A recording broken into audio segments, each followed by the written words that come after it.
hopefully we'll have images because this is a very technical climb little in that valley. As you can see, they go over the dam, and then this is where they'll see their crew as well before dropping into that very steep and technical descent. Athletes are very aware of that descent. If they let go too quick, this is going to hurt a little bit more than they would want because there's still a lot of ground to cover. Then they climb back up to Catogne and then over and down to Col des Posettes, and then they will see the finish from there. But they're going to be far from being done. Oh, yeah. Once they drop down from Aiguille de Possette, they go into that little village at the end of the valley of Le Tour, then follow the Belconnoud all the way down to Les Tines or Les Bois. And from that point, they've got the final brutal climb up to Le Montenvert, the Signal, and then they do the traverse across the top there as well to Plan de Guil. And from that point, it's all downhill, but don't be fooled because it is it's a really tough descent all the way home to the finish line in Chamonix. And we have images of our main leader. This is not Louison Coiffet. This is Christian Minoggio, the Italian athlete representing Team Fuga. Louison Coiffet is not too far back on the last update we had. He might be the runners right in the background. But here, once again, on your screen is indeed Christian Minoggio. If you remember, Christian was duking it out against Jim Walmsley on a certain OCC last year. And he showed us that age can sometimes be synonym of experience as opposed to slowing down. Oh, yeah. It's but a number when it comes to some of these men who are showing us that you can race well into your 50s and still be incredibly competitive. Speaking of the amazing Ludo Pomeray. And Christian Minoggio is solidly planting himself into that category of crushing men in their 40s. And then, I mean, he is European champion in skyrunning. And so this is an important fact because he's extremely strong and technical. And you can see here, like our cam runner went around and he could spot the better line and he went straight across. So I believe now they are in that climb up to the Barrage d'Emosson. And you will see, I was telling you, there are some big blocks, big rocks that you have to kind of navigate around or over, actually. And by the look at the splits, Tony, they were a little faster than the split times from last year. When it comes to technical trails like this, I think it's so important to be able to choose those lines really smartly, especially if you're going to look at conserving a bit of energy. Choosing that line can really mean seconds, and seconds at the end of the day when it's a race as competitive as what we're seeing in this men's race where we've got our top three all within seconds of each other. Those seconds really do add up at the end of the day. And sometimes, as you say, like it's not only seconds, but it's also possibly energy because you will see later on there are some big boulders. And if you go the wrong way, you just end up working a lot harder than you should. But as the sun is now peeking out, like it's been hot in the valley, but this morning, as we said, it's been nice and cool. And so that has helped and probably contributed to these fast times on this first 50K. Yeah, the men coming in through Bouet 13 minutes faster than last year. The women are currently 5 minutes ahead at Bouet as well. So we're definitely seeing a fast year. And I think part of that is the nice freshness this morning. But I am concerned that, that freshness in the morning, I don't think you realize how quickly the heat sneaks up on you later in the afternoon. And it is predicted to be hot this afternoon. So, hopefully people are on top of their cooling strategies because I think it is going to play an important role later on in the day. It will indeed. And here you've got the Lac d'Emosson, which is pretty low. I don't think I've seen it so low ever. So probably a reflection of the heat that we've had for this early summer. And I think at this point, Louison Coiffet is picking up slightly Christian Minoggio. He might close the gap a little bit just to keep him in check. So he's still here. Silver medalist at the World Champs last year.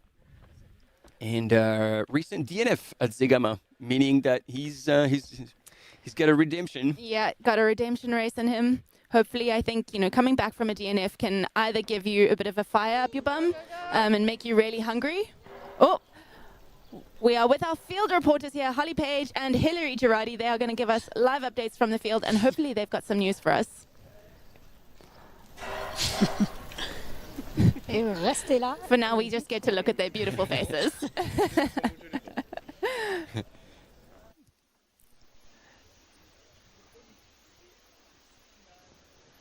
Here you go. I think this is going to be a replay of Holly at I can't remember which aid station it is, but she saw all the top men go through. There you go. Let's hear it. On est au village de la Villaz, donc dans la commune de Valorcine. Donc on est en fait tout près de la frontière avec la Suisse. C'est peut-être bien le dernier village en France. Et il commence à faire chaud. Les athlètes du marathon de Mont-Blanc de 90 km ont commencé à 4h45 ce matin. Et là, donc, ils ont dû courir pendant plus que 4 heures déjà. Et là, ils ont commencé dans la nuit, donc il faisait bien frais. Et maintenant, ça chauffe. Donc là, c'est un petit village qui est célèbre pour son eau de source. Donc, là, on voit un athlète qui passe. Et donc, il faut bien qu'il remplisse les flasques avant la grande montée pour monter à Emosson.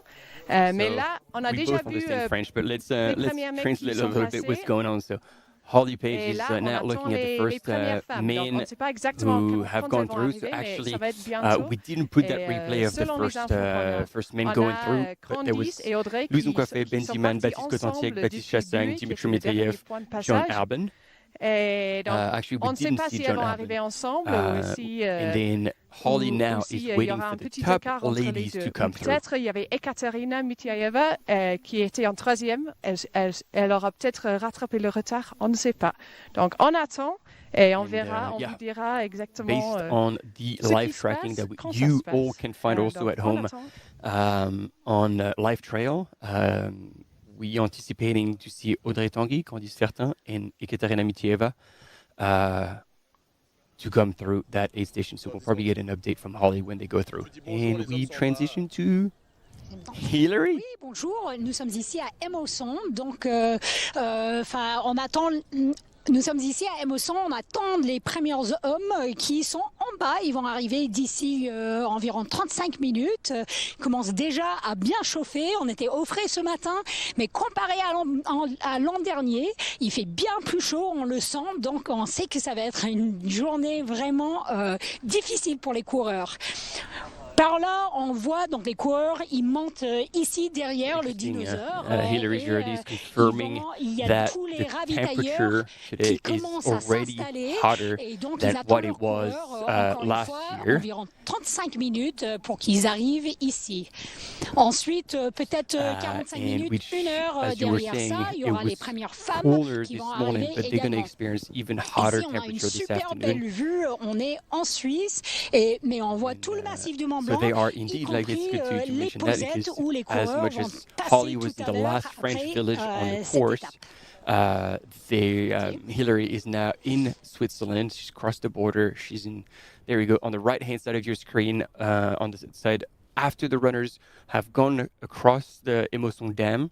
And this is where the aid station is going to be. I'm pretty sure we're going to have the opportunity to check in with some of the crew who will be there to support their runners at the aid station. And as we kind of anticipated, now Louison Coiffé has bridged the gap on Christian Minoggio.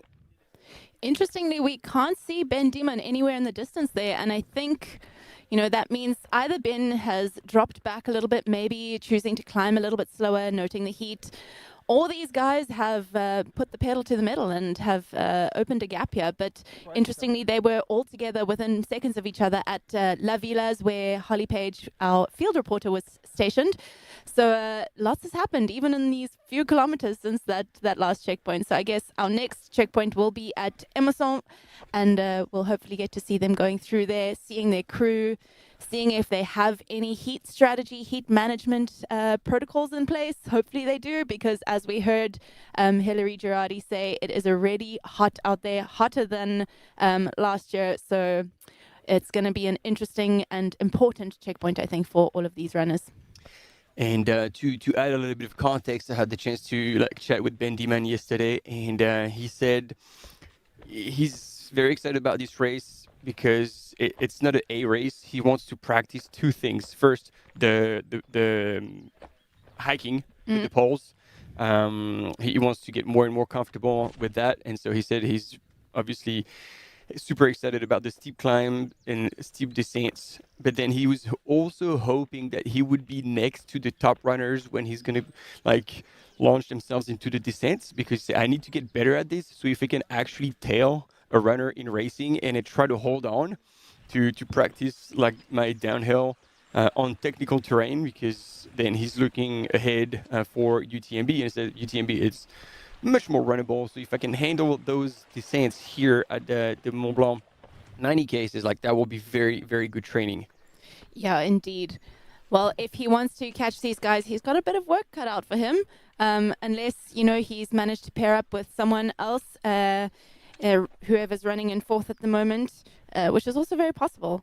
At this point, going through Villas, that is possibly going to be Baptiste Chassagne, Baptiste Contentiec, there we go. The English in me is showing. And potentially John Alban. Interesting to see him also moving up through that field earlier on in the race, going through Brabant. I don't even think he was in the top 10. No, and I like to see that as well, because, John Alban, like multiple world champion across different sports, like in OCR, trail running, and when he shows up on the start line, he is ready. And so this is probably a different race strategy. We know that he's fit. He's been in this valley many times before. He's won the Mont-Blanc Marathon. Mm-hmm. And basically undefeated to like this year. He's won the Trans-Gran Canaria Classic in March. Back in 2022, he won the Mont Blanc Marathon. He was ahead of David Manini in Reweda. So he's comfortable and technical. He's got the distance in the legs, and I'm really expecting him to just do his thing, creep up on the field, and by the last climb up to Montanvert, possibly even come and challenge the front runners. Yeah, like we were saying earlier, you don't win the race at Brabant. No. So very cool to see him running his own race. I think it's very easy to get caught up in the heat of the moment, the adrenaline right at the beginning of the race. Everyone is running hard, pushing hard, trying to shuffle for those positions. So good on him for holding his own and running his race. And I think that is most likely going to pay off for him later in the day. And we also know that, and unless he's done some very special preparation, but I know that John is not the most comfortable runner in the heat. This doesn't suit him much. And so we can expect him to have a cap with the little flap at the back to try and protect himself. He's probably going to use ice. He's a very experienced and smart runner, so he'll do everything he can to cool down the jets. But he knows that this afternoon is going to be super hot, so probably also trying to manage the effort early on and not get cooked too early. Yeah, coming from Norway, I think heat is not necessarily your friend. But he has been out here for, I think, almost a month. So he's been training in the heat. He knows what this valley can do, how hot it can get. So I'm sure if anyone has prepared, it is John Alban. I don't know anyone who is better at preparing specifically for races. So exciting to see what happens later on in the day with him. Definitely one to follow.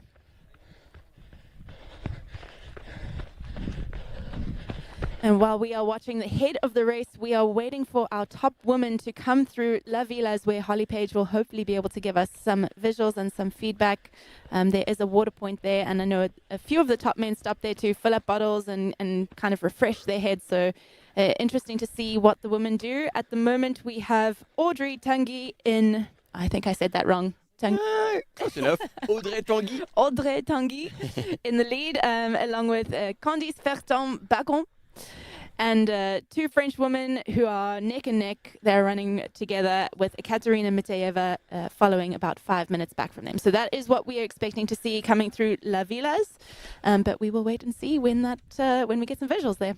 Yeah, that'll be very cool to have Holly report from the field and possibly get a gauge of how they're feeling. That's still early on, and you can see here that climb. As I was telling you, it's up or kind of a scree field that has been a little bit of shaped in some sort of a trail. It's super steep. And I mean, Louison Coiffet knows this course. He was second here, like so close to the win behind Germain Grangier and Hugo Deck, your teammate, had taken the third place here in 2023. So he's definitely in familiar territory. He would know the race pacing. He knows what he can do on this course. And no, don't get fooled. I stopped for a second, but no, this is our cam runner who was right behind Louison Coiffet, not another runner who's coming back. I think what makes this race so special is, we're seeing more and more trail races kind of smoothing out the trail, choosing the easy trails, and it's great to see races like the Marathon du Mont Blanc keeping the integrity of the course, holding on to its heritage. And this is what it's about. This is, it's a tough race. It's a really hard 90K, historically so. And it's great to see that it's retained that history and the magic almost. A lot of people come here also to prepare for UTMB as a preparation race. And I don't know, looking at this terrain, I'm not sure how specific it is, but it'll sure get you fit, that's for sure. Yeah. As you said, it's a very challenging one. And I don't know if this is for the first time, but maybe once again, like all the top runners who have chosen to come here, they all have a lot of experience on technical terrain, which is going to be like super exciting because this might translate as well into the reason why they were so far ahead of the reference time last year. And because last year the men actually started pretty conservatively, and that had actually played a kind of a, how do you say, to Théo Détienne's advantage, because usually he always starts at the front incredibly fast, too fast. But the thing is, because everybody was so slow, he didn't feel like he needed to push really hard to stay ahead. And so I remember exactly on that part of the climb, on the way to the Emosson Dam, like they were all cruising all together, and they looked like they had not started working hard just yet. Well, clearly, as you were saying, at La Villaz, they were all together, and now Christian Minoggio has put in a substantial effort to pull away, and only Louison Coiffet has actually managed to keep up with him. And there we go. Salut I think tout le monde, we're gonna là on est à have la Villaz et on a les premières dames qui arrivent. Là c'est André Tanguy qui est là, je vais courir avec elle jusqu'à la fontaine d'eau. Allez André! Elle est là, elle court avec les bâtons. Elle va probablement remplir les flasques parce qu'elle a une grande montée. Il y a de l'eau si vous voulez. Non. Donc, elle prend la douche, moi aussi, et elle va courir. Elle a un peu plus de descente sur la route, et puis elle va faire la montée. Mais là, on a la deuxième femme déjà, donc c'est bien serré. Là, on a Candice. Even though the men actually did. And here, Candice Fertin, however, is being mindful and starts. This is perfect. This is an excellent execution of that stuff. Tony, like, she barely spared 5 seconds. She was ready, flask open, cut the water in, and then off she went. Candice Fertin, on her first trial here on the 90K, she got a lot of experience on skis, obviously, and then transitioned onto trails with already some pretty solid results. And she was very excited about taking on a longer race. Because she said in training she does a whole lot of volume and felt like that kind of race was probably going to suit her strength better than the shorter distances. Well, I mean, she's had a steady rise in the sport over the years. Watching her run at Verbier last year, we got a front row seat to that as well. And I feel like she has just step by step gradually made her way up in the trail world. And it's great to see her stepping up to this distance. Like you say, I think it really will suit her, especially coming from the skimo world. She's an incredibly strong hiker. With the poles, I imagine she's incredibly strong as well. We got a view of that at Verbier last year as well. So I imagine she's making use of those on the climbs. And living in the valley, I know she has done a recce of the route over 2 days with one of the male runners, actually, a Baptiste. One of Chassagne? no, not Chassagne. Cotentic? Yes, I There we think. go. There we And go. actually, perfect segue to Perfect. Baptiste here on your screen. Well done, Tony. Well, You're thank you. outdoing yourself. Well, awesome to see you then, actually. So Candice and Baptiste were together doing a 2-day recce of the route, so they know what's coming. They know what this is all about.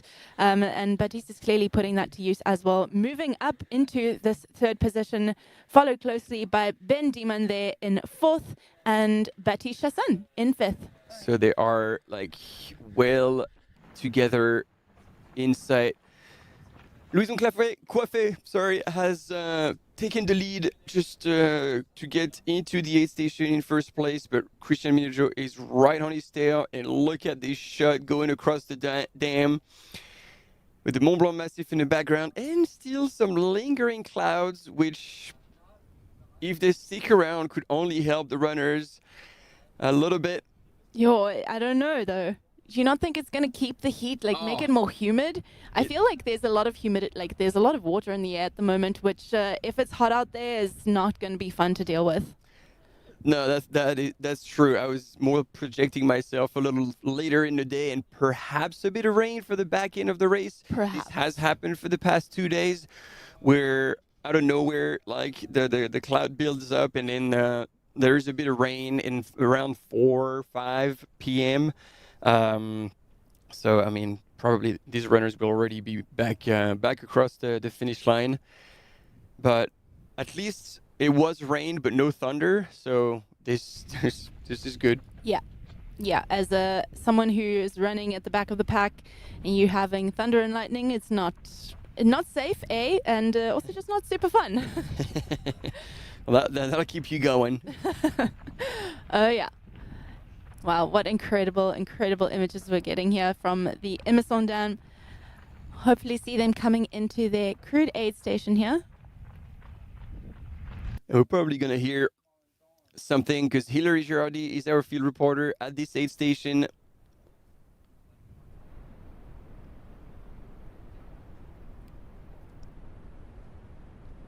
And so the Emosson Dam at the aid station is 44.4 Ks into the race. And last year, the mean went through in 5:15.56. That can't be right. Yes. So just if you are following the race, there has been a slight change. The previous years, they were going up to the Chalet La Laurière. Yep. And this year, they've had to reroute the trail. So it is shortening the race by, they estimate, about 40 minutes. So it would kind of link up with what we're seeing here, that they are so much further ahead of the previous year's times. Yes, that's right. So we're not going to be able to go by the previous times. Yeah, it is about 5K less. So it used to be at 93 kilometers, so now we're down to 88. And so they're going to be on the road, a little bit of uphill before they can see their crew. Oh, they already have seen the crew. No, because no, it's up there, top left of your screen. You can see the little chalet and a lot more runners, or people, little dots here waiting eagerly for the runners to come through. And we will have we'll have Hilary Girardi reporting live from the field, as well as all the crew. So I'm hoping that, obviously Hilary will let the crew do their thing, but after we might get a few questions, discussions, to get a feel from what went down as these runners have gone through. Here in third place, maybe he's could have passed Baptiste Cotentic, or maybe in fourth. Ben Dhiman putting the poles away. He's had a big week. Over 24 hours of training last week. Yeah. With some crazy numbers. Yeah, I want to say he did 180k and 1300 meters or something of climbing, and I remember looking at that and being like, dang, that's the week before a big race. Different kind of training, definitely not something that the average person can sustain, but when you are an amazing athlete like Ben Dhiman, he knows what he's doing, and this is all clearly part of a very broader race plan, or season plan, I should say. So interesting to see if that affects him, but my guess is that it's probably not.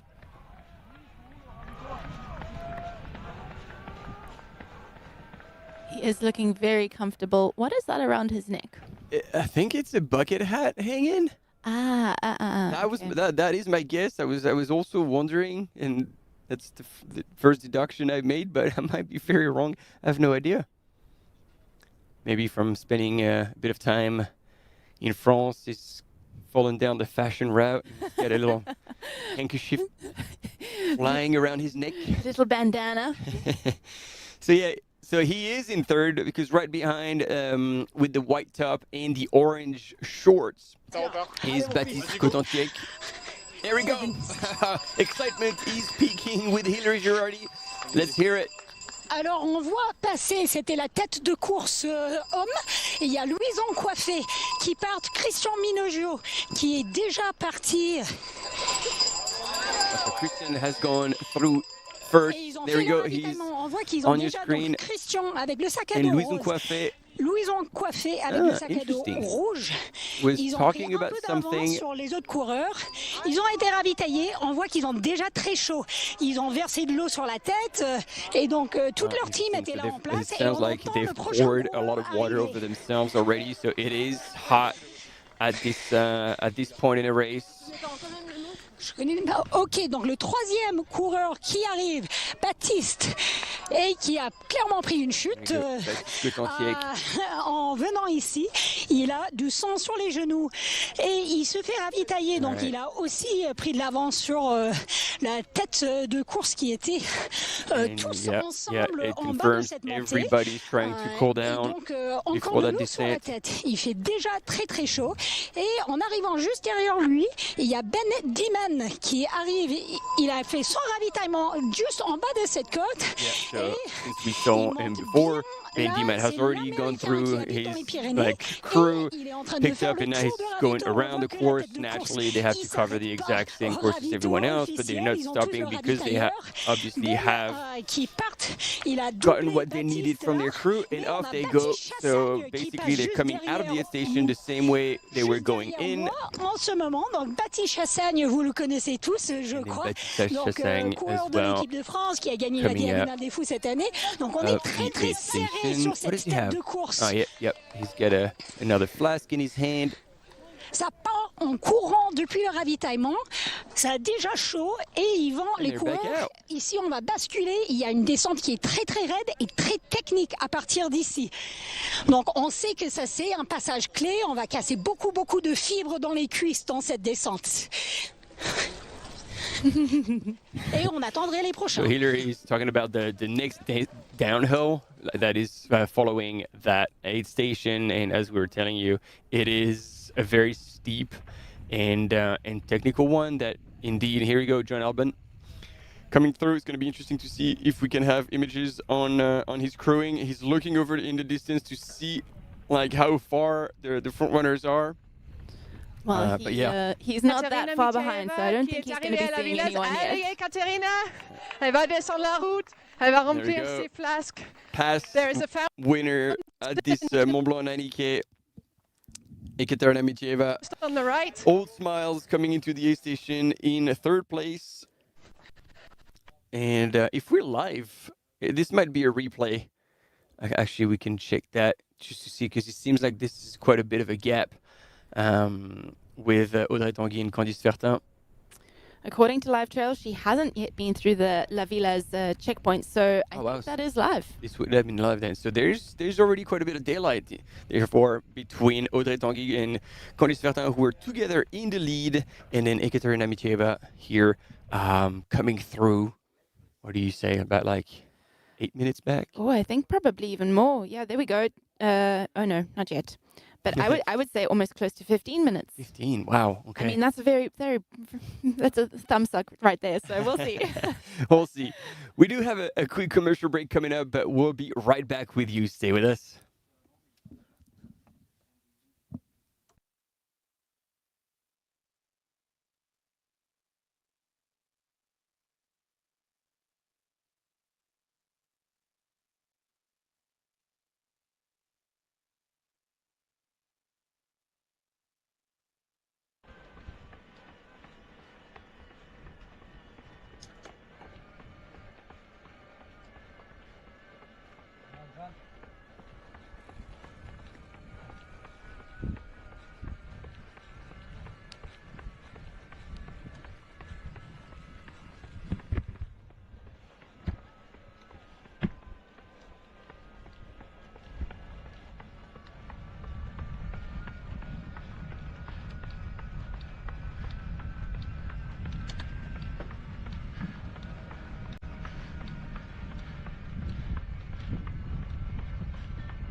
Here we go. We're still here, but just a little bit of a mismatch. All good. Still with John Alban here, the highest UTMB index of this Mont Blanc 90K. Slowly but surely trying to creep up on the men's leader, currently sitting in 6th position. And you can see already a lot of people out on the course waiting for our runners.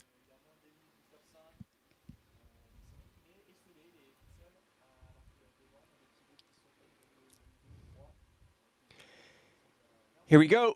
The Mont Blanc 90K is well on the way now, as you can see, with this absolutely stunning landscape. The Mont Blanc in the background. This is as good as it gets. Yeah. And yeah, the runners do also choose to do this Mont Blanc 90K before the beauty of the course. It really takes them on the most stunning places of the Chamonix Valley. And we are with the UK runner living in Norway, John Alban, currently sitting in 6th place. We are familiar with seeing John, like always, at the forefront of races. But as we discussed before, and I think we agree on that, he would have taken a more conservative start. And we are both expecting to see John creep up on his competition as the day goes by. And normally they are at this aid station 44.4 Ks into the race. But as you can see the marker here on the 3D map, 5 Ks have been cut on the early part of the course.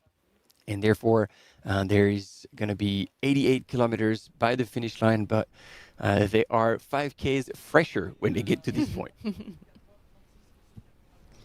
Unfortunately, I don't think we're going to get too many images of our men descending down the very technical route down to the next aid station or the next checkpoint.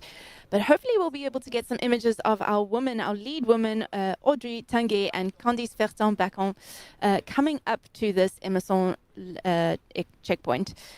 But nothing yet. And just before we took a little pause, we did say that we were waiting for Katerina Mityaeva's split through La Villa's, and I was wrong. You were closer. 10 minutes and 40 behind Candice and Audrey at that point. So they have opened up about a 5-minute gap since the last checkpoint at Bouet.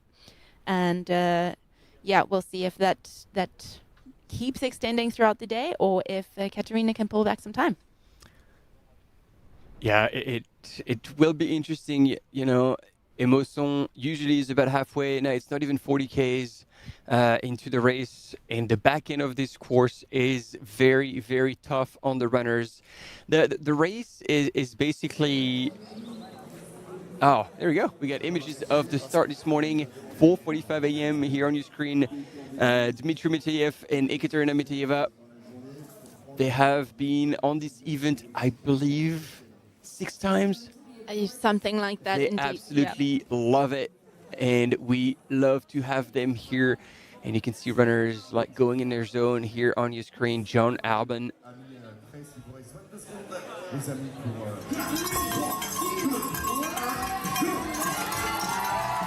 And if they were so a bit unusual because they're going the opposite way as we're usually familiar to seeing all the runners leave Chamonix. They were going north. And they are heading straight up the mountain. There's no warm-up time. Oh, no. You are literally, you've maybe got 10 meters of flat running, and then you hit the wall on the way up to the Brevant first checkpoint. And that, if you weren't here with us earlier, is a 1,400 meter climb in around 9.5 kilometers. So it's really quite a way to start a race. That will wake you up for sure. Oh, yeah. Someone we haven't spoken about, and I think could be an interesting player come later on in the race, is Katarina Hartmuth, the Hoka runner. She is sitting in 4th position now behind Ekaterina Mityaeva, and I don't think she's that far behind Katarina at this point. But she is known for her incredible performance at the Tour de Géant. And I think she is just someone with incredible endurance, incredible racing strategy. She's probably really good at pacing herself. So it'll be interesting to see how she races and how it plays out towards the end of the day. Yeah, it's definitely one runner we cannot roll out. She has the endurance. She has the ability to be on technical terrain, as you said. And it might be like John, waiting to make their move a little bit later. Yeah, waiting for the moment to strike. But it seems we're getting field, like details from the field. And early on, it looked, at least this is very subjective, but it looked like John was struggling a little bit. So I feel like we're better off staying on the hypothesis that this is a purposeful slower start, and he's gonna surge back and come and challenge the rest of the field. We always love a little challenge from behind. So you can see we've just had a replay from Plampra. La Villaz. On est encore ici au petit village de la Villaz, et je veux vous les parler en fait avec un monsieur qui s'appelle André, qui est originaire d'ici, et il va nous parler en fait de l'eau de source de la Villaz. Vous allez voir en fait ici, il a mis un jet d'eau depuis chez lui pour faire une petite douche pour les athlètes. Et là, on voit un athlète qui remplit sa gourde avant de faire la montée. Et là, on va tourner et on va parler à André qui va nous expliquer un peu l'histoire du village et de l'eau ici. On a la chance d'avoir une eau de qualité. What you call a little hose? Yeah. So they could actually sprinkle over the runners as they go by and cool them down. On participe tout le temps, on donne de l'eau, tout ça, il y a une bonne ambiance. Et on a fait un panneau. So there is a natural spring here in La Villaz, and they are like drawing a lot of water to fill up the tanks for like multiple places on the course. Une bonne eau. Ouais, un peu de concurrence entre les villages pour voir qui a le meilleur eau, mais André pense que c'est bien ici à La Villaz. Non, peut-être pas. Non. Non. L'eau appartient à tout le monde. L'eau appartient à tout le monde. Voilà. Il ne faut pas rentrer dans la politique ici. donc oui, donc merci André, et merci à tous les bénévoles qui vont vivre cette course. Little interview with André. From La Villaz, we have Dmitry Mityaev. Voilà, il y a vraiment une bonne ambiance. Donc merci. So I believe in 7th place au now. studio. Yeah, which means he would have made up some positions from the previous timing point because he was not. He was probably around 10th position. I'm missing that number. And while you try to maybe figure that one out, interesting point. Like most of the runners are with the pack, and Dhiman has chosen to use a belt and no poles. I remember, like same Dhiman as we were telling you, they've been here at the Mont Blanc 90K for many years, and he's done both. He's done the Mont Blanc 90K with poles, and then I remember one year he has purposely chosen not to take poles because in a previous race, if I remember correctly, he had broken one pole and had found himself very useless without poles. So you say like, I want to try to do a whole race without poles to see if if I can get used to it and not 100% rely on poles. And at the finish, same. I'm pretty confident that he shared that was so much harder without poles. But now I'm confused because he's made that decision again. And he's also packless, which means he's running with everything in a belt. Which a race like this where there's a fair amount of mandatory equipment. There's possibility of rain where, you definitely want to have all of that gear in working condition as well. It's an interesting choice to run with the belt. Yeah. But again, Dmitry is an experienced runner, so this is not an accident. He's decided that this was going to be the better option for him today. But with the heat, it's, it might be a bold move. Because you can see him, he's pulling out his empty flasks. But I think in a condition like this, you might want to have a little bit of extra water as opposed to not enough. Yeah, and having a pack is also a great place to store ice, or it holds on to a little bit of extra water, so if it is hot out there, it just keeps you wet for a little bit longer to help cool your body down. So again, just a very interesting choice for Dmitry. I'm 100% sure there is a reason for that, but There very we go. interesting to see. Hilary Girardi is on the side. She's going to run up the hill with Dhiman. And we're going to have eyes. Dmitry Mityaev qui a doublé Miguel Arsenio dans cette montée. Il était un peu en retard par rapport à son collègue, mais donc là, il se fait ravitailler par un de ses amis de chez Adidas. Et Dmitry est bien une habitude. Et pas la première fois qu'il le court. Il a même gagné cette épreuve en 2024. Donc il revient avec sa femme Ekaterina, qu'on verra avec les filles qui elle a aussi couru beaucoup de fois cette course. Donc on voit qu'il fait déjà très chaud. Il verse de l'eau sur sa tête, mais il est aussi tout transpirant. Donc Dhiman qui monte en courant, qui arrive à mettre tout le matériel obligatoire dans sa petite ceinture. Un peu étonnant de voir ça, mais c'est surtout sûrement une stratégie pour avoir moins de choses sur lui, avoir un peu moins chaud avec un gilet d'hydratation. Donc il n'a pas de bâton avec lui non plus, donc c'est une stratégie qui est un peu différente. Donc il est actuellement 10e de l'épreuve, mais nous avons Vincent qui passe juste derrière nous en même temps, donc qui risque d'attraper Dmitry. Il passe par le ravito comme les autres. Il se ravitaille pas vraiment à le ravitaillement officiel. Il s'était fait ravitailler par ses amis, sa famille avant, et il monte. Lui, en revanche, il a les bâtons, donc il s'en sert pour cette montée avant de basculer dans la descente qui est, encore une fois, très technique. Et on attendra les prochaines courses. So a lot of things have happened here. I don't know if you could pick up everything that was going on. So Hilary noticed the same thing as we did. Like he was wearing a belt. It seemed pretty light, and no poles as well, which was a bold move. And then he was out. I don't know if you could have. It looked like he was a bit of a chanda going on. Yeah, maybe a little tactical chanda going out of the aid station. Hopefully his stomach is all good. Hopefully that's not going to be an issue later on in the day. Maybe it was is just get it out my system and I'm good for now. Yeah. Maybe drinking a bit too much at the aid station, trying to go back, and the stomach is not playing ball. Yeah. But I think when you see runners throwing up, that's usually the end of the problems. It's getting it all out. Dhiman went through in 10th position, and right behind him was Vincent Esmiol from another Frenchie representing Team Keep Run. And we are with the woman leader, Audrey Tanguy, and it seems like she's pulled away from Candice Fertin-Baccon. Candice, however, we're expecting her to be very comfortable with poles on that steep section.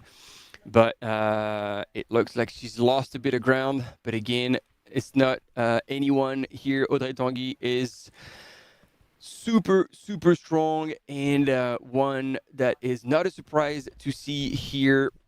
She was the world's champion in long trail. No, she won the Championnat de France. No, I take that back.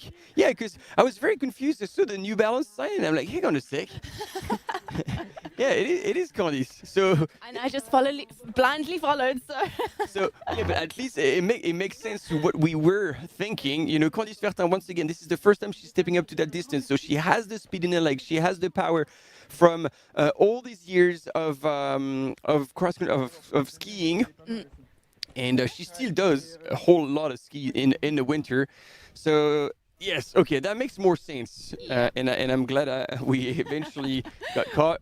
And on the right-hand side of your screen, Miguel Arsenio from Portugal is probably slowly but surely making his way into the top 10. Usually we're more familiar with seeing Miguel taking hot, aggressive starts. So he's a little further back, so I don't know, maybe it's not his day, or maybe again these runners knowing that they could really encounter a lot of heat on the back end of today, taking a bit of a more conservative start. We'll see how that plays out, but confirmation, Candice Fertin in the lead of the women's race. Yeah, she's going to be heading up to Emosson now, where she will see her crew, and that is Paul Lenoir, local guy. He is the manager at Ravenel, and he also helped with their preparation for the race. He joined them on that 2-day recce of the route, so very good friend. Paul actually also skis a lot with Candice in the winter, and I remember earlier on in the year he was saying that Candice was incredibly strong on the uphill. So I am not surprised one bit to see her powering up here with the poles and just absolutely looking so smooth. And actually, let's hear it from the woman herself, Candice Fertin, in the reason why she's coming to this 90K. Let's hear her. Pour New Balance, l'été et l'hiver, je fais du ski alpinisme en compétition en équipe de France sur les vertical race. J'ai remporté le Cross du Mont-Blanc en 2021, c'est ce qui m'a lancé à haut niveau. Ensuite, j'ai fait des podiums sur les kilomètres verticaux. We explained, she is a skimo racer in the winter, mainly on the verticals, so that confirms why she's so strong on the climb. She was the cross winner in 2021 and absolutely loved the mountains. She's a local here, like she lives in Chamonix for 5 years. À vivre à Chamonix. Mais depuis un an, New Balance me permet d'être à 100% sur ce projet. Donc c'est une chance. And it's been a year that she's now running full time with Team New Balance, so she can dedicate herself to proper training. And even though in winter, like 80% of her training is on skis, like she's now super eager to basically evolve as a pro trail runner on the circuit, and she is showing it today.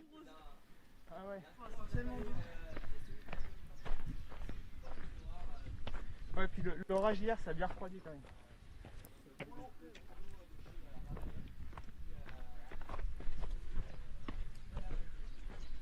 Always great to see the locals showing up and supporting each other. And Candice is out there with all of her community. Her husband's out there supporting. Paul Lenoir's out there. He's with her at the aid stations. She did also mention that this race is really important to her. One, because New Balance is her sponsor and also the sponsor of this incredible event. But she's also been a part of it for many, many years, starting with the Young Race in 2019. And, just being a part of this community is always really special. So making this her debut 100 100-kilometer distance. Well, 90 kilometers. But 100-kilometer category, it's always a very special thing to do it on home soil. And actually, something we this is actually perfect timing, because we had not looked at the chat on YouTube so far. So we're gonna try and catch up. You guys have been super active, which is amazing. We're super stoked to have all of you. And yeah, open notes. Martin, Katerina also won Madeira Island Ultra Trail this year, third at UTMB last year. And she was also second at UTMB, I believe, to Courtney Walter a few years back, supporting Miguel Arsenio as well with the Portuguese flag. And Pablo Villa, probably already back from a long run and tuning in the chat. Always good to see you. Pablo is here. He is doing course recce of the UTMB, which he'll be participating in later in this year. Oh yeah, no, that's right. His long run is going to be tonight. I think that they're starting from Courmayeur around midnight, and it's going to be a long section to replicate what they're going to be experiencing later this year at the end of August. It's quite a weekend lineup we've got. Obviously, we're following the Marathon du Mont Blanc the entire weekend. We've got the 90K today, the 20K tomorrow, which is always a fast and furious race, which Martin, you will be on. And then we will be back together on Sunday for the pinnacle event, the marathon, which is looking to be an incredible event, stacked field. So very exciting. Hope you tune in for that. But outside of just the Chamonix Valley, you've also got the Lavaredo Ultra Trail. You've got Western States. So many very cool events going on. And I'm certainly going to have my Instagram and all my socials completely filled with running this weekend, which I'm not complaining about one bit. No, this is going to be probably the biggest, busiest trail running weekend of the season. So much going on from both sides across the Atlantic.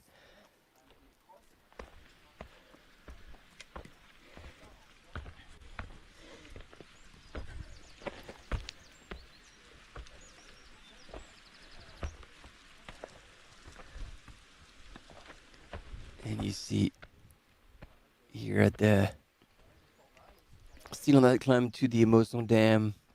And this is going to be good. She's looking over her shoulder just to check if there's anyone coming behind. But let's hear it from Candice Fertin-Baccon about her race strategy. Non, c'est pas vrai. And she was joking that she was going to go super hard and try to attack right from the beginning. But she actually really wants to take it easy. Her husband and Paul Lenoir are going to be her crew today. And she just wants to do her own thing. And she said to her crew, I do want to hear about my competition until actually past Emosson. And later in the climb to Tête d'Alorolette, she wants to really start to push a little more. But still, like, she's very mindful that she wants to get to Les Bois to, be able to push on the last climb to Le Signal, and then from then on it's heading home. Yeah, literally, because again Candice Fertin-Baccon lives in Chamonix. So interesting, if she's here, it's just because she's feeling like this is the pace she can move at, and not purposely trying to leave her competition behind. I don't know if this is going to mess with her head a little bit, because this is her first 90K, and perhaps she will be like questioning, am I going too fast? Because there's big names and they're all behind me. Or, she is still sticking to, her feeling and moving really, really well. Once again, in the lead of the women's race. It can definitely mess with your head if you are out in the front and you didn't expect to be, and you know that you're being chased by women who do have a lot of experience over this distance. But it's Candice is not a newbie to racing and the 50K distance. So I do think that she'll be able to hold her own, and I think as long as she's running her own race, hopefully she's pretty confident in the fact that she's out front and feels good about that and just keeps going.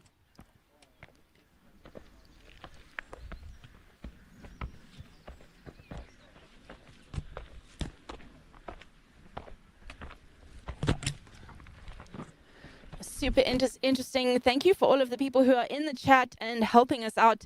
Uphill Notes Martin with a really interesting information here. Out of the top 50 general UTMB index for the men and the women, 43 of those runners are on start lines this weekend, either at the Marathon du Mont Blanc, Western States, or Lavaredo, which is crazy. It's really going to be a very, very competitive weekend. And yeah, I hope you guys are all ready with your indoor trainer setup so that you can stay tuned the entire time.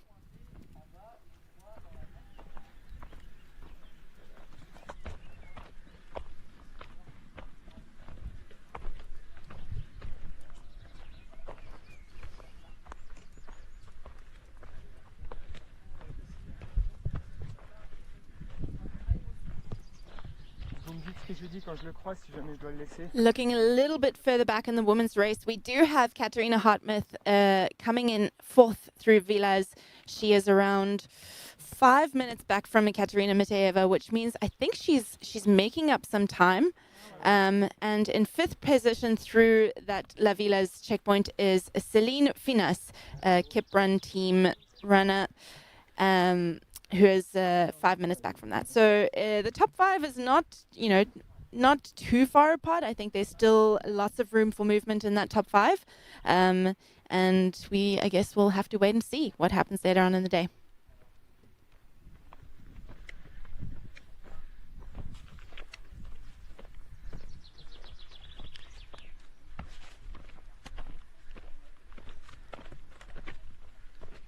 Man, there is a lot of data to play with, trying to keep up with everything.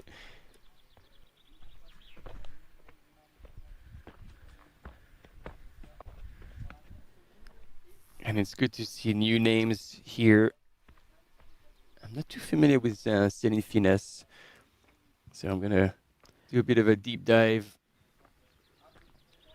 and share a bit more about Celine very shortly. And I believe that I think this is a male competitor catching up on Candice. She's nearing the top of this climb. She's almost there, and then she will have the chance to meet with her crew, refill her bottles, recollect herself before she heads down to the next checkpoint at Châtelet.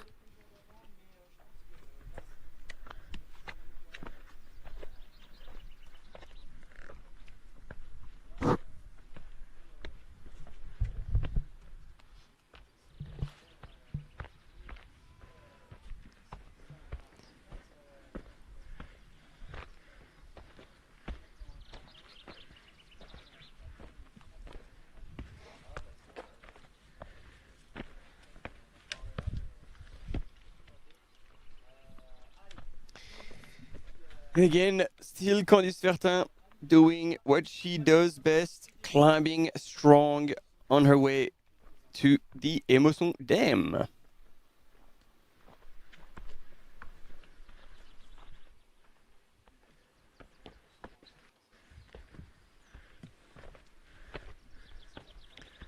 Still moving well, and still 50 Ks to go. This is going to be where Candice Fertin will step into the unknown. Again, this is her first ultra, first long race, even though this was not forced by the wrong reasons. She loves doing big weeks, a lot of volume. She's comfortable with that, and she was really eager to get a chance to rub shoulders against the world's best on a course that is at home, that is suiting her strength as well. She's done the recce. Her husband and very good friends are both crewing her. You could not wish for a better setup. Here, a little bit of a preview. Man, those 3D maps now are so good. You sometimes wonder whether this is a drone shot or a 3D map. And there we go. We're going to move from the roof of Europe, the summit of Mont Blanc, all the way into that little gully just below the Emosson Dam, to give you some context, so we can see Candice Fertin. I think, she's reaching the point in the race where it is very much going to become how her mental state is. like you said, she's now stepping into the unknown, and how you attack that and how you prepare for that mentally is so important. So hopefully she enters this newness with curiosity and excitement. And from how you speak about, what she said pre-race, I think that is exactly the mindset that she's taking into this. And also, like, you can see her, like, taking the time to look after herself, not pressured by, like, feeling like she's being chased. So she's being smart. She's doing all the right things, using the water from that creek to pour over her neck. And here, Candice Fertin once again leading the women's race. She just stopped in a creek to put water over her neck and into her cap. So being mindful, being smart. So far, no mistakes are made. And obviously, it's important to mention that a little bit extra motivation to do well here. A New Balance athlete at a New Balance sponsored event. Mont-Blanc Marathon now for the second year is working hand in hand with New Balance to offer the best possible experience to all the runners. It's over 10,000 runners across all distances that are coming to the Chamonix Valley. We have the 90K, we have the Duo Étoilé, which is a race that takes place at night in teams of 2. We have the VK also later today, the vertical kilometer that starts from the heart of Chamonix and finishes up just past La Flégère. Plampra. No, Plampra. Okay. I had La Flégère in mind. I was like, wait, no, that's not there. Not the right one. Plampra, thank you. And then you have the cross, the young race that we'll cover live in French with Mathis and Robin. And obviously, as you mentioned it, the marathon, which has become one of the world's most competitive trail marathon. And the field on Sunday is just going to be as stacked as we are used to seeing it. So it's going to be quite exciting to follow that.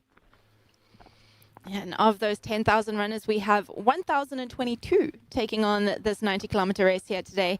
So very cool to see so many people taking on such a iconic race and such a big distance.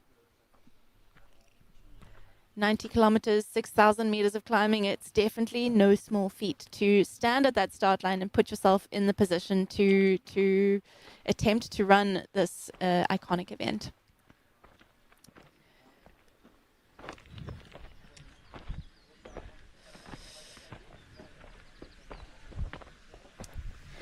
Interesting to see that Audrey is quite far back, or we haven't had any visuals of her on this climb.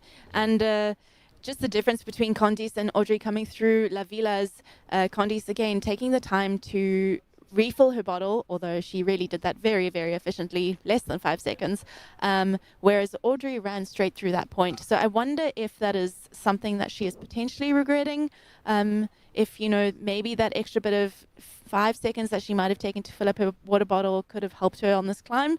In saying that, we have seen streams, so maybe there is a point where she was able to fill up. Here we go. I think this is our second woman, Audrey Tanguy.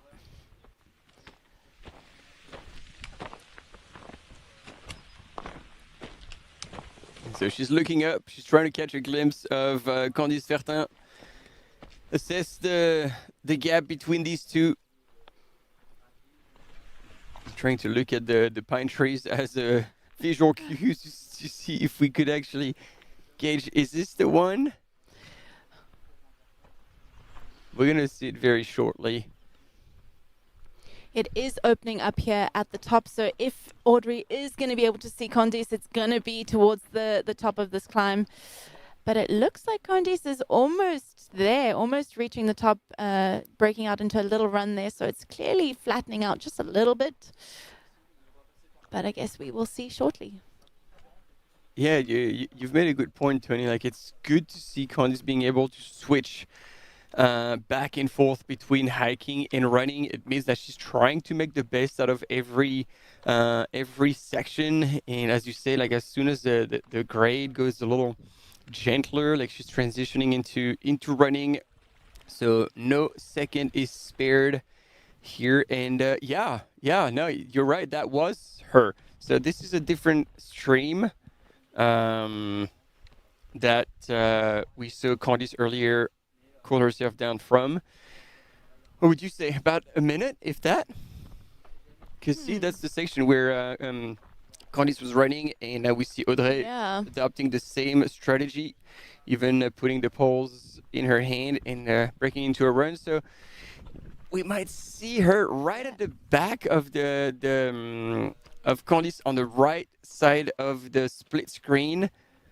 So if Audrey is seeing Candice, that's enough. That's all she needs. She doesn't need to speed up or anything. She knows that the gap is there, but not to a point where it would be impossible to close. There we go. Just 30 meters. So 30 meters going uphill at this slow pace could represent up to a minute. Yeah. But the fight is on. It's basically green excitement, discovery of Candice Fertin versus experience, and maybe a bit more patience from Audrey Tanguy. Both these athletes in first and second of this Mont Blanc 90K. And again, a glassy Lake d'Emosson here on your screen. Unreal. You almost want a runner to just throw a rock to make it look real. Make sure that it's actually water. Interestingly, this is Audrey Tanguy's first year back at competition after taking 2 years off to have her baby and be a mom. So incredible to see her, showing up and showing up in such a strong way. Mom power is a real thing.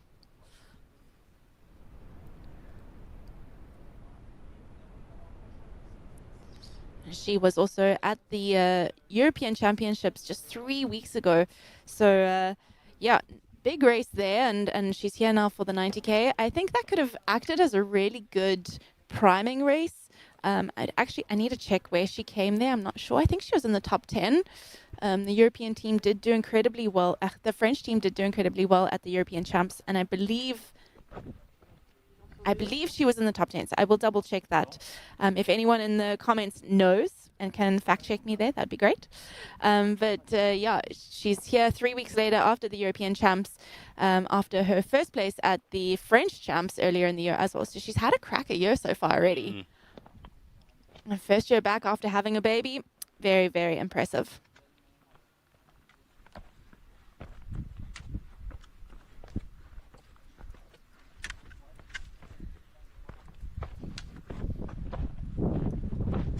And still PE teacher as well, trying to combine everything.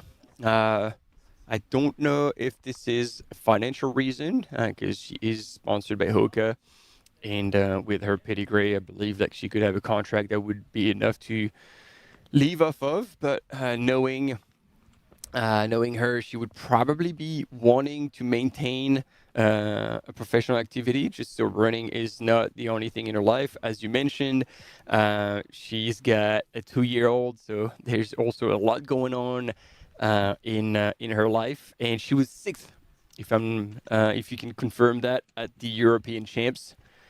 That's what I have in my little notes. Yes, 6th indeed. Great.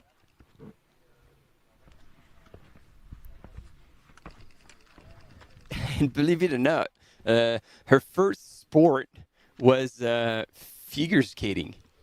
What? I don't think we've had any trail run, like competitive or professional trail runner, coming from figure skating. We have a lot coming from orienteering or field hockey. Field hockey. There you go. But figure skating is a new one. Very interesting.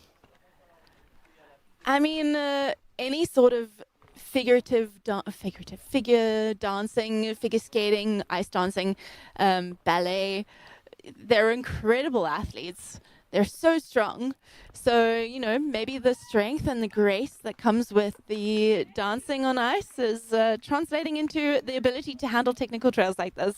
Yeah, I mean, we've had Martina Młynaczyk As a ballerina. And it translated into a substantial and beautiful win at CCC as part of many other top results from Poland. So yeah, like that might be one of the secrets. That must mean my little sister, who is also a ballerina, has a future in running. There we go. Well, and then, I mean, seeing your results, Tony, like, I think she also has some good genes. Well, I think she'd agree with me in saying that I didn't get any dancing genes and she didn't get any running genes. So we're good. It was an uneven split.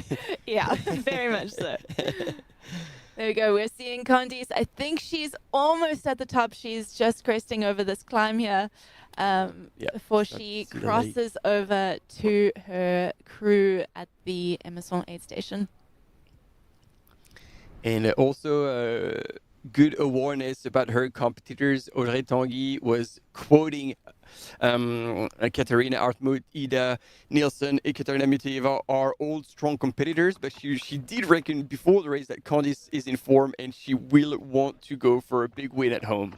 So yeah, she knew what to expect, and so far this is the scenario that is unfolding in front of your eyes. And maybe one last detail about Audrey Tanguy is that this is, I think, the first time that her coach, Nico Martin, will be also out there crowing for her. And I think it's a massive advantage when you can have the person you trust with your training who could be out there crowing for you, exchanging a few words, like having that trusted person who knows you well, who you've prepared the race together with, can really, really make quite a big of a difference in a positive way. Someone that has been brought up by multiple athletes who are now, you know, Audrey Tanguy, Candice Fertin-Baccon, they've all mentioned Ida Nielsen as someone that they have been, someone that they want to keep an eye on in this race. And she is currently sitting in 8th position, about 34 minutes back from the lead at La Villaz. So she is not necessarily out of the race, but I think... yeah, she's got a lot of fight left if she is going to crack that top 3 position. But interesting to see her down there when she has, you know, she's an incredible athlete as well. I know she's been dealing with a hamstring issue pretty much the entire first half of this year. So this is her first race of the season, or first big race of the season. I'm not sure if she's done some smaller local races at home. But yeah, interesting to see her in 8th position, sorry. And whether or not she'll be able to claw back some time later on in the race. Yeah, so a bit of a piece of information here with Ida. She did the Monte Rosa Sky Race together with Hilary Girardi. This is like a massive climb up to super high altitude. It was very hot in the valley and then minus 10 Celsius at the top. And she was very fit. And with what happens when you're very fit, she got sick. Right after the race, and she thought it was going to be nothing, but that actually kept her out of training for over a week. Oh, wow. I think it was even a couple of weeks. So when I talked to her, she says, like, yeah, you can hear my voice is still not back 100% to perfect. So she says it's a big unknown because I really haven't been able to do much. She was, as you mentioned, battling with injury earlier in the season. So she was coming back, hoping to ramp it up a little bit, and then was plagued with a bit of sickness. So this might be why she's sitting in 8th and not maybe a little bit higher up in the rankings. Because indeed, at 45 years young, she is still at the top of the UTMB index when it comes to the participants. Yeah, force to be reckoned with. Yeah, and also familiar with this area. She was second at the Mont-Blanc Marathon in 2018. Wow. Yeah. She's one of those athletes who I look up to so much. She's just got such an incredible race history. She's done it all. You know, she's coming from a track background. She's done the short distance. She's moved into the long distance, and she's succeeded in all of it. And, you know, being able to have such a long and successful career is incredibly aspirational. You know, I think we often see runners come into the sport and have 1 or 2 good years and then, you know, potentially get injured or, you know, have some issue that puts them out for multiple years. So it's really great to see people like Ida who have been in the sport for so many years and just have a really healthy relationship with the sport as well. Consistency is queen. And here we go, Audrey Tanguy chasing on the dam. She's definitely closing, and she'll have Candice in sight.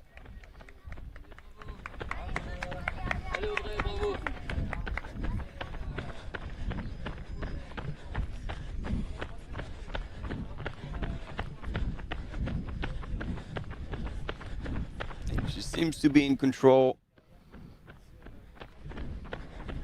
Yeah, both Candice and Audrey both looking really smooth across this dam here. And after a big climb like that, it's often quite difficult to find your stride. So it's really good to see them looking comfortable and being able to run that section really smoothly.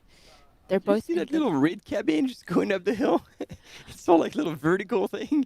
I didn't know that was existed. Yeah, me neither. That is probably the best possible way to go from the valley floor all the way up to the aid station. Again, this is a part of the course that is in Switzerland, and they're going to be branching back into France at the bottom. Ah, look at that smile on her face. This is a good sign for Audrey Tanguy. She's in control, not even halfway through the race.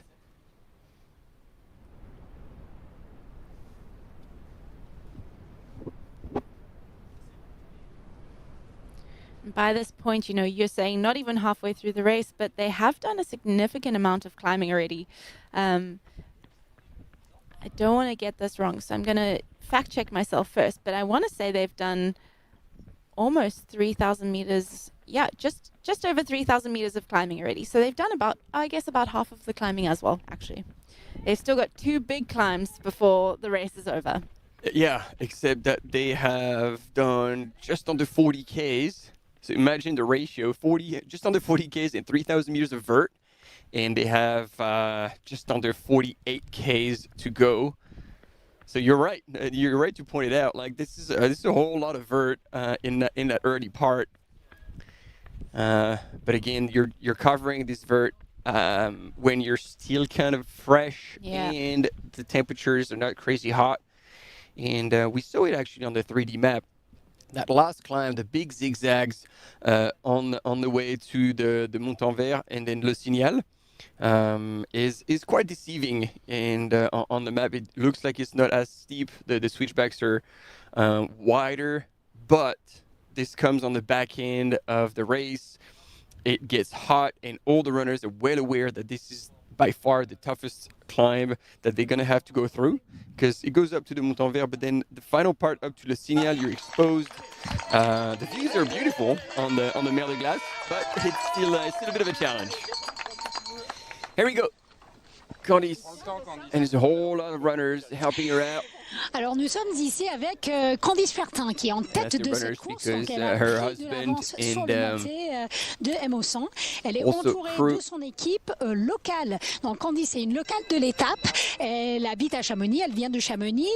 Donc bien qu'elle connaît vraiment très très bien le parcours, c'est la première fois qu'elle fait une distance comme ça. Donc là on est toujours dans le connu en termes de distance, mais ça va rentrer bientôt dans l'inconnu. Et on voit qu'elle est entourée par son équipe, tout le monde, elle boit du 5 heures, donc c'est pour remplacer un peu les sels minéraux. Replenish a little bit the electrolytes. Also pouring water over her head in her cap. She did have a sip of Coke as well. L'arrivée de Audrey Tanguy qui arrive en deuxième place de cette course. That was pretty good execution, I want to say. As we say, what we want to do, Candice qui fait le petit efficient but not rushed. Et Audrey qui arrive juste ici. Audrey Tanguy on the left side of your screen has donc, already. contrairement à Candice, elle a son ravitaillement. après le ravitaillement officiel, elle est ravitaillée par Nico Martin, qui est sur place et qui l'attend. So, Il nous a dit as we qu'il a explained, pris her des crew is glaçons just qu'elle after va that aid mettre. station, because you, as a Il va crew, you mettre have des the opportunity to be glaçons just before dans or sa veste after, pour and there we essayer de go. leur refroidir. Nico Martin, Nico qui va extremely assurer toute experienced runner, l'assistance coach, de sa course. great human, Donc, and heureusement, usually c'est un when très he's not fort out there, he's coureur, with us donc il in peut the courir chat, à droite, à gauche pour sharing la ravitailler. racing Donc data on voit qu'elle change les to help flasques, read the course. elle va So you can be essayer sure de that enlever tous les he déchets would be talking to possibles Audrey et, and giving her all the après, details Audrey, that she elle est needs to une know, and probably habituée telling de her, cette distance, you're bien doing sûr, great, you're et doing elle a très exactly what you récemment need fait to une belle do. performance. Don't worry Elle est about championne Candice de at this France point. de trail cette année. Elle est partie au championnat d'Europe par la suite, début juin. Elle fait 6e du championnat de France et première par équipe. Et donc, elles sont là, elles terminent, elle prend vraiment son temps. Hillary Elle a is l'habitude de again faire des telling distances us longues et donc what we were sharing earlier. et French elle n'a national pas envie champion de se and presser. Elle sait que at la the course est longue, off-road donc elle European prend son temps. champs Candice with, était plutôt rapide the French dans le team. ravitaillement, sûrement parce que c'est aussi une technique de And there's essayer going de down ne pas the se pack. faire rattraper. Mais Audrey, elle part forte, elle part en courant dans la montée, les bâtons à la main avant la bascule dans la descente. Leaving the aid station Les at deux a filles, elles ont pretty une good pace. bonne avance She's sur chasing. la troisième, qu'on pense c'est Ekaterina Mityaeva, mais elles sont passées déjà, il est 10h08 du matin, il commence à taper très très fort, il fait chaud, donc on va avoir chaud, les coureurs vont avoir chaud. Malgré la chaleur, il y a déjà plein de spectateurs, donc on peut redescendre pour voir les spectateurs et les ravitaillements qui se mettent en place.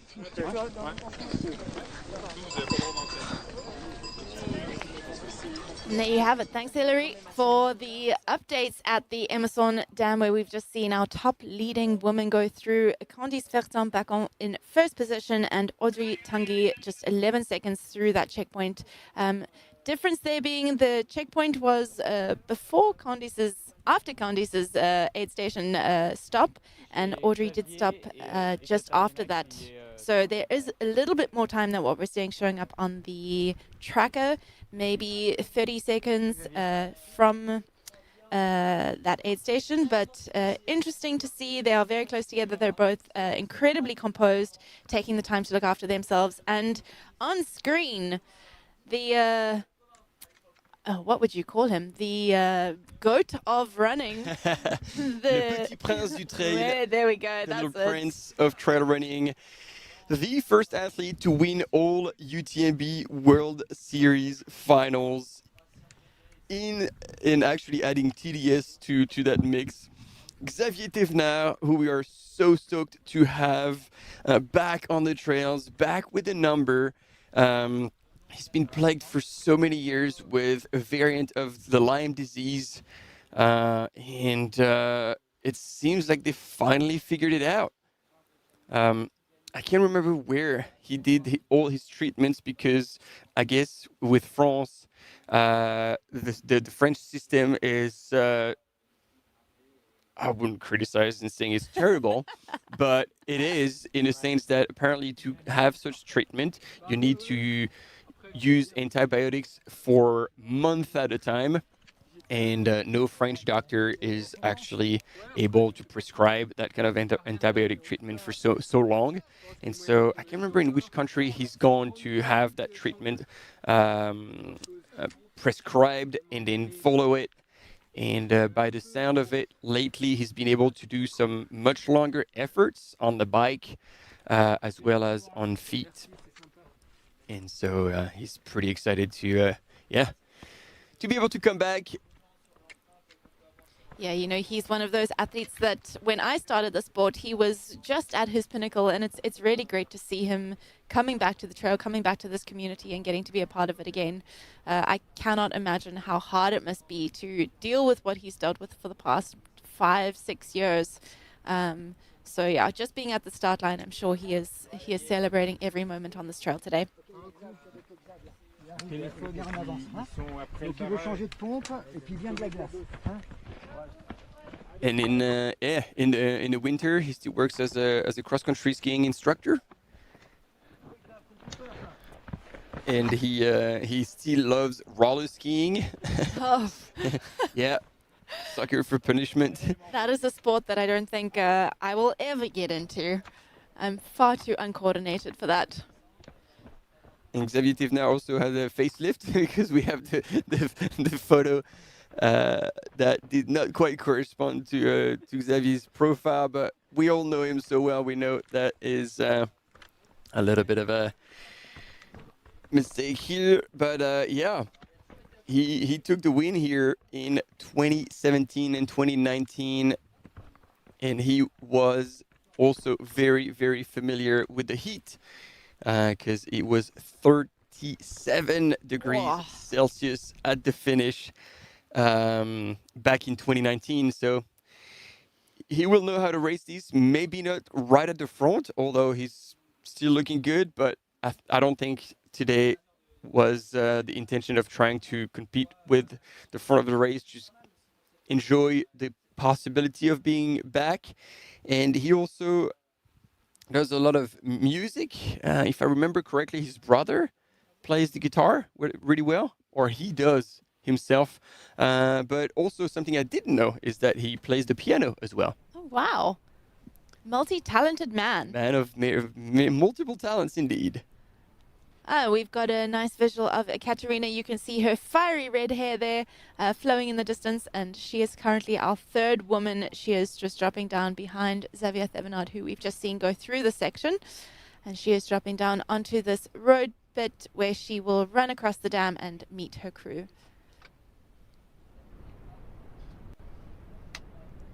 And very often, Ekaterina and Dmitry crew each other. But since they're both racing today, we're going to find out who is on the other side helping them both out.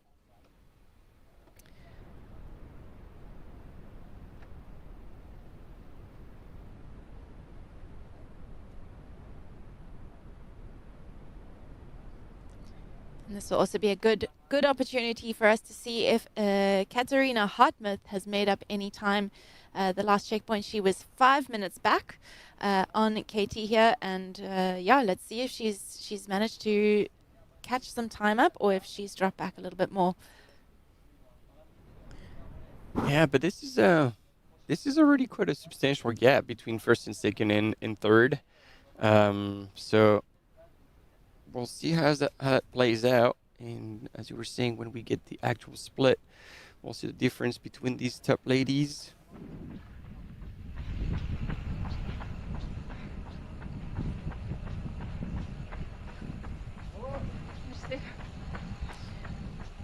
Katerina also had an unfortunate stomach problem at Transvolcania early in the season, so she is also coming back to a race that she knows well and loves, but also with a bit of a fire because, you know, she wants to have a bit of a redemption after unfortunately having to stop that race due to some stomach cramps.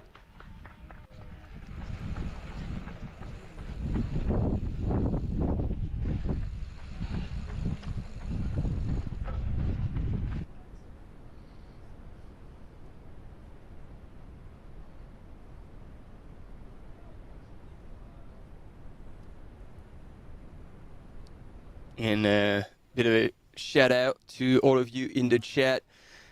A lot of Miguel Arsenio fans. The Mike Show, indeed, he might come back strong. Shout out to Jordi Zaragoza, photographer extraordinaire who's always on the side of the trails and actually has branched outside of the trails now. Yeah, always good to see you. I don't know if you're out there this weekend, and good to see that you're following the English live, even though there is also a Spanish live. So, you know, I think that's a win for us, Tony. He just likes us. And I like that comment being like, today is a power hiking competition with the view. That's very, very accurate. Yeah. Who can hike the fastest?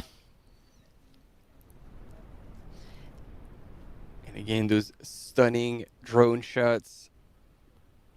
Kind of a staple here on the Swiss part of this 90K course.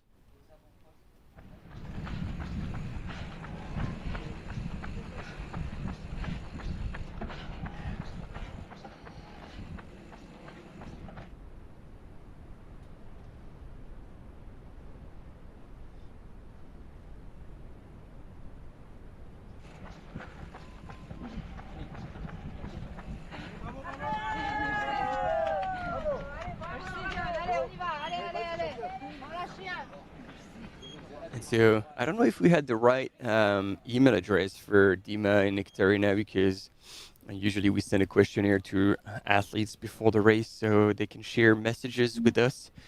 And then we can convey those messages across the live broadcast to you all. We didn't get answers from them, so I mean we know a whole lot about them, but I think the latest of their projects, they are obviously runners, but they are also coaches, and they hustle, they do a lot. And I think the last I've heard is that I think it's close to Mount Elbrus, they have set up an entire training facility that includes like all the goodies that you can wish for, like a sauna, steam room, a whole gym as well. And so that is pretty cool to see them get to share the love for the trails, and beyond coaching people is now offering an actual physical facility for people to come and train specifically for different purposes, different races, and gather around.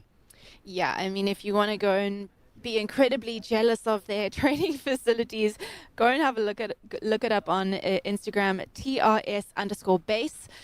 So Trail Running School _base, and it is just incredible what they've managed to achieve there. A really top quality, high class sauna, that outdoor jacuzzi with Elbrus in the background. I mean, come on, who wouldn't want to go and spend their time there? So really, actually, just congratulations to them. That's a really huge thing to do outside of their professional running careers, to set up something like that for the sport that they love, for the athletes that they coach. I think it's a really great thing to do. Are we going to see such a facility in Cape Town anytime soon? Oh, I don't know, maybe. I wouldn't mind going and train there. Yeah, not too bad. Not too bad at all. We have discussed potentially moving back to South Africa at some point in our lives. So maybe that's what I do when I retire. Yeah, or as you carry on running, because obviously It's possible.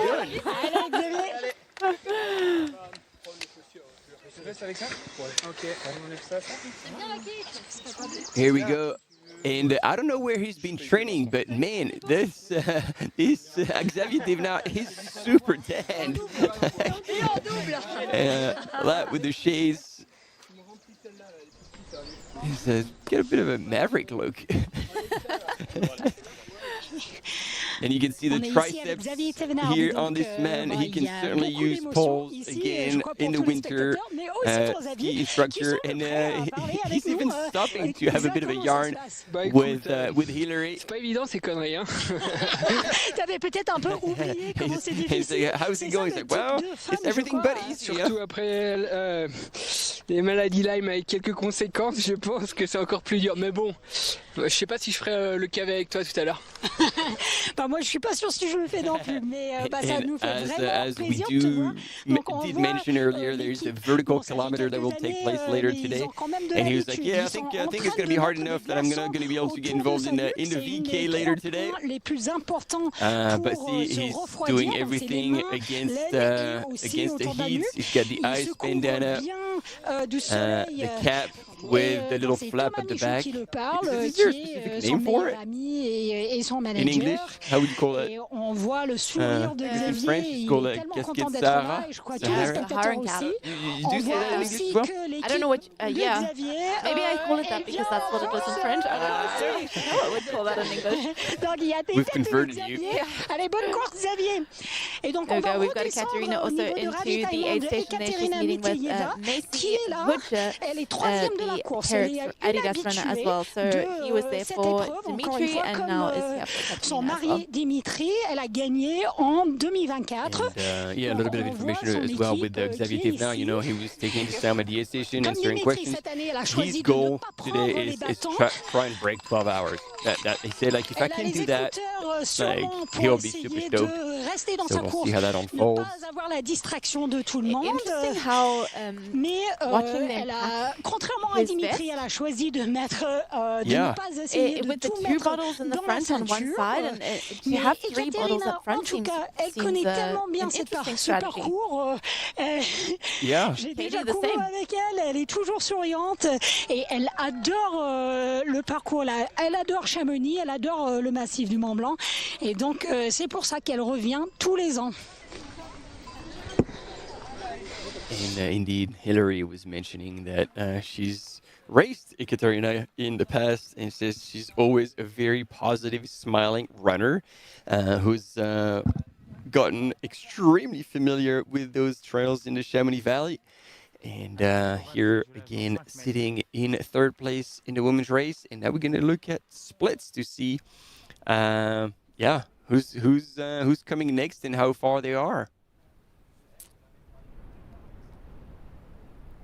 All right, so we had Candice Fertin-Baccon in first position through there in 5:21:23. Audrey Tanguy was just a few seconds back from that, although she did have her aid station stop after that checkpoint. So we assume it's a little bit longer than that, but roughly maybe a minute or so. And Ekaterina Mityaev went through there in 5:36:21. So about 15 minutes back. So again, she's lost another 5 minutes on the lead group. It seems to be a bit of a trend, 5 minutes at every checkpoint. But it also proves that Candice and Audrey are running incredibly well to extend that lead. And then, yep, as we see on the screen, a bit of a recap of what went down in the past hour. All the gentlemen, pretty stacked field, and all kind of together within a few minutes.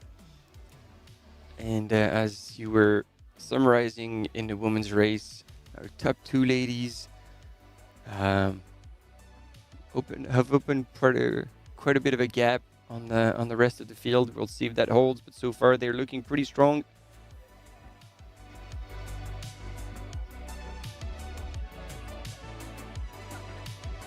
All right, quick commercial break. We'll be back.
All right, we're back, and we are waiting to see our men and women coming through here. We are in a bit of a dry patch of signal, so we will maybe get some images coming through, but for now you're going to have to deal with these terrible views, really horrible. What a dump. Yeah, terrible. So stick with us while we wait for some more images. And in the meantime, we've got a little commercial break.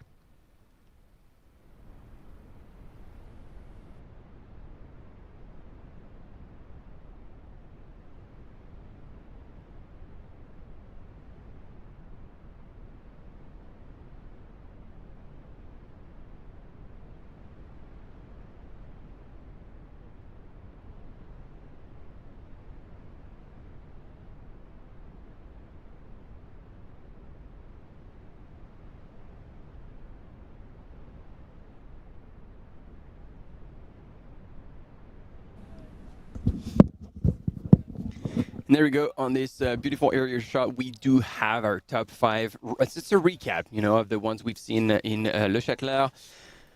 Louison Coiffé and Ben Dhiman were together. Christian Minoggio also together. And Baptiste Chatang, Baptiste Cotentic were together in 4th and 5th. 2 minutes, 10 and 11 and 12 back from the lead. So things are stacked in the top 5 for the men's. And you can see that descent from the dam all the way down to the valley floor and then back on that side. And then, Tony, you were looking after the name. So, yeah, on the way up to past Catong. And we saw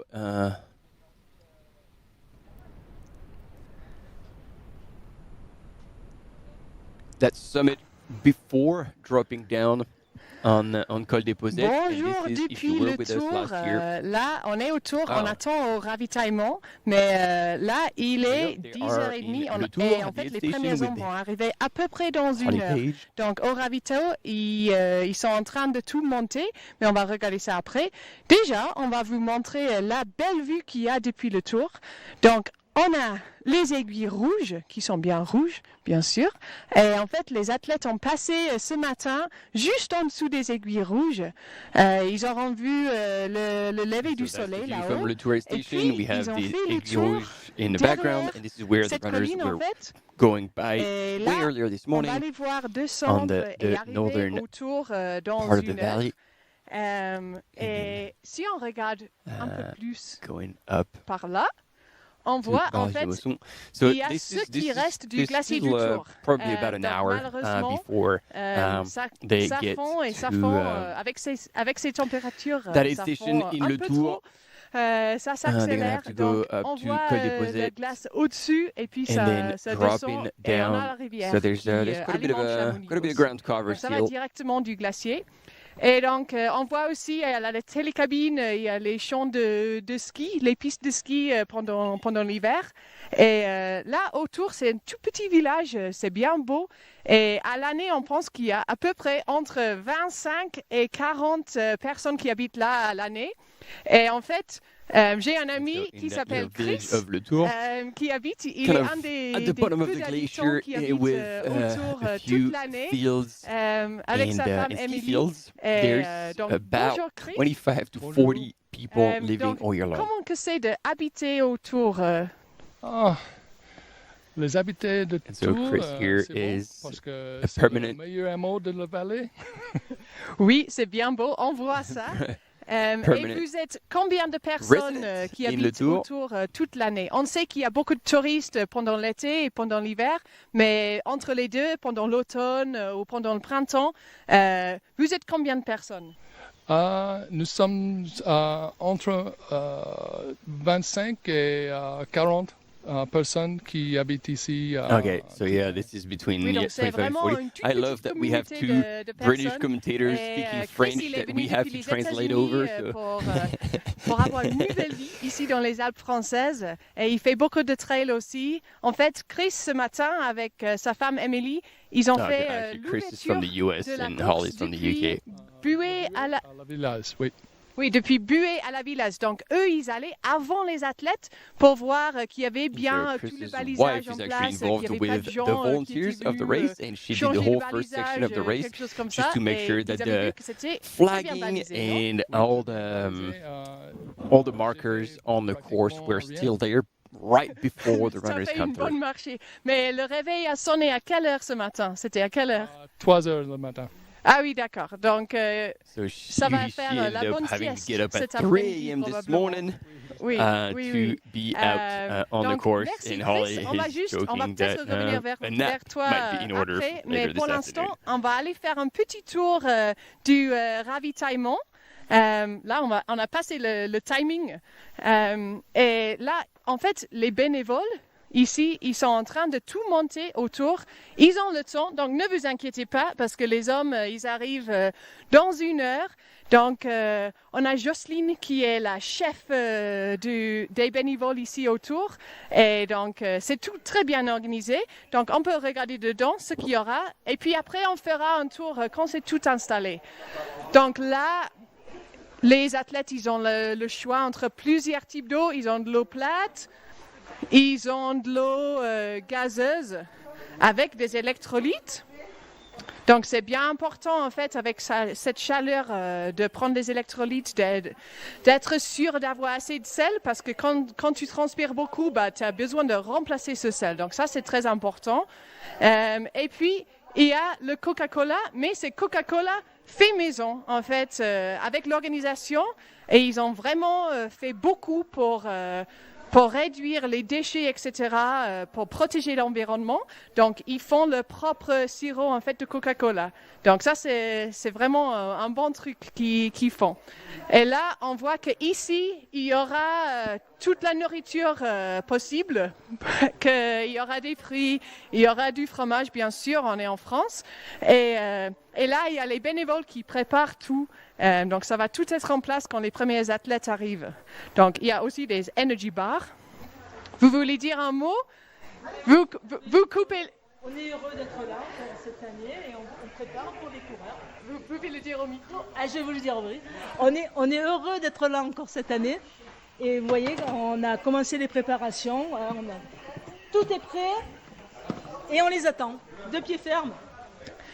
D'accord. Donc, on va revenir avec les premiers hommes autour dans à peu près 1 heure. Donc, tout sera bien installé. Donc, merci. On retourne au studio. All right, we've got our first man on the way up to Cadon before he heads up to the final peak, before heading towards the Col de Posset. And this looks like Louison Coffret, mais I'm not entirely sure. We'll have to wait until we get a slightly better picture, but I believe this is Louison. There we go. I'm hearing my French counterparts sitting next to me, and they are indeed confirming it is Louison, the Frenchman, who is in the lead on his way to Caton. And we've also just had a really great interview from Holly Page at that aid station, where she's taken us through all the different treats that all the runners are going to get. Always great to see the organization's efforts to reduce the plastic waste. So all of the water and the Coke is all plastic free. So great to see. But we are here with Louison, who is on his way up. First man, no one in sight behind him. It's and he's looking back. He's looking back for sure. I think if there's any chance of him seeing someone, it's in this open field. So we'll see if we can see anyone. But at this moment, he is alone up front in the course. Which then, we could safely assume that he's made that move purposely. Yeah, but look, he hasn't opened that big of a gap, and we actually have 2 runners behind him. Hard to tell who it is. I believe in third is Ben Dhiman, who's also transitioning into running. He's running with an intention. He's chasing hard. And in second, probably Christian Minoggio. I mean, they all went through that aid station at Châtelard. Literally, their timing is all exactly the same, 4:56:15. So they are at the bottom of this climb. They were all together. And even now, I mean, you can hardly call that a gap. They are still all together. Yeah, and you can see that they're all really pushing. Like Louison is trying to run away. Christian Minoggio not letting go. And then in a third, also running aggressively, transitioning into a run as well. Ben Dhiman, the fight is on at the front of the men's race.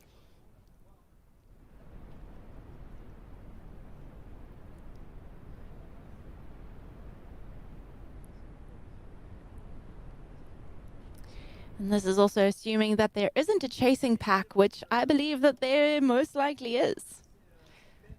They are on they were 2 minutes back.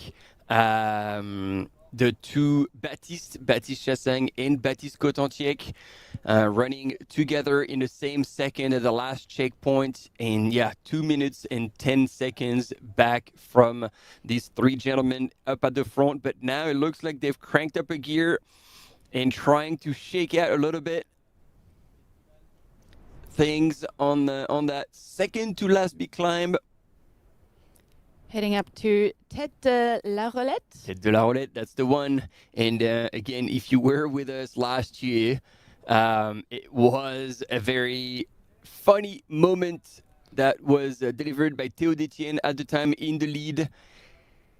He, to his traditional way of goofing around and showing that he's got the biggest triceps in the business, he actually did a few push-ups at the Tête de la Rolette before continuing forward with the rest of the course and taking the win here. So we'll see if anybody is keen to reproduce that or if they're going to be head down and trying to compete with a little bit of a less showmanship. Thank you very much. When you're all together like this, I think the game is on. The fight is on. These guys are not letting up. And you can see it in the way that they're working their poles, the way that they're really head down focused. To be all so close together at this point in the race, 5 hours, 6 hours into this 90-kilometer race, they've probably got about 4 hours left, maybe a little bit less. So the race is on at this point. And I think, as much as we'd love to see a little flair at the top, I think we might be seeing, unfortunately, more focus.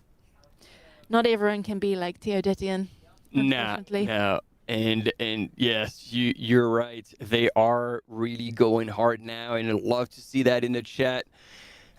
Christian Minoggio supporters, Forza Minox.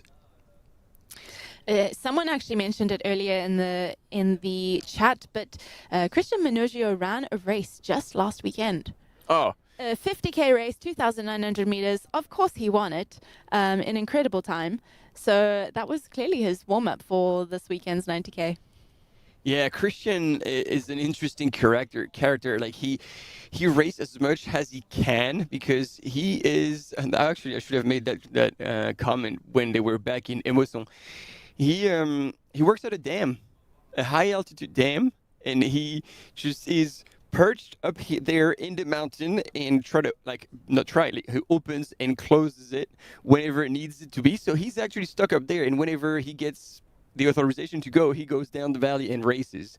But in the meantime, as he's on the screen, let's hear from Ben Dhiman. Trailer, j'ai 34 ans, j'habite en France, j'habite à Bagnols de 34 years old. 65, mais je suis américain à la base. And he lives j'aime bien the department 65 in France. He's American, but loves ultra trail. And sweet spot is between 100 Ks and 100 miles. And his best result was indeed second at UTMB last year. He's won the Vent 200K. And won the Mute in 2024. And he's got 3 children, so he loves spending time with his family. On a 2 bébés, des jumeaux, à 9 mois. Donc, and he's got an older son that he goes biking with, but also 2 young twins. And actually also loves to cook. Good man, family man, and hell of a runner. Indeed, I think he's, breakout performance, although everybody was expecting him to be up high. Last year's UTMB, second place, and certainly fired up to try and better that second place this year. So keep your eyes on that man. Yeah, and just as a note, he ran Transvolcania this year. He was 5th or 6th in that race. But all 6 men who all of the top 6 men were under the course record time, which was just a historic result for all of them. So incredible to see. He's clearly in form. He's been out in Chamonix Valley training at the ASICS base camp, so he's had time on these trails, and it's clearly paying off.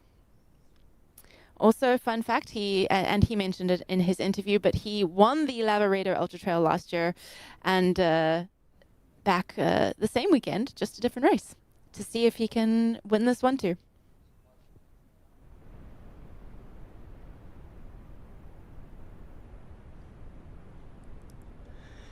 There you go. They're getting close to the end of that climb, and you can see none of them are slowing down. And every opportunity they have to transition into a bit of a jog, a bit of a run, they take it. The race is hot here at the front. And the gap don't seem to be moving that much.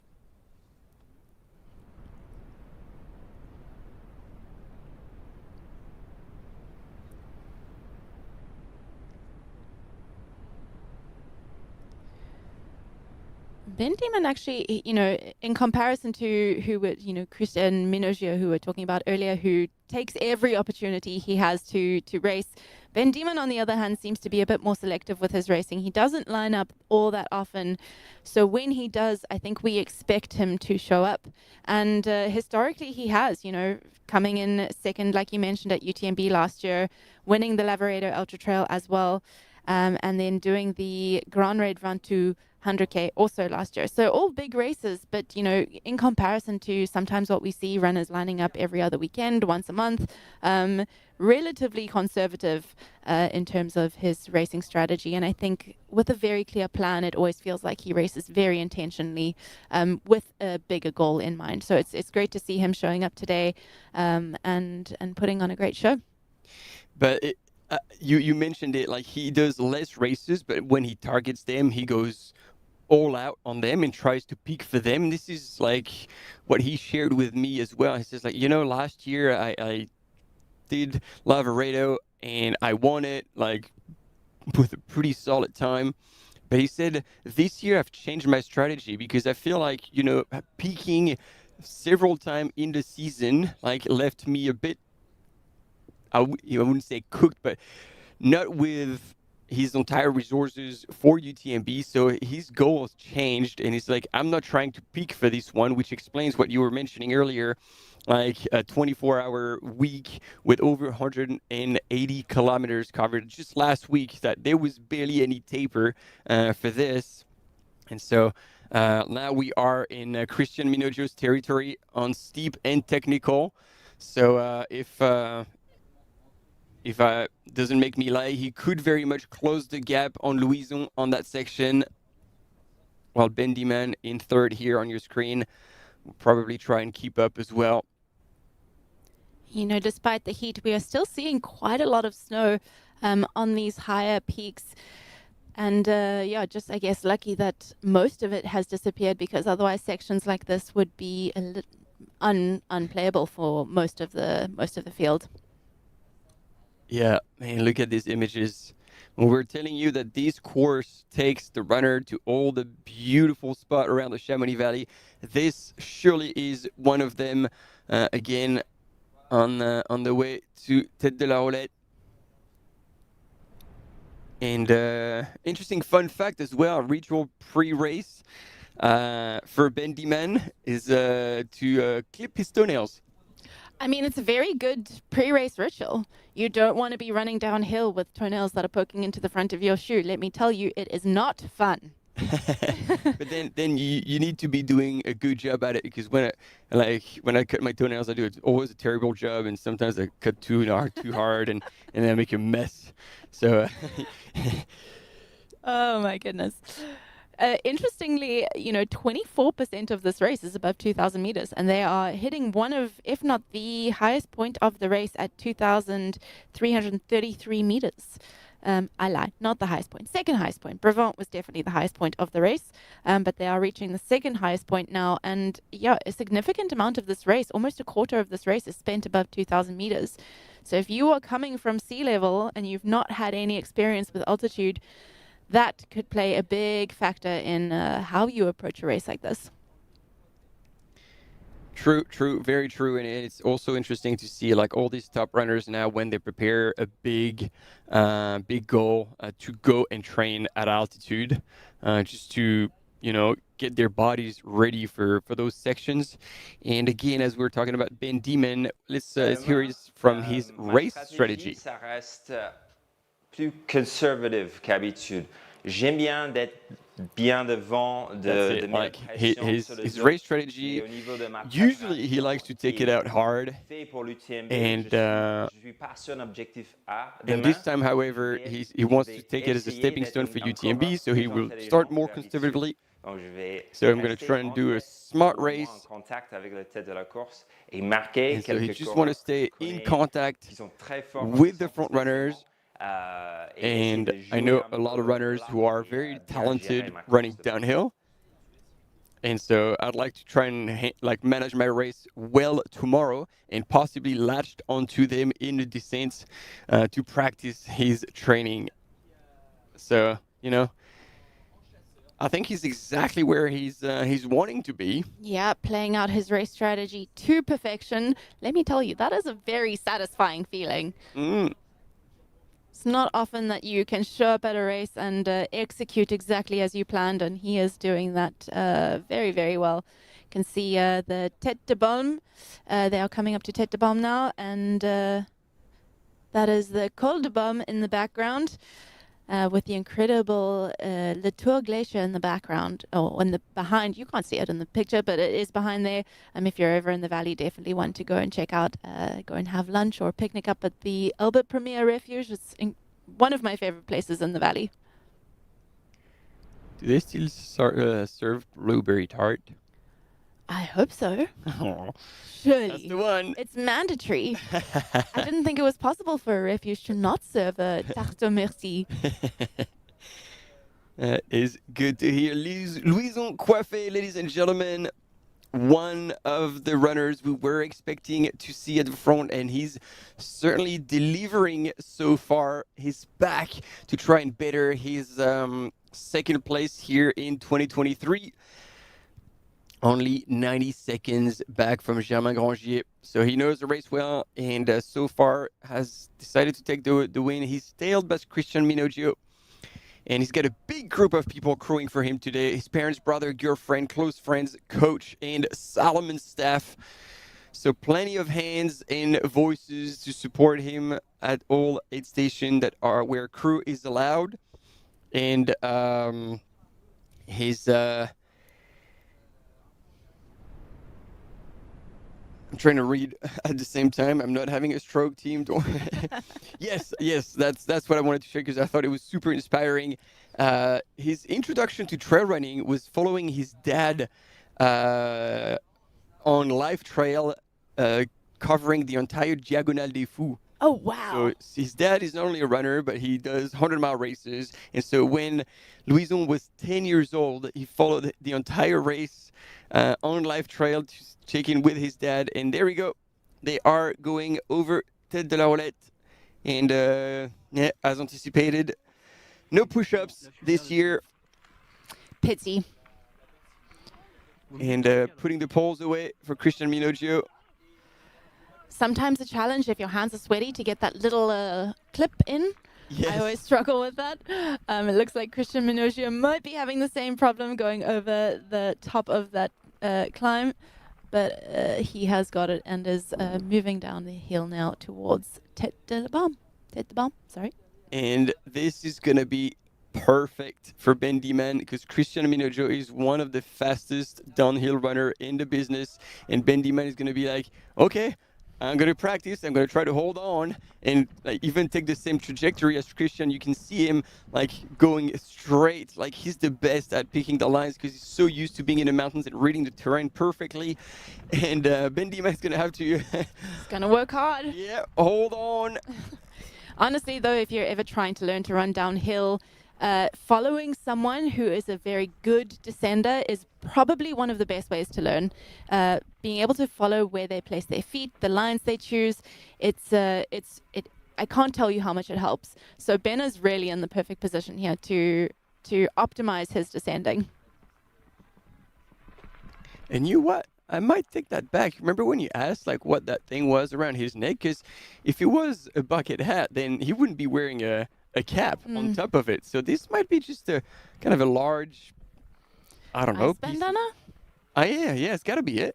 It must be an ice bandana. Yeah. It doesn't look like it's very filled with ice at the moment. Definitely melted by now. But yeah, it would be bizarre to wear a bucket hat and a hat at the same time. Unless it's what the cool kids are doing, and I'm certainly not a cool kid. So You didn't get the memo. no, that one skipped me. And so, interestingly enough, I think both Louison and Christian, like put away the poles at that first peak, and Ben Dhiman chose not to, and there he is now comfortably making good use of them on that second climb, while both Louison and Christian have to then go hand on knees and a little bit more bent over. So I don't know if it was intentional or not, but good move from the American runner from Idaho and now living in the Pyrenees, France. Yeah, I mean, I'm pretty sure Louison knows this course. I'm pretty sure Christian knows this course as well. They've all run here before. So again, I guess a bit of race strategy, but knowing where the climbs are, when you're putting away your poles, it is something to think about before a race, because, you know, if you didn't expect this little blip and you wanted to maybe use your poles, it wastes a lot of time to have to take them out, put them back in. And as you can see, Ben Dhiman has made real good use of having them out at that point. Yeah, and now actually on that flatter section is folding them away and back in the quiver. And that is now time for Christian Minoggio to get back to second place. Well, if Ben is trying to follow someone on the descent, it's a good thing to be behind Christian Minoggio.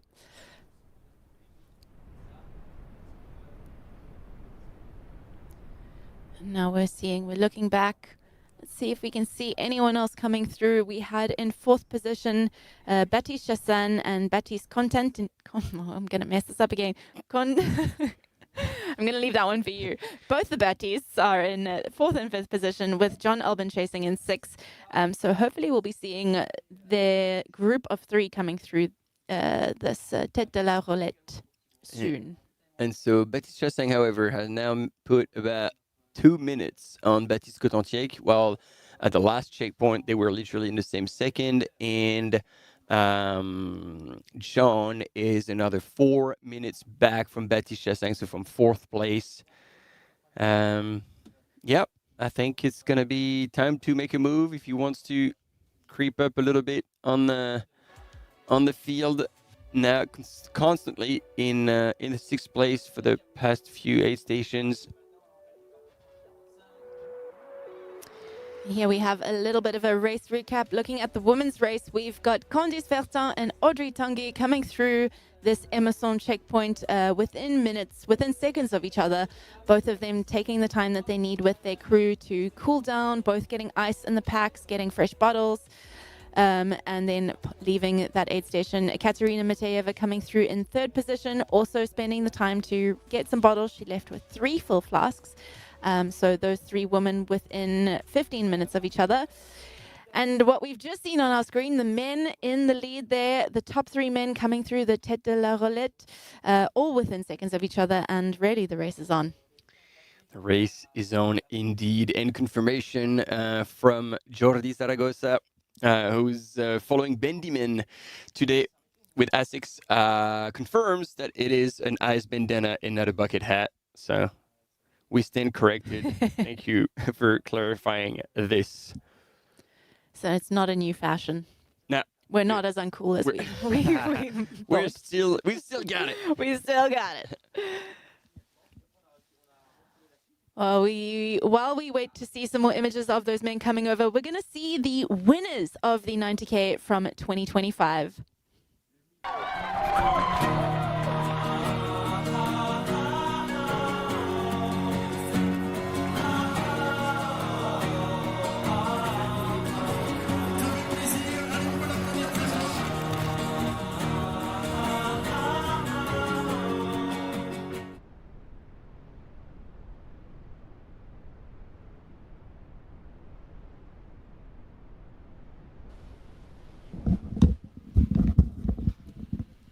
And we are indeed back very quickly after a few images of the 2025 edition of the 90K Mont Blanc. And we are with Baptiste Chassagne here on your screen. So definitely a bit of a gap sitting in fourth place. And as we were mentioning earlier, has opened a gap on Baptiste Cotentiec at about 2 minutes at the last checkpoint.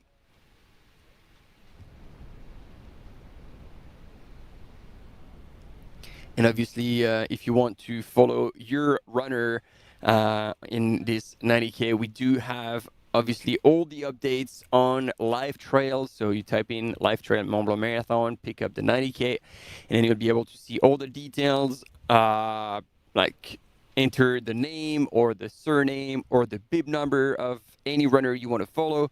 You can actually mark them as your favorites, so to find them back easily. And then you'll see also the course profile and all the split times at every aid station. So plenty of data to be used on this live trail website.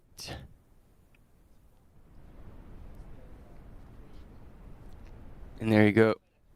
In that very steep section here, fully bent in half. I saw Baptiste yesterday as he was collecting his bibs, and he said that after his race earlier in the year, he did, I'm going to double check this because I don't want to get it wrong, at Ventoux, if I'm not mistaken, he did the 80-kilometer race, 87 kilometers, 4,500 meters, and he ran an incredibly fast time, 8 hours almost on the dot for that 87 kilometers. And speaking to him yesterday, he said he really took the time to recover from that race, and as he described it, he almost entered the valley and is slowly climbing his way out. So I don't think he is 100% on form. He's not peaking for this race. It's very much a road to race. So preparation race for a bigger goal later in the season. But he is still running an incredibly strong race here for that. And this is very interesting here. I don't know if, I mean, we didn't have images of what went down, but I'm extremely surprised to see Christian Minoggio like falling back in third. If anything, I would have expected him to possibly close with Les Uncoiffés and possibly take the lead. This is also on these very trails that he managed to secretly but close completely the gap on Jim Walmsley and pass him like further down the valley. So this course and this especially this section suits him well. He'll have good memories on that. So either he had to make a pit stop for any number of reasons, or he might just be choosing to look after himself and slow down, recover, regroup before trying to make a move later on. But now Ben Dhiman has moved forward in second position. He's trying to close the gap on Louison Coiffé, and Louison is running in the lead and seemingly not as aggressively as he did on that climb to de la Roulette. And as we see on the left side of your screen is fourth place so far, Baptiste Chassagne. Yeah, bearing in mind that the front three men are now entering pretty much it's almost like a 15-kilometer descent with some blips along the way, but it's a really long descent from here down to Les Bois, where they start the climb up to Montenvert and Les Signal. So I think if Christian Minoggio is taking his time, is running a bit more conservatively, I don't think it's a bad idea because it is a long descent. It's a pretty gradual descent, and I think you could really hurt yourself here if you run a bit too hard. Yeah, and it's too early to completely destroy your legs, so I think it's a smart move to hold up a little bit. But then I was getting a message from a good friend. Everybody from the industry is following the race and sending us messages, and we get updates from the field. And this one is from Tilly, and she's saying it really sounds like a joke. There's right now a Frenchman, an Italian, and an American leading a trail running race. The start of some punchline. Love that. We'll see how the joke ends.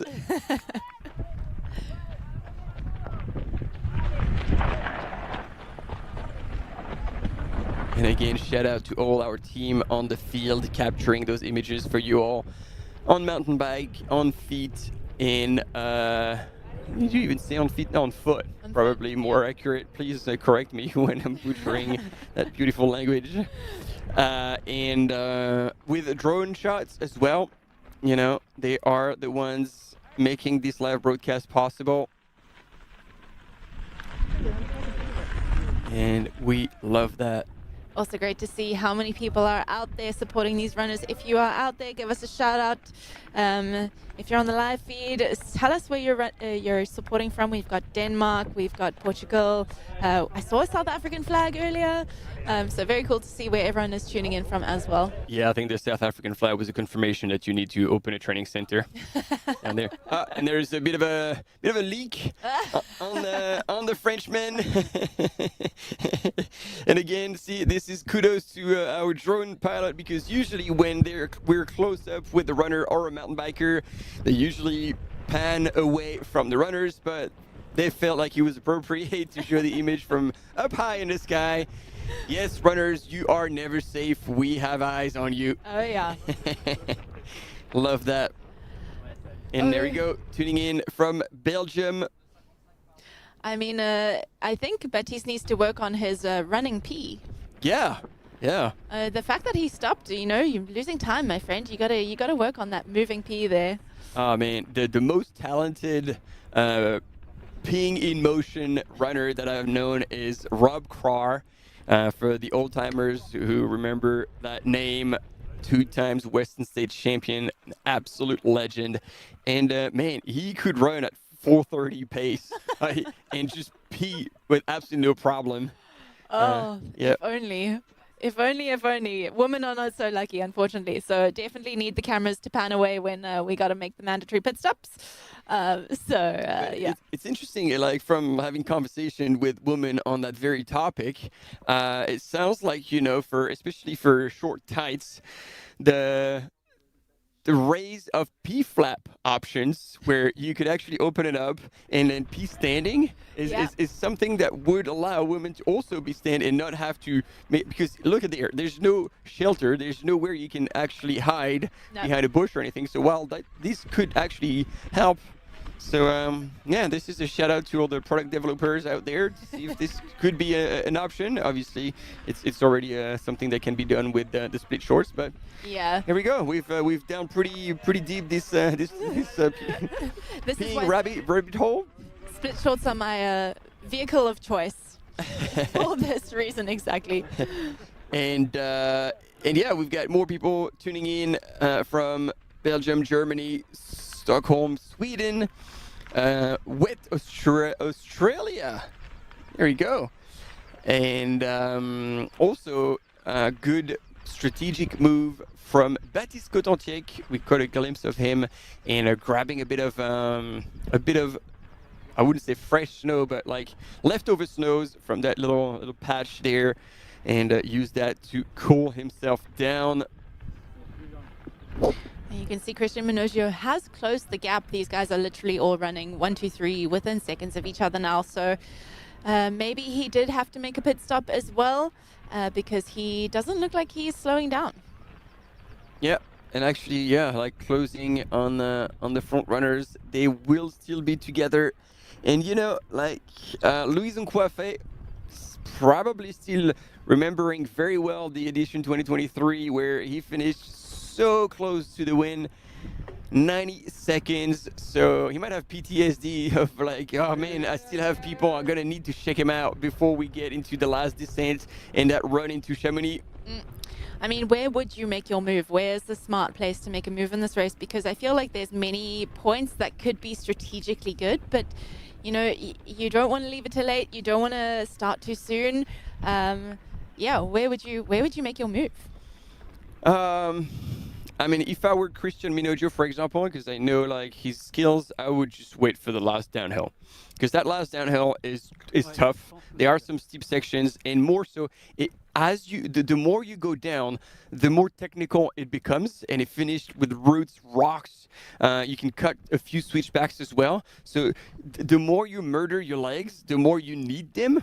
And so if they fall apart a little early, then you're losing a lot of time on that section. So if I were Christian Minoggio, I would probably wait for that section to really try and make the push there. But again, Ben Dhiman is an overall very good runner and strong climber. We said it earlier, he's practiced hiking a lot.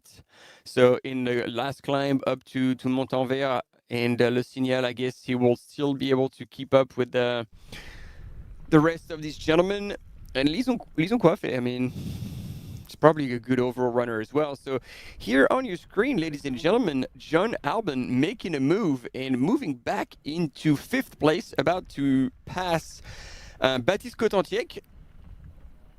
So what we anticipated to happen is finally taking place. And here we go. There it happens. We have our change. And a decisive move. Like, it's not like Baptiste is trying to keep up. Look at that. John is probably very purposely making a push here to not give Baptiste any thought of trying to keep up. John Alban, also like one of the best downhill runner in the business, and so he's making good ground here and creeping up on the field. Now only 4 runners ahead of him. 1 probably at reach, Baptiste Chassagne, but then the top 3 here on your screen have quite a bit of runway before they can get caught. Sorry, and yeah, they don't. It doesn't look like any of them is showing any sign of fatigue at this point. Yeah, a bit like cycling, when there's a breakaway group, it becomes very difficult for the chase pack to catch them, especially when there's 3 of them together like this. They really egg each other on. Everyone's pushing each other. No one's holding back. So, you know, as much as it'd be great to see Baptiste Chassagne or John Alban catch up to these guys and throw their names into this top 3 position, I think we probably do have our top 3 set for now. Unless obviously we have some sort of mechanical issue, rolled ankle or something like that. I think we've got our top 3, and it'll be Baptiste and John, or the 2 Baptistes and John duking it out for that chocolate medal.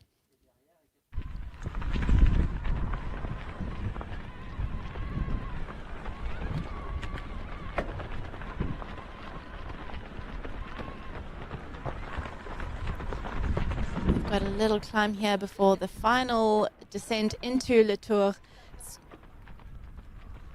It's not really a super technical descent down into Le Tour, but it can trip you up if you are a little bit tired. It's definitely not the easiest, smoothest descent. Lots of switchbacks, a few rocks at the top, yeah, a little bit rolling, and it gets pretty steep at the end. So it's definitely a fairly challenging one. And the section, yeah, nice and rolling towards that final descent into Le Tour. And it's interesting because now looking at these gentlemen run, like it looks like they're backing off a little bit. Like they all went really hard on that climb, and now they're almost cruising, either recovering or maybe none of them is wanting to make a move. Louison realized he couldn't shake him off in that climb, so now they're kind of like playing a waiting game, it seems, because yeah, it doesn't look like any of them is really putting pedal to the metal, and that's probably going to help John Alban, who's like here on your screen seems to be definitely running with more of a purpose and trying to make ground, but they are way out in the distance on the left-hand side. I don't know if you're going to get another image. Yeah, like way back past on the side of the Aiguille des Posettes. It's about a 2.5 kilometer distance, I would say. Yeah. So a lot of ground to be made for John Alban. And somewhere in between that is Baptiste Chassagne. Somewhere, like, satisfied now. Baptiste Chassagne.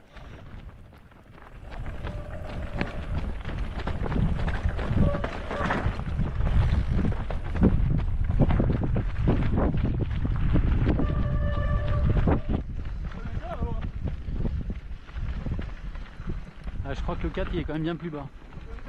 And John definitely looks like he's moving with a lot of intention here, a lot of purpose. Mm-hmm. And it's good. It means that, we were worried because we had someone on the field this morning saying that John did not look too good.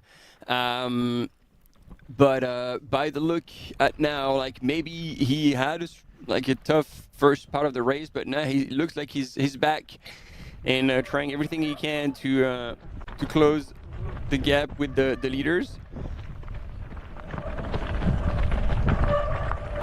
But I'm very, very curious about these top three gentlemen because now it's spreading out a little bit. It looks like they're opening up a bit more.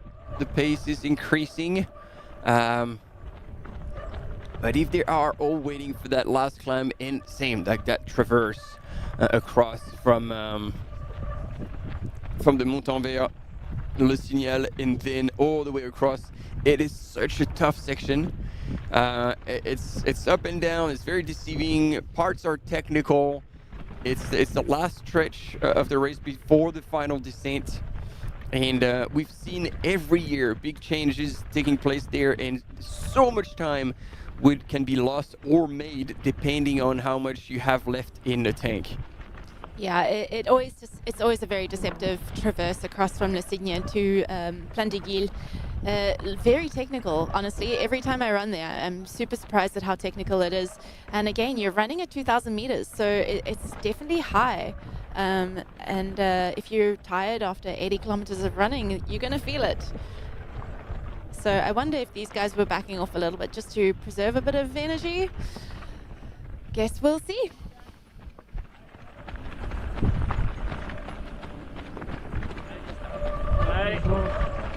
But this is interesting. Like Christian Minoggio seems to be just cruising at the back, keeping his distances, trying to run as relaxed as possible. You see, he's braking a lot. Like he could really let go. So he's choosing to try and be soft and not increase the pace. He's purposely staying in third, which means like, okay, when is he going to pull the pin and launch the grenade and then start shaking things out? And in the lead group,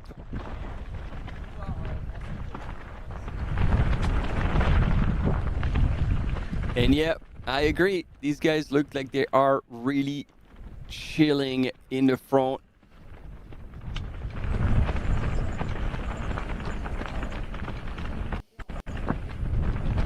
I wonder if this isn't tactical by Christian Minoggio and actually maybe he's feeling that race that he did last weekend. Maybe he's feeling the training. Yeah. So there you go. Baptiste Cotantiec. Voilà, ce fut bref. Now running in 6th place. And in the meantime, we're going to actually tune in with our field reporter, Holly Page. Mm-hmm. She's on the ground and we'll be there to translate and give you information from the field. Rebonjour, là on est au ravitaillement du tour et on attend les 3 premiers hommes qui sont bien ensemble, on pense. On est en fait avec l'équipe de Louison. Donc là on a Quentin qui est son entraîneur. Bonjour Quentin, vous pouvez nous dire un peu sur les entraînements de Louison, comment il s'est préparé pour cette course?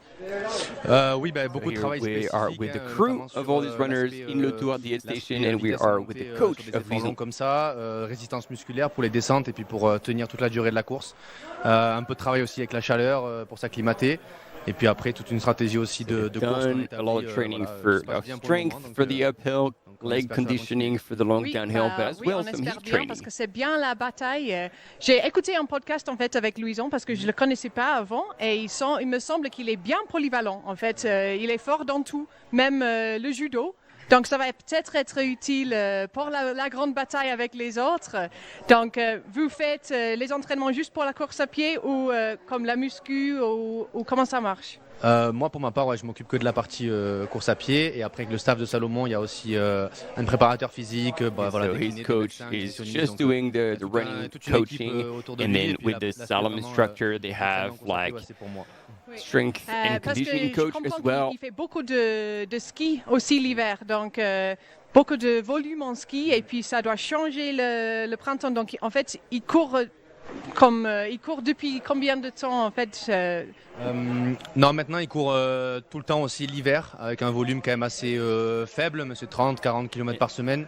Pour garder un petit peu de even though he does a lot of ski in the winter, he still keeps a tiny bit of running, like 30 to 40 Ks, to make sure that the legs never forget the muscle memory. And, you know, because if you are doing those kind of transitions between the winter and the summer, that can be extremely painful to reintroduce a lot of pounding from the running after spending a winter on skis. Oui, mais il me semble qu'il est très fort en vertical, il est très fort, il n'a pas fait un 100 miles pour l'instant, non, mais il est encore très jeune, non, donc je pense qu'il a un futur devant lui qui va être brillant, donc oui, ça va être très intéressant de voir qui arrive en tête. Je ne sais pas s'ils descendent tous les trois ensemble ou s'il y a un petit écart entre chacun. En fait, depuis le live, on ne sait pas. They don't have the live images, so they're wondering if all the top runners are still together. And I feel like there's been a bit of a shakeout because we saw our mountain biker move ahead of Christian Minoggio, who was falling back a little bit. So maybe you were right, Tony, and he might be feeling the race from last week and might be starting to fade a little bit. Revient au ravito quand ils arrivent. So we'll be back with Holly as soon as these gentlemen come through the aid station of Le Tour. And in the meantime, we're back with our top front runners. I must say that Ben and Louison look a lot more comfortable to me than what we were seeing from Christian Minoggio. So I don't know if it's fatigue. Maybe it's very purposeful. Maybe he's purposely dropping back to recover and allow his legs a bit of a break. But for me, it looks like Ben Dhiman and Louison are moving much more comfortably up there in the front. Indeed, it is relaxed, yet solid pace. And as we have those drone shots, this is exactly where I wanted to go back to. So perfect, thank you very much. So Candice Fertin still leading the women's race, just under 6 hours elapsed. Audrey Tanguy now fell back 3 minutes and a half back. Dmitry Mityaev, there is 15 minutes back from Audrey and 18 minutes back from Candice in the lead. And then Katarina Hartmut was 20 minutes back and Céline Finas 35 minutes back from the lead in 5th place. And then in the main, we've been having images for quite a while. And but that interesting piece of information there was the split time between Baptiste Chassang and John Alban. There was just over 2 minutes. And seeing how intentional John Alban was in a descent, he might actually be able to close a little bit of that gap, if not all of it, by the time they get to Le Tour aid station, because there's a lot of downhill. And again, John Alban is extremely strong on these sections. Oh, yeah. It's great to see the little kid on your screen running behind Ben Dhiman and Louison Coffret, taking a video of him. The future generation, everyone. Loving it.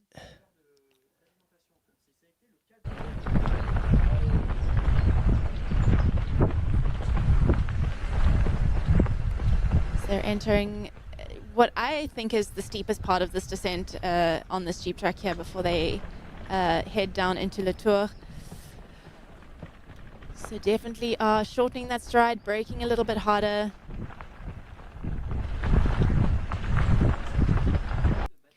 But you're right, they look both very relaxed, very much in control.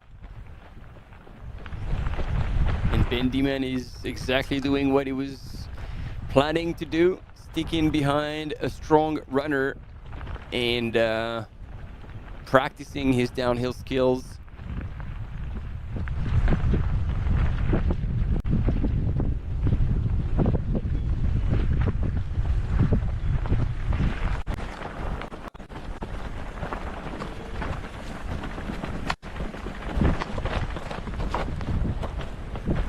57, 58 kilometers into this race, and 6 hours and 40 minutes, 36 minutes.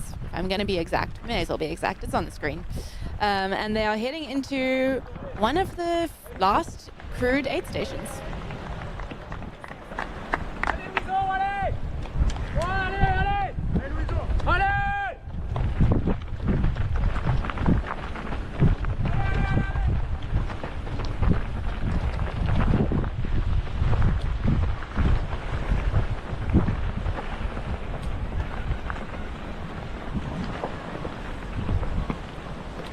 There we go.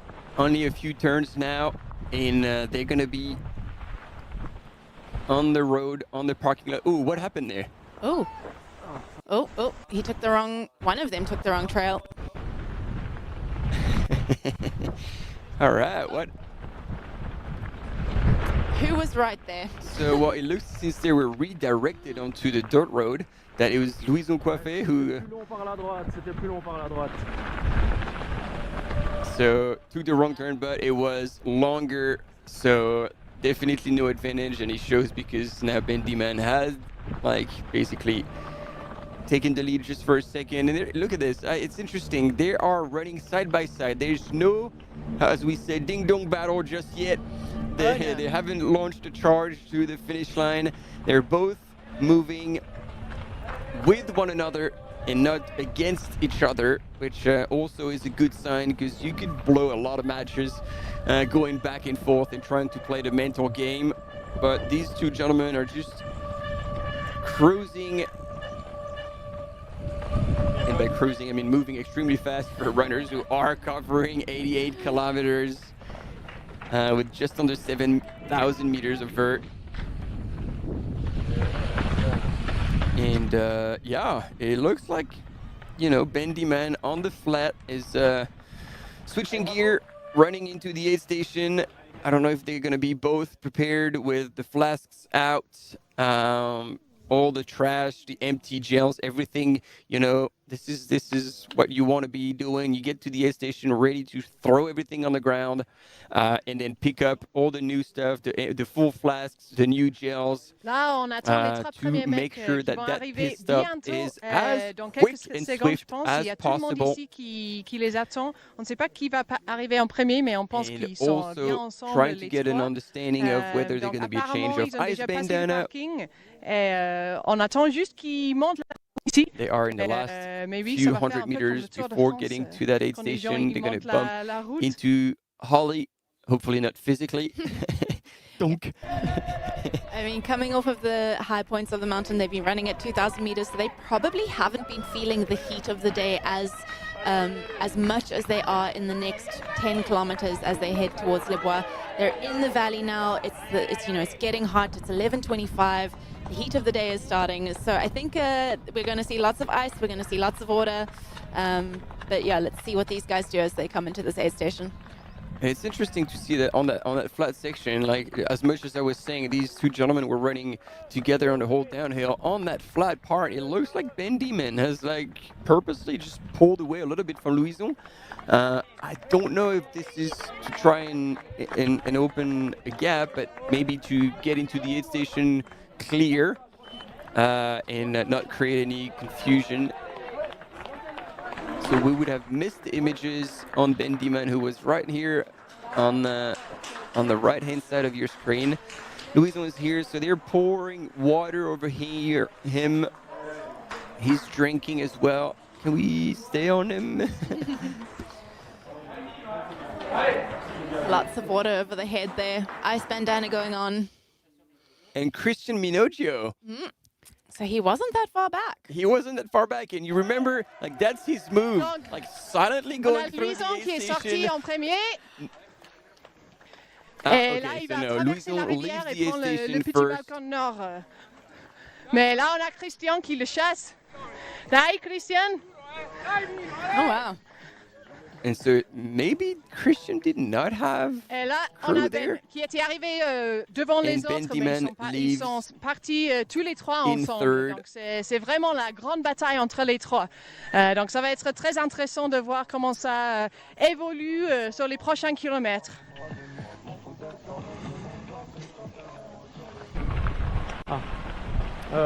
Thank you, Holly.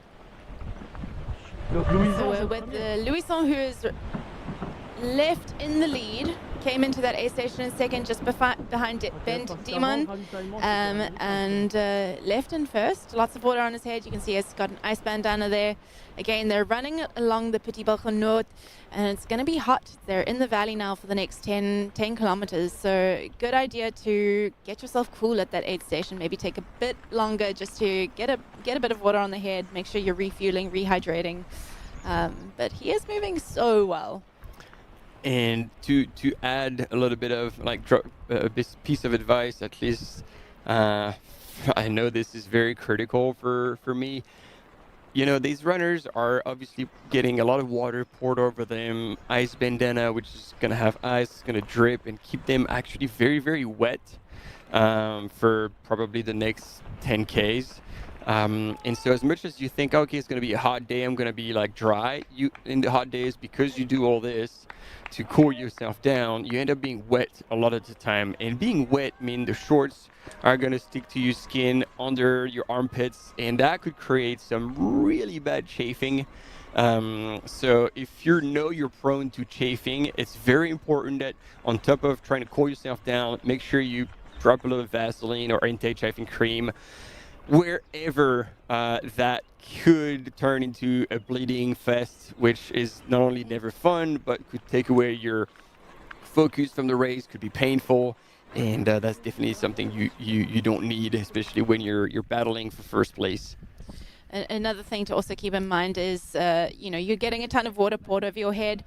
That water goes into your pack, and all your mandatory gear in there is also able to soak that water up. So ideally, you want to have those items like your rain jacket, like your second base layer, all of those in a sealed plastic Ziploc bag or some sort of reusable bag, so that they don't soak up all that water and add an extra 2 kgs to you. See, words of experience. I think we're tuning back with Holly. Bonjour, là on est avec Joseph autour. On vient de voir les trois premiers hommes passer. Donc Joseph, il est de l'équipe Salomon, donc avec Louison. Donc qu'est-ce que vous pensez, Joseph? Comment ça se passe pour l'instant? Eh ben, ils sont tous les trois ensemble et tous avec plein de motivation. Donc ça va se jouer maintenant. Oui, ça va être la fight, la grande bataille entre les trois. Mais Louison, il est connu pour... il faisait du judo avant. Donc, il est bon en ça, non? Je pense qu'ils sont tous les trois prêts pour se battre jusqu'au bout et aller chercher le mieux qu'ils puissent. Oui, mais on voit que les températures augmentent en fait. Donc en fait, on a vu sur le live que Louison, son équipe, il lui mettait beaucoup d'eau pour essayer de le rafraîchir avant de... ils doivent descendre un peu et puis ils ont la grande montée pour aller au montant vert. Mais oui, c'est très important. Vous sentez la chaleur cette semaine? Oui, glaçons et eau pour pouvoir se rafraîchir correctement.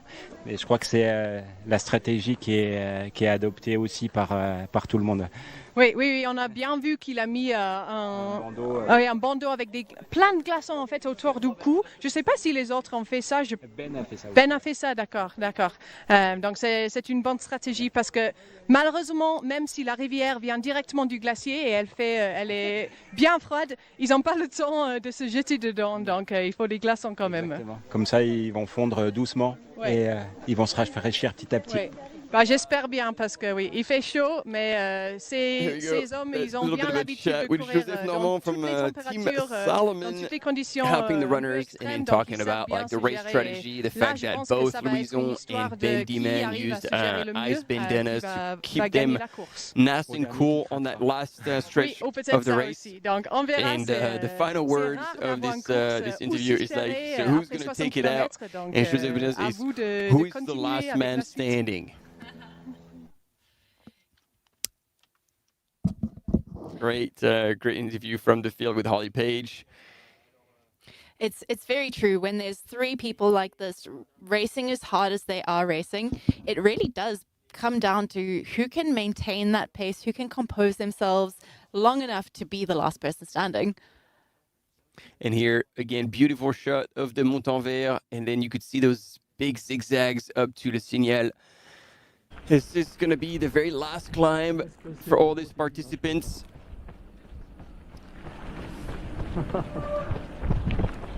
Here they are cruising along the Petit-Baccon Nord. They're heading towards Montroc before they drop down into Argentière, and it's not flat. It's a net downhill until Les Bois, but there are definitely some sneaky climbs in this, so you can't switch off. There's no cruising in here. We are going to go to a little commercial now, so stay with us, and we will be right back.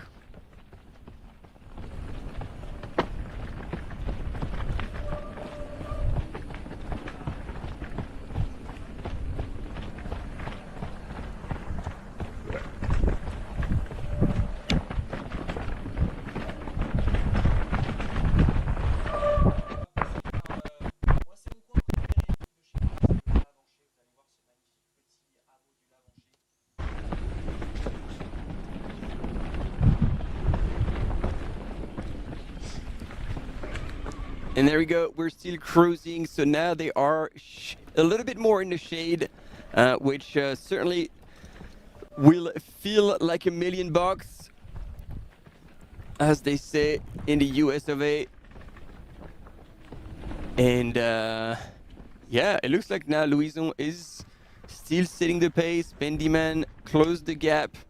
Because when they left the aid station, there was a bit of a room between them two. So looks like Dhiman is in control and choosing to just sit there, follow through. And I'm guessing at times he will be looking back to see if Christian Minoggio is still with them. Because Christian can be lethal all the way until the end. We were telling you that that last descent could really... I take that back. I think Dhiman is now feeling like this is going a bit too slow. And he didn't only pass, he actually made a move, and within a few seconds has opened a 10-meter gap on Louison Coiffet. Is this the move? Have we just seen the move? Indeed. The move of the day, is this going to be the one that breaks the elastic and lets Dhiman pull the lead and take it in for the day? But I don't know. Let's keep a check on this. Yeah, we are still, as you can see on your screen, 26.6 kilometers away from the finish, with a massive climb from the valley floor all the way up to the Montanvert and then up to the Signal. That is a beast of a climb, and it's going to be exposed as well, so they're going to be feeling the heat. Wow! Oh, there we go. And our camera mountain biker is now moving to catch up with Dhiman. And let's catch a glimpse and see if indeed he's gonna keep the pressure on, step pedal to the metal on that kind of rolling section, trending downhill. But we'll see a lot of little kicks. It's definitely a bit of a roller coaster on that course. But yes, you can see he's like tiptoeing on the switchbacks. There's certainly a fight going on at the front, and it is no more a friendly run between Louison Coiffet and Dhiman. Il boit, il boit. Et lui aussi, il a un bandeau de glaçon au short du cou, on your et screen. il a mis sa casquette saharienne. And man, the whole summer kit is coming in with the flap at the back of the cap, the ice bandana. He's got his sisters there who is in the front. Juju, she's I think crew chief. Et là, il reprend le chemin.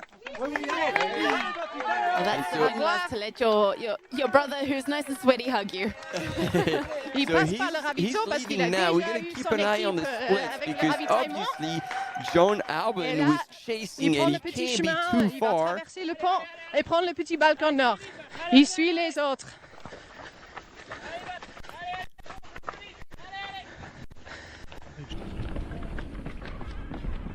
So back with Dhiman in the lead of the men's race now.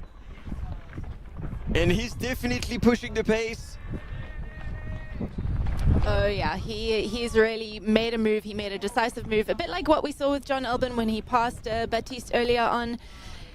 you gotta go. When you go, you gotta go, and you've got to break that elastic real quick. Otherwise, the move becomes a bit null and void. So we've seen him put in the surge here, and he's opened up probably about 15-20 second gap, if I'm correct. That could be wrong.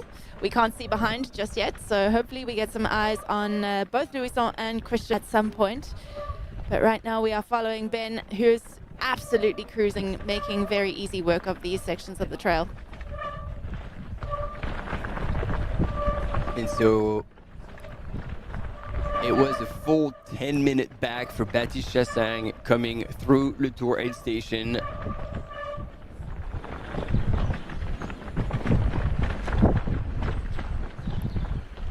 And all eyes on the splits on Life Trail. Again, if you want to follow like all the splits, the timing, the updates, the runners, the profile, it's all on Life Trail. You type in Life Trail plus Mont Blanc Marathon, and you'll most likely land on that right page. Select 90K, and you're in the money.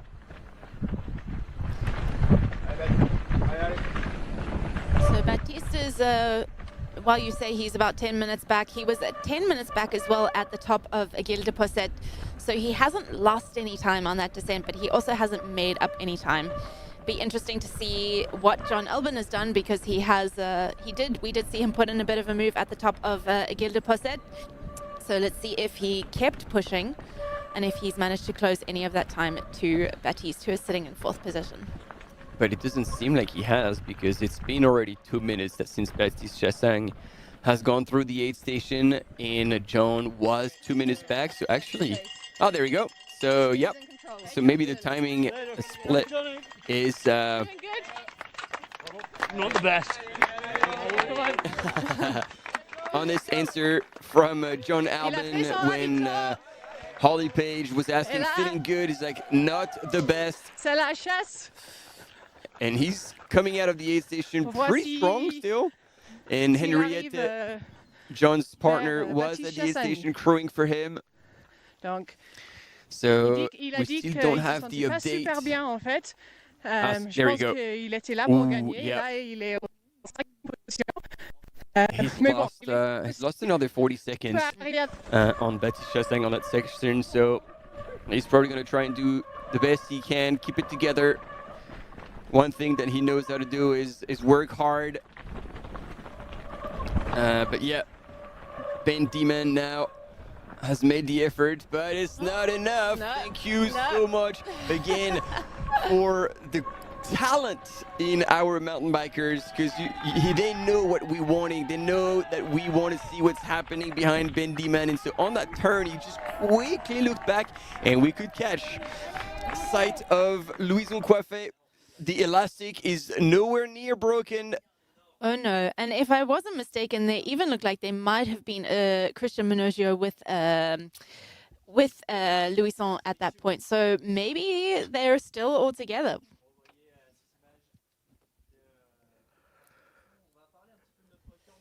And so that would mean first shot fired, but not quite enough to bury his competition. And while we've been following the men's race with Ben Dhiman, who's just made the move, Louison Coffret in 2nd position, and Christian Minoggio chasing hard, we are waiting to see our women coming through. They have been through Châtelard, and they are heading up to Tête de la Rolette. So we will hopefully get the same beautiful drone images of them coming up to that high point of the course before they drop down to Le Tour. But we have no images yet, so they are still on their way up. Unfortunately, it's not a great signal area, and it's an incredibly tough climb, so we are expecting them imminently. So if you're following the woman, stay with us. We will hopefully get some images of them soon. But for now, we get to sit with Ben Dhiman, who is absolutely cruising along this section. He is going through what looks to be Argentière, the lower trails there. This looks like the ski de fond. What's ski de fond in English? Cross-country skiing, sorry. He looks like he's on the lower cross-country ski slopes.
So it's not done yet, but it definitely feels like Ben Dhiman is trying to be out of sight, out of mind. Louison Coiffé, if he gets to the aid station and he can't see Ben Dhiman, there's a little bit of an out and back when they get to the aid station and they get back and across the river and onto the last climb.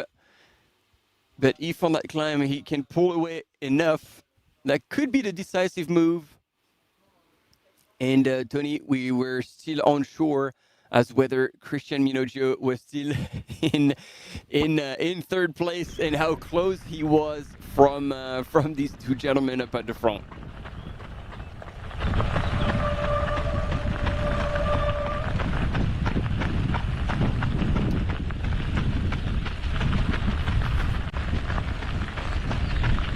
Donc je suis venu pour le 90 de Mont-Blanc parce que c'est un parcours qui m'attire en fait.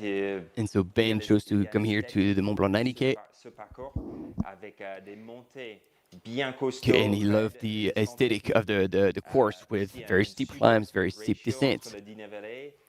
And he loves the vert versus distance ratio. And he's come here to work on his weaknesses as well. And based on his experience at UTMB last year, he realized that he could still perform his craft, improve his craft, especially at hiking uphill with poles. And so he would like to, come back to UTMB and be a little stronger. So this race was the perfect opportunity for him to practice that. And he said he wanted to work on his weaknesses, but man, as soon as the terrain gets rolling, you can see that he can also play his cards on the faster running stuff. But that might be exactly why he's made the move now, knowing that he's got 10 kilometers of more runnable terrain, knowing that the steeper climbs and descents are maybe not his strongest point. So maybe the goal was to make the move here and hopefully break the elastic enough that he has a bit of a buffer going into those sections that his competitors might be slightly stronger at. And also super interesting here, we're telling you, as much as this trending downhill, you've got those lot of mean punchy climbs that you have to go through, quite not long enough to take out the poles, so you have to run them all, and that is a steep section that he's just went through, running every single step of the way. He still has some left in the tank, plenty of it, and that confirms that he's on a mission now. He's definitely switched the gear, and we'll try to shake out his competition on that last section before the aid station. Will that be enough? I find it very admirable when an athlete shows up at a race knowing that it's not their, it doesn't play to their strengths. Because, so often we choose races based on what we know we will be good at. So it's awesome to see him showing up here and really challenging himself, knowing that it doesn't play to his strengths. And yet still showing up incredibly well, clearly showing us he's got the skill set to do this race. And if he improves at these things that he believes are not his strengths, well, I think he just becomes unstoppable. Yeah, and here, straight after that steep climb, you can see him super smooth, super relaxed on that terrain. A bit technical. The shadows also really don't help to read the terrain perfectly, and he's looking super good, in control. I think it's important to remind everyone, this man took second at UTMB last year. He's got the skills, he's got the talent, he's got the mindset, and that's going to be a tough man to beat today.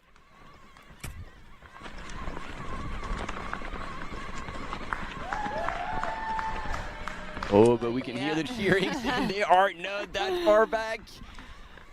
Oh, I love it. Louison is right there. He is not giving up.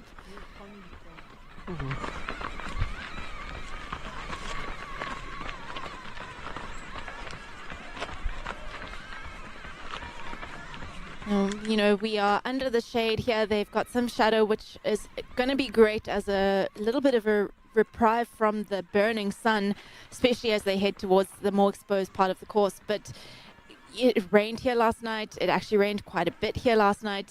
So I do believe that it probably feels pretty humid under those trees in that shadow. So while they may not be getting direct sunlight, it's still going to feel very muggy, very hot. Which, you know, depending on how you like the weather, how you like to train, or what you are more used to, could play to some people's strengths and not to others. Voilà, je te le fais là, je reste en plan. And there you go. We're going to see the gap. Our mountain biker has been instructed to stay there. And it is actually Christian Minoggio, ladies and gentlemen. We thought La Louison Coiffé was still in number 2, but no, he's fallen back a little bit.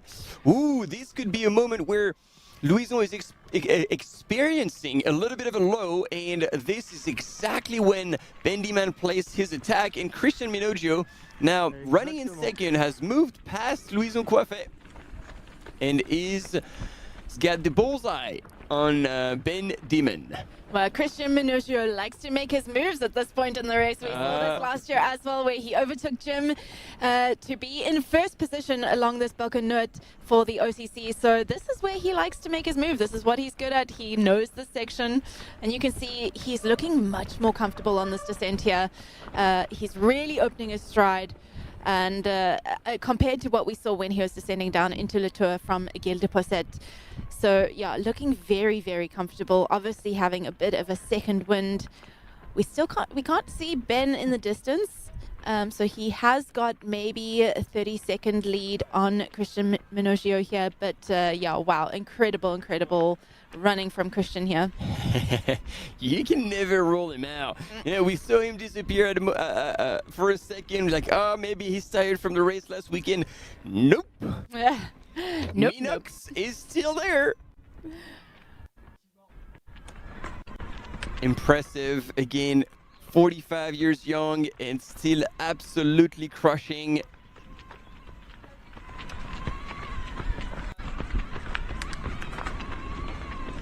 And obviously we have been following the lead of the men's race, but we are still waiting for our women who are coming up towards the Tête de la Roulette. And we will hopefully get some images, some great drone shots of them coming up there. Like I mentioned earlier, we don't have great signal in that climb, so we're waiting for them to get to that point before we'll be able to get some bikes and camera runners following them. But in the meantime, we can give you an update on what is happening in the women's race. We've got Candice Fertin has actually been through Col de Posset. There we go. There we go. Wow. So she's now on her way down to Le Tour. So we haven't got Audrey Tanguy, who is in second position through that point yet. She went through there in 7 hours, so she has just been through 6 minutes ago. Which means if Audrey hasn't been through there yet, Candice has managed to open up a bit of a gap there.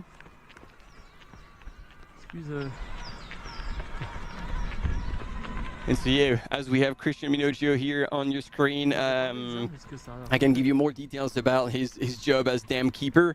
It's in Sabbione Lake, and it's perched at 2,500 meters of altitude in the Alta Valformazza, and he works alternately week on, week off, and so it changes every Tuesday, handling like temperature checks, facilities, and then obviously constant monitoring because if there's too much water, just lets up. So he took that 6 years ago, and after like spending a career as bricklayer. So the man can work for sure, and it's super interesting to see like so altitude. I wonder what he does where he's not up at the dam, whether he still stays up or is moving down to lower altitude for training. But I also wonder like how much he's able to train on the week on, and therefore how much he can compensate with probably an increased training load on the weeks off. But maybe that's the strategy. 1 week on, 1 week off. La batterie de la GoPro, faudra que je la change. We've seen it now with Abby Hall and her training for Western States. I don't know if you follow her on Strava, but the strategy was very much one big week of training, one lower week of training, one big week of training, one lower week of training. So an interesting strategy, and Christian might just be taking that to the extreme with. And yeah, like you say, we don't know how much he gets to run when he's on call, but yeah, maybe that's the new strategy. Certainly paying off. I mean, the man's pedigree is so long. Two-time ultra skyrunning world champion in 2022-2024, European Sky Ultra champion in 2019 and 23, and again in 25. And with the world title in 2024 in Soria, Spain, was an absolute demolition. He finished 27 minutes ahead of second place. And to compare a little bit with today's race, last summer he ran the Monte Rosa Trail 90K, which was 82K and 6,300 meters of gain in 9 hours 37. I think he's actually signed up to race again this year. Oh, I wouldn't be surprised. What would he be doing? I think he's doing the 80K again. Oh. Yeah. Which, that's 3 weeks away. 3 weeks after this pretty brutal 90 kilometers. Yeah. It's an interesting strategy. It takes a lot to tire Il Minoggio. So now we have been with Christian for a while, and so I'm trying to get my head closer to the screen to see if we can catch a glimpse of Ben Dhiman, but I don't think we can see him, which would lead to believe that there is still a bit of a gap. But look at Christian, he's still looking very relaxed, shoulders down, using his arms to stabilize himself. So the legs don't do all the work. I think they're coming up to a bit of a clearing, so hopefully we'll get some eyes a little bit further ahead. But you're right, we couldn't really see anything in the distance there. So assuming there's maybe 30, 40 meter gap, maybe a little bit more.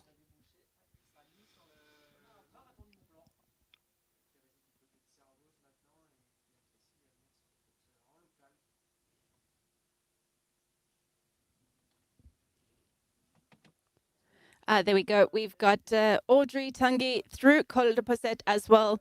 She went through in 7:07:13, so 7 minutes behind Candice, which means Candice has put in a bit of an effort and has opened up a gap there. And that's the clearing, that's the opening you were talking about, Tony. And so if our mountain biker goes ahead of Ben Dhiman, we'll see a shot from the front. And we might be able to gauge where Christian Minoggio is in comparison. Here on your screen, Ben Dhiman leading the Mont Blanc 90K. Getting a little bit of a fist bump from someone on the side saying, "You got this." Love the support.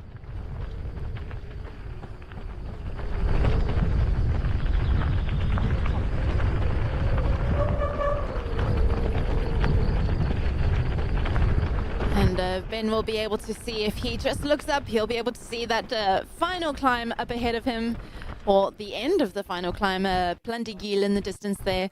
That is where they are heading. And I don't know if that gives him confidence or gives him a little bit of fear. Yeah. Either way, he's only 21 kilometers away from home.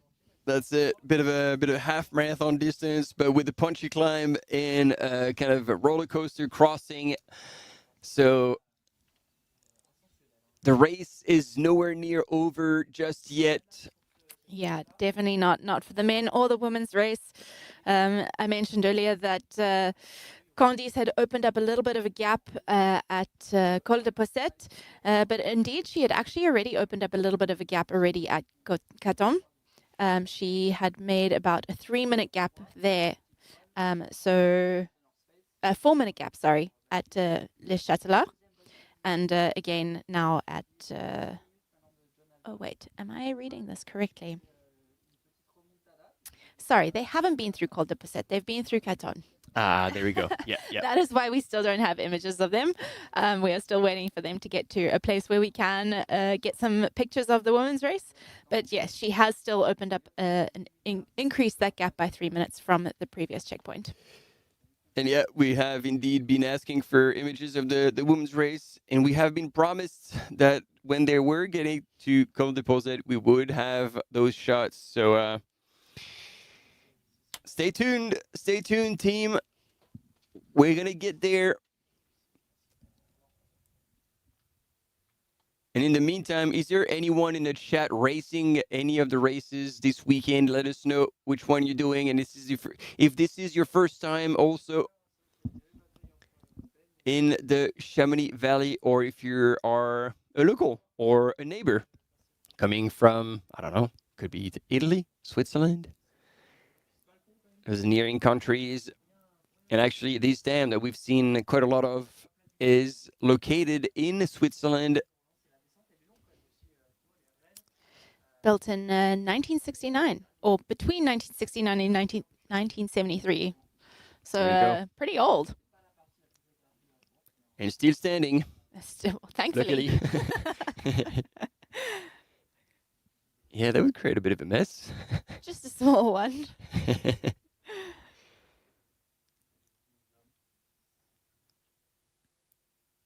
Oh, wow. And it was actually the climb up to Emosson was part of the Tour de France in 2016, the 17th stage.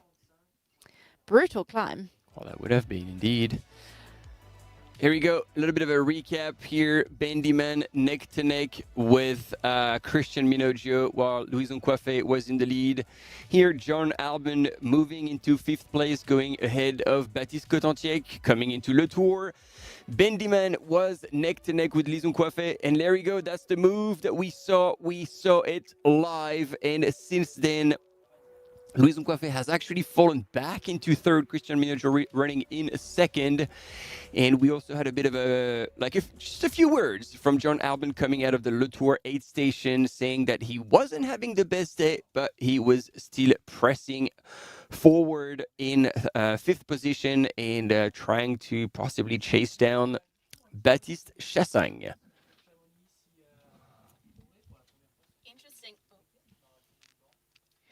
Interestingly, you mentioned the different countries, and we've seen multiple countries represented in the chat. But besides France, the second largest group of people represented here are from Belgium. Wow. Which is always very impressive. I'm always very impressed when a Belgian person decides to run a race like this where, you know, their country is pretty flat. Very true. I think we're going to be tuning in with our field reporters somewhere out there. Let's hear it. Bonjour, là, et on est encore au Tour et on va parler avec le grand public qui est venu voir le spectacle du 90 km du Marathon de Mont-Blanc.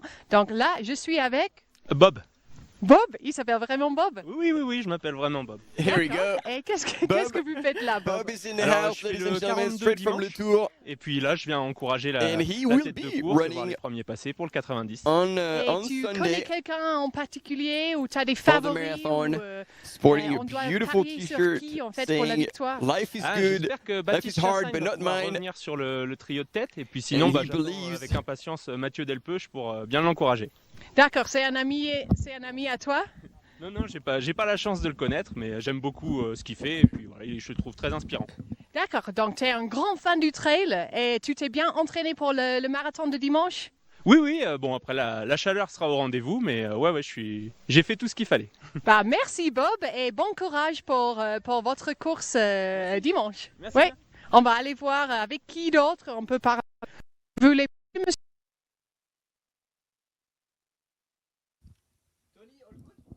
Here we go.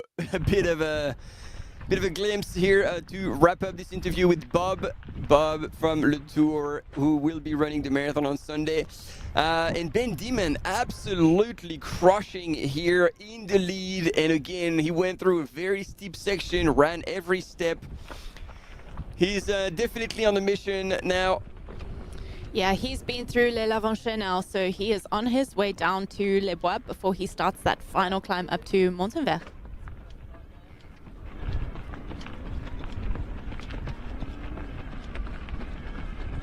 Again, we get a bit of grief in the chat for saying that Belgium is flat.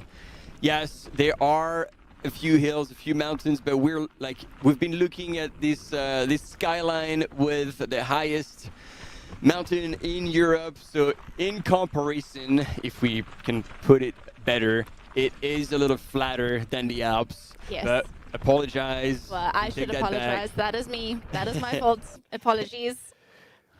And yeah, but then they were like trying to defend Belgium and then shot hard at the Netherlands because it's like, but the Netherlands is flat. So good to see. Well, they're not wrong. The relationship between all the countries over in Europe. And there we go. We are now at the heart of the cross-country skiing station, and a few more descents, which is going to be exactly on that track that the Mont Blanc Marathon runners will be running in the opposite direction. So we're pretty familiar with those trails. And who are we following? Miguel Arsenio. Ladies and gentlemen, so we're about to see the chat pop. If we actually get images, it looks like we're going on and off with Harley Page in the Tour. But Ben Dhiman still moving extremely well. Place your bets, ladies and gentlemen, in the chat. Let us know who you believe will take the big W back in Chamonix at the end of this 90K.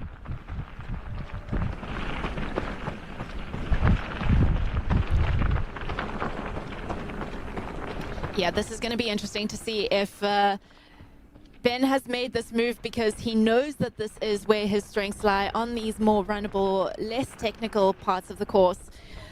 But if the gap is going to be big enough to hold off the likes of Christian Minoggio and Louison Coffret. He's looking back. You know, on that turn, he's looking over his shoulder, trying to figure out whether somebody was creeping up on him or if his efforts were going to turn into a big gap for him in the lead. Oh, he said he was going to take it easy at the beginning, but when this man unleashes, it hurts. It hurts big time, and so far this is working out. As soon as we're going to get to the A station, we're not only going to see his transition, hopefully catch a few words with his crew, see how things are panning out, if that was expected or not. And then we'll be keeping a close eye on who's coming next. Based on the images we had, it would be Christian Minoggio, and we'll see if his efforts from Ben Dhiman in the front paid off and opened a big of a gap. Oh, are we going to see behind? Are we going to? No, so far we have a side view. Carry on, carry on. We're all leaning to the left. And oh, I don't see anything. There we go. There we go. This is paying off. Wow, you can see maybe like 50 meters back there. Up, he's stopping for a toilet break. Oh no, imagine all this work to gain these precious seconds. Oh no. All falling back to nothing. I don't know if this is going to be a quick piss or a big números dos. Jeepers, at this point, honestly, I think if you've made a gap like this, I would almost say pee in your pants. You're coming up to an aid station, you can wash yourself off, so you're not going to have the chafing that potentially comes with that. Exactly. Yeah, obviously there's points where you don't do that, but when you've opened up a gap like this and you've worked so hard to create that gap, I don't know if it's worth stopping. Yeah, unless it's like a massively pressing number two. And so Christian is looking to the over the shoulders. He's like, wait a minute, what is happening right now? And he realized, without even working hard, he just finds himself in the lead. And then again, you know, like we said, you know, you stop or you pee yourself, but then if you can hold it and do this in a climb, because basically what you want to avoid is the delta of slowing down versus the actual speed you would be running. And so on the climb, you'd be going slower anyway, and so you want to pick those areas, those locations on the course where you would be moving the slowest. So again, the delta is the slimmest. Yeah, and unfortunately, he didn't choose a great spot because this is probably a very runnable descent. Yeah, that is the case. And so now, again, ladies and gentlemen, in this section of the race, Christian Minoggio, Italian runner, finding himself in the lead. So Dhiman is going to make sure that he closes the gap to show him that he's not dead, he's still there and ready to throw down. But it was a hard-earned gap that has gone down back to nothing. And looking back, we have no sign of Louison in third position there. So it looks like these two have managed to pull away from Louison in third position.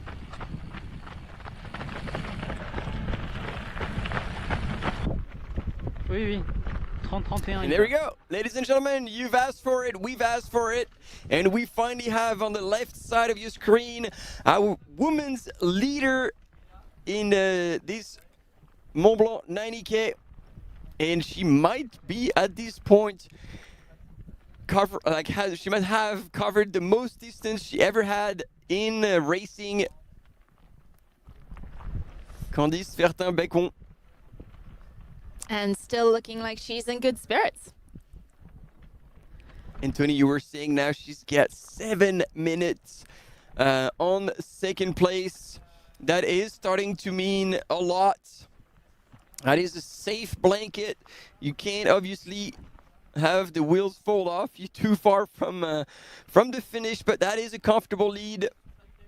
Yeah, also, they're at the point in the race now where they have turned back towards the finish. They're obviously doing a bit of a loop around the valley, and they've reached the point where they're now running back towards home. A bit of a mental lift, I guess, if you are feeling a little bit tired, to know that you are at least heading in the right direction now towards the finish line. And she'll be feeling very happy about that, I'm sure. And here we go, 2 different strategies. Dhiman was coming into the aid station, and Christian Minoggio was finishing a gel, so he's got everything ready. He's got his crew. He's drinking quick. I think there's another ice bandana going around Ben's neck. Christian is picking up stuff, and look at this, already out. Very quick turnaround point there. And that's what I love about Christian. He's like very minimalist in his approach. Oh. Was Ben still there? Left. Yeah, I was like, whoa, hang on a sec. Yeah, because they're going back up, so that's a little bit of out and back on different roads, but you can definitely see your competition on that point, and it's going to go right on that single track, and then in less than a K going up and across the river. And unless we missed it, I didn't see Louison Coffret come in through there, so they really have got a bit of a gap if that is the case. Here we go, Candice. She is making the final push up towards the Aiguille de Possette, where she will then drop down and start that traverse before she drops down into Le Tour.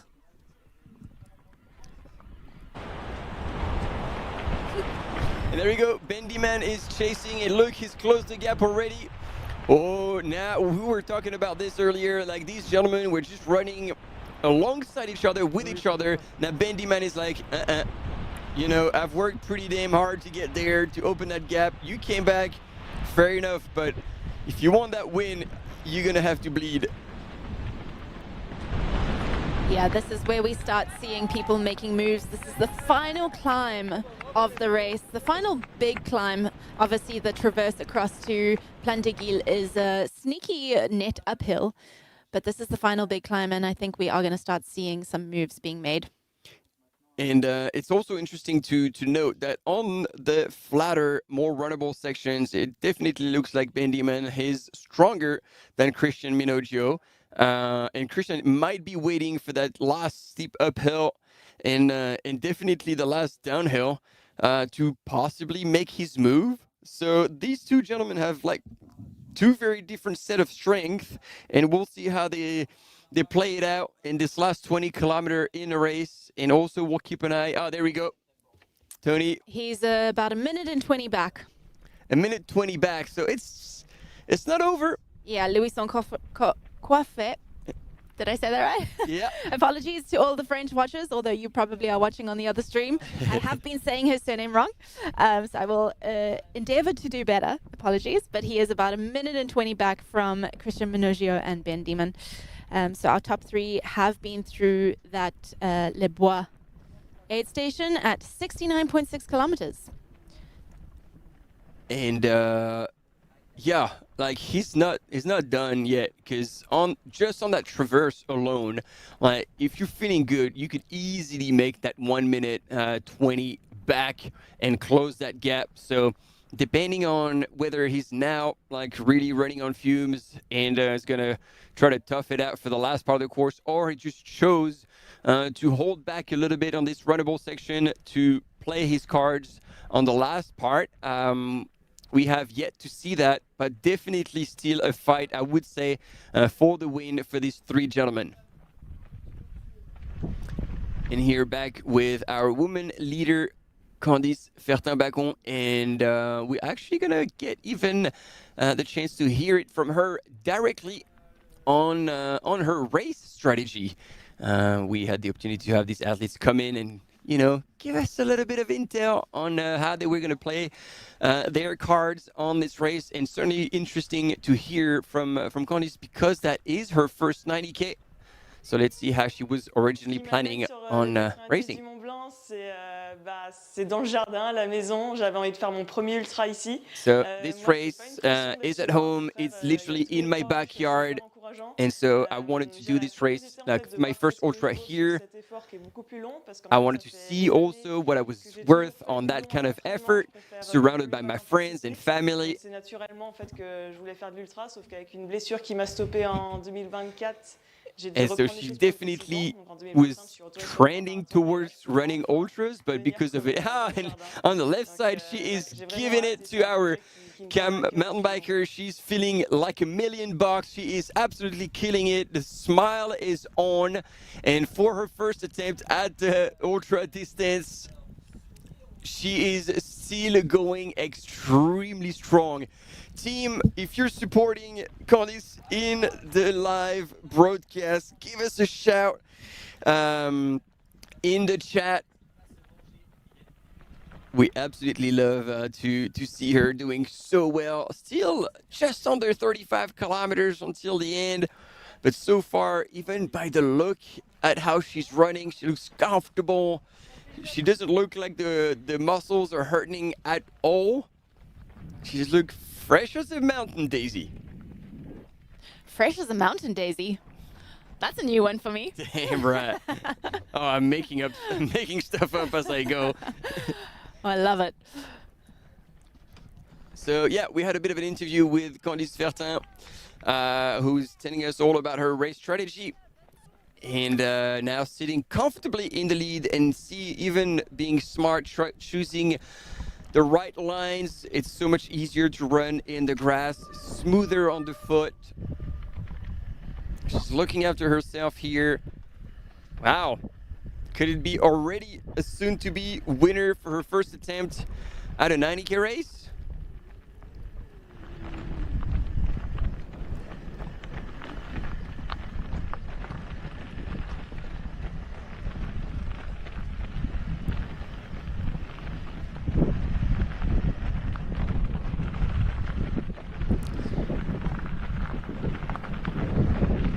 Yeah, Candice really making this look very, very smooth.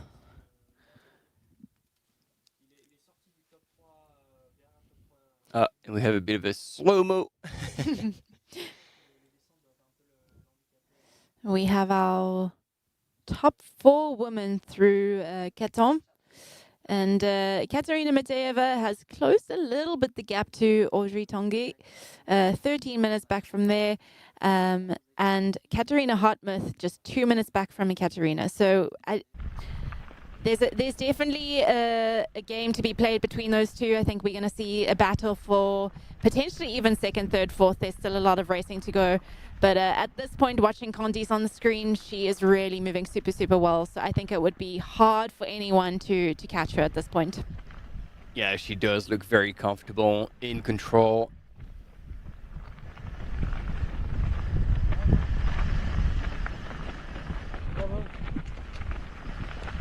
arms slightly open, which will force her to make her shoulders work a little more. You want to be trying to keep your shoulders down and arms relaxed when you're going down. Try to breathe out also as much as you can. Bring the heart rate down.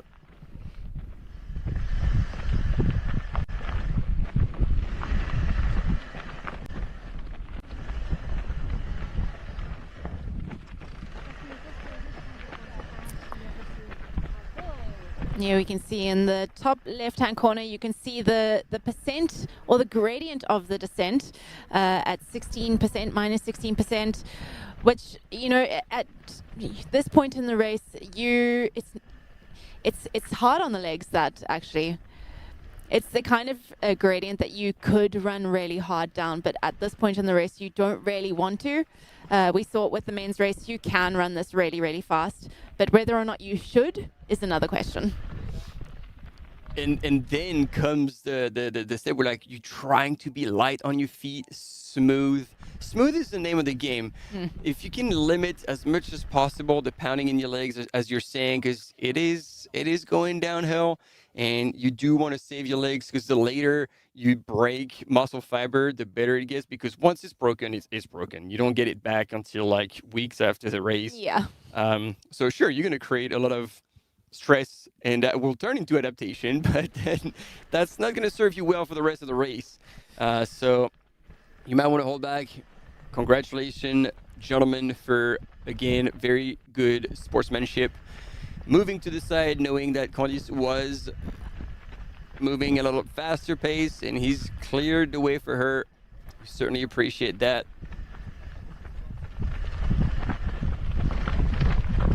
Truly one of the most beautiful sections of trail. Those green fields, green pastures, and then you're looking up at the incredible Mont Blanc Massif in the background. It's truly a course that is completely breathtaking the whole way through. I think the race has done an amazing job at choosing probably one of the most beautiful loops around the Chamonix Valley possible. It certainly hits all the nice spots, and here we are with fourth place runner Baptiste Chassagne, moving quite well actually on that runnable section, which would lead me to believe that John Alban will have a hard time closing more than he already did. And I don't know if this is on purpose or not, but it looks like he's sporting a crop top. Now, something is waving in the wind. He might have brought up his t-shirt to try to get some air. Yeah, it's 12:30, almost 12:30, so getting to the hottest part of the day. It's predicted to be around 31 degrees today, so it's definitely going to be hot out there. These guys are going to be feeling it, so any strategy that you can employ to cool yourself down, I think, is going to be very, very welcome. Well, if it's 12:30, it's also lunchtime. Ooh. Do we get a break? Can we pause the race for a second so we can Everyone just stop where you are, and we'll be back in 5, 10.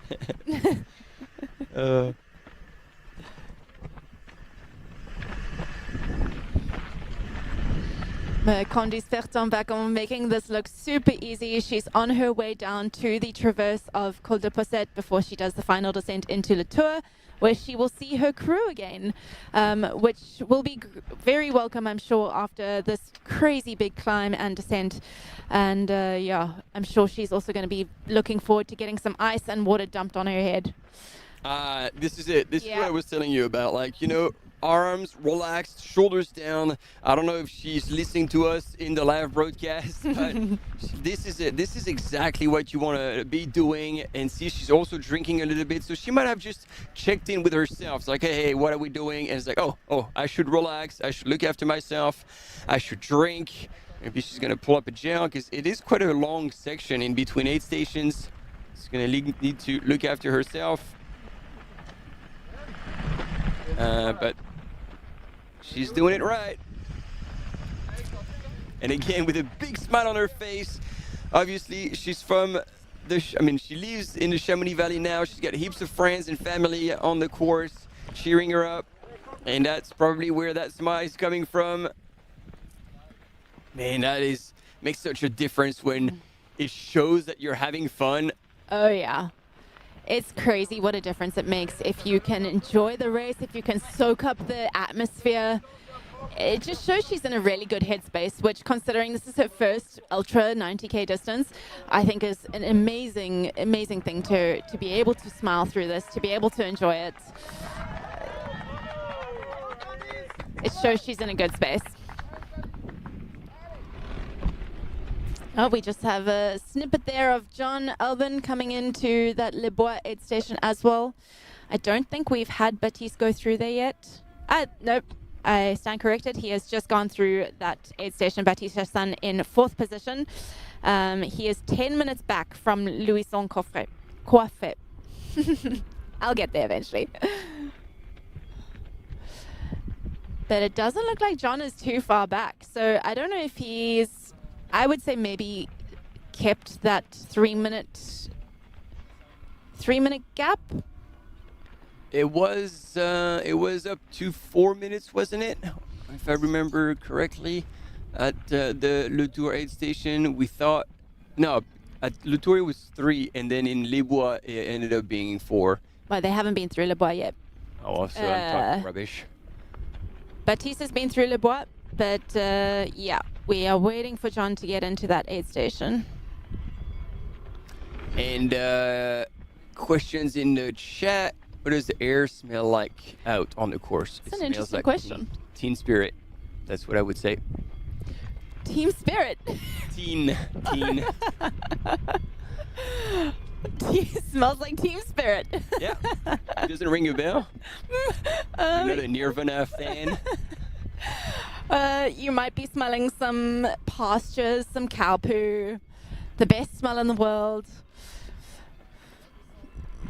A little bit of sweat. For Candice Fertin, it's probably also starting to smell like victory, I want to say. I think that's a pretty good smell. And then question, where is Christian Minoggio? Christian Minoggio was running in 2nd. Last time we had images, they were neck to neck with Ben Dhiman. Ben Dhiman had put another surge to regain 1st place. And now they are deep into that climb up to Montanvert. And we could see Candice hesitating to take the poles out, but she looked around in the distance. She's like, that grade is not quite steep enough. And she transitions back into running. Man. Honestly, she's feeling good if she's running this, because it's one of those gradients that if you're not feeling good, you definitely don't run this. And for her to be being able to transition between the run and the hike on this section, it's not a super long climb, but if you're feeling bad, there's no way that she would be running this. So it's great to see her, looking after herself, drinking. It looks like she's just taken out a gel. And I'm sure she'll be running again as she transitions back onto the more, the traverse down. We've got, we just saw an image of John Alban also at the aid station. He's just being crewed and he is now heading out of that aid station there. So we will get a split on that as well very soon.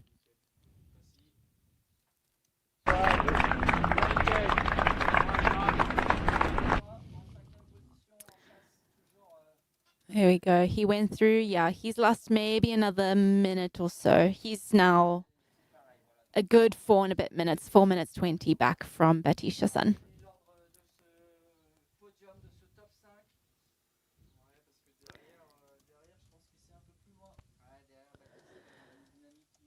So there we go. I think we've probably got our top 5 men who will duke it out. Our top 3, Christian Minoggio, Ben Dhiman, Louison Coiffet, all in fighting position for that top spot. And Baptiste Chassagne and John Alban will be duking it out for that chocolate medal.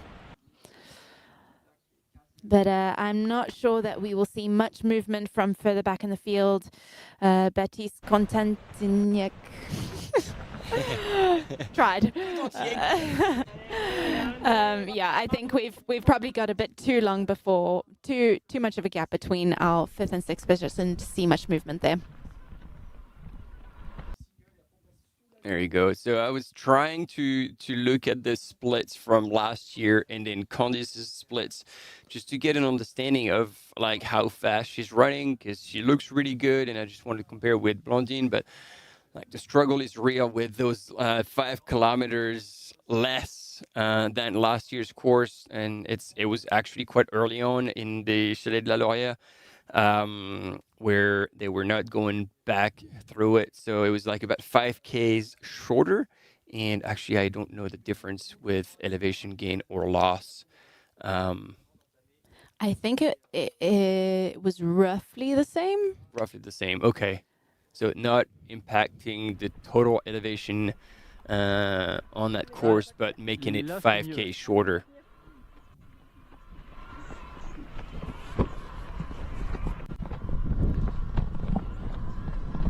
And we're playing a little bit with the bib number. Candice Fertin. C'est mieux, Isa?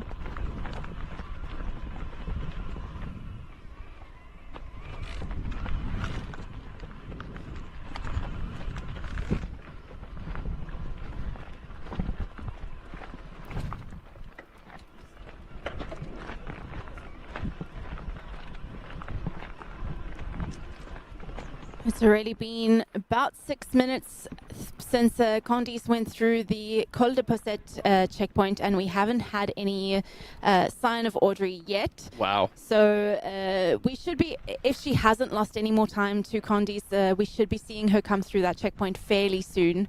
And then we'll get an idea of what that gap looks like.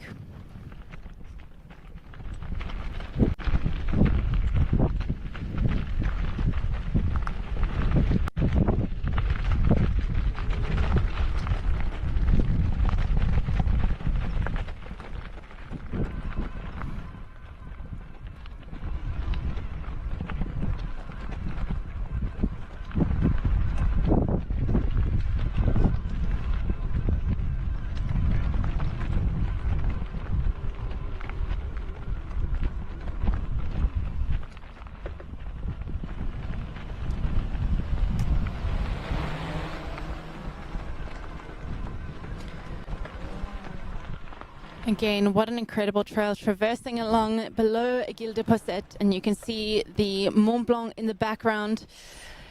Absolutely incredible.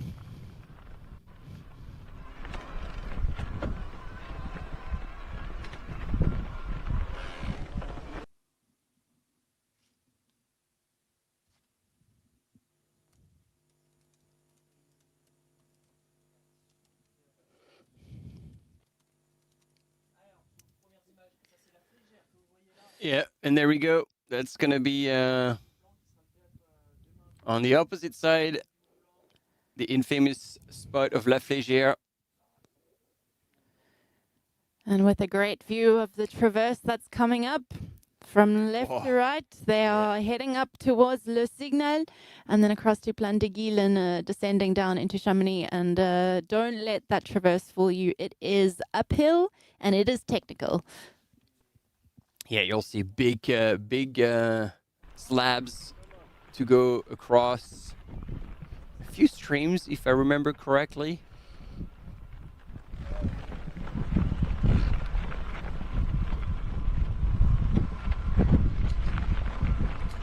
And as we're seeing here with Candice, it's very exposed, this part of the course. And like we've said, it's midday, it's lunchtime, it's hot. And she is very much completely exposed in the sun here. So she's definitely going to be feeling that. And I'm sure when she hits that Baccon, once she passes through the Latour aid station, that shade running through those trees is going to be very, very welcome. Still no news on Audrey. Mm-hmm. Yep. So we're looking at almost a 10-minute gap at the moment between Candice Fertin-Baccon and Audrey Tanguy.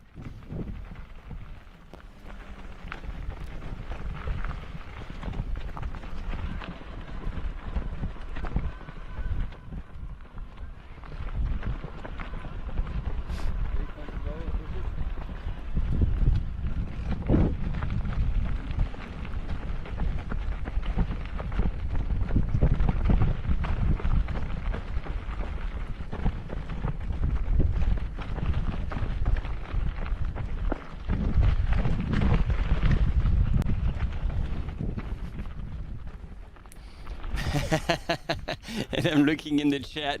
But yeah, they were being frustrated that we spoke English. I'm like, well, yeah, because that is the live broadcast in English.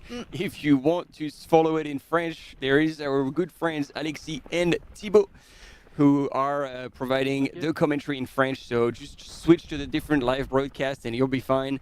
And I like the little icons, and I believe that's the reference coming from Jenna Tools. Can you see it, Tony? I have no idea what that is. I believe those are slices of bacon. Oh. Yes. And we Candice Fertin-Baccon. We did talk about this before the live. It's like, man, we're going to be very tempted to pronounce this with the English accent, which would then sound very different. But we had actually not made a mistake so far. I'm pretty impressed with this. Pat myself on the back for that one. To be honest, I think Jenna was one of the people that commented the South African flags earlier. So when I saw those, I thought they were Cook sisters. Which, yeah, bacon makes a lot more sense. Good to have you all in the chat partaking in this beautiful live broadcast. And this is only day one. Like we said, we're going to have tomorrow the live broadcast, although it's only going to be in French, of the young race, peeking at what the new generation of trail runners looks like and how they can really throw down on obviously a much shorter course. And on Sunday morning, Tony will be back and we'll be covering the whole Mont Blanc Marathon, which, once again, is going to have an extremely deep field, and we're going to be just as exciting as today's race. Yeah, postpone your long runs, do them in the afternoon, because your mornings are going to be spent glued to the YouTube channel following the absolutely fast and furious race of the Marathon du Mont Blanc 40-kilometer race. Insane. A bit like what we're seeing today. I mean, this men's race and the women's race as well has just been insanely competitive.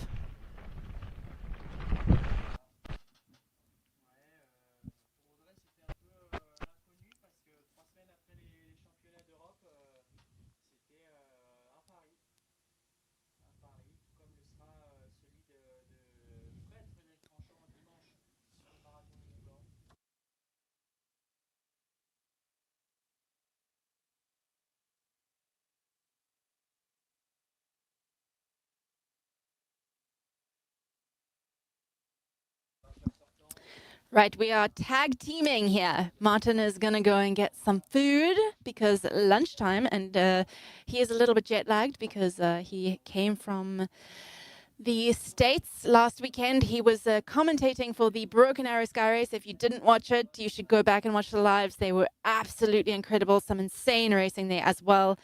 So he has been up since 4 a.m., 5 a.m., and so he's a little bit hungry. And we don't want any hangry runners around here, so he is filling himself up, and then I will be tapping out for a little bit as well. But I get to watch Candice absolutely cruise down this hill here. She is making this descent look very simple. Like Martin said, she does look like she runs with her shoulders quite tight, but that's clearly her style. It's clearly working for her. So, yeah, why change what works?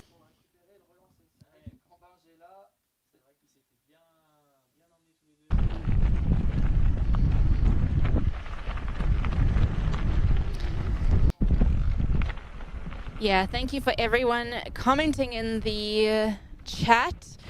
Steve George, absolutely. The track up to Signal is very steep. And before that, they've got the climb up to Montenvers, which on the live track looks a little bit, you know, there's some long switchbacks, but it is steep, it is technical, it does kick very much at the end. And once you hit the top of Le Signal, you are in the sun for the rest of the traverse across to Plan-de-Guil. So, yeah. It's going to be hot. It's going to be dusty. Hopefully there's some running streams that they can, cool themselves down in. But, I guess we will wait and see.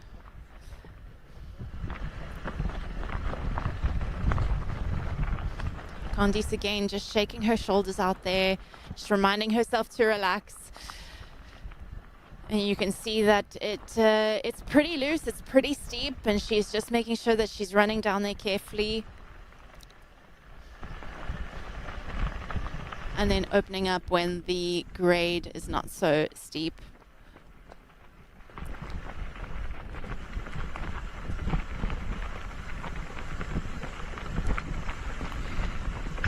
Remembering that this is her longest distance to date. She is historically a 50-kilometer runner. She does a lot of skimo in the winter. We did predict that she would be incredibly strong on the climbs because she is such a strong uphill ski mountaineer. So very cool to see her utilizing that skill. And this being her first crack at this distance, I think she's absolutely crushing it on home soil. But yeah, I definitely think understanding what it's like to do this first 100 kilometer or first 90 kilometer, your first ultra, it does start to get hard. It's new sensations. It's learning how to run through those sensations and to work with them instead of against them. But yeah, she is doing an incredible job. And as you can see, she's shortened her stride again as this grade has really kicked. Minus 25%, it's really steep, it's really loose, it's really dry. So she's really doing a great job to stay composed and to stay relaxed there.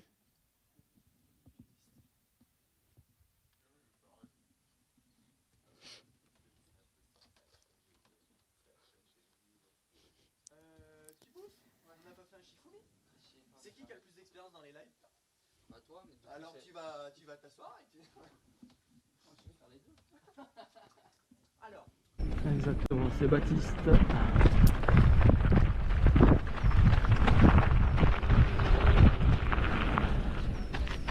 So we are running here with, I'm not entirely sure. If you know in the chat, if you know who this is, let me know. I think this is Baptiste Elmenreich. There we go. Nailed it.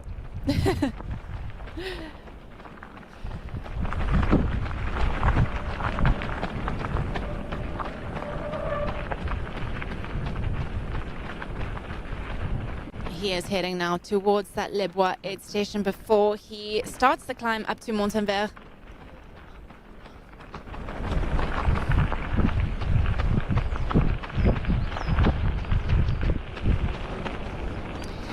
They're saying the sixth man, but I don't think he is the sixth, as we've had Baptiste Contiac. Oh goodness, Martin's going to roll his eyes at me.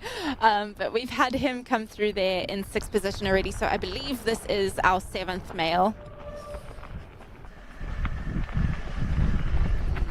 Great split screen, seeing Candice making her way down towards the tour. She's probably 2/3 of the way down.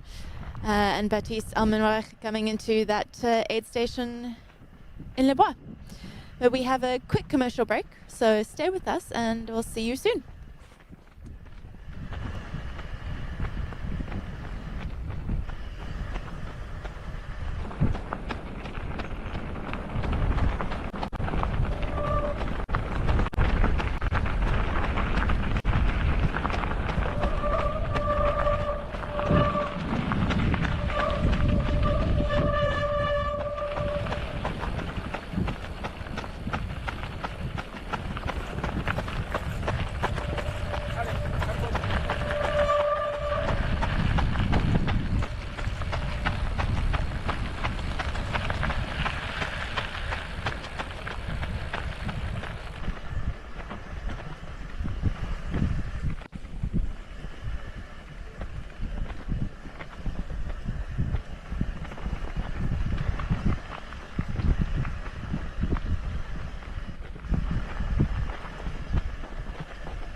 And while we are watching Candice make her way down towards the tour, we do have an update on Audrey Tanguy.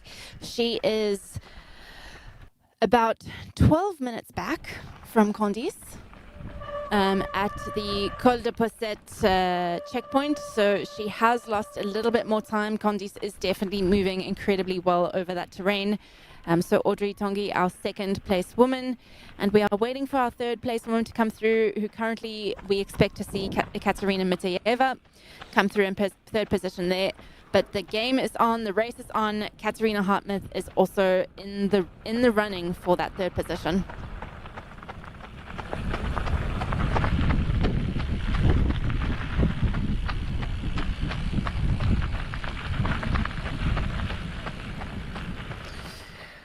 We are here with Baptiste Almenreich. He is on his way to the Les Bois aid station, where he will see his crew since for the first time since Le Tour. He's been running along the Petit-Baccon Nord, and it's a very shaded section. It's a net downhill section, but it is also very warm. He's in the valley, so seeing his crew here at the aid station, I'm sure he's going to be getting a lot of water, a lot of ice on his back, important to do before he heads up to the Montenvert and Le Signal, the final big climb. Again, this is not our sixth man. He's probably in seventh. We will wait to see as he comes through this aid station. But yes, Baptiste Almenreich coming through, Scarpa athlete, into Le Bois aid station imminently. Here we go. Bit of an aid station transition here in the live as well. I disappeared just for a second, and I'm tagging now Tony, so we can be also not running on fumes. There we go. He loves it as well. He's also a runner from the Chamonix Valley, skimo athlete as well, who would try to get his qualification for the Olympic Games in Cortina in skimo, in the vertical, and has now chosen that skimo part explains why he's got these long poles that do not fold, and so that's how he's carrying them, and he's prepared extremely thoroughly for this race, and he is doing extremely well so far, running in 7th place. And now we're back with Candice, that we saw continuing that very, very long descent. Oh, what is happening here? Here we go. Oh man, somebody's gonna hear about it. Like it looks like the crew was not quite ready just yet, so they are adjusting the ice bandana.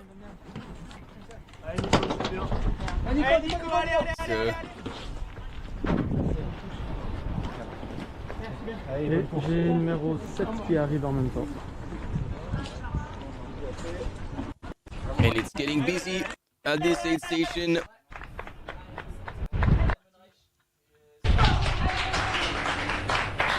Je repars juste avec 6 là.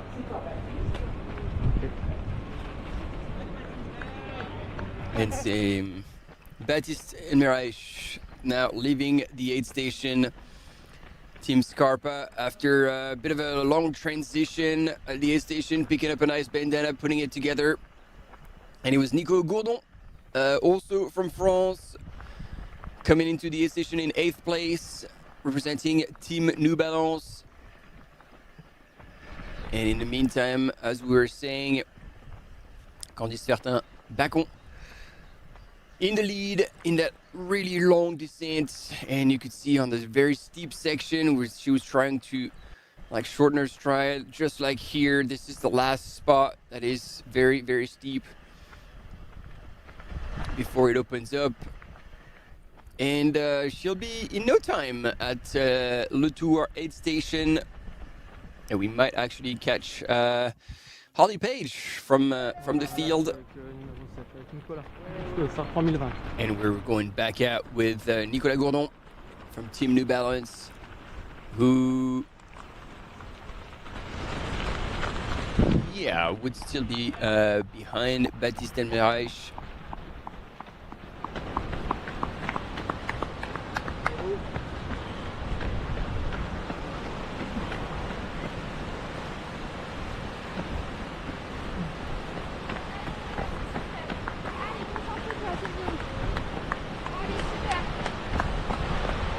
So Nico is a PE teacher actually, in his time, as well as coach and dad of a 5-month-old kid. So, in his own words, I don't get bored.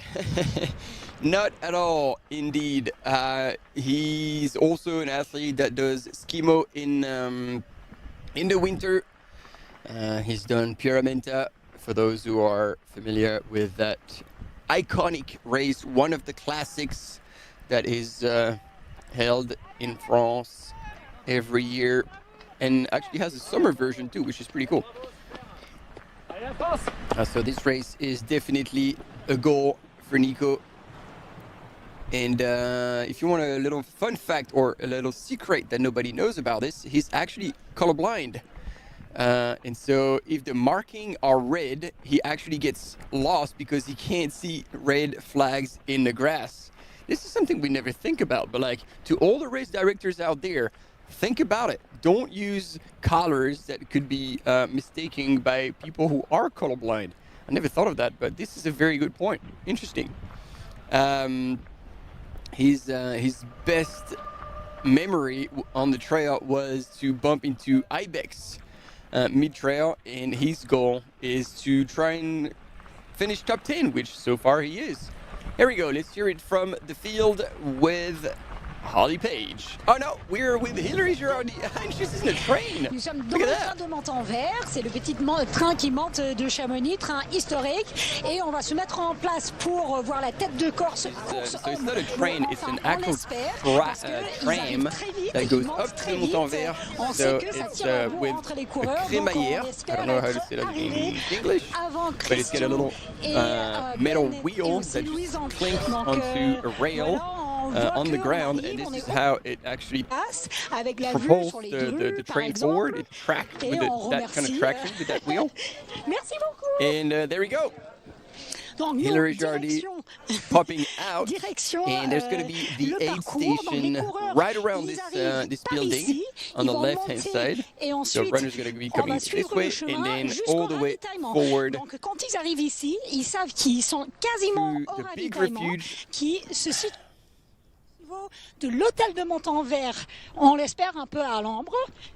Après cette partie de la montée, ils vont continuer jusqu'en haut du signal fort. Donc il en reste environ 300 mètres. So basically, when they go to this place, they go to the Hotel Montanvert, where the aid station is going to be. They can have crew aid there. That's probably one of the people we saw come out of the tram very quickly. And then it's the final climb all the way to Le Signal. And then Hillary Girardi, who's already run that course, says that last part of the climb is very brutal, and she actually blew a gasket on that way, on that final climb.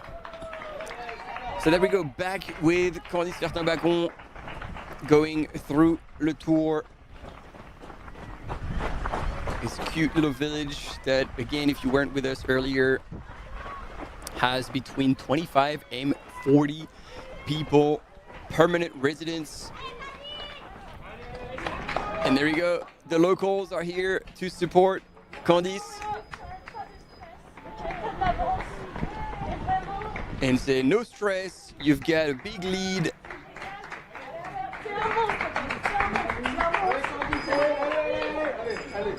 And say,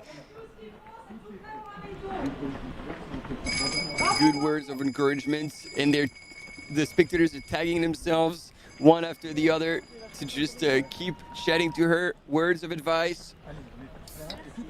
But you know what? I don't think she needs anyone today. She is absolutely mastering this new distance so far.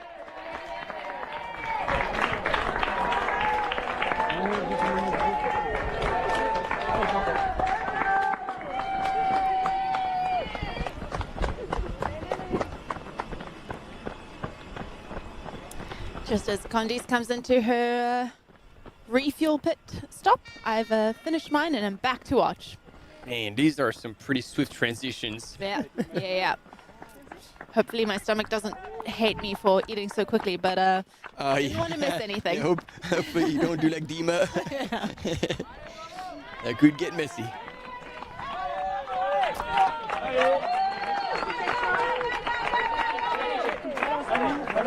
Once again, bottles are out, as she comes into that aid station, so her crew has free access to give her what she needs and to refresh her in whatever way possible. Sponges. Allez, pose vraiment tranquille. Tu te refais la cerise, on prend le temps de faire un bon point. Reattaching the bib number. I'm gonna lose my bet. I bet that was gonna fall off eventually. But there's a backup one around the quiver, so it's not like we would be completely lost. And she just downed almost a full bottle of Coke. Yeah, at this point. Interesting. She says, I don't need this anymore. So clearly she would not have felt very hot on that descent. They've poured a copious amount of water over her, so that would have cooled her down to a point where she's like, no, I don't need this anymore. And it's true that this traverse is mostly shaded, like she's going to be in the trees.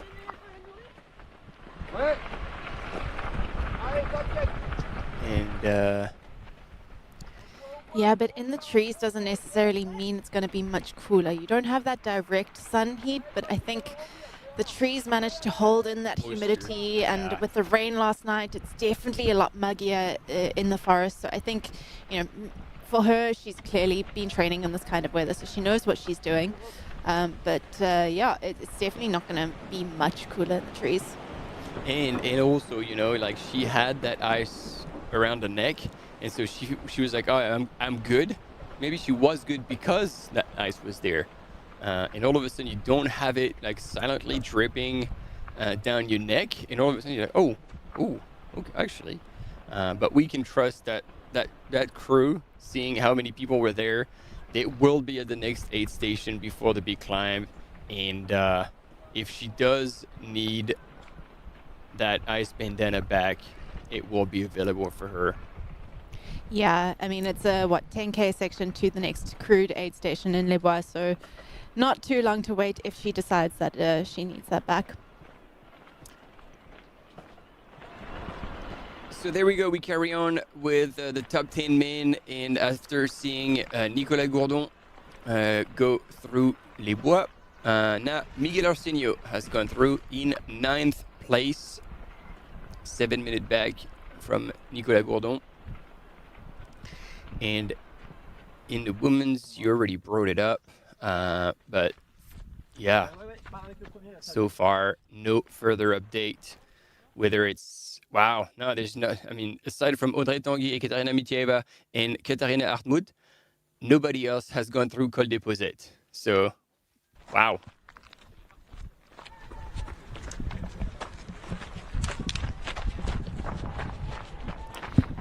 Yeah, Katarina hasn't really made up any time on Audrey, and Katarina Hartmut hasn't made any time up on Ekaterina either. So we're kind of looking at a very similar distribution between our third, fourth, and fifth, second, third, and fourth women at this point in the race. Again, there's still 30 plus kilometers to go. There's still lots of racing to happen. There's still lots of big climbs and big descents. So, we probably will see a bit more movement in the later stages of the race. But for now, the women's race is very much set with Candice to take the win, Audrey in second, and Ekaterina in third. So that is super cool because we usually don't get images of this section. And it looks like Louison Coiffé has managed to close in. He's getting pretty close to Ben Dhiman, and I'm pretty sure it was Christian Minoggio just ahead of Ben. So, it was, as we said, it was only 1 minute 20. And, that could be closed, so... Yeah, it's actually awesome to have images here because this section I also find is it is starting to get a lot more technical here. I think this is also where the gradient gets quite steep. They're almost up at the Montenvers checkpoint, And then there's that final little climb to Le Signal, which is always, I'm always surprised at how steep it is. So really, really cool to see them running here. And interestingly enough, Christian Minoggio still has his poles when Ben Dhiman. Oh no, he has them too. He's just not using them as much. Interesting. I mean, Christian Minoggio is a true mountain person, so using poles, even if the trail is narrow or like it gets more technical, again, an absolute sky runner. So we're gonna get to that section where, as you were saying, or they came out of it, because they might have already gone through it. As you said, where it gets pretty technical. There's a few steps like carved into the rocks, a few metal steps as well. But they might have gone through it already. Yes. I think they have gone through it already. They have, definitely.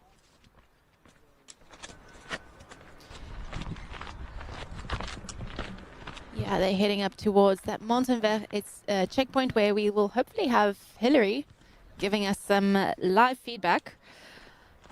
But yeah, this men's race is crazy. Top 3 altogether at this point in the race. I think, I mean, I've always said we love a sprint finish. Oh, but, yeah. Whew. Well, that's the thing. Like, if it comes down to a sprint finish, from what we've seen, it looks like Ben Dhiman has the wheels on the flat. But look at this. This man has almost closed 1 minute 20 on the first and second runners, Ben Dhiman and Christian Minoggio. He means business, and Louison Coiffet, even though his teammate Benjamin Rubiol is not here for them to race together and cheer each other on, he is definitely not to be forgotten. He's right there, and soon enough we'll probably get to the Montenvert aid station, and with his crew they're all going to be together, and again all the work will have to be redone. They both have been attacking. Yeah, wow. I mean, he is right there. It's so impressive to have closed, 120 is not a huge gap, but to close it, it's not as easy as it may seem. So for him to have done that in a few kilometers is very, very impressive. He's climbing very well. Yeah, and then that means as well that is he going to maintain his effort, because they are nowhere near done with the climb. Like now, like from Montenvert to the Signal, there's still quite a bit of climbing. It's exposed, it's in the sun, and so either he's made a big move there and he's going to have to kind of slow down a little bit to regroup at the aid station, or he'll carry on the momentum and still try to make a move, and then could possibly regain the lead right away. Super interesting.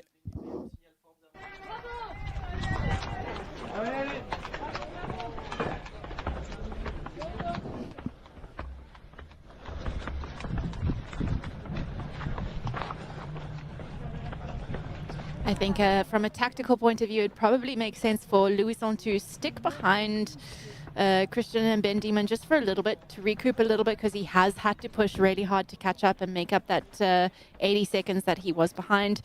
So I imagine, and I guess this is what I would do, I would probably hang back just a little bit, run at their pace for a bit, try and recover a little bit, and then make my move somewhere along that traverse towards Plan d'Ile. And Christian Minoggio was just looking back. Yeah, he's still doing it.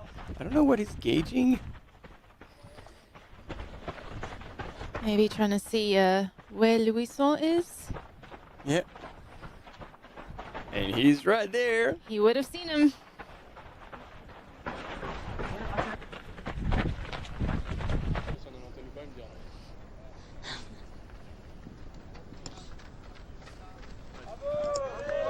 We're going to be transitioning Alors, back ici to à Hillary. Montenvert, nous avons Ben et Christian, la tête de course.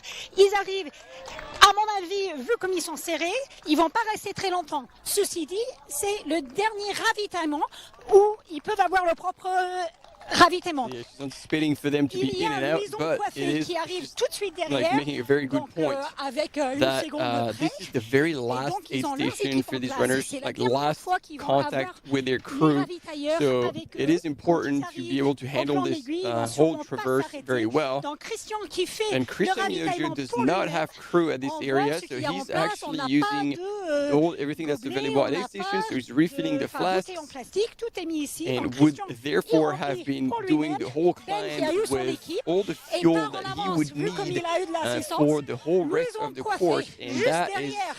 obviously Ils ont the tous les price deux les you bâtons pay à la when you main. don't have crew. Ah Et man, we Christian should have aussi, had les bâtons someone à la help main. him out. C'est la But dernière you know, montée. he's doing Ils it, vont and he's partir still ici. less than 10 Ensuite, seconds back. Coiffé, Ben comme Dhiman ça, was est first monté out. jusqu'à Signal Fort. À partir Louison d'ici, Coiffé jusqu'au plan chasing, d'aiguille, and ils n'ont Christian zéro Minoggio couverture, still in the mix. des arbres et tout ça, donc ils vont être au soleil. Et donc il faut qu'ils gèrent cette dernière montée avant de, encore une fois, piquer la descente et descendre et traverser jusqu'au plan de l'aiguille, où ils vont pas s'arrêter non plus pour le ravitaillement et descendre tout de suite à Chamonix. Donc le ravitaillement derrière moi. Mais bon. Alors donc le ravitaillement derrière nous, la vue sur les drues, et on attend les autres coureurs. Hop, on les a juste là. Yeah, the Ledru in the background, absolutely incredible. Still blows my mind to know that people actually climb up that thing. Yeah. You know, it's an interesting, and I think it isn't a debate that's ongoing in the trail running world, but having crew is, you know, the last checkpoint at Les Bois, and then to have crew up here as well. To get crew up here, if they have been in Les Bois as well, is next to impossible. You'd have to go up the train, and it's very, very difficult to have crew in both places. So you either have to have two teams, or you have to decide, a bit like what Christian did, to have a team down in Les Bois and then to look after yourself up here. And I think it does pose a bit of a question of whether or not, you know, should people have multiple teams? Should it be allowed? Is it fair?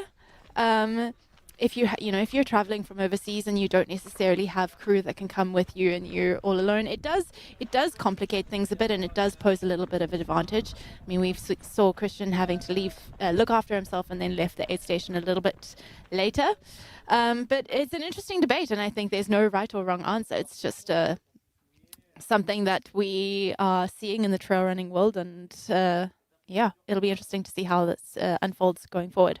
Yeah, and then with the rules of, you know, allowing crew at these locations, then especially when you know you're going to be competitive and in the mix, I mean, I was going to say something, but then I was going to say, you know, you give a shout out on social media, it's like, hey, is there anyone who can just be up there at some point to hand me over those stuff? I can meet you, give you the stuff. And, you know, like, this is a very supportive community, so I feel like there would be someone who'd be like, oh, yeah, no, I can help you out. I can just, I'm going to be up there or whatnot. Yeah, for sure. But the thing is, to be able to do that, it would mean that you need to have a social media account and use it. And I'm actually not sure Christian has either of that. And, you know, he's still going. He's still there. It by no means puts him out of the race at all. I think it just takes an extra few seconds.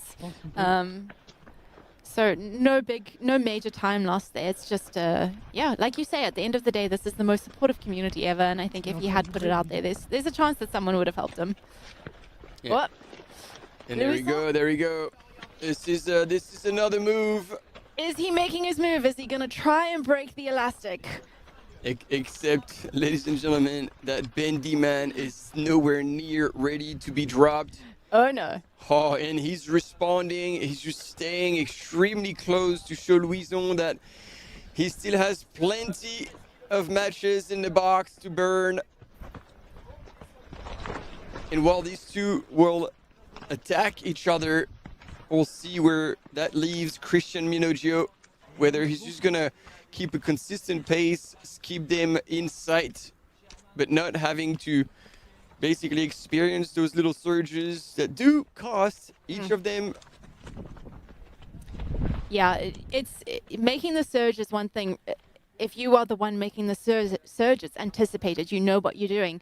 I feel like responding to surges is much more taxing. Mentally being able to respond when someone else decides to make the move, for me it's really, really difficult to stay with them and to not let them run away. You have to like make a conscious decision. Do I want to respond? Why should I respond? Like, is that the ego talking? Is like, I'm not gonna let you go, or like, you know, you're like Ben right now. Either you cannot respond and you just accept it. It's like, hey, we're nowhere near the finish line. I'm not gonna blast myself. You can go, but I'm gonna keep you inside. There's so many scenarios that could come into play, and so many narrative that can go in your mind. Yeah. But yeah, at the end of the day, and you know, all the athletes talk about it before the race, and then actually very few follow that advice. But you got to do your own race. Yeah. And we've seen that Louison, he had fallen back quite a bit. He was definitely out of sight earlier, but he did his thing. And then he knew that in that last climb, he was going to be strong, closed a minute 20. And now he just continues on the rest of that climb to Le Signal. And now he has opened the gap. Yeah. He's extremely strong, and he had said it, had worked very hard on the climbs, and he is definitely one of the strongest on that kind of terrain. Yeah, I think, like you say, there's so many different narratives that can play out, and so much of how you respond to what the trail and what the day throws at you is about experience. And I think that only comes with racing, and racing more often, or not necessarily more often, but having a few races under your belt and making sure that you know how to play to your strengths in all the situations that may be thrown at you. And Louison has had a good few years now of steadily making his way up in the trail world, coming second last year at the Championnat, well, the World Champs, sorry, the World Champs, which was an incredible result. And yeah, proving his caliber there and showing us what he is made of today as well. As much as he's got the confidence and the legs to throw down this attack, Ben Dhiman is still there. And I don't know if in his mind he's laughing, be like, "Ooh, okay, I'm gonna have to close on that kid," because that is definitely not an A race. But then Ben Dhiman is definitely a fierce competitor. And be like, "Well, I'm not gonna let this run away from me." And we are getting, you know, as you see, this route is color coded, so it gets steeper and steeper. It goes from green to yellow to orange to red and then purple. Purple is above 30% grade, whether it's uphill or downhill. So we're definitely getting to the steepest part of that climb. And that is not slowing down Louison Coiffet. I think it's going to be interesting to have a chat with Ben at the end of the race and to ask whether or not his race plan changed a little bit when he realized that he was in contention for a win potentially here today. Or if he was still, you know, happy with just going with the flow of what the day threw at him. But I would imagine that the competitor in him came out in full force.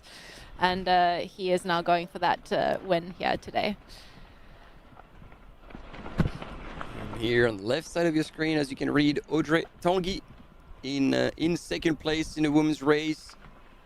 And actually, if you look straight across, this is where the men are.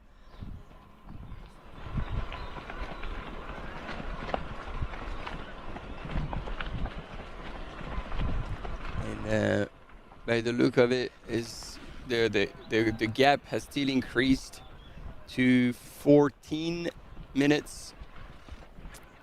Bit more. No? 14. You're right. Wow. Mental math is not my strength. Excuse me. But yes, 14 minutes. 14 minutes.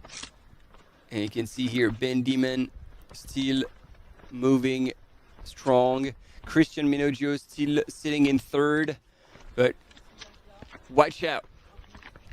Italian runner Christian Minoggio might just be waiting for his moment, because that man, where he's the most lethal is whenever he decides to throw down in the downhill, and then it's going to be a long one The last downhill will be over 1,000-meter descent into Chamonix. And like you said earlier, it's pretty runnable at the top, but towards the bottom it gets really technical, really rooty, pretty steep. So you really have to have your wits about you. And to be honest, I don't think I'd want Christian Minoggio following me down there. Knowing what he can do, knowing how good he is over that technical terrain, you don't really want to be chased by someone like that. Oh yeah, you would want to put a lot of ground between you and him before that descent. Oh, look at that.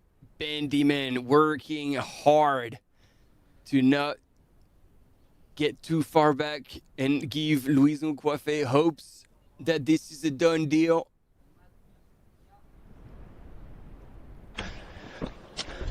And we've just seen third place in the women's race, Dmitry Mityaev, going through the tour, and she's only 6 minutes back.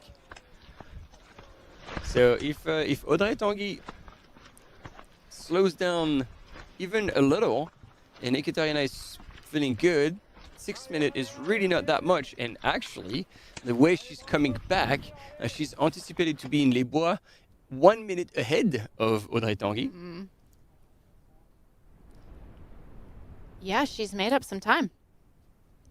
The Col de Possette, they were about 7 minutes. Oh, goodness. Wow. Mental maths. They were definitely more. My exacting maths right there. They were more. But she has made up some time in Le Tour. So, yeah, very, very cool to see Katerina coming back and racing so hard in the second half of the race. Il paraît, ouais, il paraît. And there we go. Second man and second woman in two different areas, two different styles.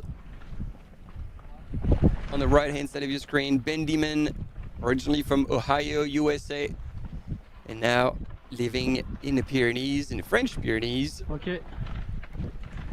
Audrey Tanguy,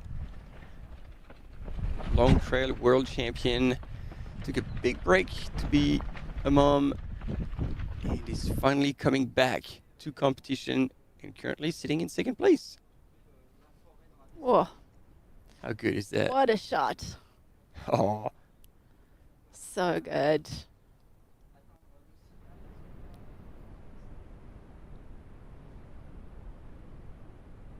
So after this climb, they've got a little bit of a descent before they start to traverse across to Plan de Guil.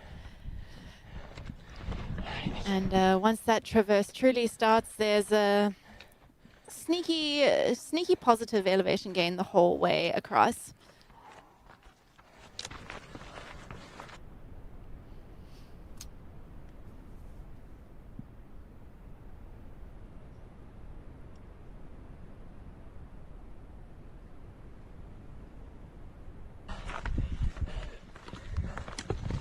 Oh, yeah. He's pushing all the way. He knows this is where he managed to close a minute 20 on both Ben Dhiman and Christian Minoggio. So he's going to try and carry on and possibly opening a bigger gap. But as you said, this next traverse is in the open. And so they're going to probably be seeing each other at all time.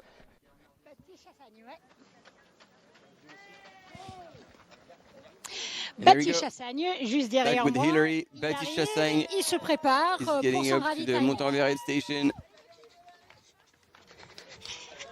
Baptiste qui est un peu derrière la tête de course, mais qui continue à monter une règle.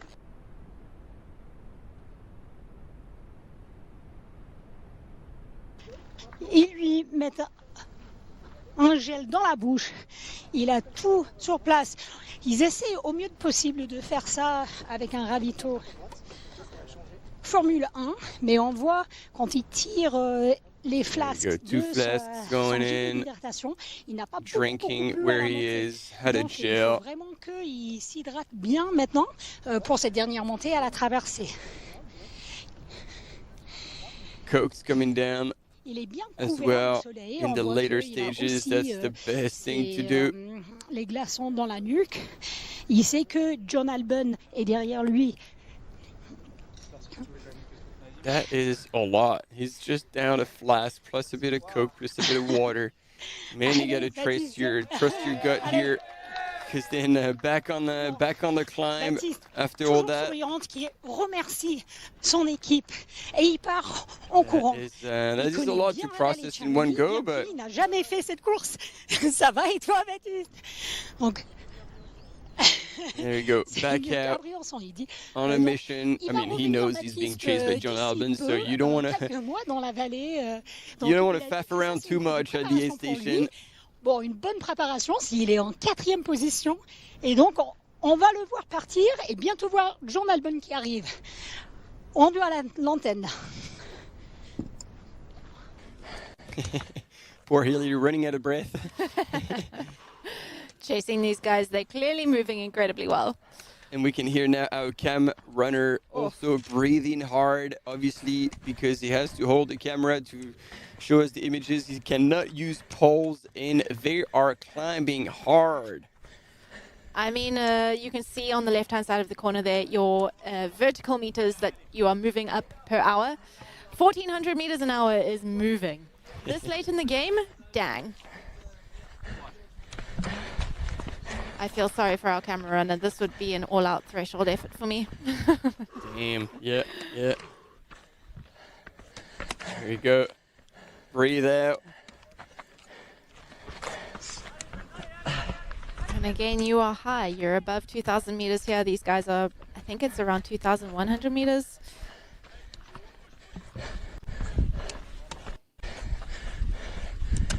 $2,200 meters. There we go. There we go.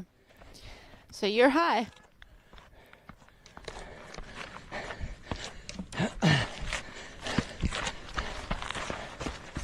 I mean, yeah, again, Louison Coiffé, not a surprise to see him here. Second at World Champs Long Trail just at the end of last year. He's been second at this race as well for a mere 90 seconds behind Germain Grangier. He's back to do better than that, and so far he is in the lead, and now we are with second place Ben Dhiman, and by looking at the way he's going up, he's still pushing hard, but I feel like he's just not as quick.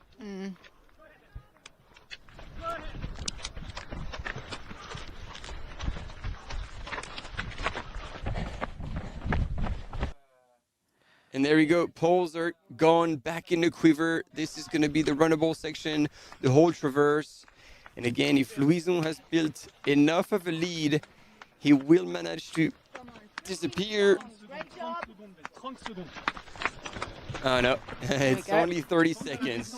Only 30 seconds between these two gentlemen. It is not done, nowhere near done yet.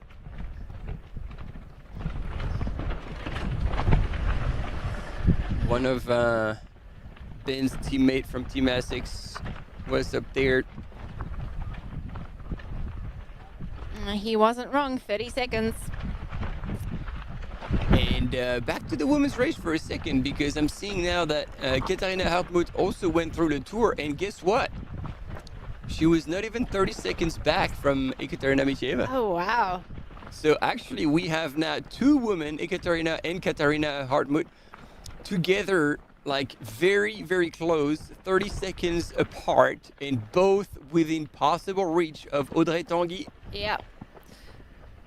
Yeah, 6 minutes in Le Tour, and at the top of Aiguille de Posset was 9 minutes. So they've definitely made up some time. Katarina making up even more time. So I think we've got a race on our hands for our second, third, and fourth position in the women's race.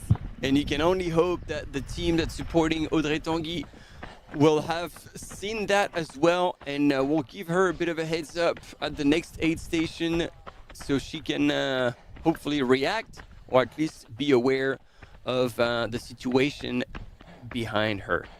And you can see on this trail here, we're back with Louison in the lead, and it's not trail that you can switch off. Yes, you are able to move a little bit better, you're able to run, but you have to stay engaged the whole time, and I think that's part of why this traverse is so tricky, is there's no time to switch off. It's not easy running. Look at him go. Yeah, he's absolutely flying across it. It's absolutely incredible. He's motoring. It is hard to believe that he's covered over 70K already. Like, he's definitely not on the move that he hopes will take it to the highest spot on the podium, trying to seal the gap between him and Ben Dhiman. 30 seconds is really not much. So if you can increase that gap even more, that will send a signal to Ben Dhiman. Come on, man, stop chasing. I still got it. But again, we've seen on runnable sections that Ben Dhiman was also very strong. So you said it's kind of flattish, but it's not like non-technical. So we'll see how Ben Dhiman can handle that. Bit of a replay of all what's been happening for the past hour. And that was like getting to the Montanvert station, where these top three gentlemen, Christian Minoggio, didn't have crew access, and actually since has not been able to close the gap. And then Louison Coiffet and Ben Dhiman left in first and second, and in fourth place was Baptiste Chassagne. I think we got a quick commercial break coming up, but stay with us. We'll be right back. Here we go, Louison Coiffet, still sending it. There's a great comment in the chat. I'm impressed by the camera runners. They are pushing. I hope they get a performance bonus from this. Don't know if they get a performance bonus, but they sure have our appreciation. We keep sending shout outs to them all. They are definitely competitive athletes, and whenever these guys are not behind the camera holding the whole live broadcast system, they are running races and often finishing up high, because that's what it takes. You know, you have over a kg backpack on your back. You need to aim with the camera. You need to obviously follow the runner in front of you. Look at where you put your feet on the ground, and still talk back to the studio and say like, "Oh, I'm running on super neat switchbacks. If you want to switch to me." And I'm glad we are with them, because this is indeed a super cool part of this course. And man, oh man, Louison is on a mission. Yeah, he can see Chamonix in the distance there. He knows he's almost home. It's just the final stretch, and he is not taking his hand off the throttle.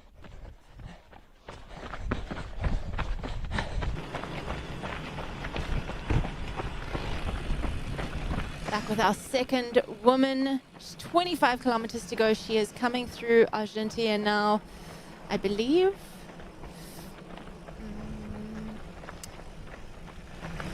Close to Argentia. She's probably around halfway towards Les Bois, and we are waiting to get some more eyes on Candice Fertin as she heads towards that Les Bois aid station, where she will see her crew again. And so keep your eyes peeled as well for this section, because if I'm not mistaken, we're gonna see the young ones running on that Baccon, like at the young race. They're gonna be going from Chamonix up the valley, and then what these gentlemen and ladies have just done, going across and then back down. And I don't know if I'll manage to do the math, but it will be interesting to have Louison's splits and see how fast he's going compared to these young ones who are only running this lap. But man, oh man, he's moving well. And see, this is a section where, especially when you're pushing that hard, you better keep fueling, hydrating, because man, if you start cramping on that last descent, it's game over. Yeah, no.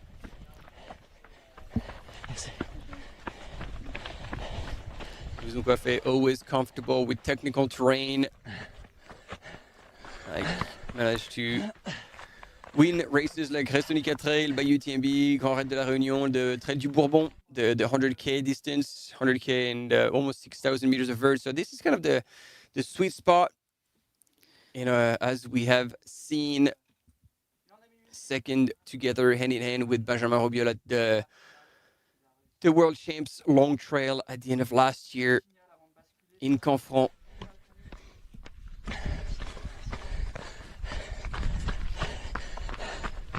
I love that it's called the Trail du Bonbon.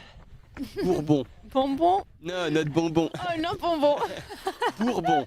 Bourbon is like bourbon. I was like, the sweet trail? Oh, well, sounds good. Bourbon. Okay, the Bourbon Trail, got it. Which also pretty good, It's no? also pretty good. It's just not for under 18. Yeah. Or 21, wherever you are in the world. So remember, Theo Detien, our winner from last year, came in 10 hours, 30 minutes, but the course has changed slightly this year. So if you're only tuning in now, we are expecting our leader to come in slightly faster. The course is about 5 kilometers shorter. So we're expecting 30 to 40 minutes faster than our previous years. So I would say maybe an hour, a little over an hour. Before we see Louison or whoever is in the lead. But at the moment, we assume Louison is going to take this home before we see him cross that finish line in Chamonix. What a shot. And now Cam Runner is looking behind to see who is coming. But, man, they are moving.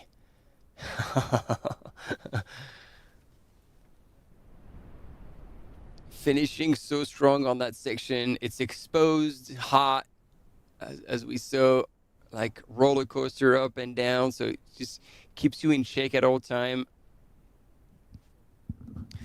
Masterclass here by Louison Coiffet. He came back with the intention of bettering his second place here. And so far, it is working out. Extremely well played. Waited and then had the confidence to drop out from the lead. At the bottom of the valley, when they were running a little faster with Ben Dhiman and Christian Minoggio, and managed to close the gap on that steep climb up to Montanvert, and continued putting the pressure on all the way up to Le Signal, and now going across to Plan de l'Aiguille. He's definitely making it tough for our camera runner. It's a tough day in the office today. Oh, yeah. Workout of the week. That section right here looks a little bit like Lake Tahoe. Oh, yeah. And then you are back with very jagged peaks, so then that doesn't work anymore. But oh, all the hikers out enjoying the beautiful views.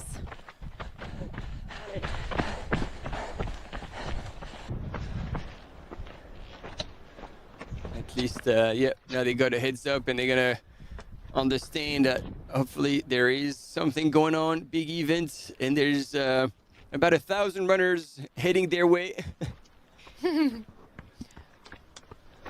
So here in 4th place, Baptiste Chassang.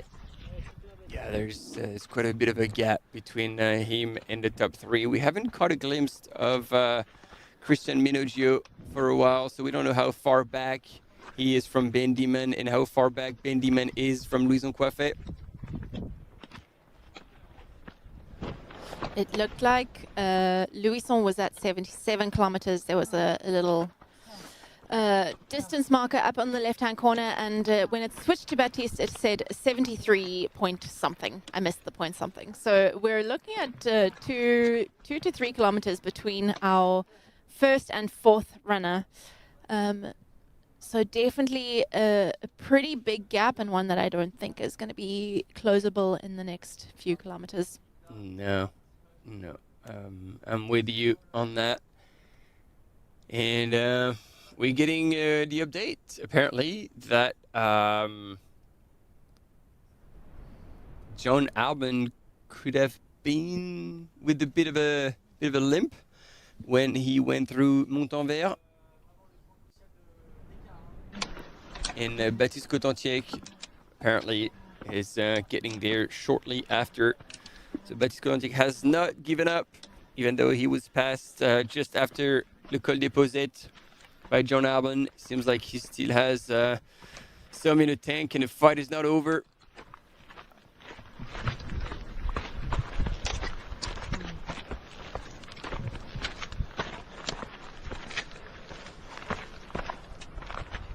It's getting tough here.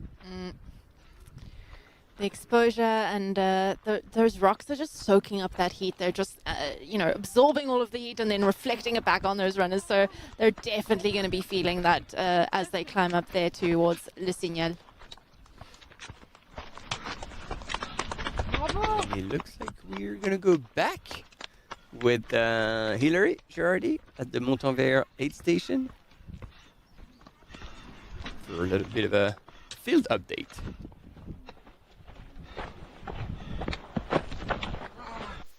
Oui, lundi, mardi, mercredi, jeudi. Oh, no, it's not Hilary. Rebonjour, on est bien arrivé au refuge du Plan de l'Aiguille qu'on a ici. Et on a bien sûr le Mont Blanc derrière. Et on attend les 3 premiers hommes qui vont arriver bientôt. Et je pense qu'ils sont tous ensemble, très serrés. J'ai avec moi le camera runner. Donc, tu veux te présenter? A cam runner at Plan de l'Aiguille. Le camera runner, c'est mon rôle là aujourd'hui sur le 90 puis sur les prochains jours. Et puis du coup, moi c'est Clément Génaud. Et puis voilà, je cours aussi un petit peu à côté du job qu'on fait de camera runner. Donc en fait, ce que vous voyez pas sur le live, confirms that he also pins numbers every once in a while. He is definitely a competitive runner, and he's waiting to basically take his relay. And tough job. He's the one in charge of following the front runners for the whole descent. So 1100 meters of descent. Je cours aussi pour moi personnellement sur quelques courses. So yeah, he confirms that he trains all year long. Ah oui, tu fais du ski aussi. As well as trains on skis as well in the winter. Actually, he's a local as well. Lives in Salange down in the valley. Matériel en fait pour filmer. Ouais, en fait, on a une GoPro donc, qui est comme assez légère. Même so here's the setup. They have a GoPro that communicates with the backpack. And everything all together is 2.5 kgs. Et il faut quand même aussi regarder un petit peu le terrain forcément. Et puis sinon, c'est prendre un téléphone et puis des écouteurs pour être en direct avec la régie. And then they also have a phone and a headset to be able to talk back to the studios and get directions and be told whenever they know they are live. So that's his second Mont Blanc Marathon coverage. He's started being a camera runner 2 years ago. And actually, we can switch a little bit to Ekaterina because it's good to have images of her. And yeah, it was good to see as well that I don't know what the camera runner has said, but she broke into a bit of a smile and it's like, yep. So she's running, she's on a mission. She's in third, but probably being told that she was gaining on Audrey Tanguy. So she has the flask in her hand. But it seems like there's still plenty in it, so I was all first thinking that she was getting ready for the aid station, but she's not quite there yet. Yeah, they've just gone through the ski area in Argentière. Super vite, mais bon, bon courage Clément et merci de nous avoir parlé.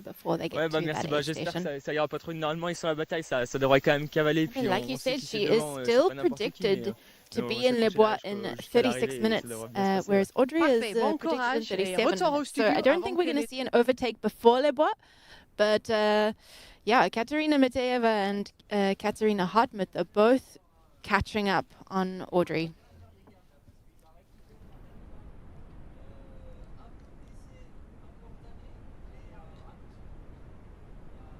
There we go. We still have those beautiful drone shots, but perhaps we would need to have it in front of Louison so we could gauge how much of a gap he's now opened on Ben Dhiman. And yeah, way out in the distance on just below the skyline, you can see now the Plan de l'Aiguille, the building in the distance.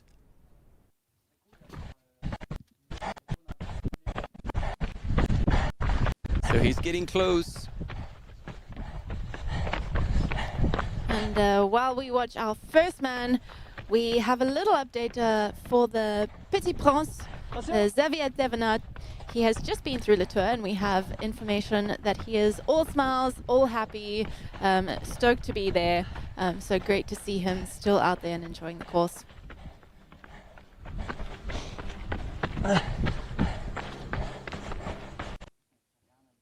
Oh yeah, Like, it's still super impressive to be able to watch Louison Coiffé on that section. Still looking fresh, beautiful stride, still like some spring in that step. Yeah, I think that's what's so impressive. He still looks so fresh. Like, I don't think I look this fresh running along here, even when I am fresh. So for him to have that pop still is truly incredible. Yeah, and so as soon as he's going to get to the refuge in probably like 5 to 10 minutes, then it's all going to be downhill. And I don't know if he's going to be wanting to just relax a little bit, regroup, and get ready for the last section, or if he's just going to dive straight into that descent and carry on. I mean, he's definitely put in a bit of a gap here between himself and who we assume is still in second, Ben Dhiman. Yep. We haven't actually had eyes on Ben or Christian Minoggio since they've been through that Montenver aid station. So it'll be interesting to see if we can get a drone shot, maybe get a distance between the two.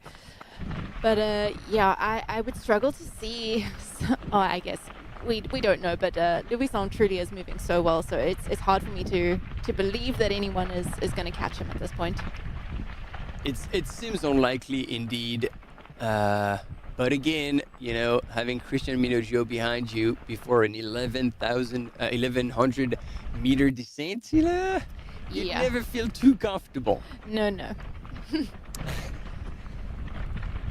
the meantime, Dmitry Mityaev, she's charging. She is on a mission. And I believe she would have been told the gap and that she was closing indeed. She's done that race. She's won it before. And so she would know how to pace herself. She knows what's coming ahead and how to, make the best out of that course. And maybe starting a little slower earlier is paying off, and she still has plenty left for that last section.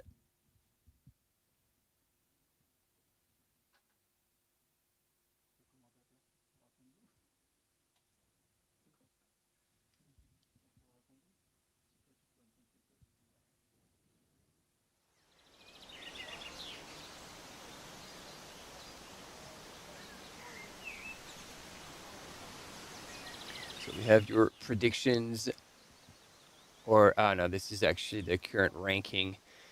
Time, this is probably going to be easy now to predict our winners of the day. Although we have seen it time and time again. Yeah. Nothing is done until the line is crossed. Yeah, there's we're seeing Louison pull away, but nothing is finished yet. All to play for. And at the top in Le Signal, he only had 30 seconds on Ben Dhiman. So sure, he's been pushing extremely hard, and we saw him run really well on that section across to the Plan de l'Aiguille. But let's not forget, Ben Dhiman has wheels. He's done a lot of training, so he's definitely going to be able to handle the distance.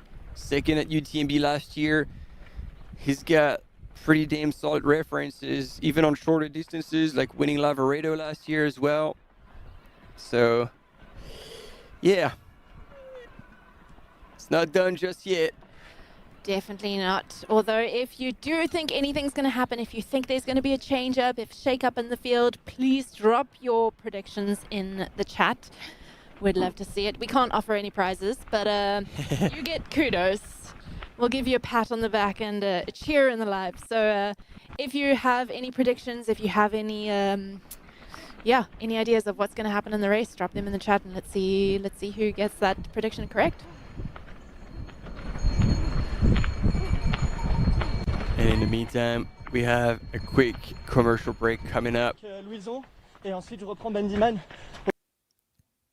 Oh, and just as Louison Coiffé is getting closer and closer to Plan de l'Aiguille.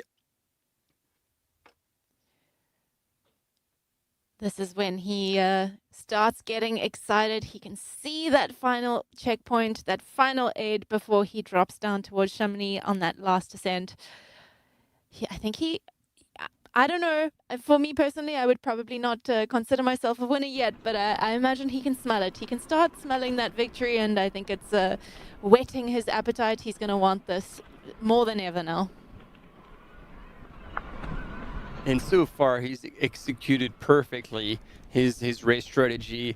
He's been able to pull away when he made a big move up on the climb, first to the Refuge du Mont-en-Vert and then up to the Signal. So everything is aligning, is falling right for Lison Coiffé. So now he's going to be like, hang on a sec. I've ticked all the boxes. I'm not gonna let anyone take it away from me at this point. Again, second to Germain Grangier here, 90 seconds back. He had made a lot of noise back there.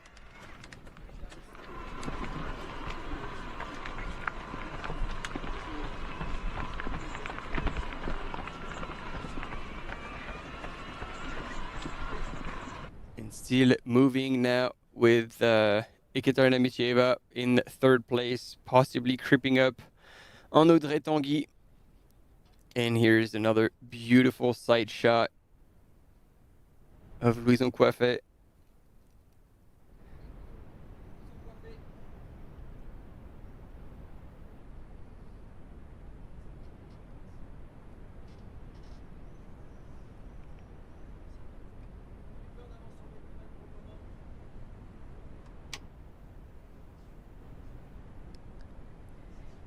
Welcome back. If you are joining us for the first time today, we are here with our lead man, Louison Coiffé, and he is heading up towards the final checkpoint at Plan de Guil, and then he's got 1,100 meters of descending to do before he gets to Chamonix. All is still to play for, but he has put in a really strong surge here to open up a gap between him and who we assume is still in second place, Ben Dhiman, followed closely by Christian Minoggio. And there we go, Baptiste Cotantiec.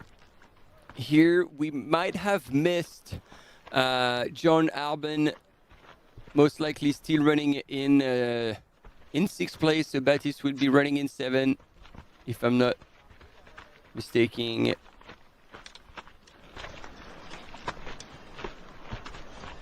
Yeah, so 5th and 6th, and it's another Baptiste, Emmenreich, the skimo athlete, and also in charge of the skimo section at the Parc des Sports de Chamonix. Very involved, and yeah, who had tried to get his selection for the Olympic Games of Cortina in the vertical and skimo. And again, prepared extremely thoroughly this Mont Blanc 90K. And so far, he's doing extremely well. Someone else who's doing extremely well, still moving like he's run a 10K. Look at him go. The heels are going up. Fantastic. What a demonstration of both race strategy and stamina. He played his cards right and it was able to absolutely ramp up his effort on that traverse. We still haven't been able to have a shot from what's happening behind the runner in the Team Salomon International, Louison Coiffé. There we go, we have the side shot. Can we go a little bit further forward so we can see what's happening behind?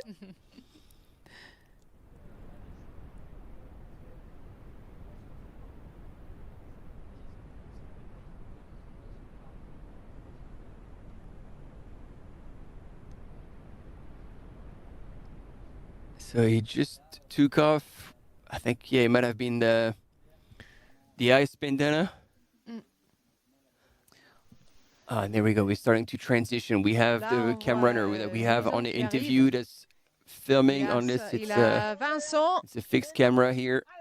Qui est le manager de l'équipe Salomon qui l'attend avec ses bouteilles. Ah, Vincent Viette. Et des éponges de l'eau pour le screaming his head off. Allez. To cheer on Louison Coiffé. Tu prends 5 secondes. T'as 1 minute 20 d'avance, hein. Plus, hein. Ok. Vas-y. All right, so he's being told that he has a minute 20 lead on whoever is second. Je te mouille ou pas? Ouais, vas-y. Mais je peux mouiller là aussi. Elle Vas-y, sort où là? Vas-y, vas-y. Allez, bon courage. There you go. Quick transition, and he's composed. He's very calm, very rational. He's picked up the flasks. And I mean, if that is true, a minute 20 over that, I think it's funny we're talking about this because he was 120 back, and we said this is totally possible to put 120 over that section, and that's exactly what he's done. Ça fait plaisir, hein. Je pense qu'il a un peu plus d'1 minute 20 d'avance. Ouais. Et il connaît par cœur. Bon, il y a 3 ans, quand il avait fait deuxième, c'était le rôle inversé avec Germain Granger, donc je pense qu'aujourd'hui il va rien lâcher.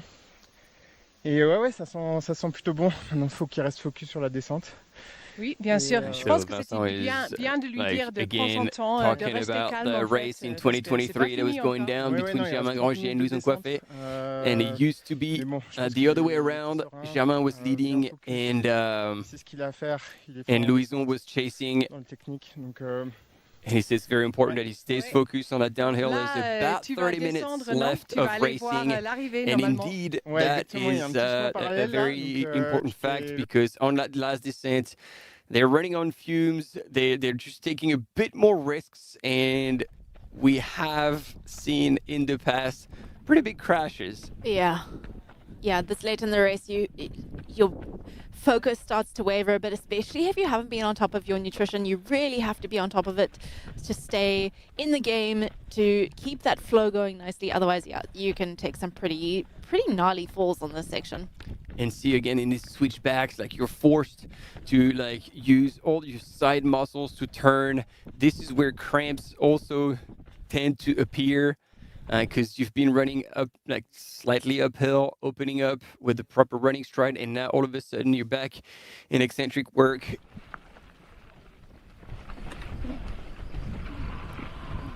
And there we go, switching back to Ekaterina Mityaeva in third place. Still moving really well. Heading towards Les Lavanchais, the last little village before the final descent into Les Bois, where she will see her crew.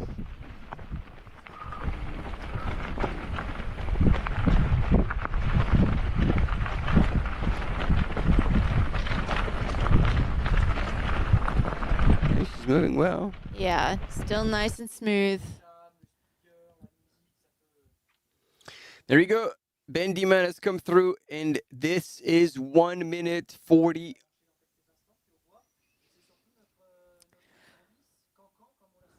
Oh, yeah. What we had seen, Louison Coiffé absolutely pushing the pace. It has pretty big consequences. Ben Dhiman could not keep up with that relentless pace across to the Plan de l'Aiguille. Oh, and there's Christian Minoggio just behind him. Ay. Literally seconds back. 1 minute and a half, sorry. As we say, mamma mia. The wrong thing. But dang, super close race. These guys are all together, and like we've seen in the chat, Christian Minoggio is not someone you underestimate on a descent. So I think Ben Dhiman has got his work cut out for him. All of these guys have their work cut out for them to make sure that they hold their focus, stay calm, and get home safely, but also as fast as possible. Wow.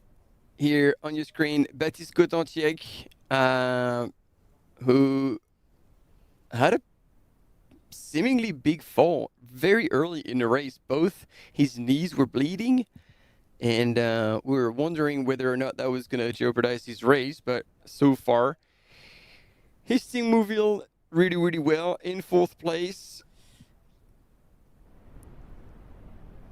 And look at that shot, right in the middle of all these slabs. So he's actually passed John Alban, who's now dropped down into 6th position. Oh, right. Right. So Baptiste has now moved up into 5th place behind Baptiste Chassagne. And we are waiting for John Alban, who went through ahead of Baptiste Contentiac at Montever. But John is clearly suffering. We had intel that he was limping.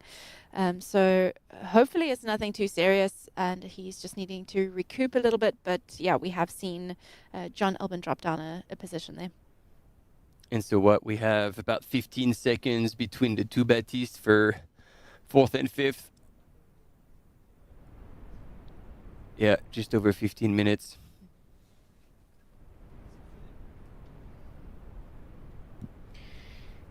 Wow. Can we drop down in that final descent with Ben Dhiman and Christian Minoggio? I think there's going to be a whole lot going on in there. There we go. Ask and you shall receive. We just transitioned into the descent with American runner living in France, representing Team Essex, Ben Dhiman. I don't know if he had anyone with him, but he would have probably realized that there was a bit of a gap. He would not have seen Louison Coiffé. That camera runner is working hard.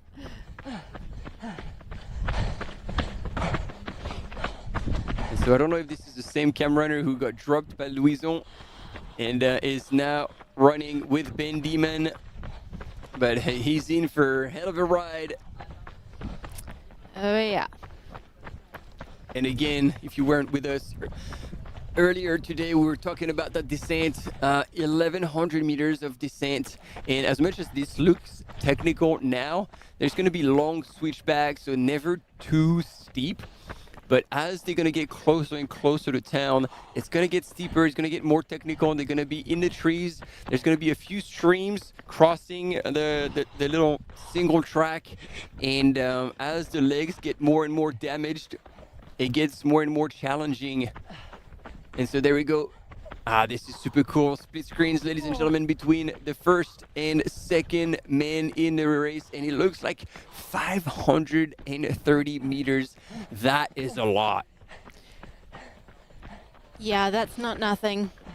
And the way Louison is moving, honestly, he's looking super, super smooth. But that's the thing. It's a fine line between moving strong and hitting the deck.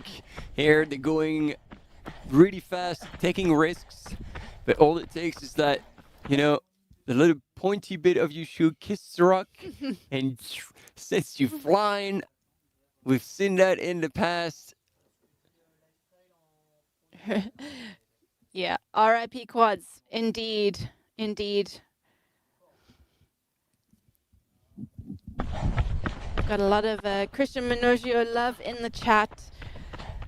He is an incredibly strong descender. He's proved it time and time again. So by no means is he out of this race. I think everything is to fight for. 1, 2, and 3 is still all up for grabs. Anything can happen in this final descent.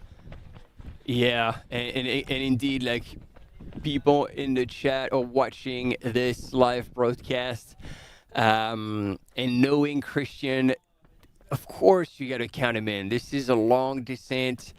He's super strong at closing races. And so we might just be there with the camera on Louison or Ben Dhiman and see that little mountain goat of Christian Minoggio just run past.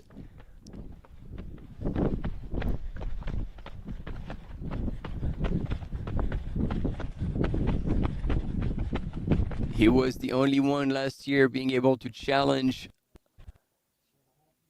Jim Walmsley on OCC.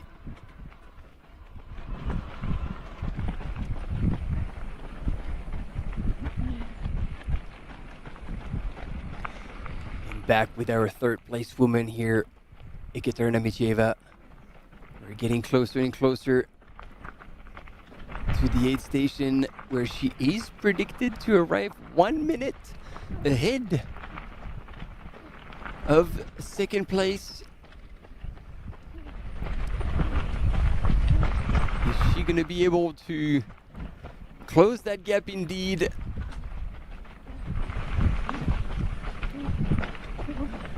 Or will Audrey Tanguy be able to actually maintain that second place coming into Les Bois? So many questions. Yeah. Just gonna have to stick with us to find out. And you won't have to stick with us long. Theo Detienne, a winner from last year, ran this section in 43 minutes. And that is without anyone, 41 minutes. And that's without anyone chasing him. So I think we're looking at an incredibly fast descent here, if they potentially even drop under that 40-minute mark. Because the race is on and they all know that they've got someone knocking on their back or a position to gain. So, yeah, I think they're going to be running very, very fast here. I mean, you can see, like, Louison has not let go of the gas pedal. He's taking risks. I wouldn't say like he's totally overshooting those turns, but man, he's getting close. And in all the section, like technical sections, he's just not slowing down one bit. All it takes is a tiny mistake. You really have to stay focused. They've been at it for over 9 hours, and it comes down to this.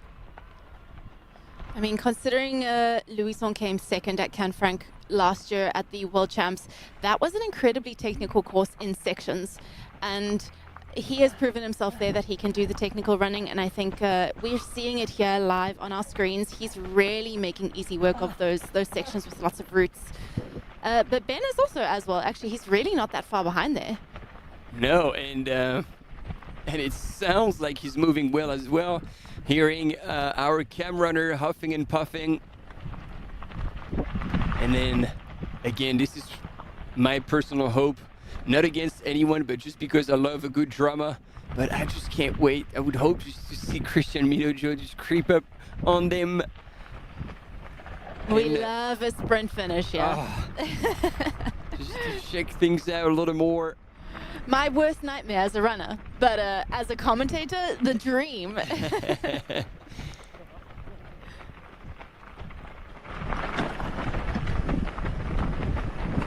And this is a critical moment, as you were saying. For this whole section, 41 minutes is the time that Theo Detienne, the winner of last year's edition, did. And so it's too long not to look after yourself. So as you're navigating that rooty and rocky single track, you need to drink, you need to fuel still, because now they're firing on all cylinders. And if they fail to look after themselves, this last section across the car park and then into town, if you start cramping or bonking, woo. Yeah, it's your game. Your race is over. Well, you're losing positions if you're cramping at this point. Here we go. I think we're gonna transition into a bit of a recap here of what's been happening so far in this Mont Blanc 90K. Here we go. This was with our women's leader, Candice Fertin. And for Audrey Tanguy and Ekaterina Mityaeva, the top men here getting to the Montanvert aid station, where Christian Minoggio did not have crew. And this is where, ladies and gentlemen, where Louison Coiffé has made his move. And first, Ben Dhiman tried to keep up, but he actually could not quite stick with the Frenchman. And he carried on to open his lead all the way across and to the Plan de l'Aiguille with, it was over 90 seconds ahead of Ben Dhiman. Ben Dhiman here on your screen. We're back live. And this is getting hot.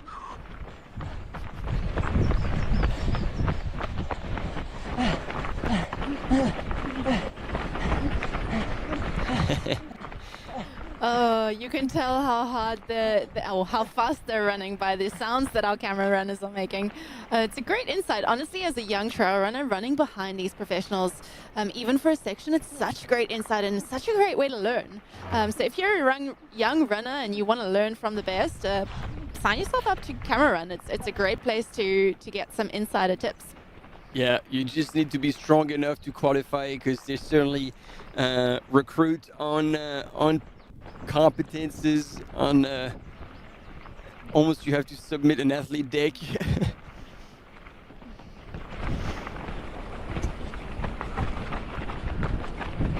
Oh man, the race is definitely on. Oh yeah. And look at that, he's pouring water over himself as he's navigating those rocky, rooty sections. We're getting some insight from the French team. Apparently last year in Briançon, when they did their training camp together, everyone agreed that Louison was going to be the next up-and-coming star, an absolute beast on the trail. And I think today he is absolutely proving all of them 100% correct. Regardless of whether he wins today or not, I think he's really shown himself now as someone to watch whenever he stands at the start line.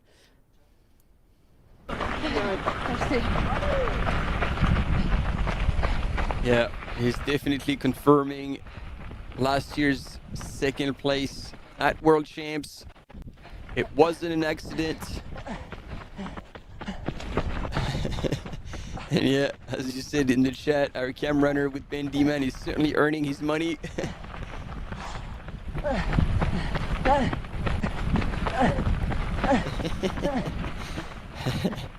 But so far we still have images. He's doing it. Yeah, he's doing it.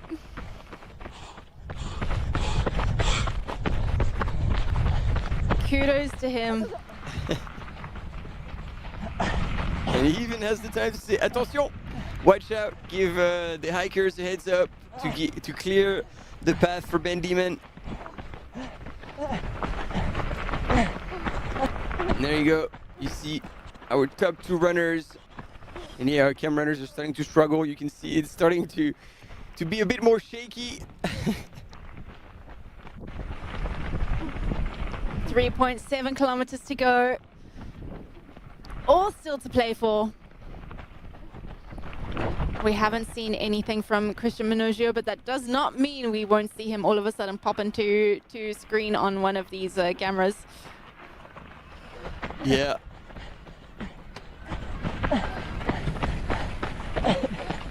Ben Dhiman is still moving well as well. Like it's hard to gauge whether like Louis Mkwafé is able to make a little bit of open up more of a gap, or if that gap is actually slowly melting. But it was 90 seconds, and 90 seconds is quite a bit to close. Yeah, and if that is anything to go by, it looks like they might have opened up a bit more of a gap.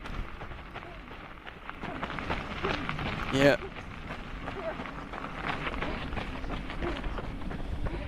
And remember, they're also descending now from quite a high altitude. They were up at above 2,000 meters and now descending into the valley. They're going to be feeling that heat now. It's going to be hotter and hotter as they get lower and lower down into the valley.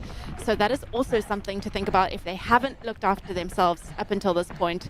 You know, as Martin said, the chances of cramp or something going wrong, you know, at this point you probably try and run through it, but if cramp hits, there's not much you can do. Oh, yeah. That'd be the worst timing, but unfortunately for this gentleman, it's the point where it's highly likely that a cramp could just start to pop up. Oh, yeah. And we're with our second woman here, Katerina Mityaev. Oh, sorry, our third woman. Katerina Mityaev coming into Les Bois. Audrey Tanguy, our second woman, has been through there now at 9:19 elapsed time, so not that long ago. I think we're going to be seeing an even smaller gap between our second and third woman coming through that Les Bois aid station. Candice Fertin-Baccon going through there in 9:04, so 15 minutes ahead of Audrey Tanguy. Yeah, so that gap has still increased by a small minute, but still. And now 15 minutes is a very comfortable gap, as opposed to these gentlemen here where about 90 seconds top is nowhere near comfortable. Especially when you have silver medalists at World Champs leading the charge downhill followed by second place at UTMB, Ben Dhiman, hoping to still, give a fair shot at the win. And then somewhere behind, creeping up possibly on both of them, Christian Minoggio, multiple skyrunning world champion in the ultra distance. The descent is his bread and butter. He absolutely loves that kind of thing. And so we can never count him out. There we go, Ekaterina. Getting water and ice in the pack. Getting cheered on by people at the aid station and waving back. That's the attitude. All right, there we go. There you go. Still 2:10. Yeah, she's gained a bit of time again. Oh yeah, it was 6 minutes. It was 6 minutes at the last aid station, so now it's Yeah, 2:10. she's gained a ton of time. She's gained a lot, not quite enough as much as Live Trail has, but she would be looking back. See, she's looking back to gauge, because indeed we had seen it. Katharina Hartmut from Germany is chasing, and she was only seconds back at the last aid station, so we can expect her to come into the Les Bois aid station at any point, and that's my bet, is that Ekaterina was looking across and be like, oh no. Can I see her? Can I not? That's always the goal when going into an aid station. You want to be out of sight, out of mind. So if Katarina could have gone through there as fast as possible, it just gives up. Well, nope. There we go. Katarina Hartmut through that aid station now as well in 9:23:20. So just 1 minute back. Not even 1 minute back. So there we go. Our top 4 women through at Les Bois on their way up to Montenvers. And yeah, second, third, fourth, all within striking distance of each other. I think we've got a race on our hands to fill out that podium spots. Here we go. We're getting to the lower section, the lower switchbacks. We're starting to have the roadie sections as well. And Louison Coiffet still in the lead, ladies and gentlemen, and doesn't look like he's slowing down.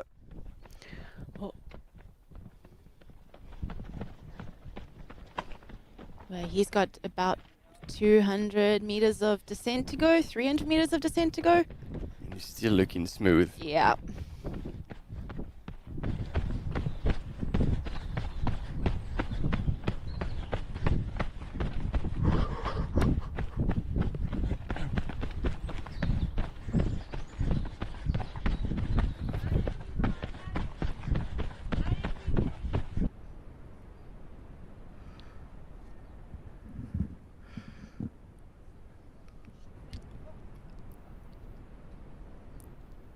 There you go. Somebody's has ordered a ride. It's like in Mario Kart. You get the shortcut. You take the chopper down to the finish.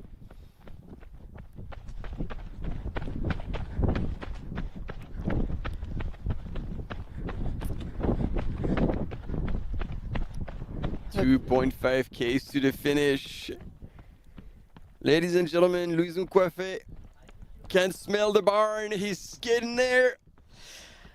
Crazy to think that when he made that move coming out of Montenvers, that was the moment that we saw him really put the nail in the hammer and close the deal. Up until this point, obviously, we're not going to jump to any conclusions, but that was the move that put him in striking position to take this thing home. And again, we've said it before, that crossing between Le Signal and Plan de l'Aiguille is where that race is won. Again, having finished second here to Germain-Granger in 2023, he knew that that section was going to be critical. And he's pulled the pin and dropped the grenade on the competition. And that push, that surge, was enough to open a 9 seconds gap on the chasing runner Ben Dhiman. And there we go. Oi. Ladies and gentlemen, so far in third place, unless we've missed the pass, Christian Minoggio. Yeah, still in third.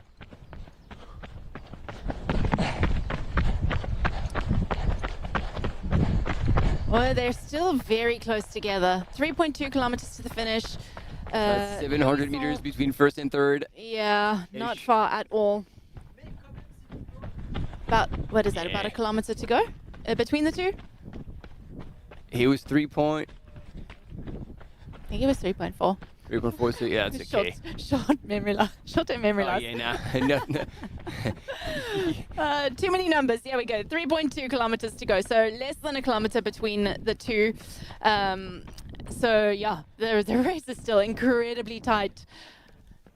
But I think it's going to be very hard for Christian Minoggio to close that much with that little left unless something bad happens to Louison Coiffet. However, now the question is, how close or far is Ben Dhiman in between those two gentlemen?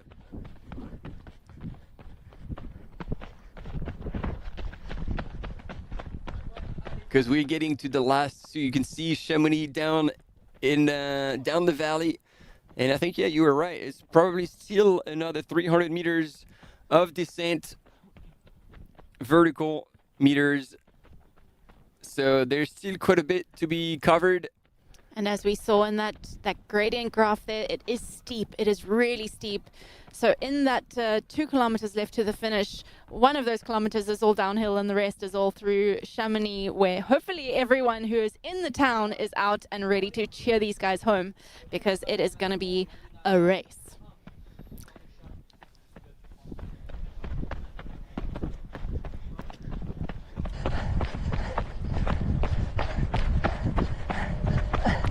And we can hear, because the studios are actually next to the start line, finish line. And yeah, we're hearing it now. Mm-hmm.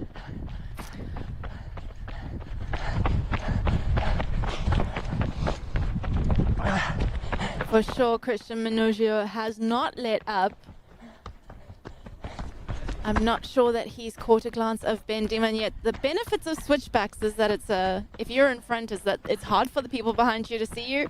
And unfortunately, if you're running and chasing, you can't really see too far ahead of yourself either. So yeah, it's you're running blind basically until you get that glimpse. You don't really know how far you are. But no one is letting up.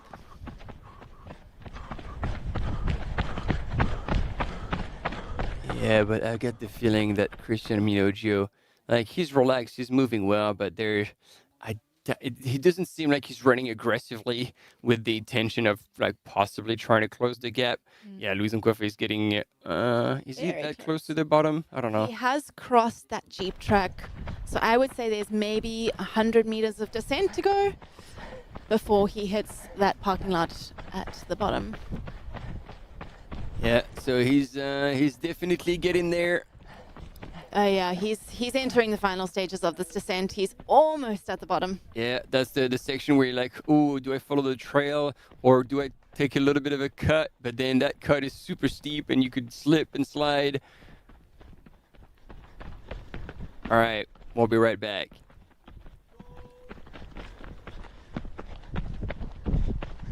Here we go, team.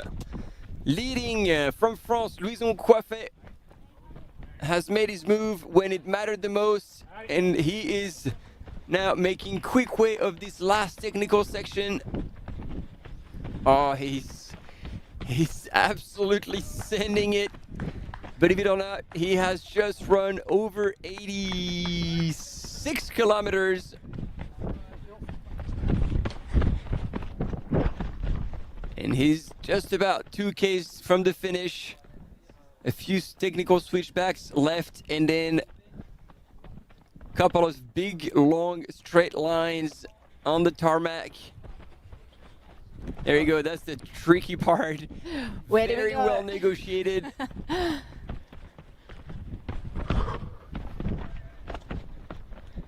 And again, big shout out to our cam runners who are handling that tricky terrain and keeping up with our front runners while offering us these images. Christian Minoggio in third, and in between is Ben Dhiman. Unsure what the difference is and how far or close he is from both Louison and Christian Minoggio. Are they going to remain first, second, and third? Or are we going to see a pass? That is the question. That is the question. And I'll get to watch it on the live screen happening in real time. And you'll be out there waiting to welcome them in the finish line. Oh, shit, that's right. We'll be on the line asking them a bunch of questions. We're going to try and keep it tight.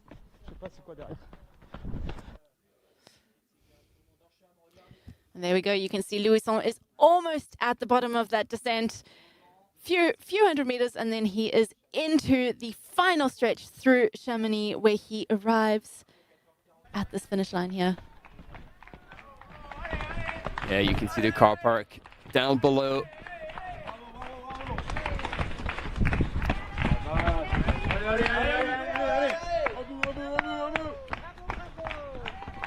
That's where you really have to keep it together. Stay focused.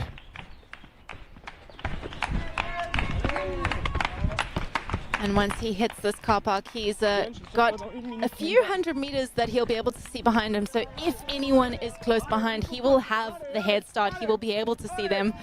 And yeah, that is when the race will really, really start. But I think he's opened enough of a gap that he's going to be good. There we go. We're transitioning with, I believe, a mountain biker. He's out now on the car park. Oh. That seems to be...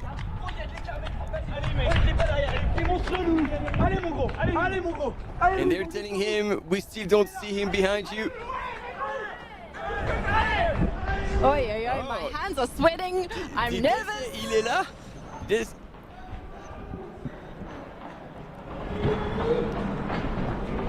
Okay, our camera runner is going to go ahead. Give us a view. Oh, yeah, nah, it doesn't look like there's anyone behind. Nah.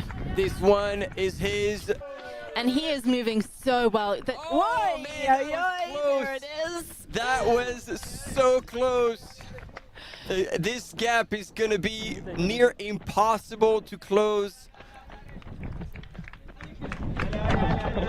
Yeah. And this is going to be exactly the same scenario, except that this time Louison Coiffé is going to take the win and Ben Dhiman will be in second. This is the scenario that took place in 2023, where Louison Coiffé was in second place, 90 seconds back after 90 kilometers out in the mountains. He was second to Jean Minoggio, and this time he's probably going to be 90 seconds, but it's going to be ahead, and he's going to take the big W here at the Place du Triangle de l'Amitié.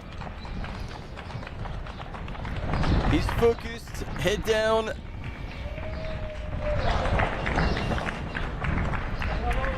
$700 meters to go. 700 meters, and he will be welcomed here by the cheering crowds in Chamonix Mont-Blanc. Martin is going to go and welcome him home, and we get to watch this unfold in real time if you are with me in the live. What a race this has been. My hands are truly sweating.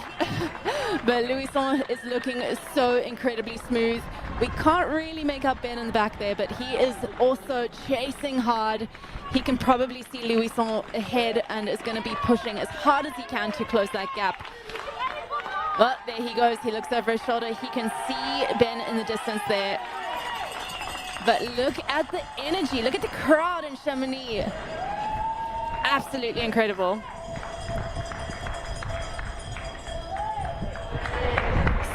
Super fluid. You're absolutely right in the chat. He barely looks tired. He barely looks like he's run at all. He is super fresh.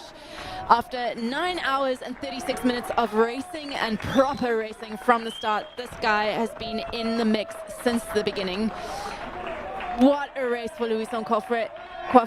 He has come back for a redemption run after his second place finish and is absolutely showing his caliber and his form here today.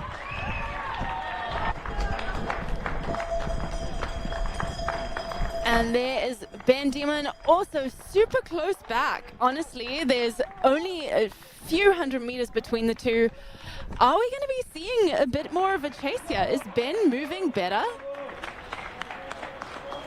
Louison is looking over his shoulder. He's got maybe 150 meters to this finish line, so I think we're going to see our champion coming through. Look at the crowds. He's soaking it up. He knows he's got this. Oh, yes. Oh, yes. High fives are out. He knows he's got this. He is soaking it up. Look at that smile. Ladies and gentlemen, your champion of the 90 kilometers at the Marathon du Mont-Blanc, Louison Koffouet. What a run from this young guy. Salomon runner absolutely crushed it. 9:37. It's hot out there.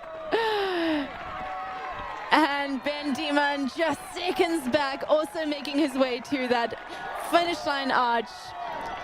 Soaking it up. What an amazing run from this guy as well. It has been a fight from start to finish, and he has executed his plan to perfection. Ben Dhiman, ladies and gentlemen, your second man in the Marathon du Mont-Blanc 90 kilometer. Absolutely incredible run from both of these men. And now we're just waiting to see where Christian Minoggio is. Wow, wow, wow, what a race. What a race from these men. It has been a fight from start to finish, literally all together since the beginning, running all incredibly smart races, and it has shown in how they have finished with such class today.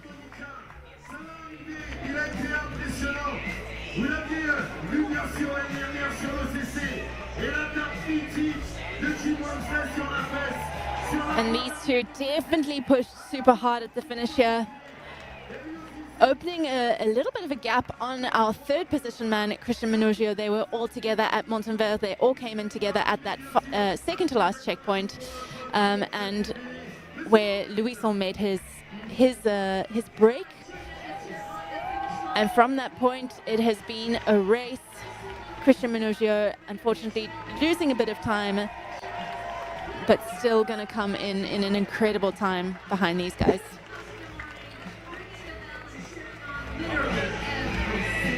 Soaking it up. And we have our third place man, Christian Minoggio from Italy in the final kilometer. There we go, you heard it. Christian Minoggio is in our final kilometer, making his way along this road section.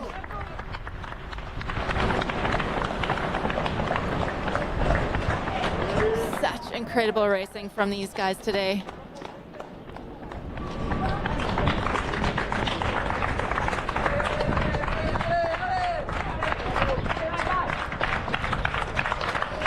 And once we have Christian Minoggio across that finish line, we're going to get Martin on that finish line with them, and they will be giving us a little recap of how their day went, a little bit of an insider information.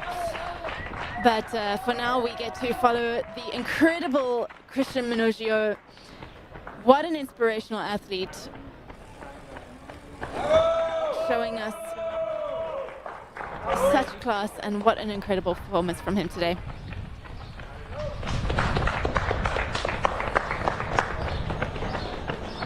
We didn't quite get our sprint finish, but I think the racing was close enough today that we are happy.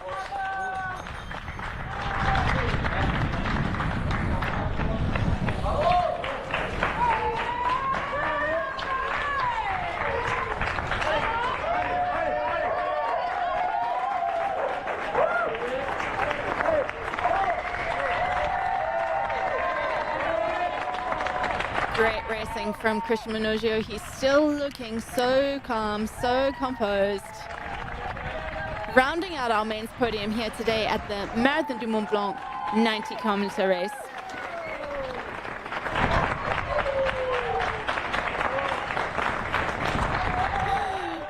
The comments are great. Ben should have peed himself. Murph, was that the 30 seconds he missed? Guess we'll never know. But in the meantime, we get to watch the masterclass put on by Christian Minoggio coming into this finish line here today, your third place man at the Marathon du Mont-Blanc. What an incredible day of racing this has been. Congratulations to all of our top 3 men. Exceptional.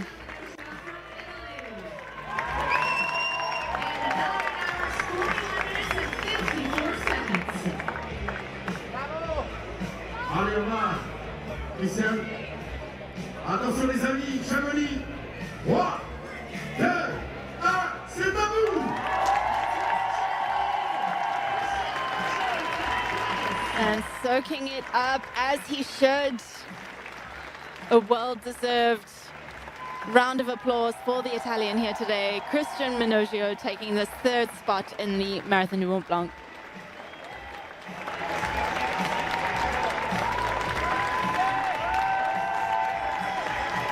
And there you have it, ladies and gentlemen, our top 3 men in the 90-kilometer Marathon du Mont-Blanc. Martin will be giving us a little bit of insider information towards the, hopefully soon, starting with Louison Coffret, who came first in a very speedy time, which I can't recall off the top of my head, followed by Ben Dhiman and Christian Minoggio. What an incredible race from these guys. Arrive avant les interviews, on a nos 3. Le premier, Louison Coffret. Take a bow, Louison. Take a bow. Well deserved.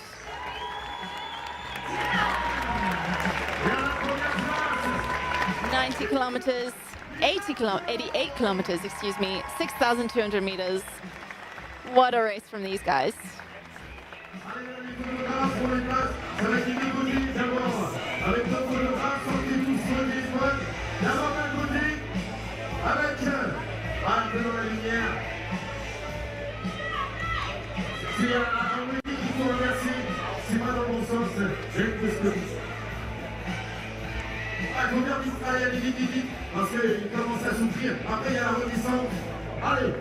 Getting their finish line moment, immortalizing this moment. Louison coming back and getting this win that he so deserves after an incredible day of racing.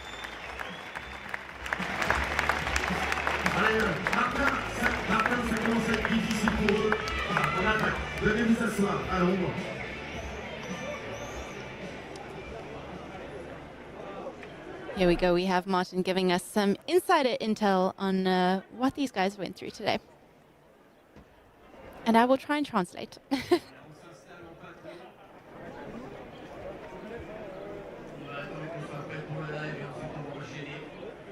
Avec l'interview de notre champion.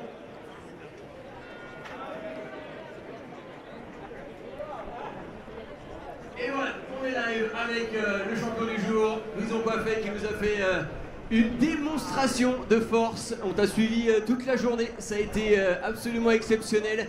Et on a l'impression que la stratégie, elle a été suivie à la lettre, mais ça c'est qu'une impression.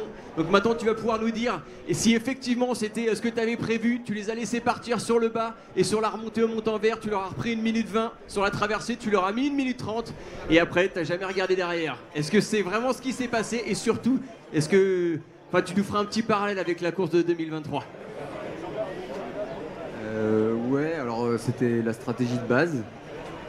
Sauf que bien sûr, comme toute course, il y a des complications.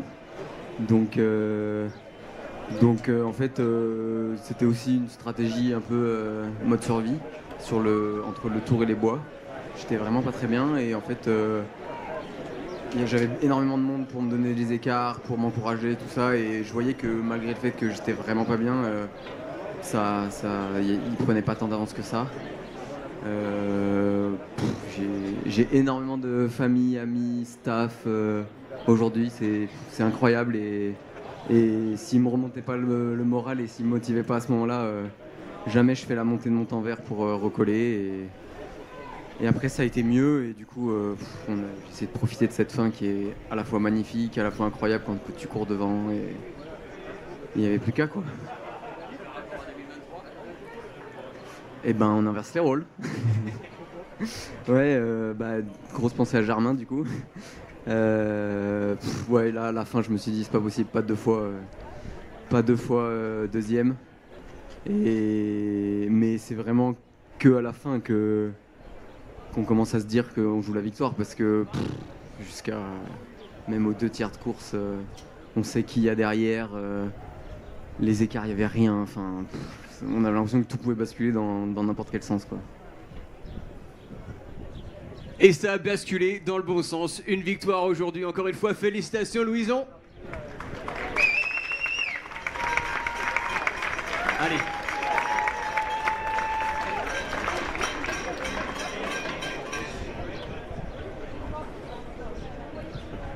Allez, on passe avec Ben Dhiman, qui a eu chaud, qui a eu très très chaud, mais voilà, qui a réussi à tenir. Il va lui donner quelques mots. Il a réussi à suivre et s'accrocher jusqu'en haut du montant vert. Puis après, Louison a fait un peu l'écart. Et derrière, ce qu'il nous dit, c'était un peu en mode survie. Mais il arrive tellement près sur cette 2e place. Comment ça s'est passé pour toi, Ben? C'est bien passé aujourd'hui. Voilà, j'ai fait une 2e place, mais je pense que c'est une jolie 2e place. Et je suis étonné avec le chrono qu'on a fait aujourd'hui. C'est quelque chose. Donc je suis fier de moi, je suis fier de mon effort et je suis fier aussi de le jeune qui m'a battu parce qu'il a mérité cette victoire. Et oui, c'était une énorme journée pour moi. Énorme joie, et tu nous avais dit, hein, c'était quelque chose que tu avais préparé, mais tu n'étais pas arrivé avec un parfait pic de forme. La semaine dernière, tu nous fais encore... je crois que c'est 180 bornes et 12 000 dans la semaine, ou 14 000, voilà. Donc pas vraiment de repos avant cette course. Alors la petite dernière question en rapport avec ce dont on a discuté hier, avant la course. Tu disais, moi je viens avec un objectif, j'ai envie de m'entraîner et de voir ce que je vaux en rando avec les bâtons et puis de m'accrocher un peu aux gens qui sont autour de moi sur la descente. Est-ce que tu as pu faire ça aujourd'hui? Oui, les montées sont bien passées. Les 2 autres sont plus forts que moi à monter. Par contre, j'étais très bien en descente aujourd'hui. C'était cool de voir ça. Parce que c'est bien technique de temps en temps. Et j'avais plein de confiance chaque fois. Eh bien super, c'est le bon augure. La case est cochée. Félicitations encore. Magnifique 2e place pour Ben Dhiman.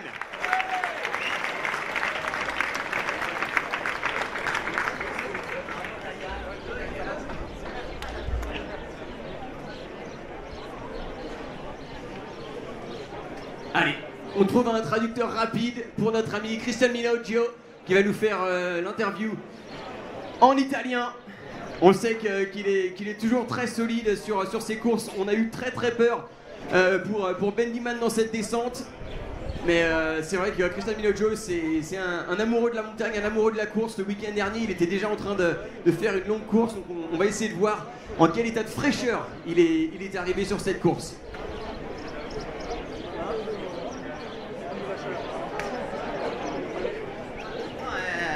Sto bene, sono in buona condizione, sono in preparazione per venire qua a fare la CCC bene e niente.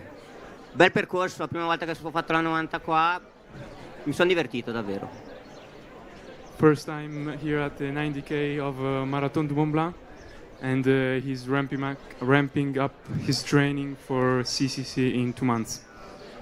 Voilà, donc c'est la première fois qu'il vient sur ce 90 du Mont Blanc, et donc une première apparition très très solide, et on sait qu'il est extrêmement costaud sur tout ce qui est technique. Ici on a eu des montées raides, des descentes techniques. Il leur a manqué peut-être un peu de fraîcheur pour venir batailler sur les 3 premières places, mais en tout cas voilà, il est en préparation et il semblerait qu'on le revoie par ici fin août.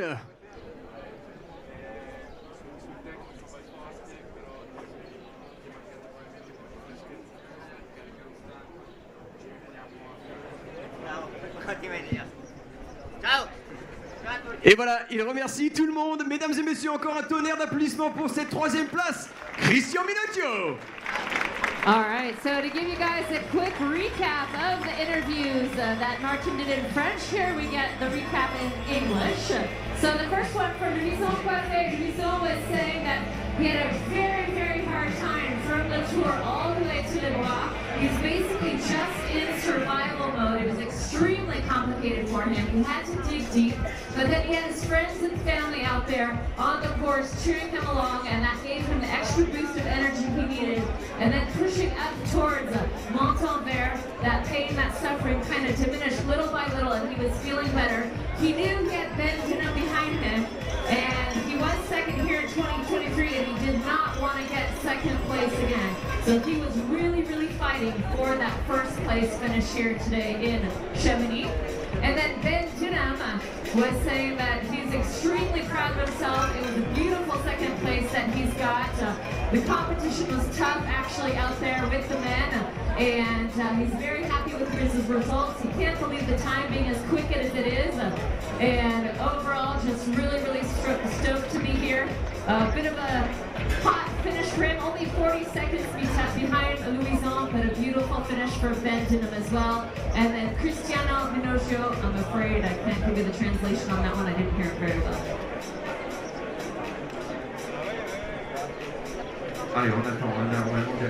And there you have it. There you have it. Our top 3 men in this 90-kilometer Marathon du Mont Blanc 2026. What a day. Wow, I'm still sweating just from watching it. I can't imagine what it'd be like to actually run it. But super, super cool to see those guys duke it out right until the end. And if you are still with us, stay with us, because we are going to be following the women's race now to the finish. Our top 3 women, we're going to watch them come in, and we assume that's going to be a very exciting day as well. So stay with us, stay tuned, because we've got lots of exciting racing still to go. Merci aussi. La bonne place de Ludo. Ça va la famille? Ça va bien. On a entouré quelqu'un qui aime le sport, toujours sympa, souriant, prêt à applaudir et encadrer tout le monde. Allez mon bel, ça va revenir. T'as été exceptionnel. T'as mis la poignée en point avec des chaleurs énormes et un parcours difficile. Ça va le faire, ça va revenir.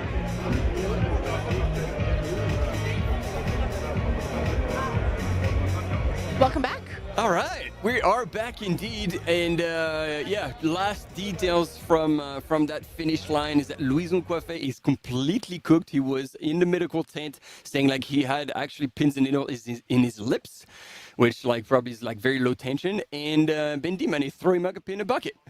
Oh wow! It's a war zone. Cool. I'm glad you saw that and not me. So, yeah, they really threw it down hard all the way down to the finish. And I think, yeah, by looking at the 3 of them, Cristiano Minoggio was the one who actually kind of kept it together. Interesting to see that, yeah, this is also for Christian like a bit of a stepping stone on his road to CCC. And it looks like we're going to transition to... Who is that going to be? Holly or Hillary? Here we go. Hillary Girardi, straight from... Oh, we can't hear. Oh, dear. No audio, no audio. Oh, well, we wait for some audio there. Remember that helicopter we saw earlier? We believe that was John Alban. Oh no! Sur cette course et on est au ravito. Donc on vous rappelle qu'il y a 1000 bénévoles sur cette course et sur le ravito ici à Montanvert. Wow, there is 1,000 volunteers here on this course. Qui passe ici demain. And they're going to be here for quite a while, because not only all the runners in the 90K will go through, but later on there's the duel étoilé that I was telling you about, which is a team race that starts tonight. And so these volunteers will be stuck up there for quite a while. For quite a while indeed. Although, you know, if you got to be stuck somewhere, it's not a bad place to do it. Pourquoi vous revenez autant? Pour les émotions, les sensations. Et puis, ouais, les coureurs. Ouais, l'ambiance et les coureurs. Très bien. Et there we go. So these volunteers have been here for many years, and they keep coming back for the atmosphere, the runners, The emotions. Rien du tout. Mais est-ce que vous Les élites ne s'arrêtent pratiquement jamais, ça nous fait Here rien, we on go. attend les autres. On aime bien With Hilary Girardi at the Montanvert aid station, talking with one or several of the 1,000 volunteers here on the course. C'est pas péjoratif. Et tu as dit combien de fois tu fais bénévole? Ça fait depuis 2008. Depuis 2008, ah bah ça c'est un bon score. And that gentleman has been volunteering here at this race since 2008. So if my math is right, Encore une it's fois, il 18 fait très years. chaud ici. Et donc les coureurs, s'ils ont du staff, ils versent de l'eau sur la tête. Et s'ils n'ont pas de staff, souvent c'est un bénévole ou eux-mêmes qui vont verser une éponge sur le dos. Ici, on voit Coca aux gazeuses, donc on sait encore une fois que on n'a pas Come on, Hilary, have a on n'a glass. pas des bouteilles en plastique Just et to les give us a bit of coureurs a sont tasting obligés tour d'avoir from the aid leur station. propre gobelet et des flasques aussi, donc ils remplissent ici sans qu'on ait quoi que ça soit à jeter. Donc il y a le système ici derrière. Le That'd be a marathon du good Mont-Blanc feeling. était You feel bien like you're at the bar pouring a cold donc ils ont beer. montré le chemin aux autres. Et maintenant, ça Super devient de refreshing. plus en plus commun de voir des systèmes comme ça pour réduire les déchets. Donc, et donc Yeah, I mean, derrière, même aussi, joke on a un aside, tri this is indeed sélectif. a very Donc, good on a les system to emballages d'un avoid côté having all et this aussi, single-use les déchets, packaging, cans, qui bottles. se composent de l'autre côté. Et And les they're bénévoles, ils also surveillent ça aussi sorting pour out être the sûr trash qu'on n'a pas with beaucoup de whatever déchets, can be qui composted vont au mauvais endroit. and everything else. And I think they're going to be feeding piglets somewhere in the valley. Happy pigs. And there we go, Baptiste Chassang in 4th place. It's pretty clear unless the ASICS fan tries to take him down.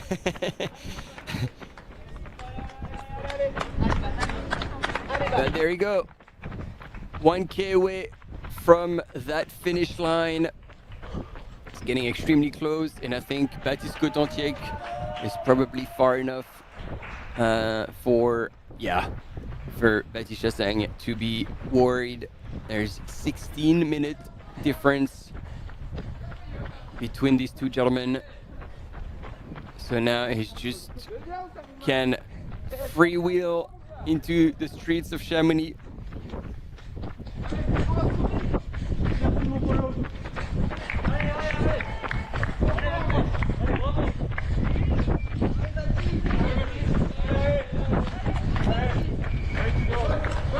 And it was good to hear Ben Dhiman say, like, I am very impressed with the times we ran. Like, these three were so close to one another, especially Louison and Ben.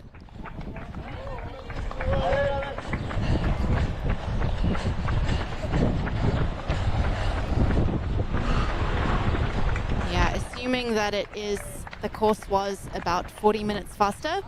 Yep. They've run almost an hour, just under an hour faster than what Theo Detien ran last year. Wow. And yeah. So they ran incredibly, incredibly fast. Especially considering the back end of the day was pretty damn hot. It's about 22 degrees.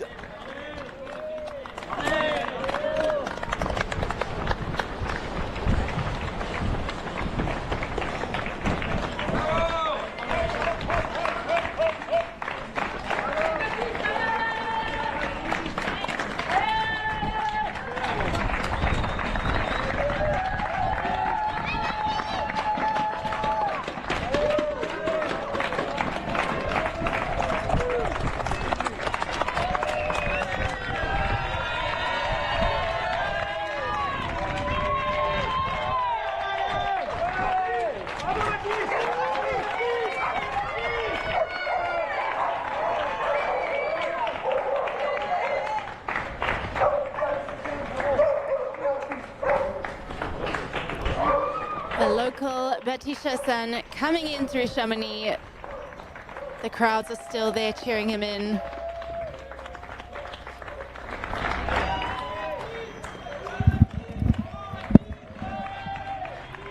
What a run from Baptiste Chassang.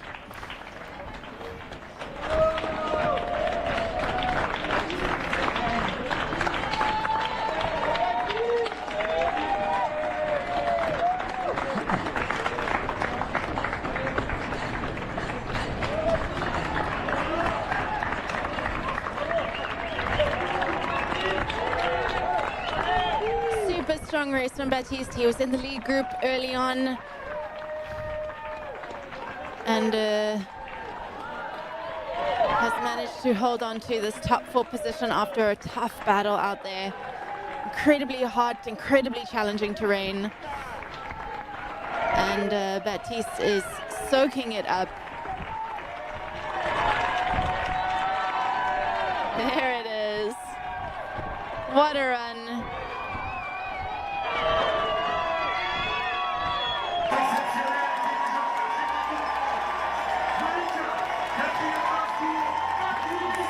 Soaking it up, ladies and gentlemen. Baptiste Chassagne, your 4th man in the 90-kilometer Marathon du Mont Blanc 2026.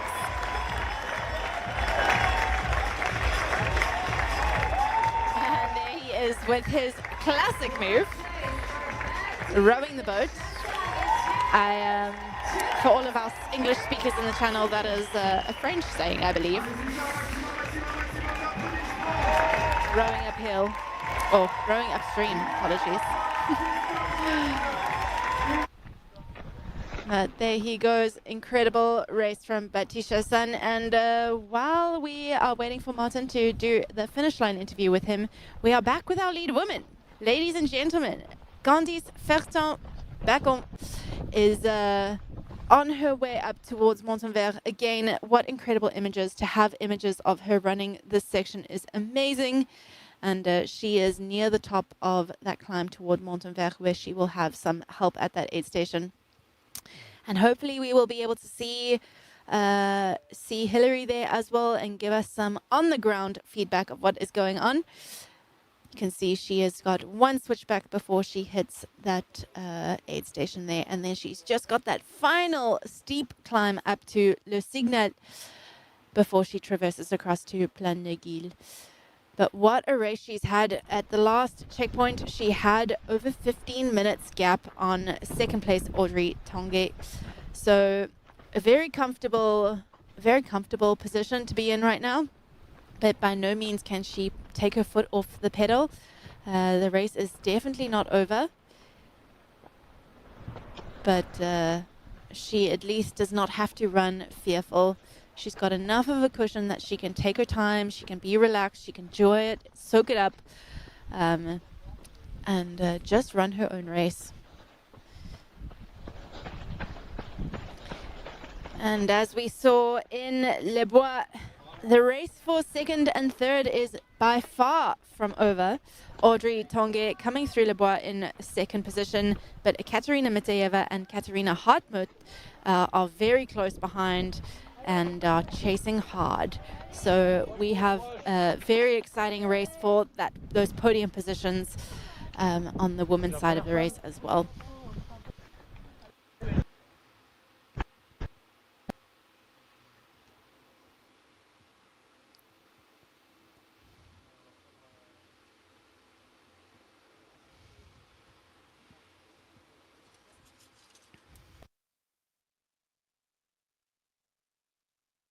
Des commentateurs français dans le nom de Alexis et Thibaut.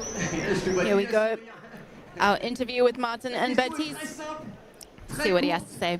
Aujourd'hui, c'était quelle couleur? Et puis du coup, tu pourras expliquer au public ce que ça veut dire. Aujourd'hui, c'était Martin asked what color it was. C'était orange du début à la fin. Et pourquoi It was an orange race. Parce que en fait, c'est un petit tips qu'on utilise pour un peu graduer l'effort avec mes proches, parce que quand on est en ultra, on manque un peu de lucidité. Du coup, on va à la simplicité. Du coup, on se donne des couleurs. Vert, je suis très bien. Jaune, je suis moyen bien. Orange, je suis moyen mal. Et rouge, je suis pas trop. C'est pas ouf. On en revient difficilement. Et aujourd'hui, c'est pour ça que j'ai célébré. Enfin, c'est peut-être un peu manqué de sobriété, mais célébré comme une victoire, parce que pour moi, même si je prends une petite valise au niveau du chrono, je suis lucide. Je suis Enfin, pour moi, c'est vraiment une victoire dans le contexte. Je suis très fier de ma course, donc voilà, je suis le premier des autres et ça me va bien. Et ben voilà, premier des autres, c'est bien dit, félicitations. There we go. So Baptiste is explaining the color rating system of his races, and this is how he explains it to his team when he is out there and how he's feeling. Green is obviously he's feeling good. Yellow is he's feeling pretty good, okay. Orange, it's getting hard, pretty hard out there, and then red is obviously, it's really tough. So today, the reason he celebrated so hard at that finish line, despite coming fourth, is that he had to battle hard today. It wasn't an easy day out there for him, and it's great to see him still have such an incredible result, despite it being, in his words, an orange day. It's quite a fun way to phrase a race. Definitely something that I think I might use in the future when I'm talking to my team. It's a really nice, concise way to communicate how you're doing. So it looks like we are going to be heading over to Hilary Girardi, who's at Montenvers, and she will hopefully give us some insight onto what's happening with our lead woman. Ça, c'est la dernière ligne droite avant l'arrivée. Donc, on peut peut-être apercevoir le petit train de Montenvers, train historique qui monte ici et qui en surplombe le mer de glace qui est juste derrière, l'aiguille de la République derrière et du Grépon juste derrière nous. Donc, Candice, elle va arriver, mais vraiment sur le terrasse où il y a tous les touristes, et ensuite elle va passer sous les rails et venir vers nous. Donc c'est un moment qui est un peu étrange parce qu'on a fait une course qui est très longue déjà pour arriver ici, mais ça c'est un lieu qui est vraiment très touristique et qui est peut-être même le lieu de l'invention du tourisme de montagne. Donc il y a beaucoup de touristes, mais qui connaissent pas la course. Ils savent pas qu'il y a des coureurs, donc il faut un peu slalomer entre les personnes, il faut trouver son chemin. Donc, bon, ça peut sembler quasiment technique pour le coureur d'arriver jusqu'à là, mais Candice, elle connaît parfaitement ça parce que elle vient d'ici, elle vient courir ici. Et Hilary is just explaining how this area, the Montenvers, is where the tramway comes up, and it's a very special place. Lots of tourism, lots of mountain tourism. So this section can be quite technical in the sense that you're having to navigate between a lot of people who actually have no idea what is going on today. Who don't know what the Marathon de Mont-Blanc is, who don't know what it means to run 90 kilometers. So it's great to see Candice come through here and actually not have to do too much navigating. But let's hear what Hilary has to say. Ça va? Ça va. Ça va. Bon, on va pas l'embêter plus que ça parce que il faut qu'elle garde le souffle. It's going.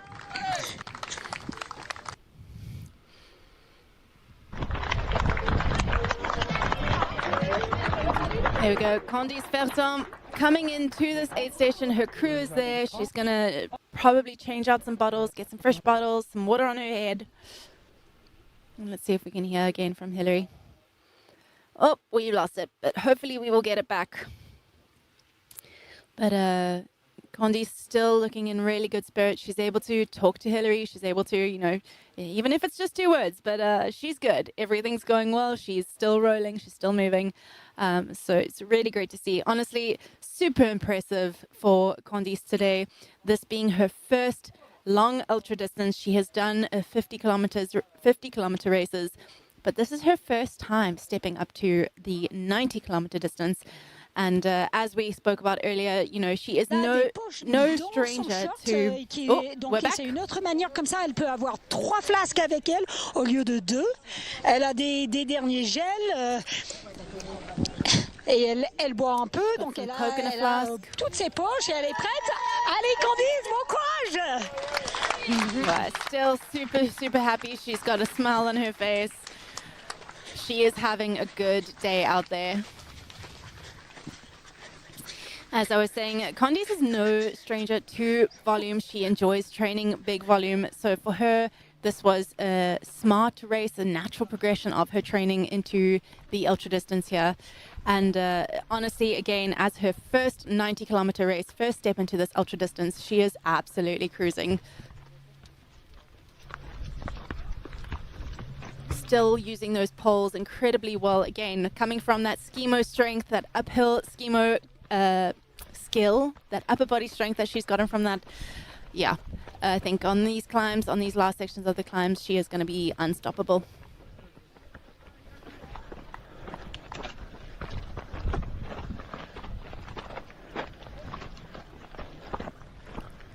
So at that aid station, she had picked up 3 bottles, 1 filled with Coke. She had water poured on her head.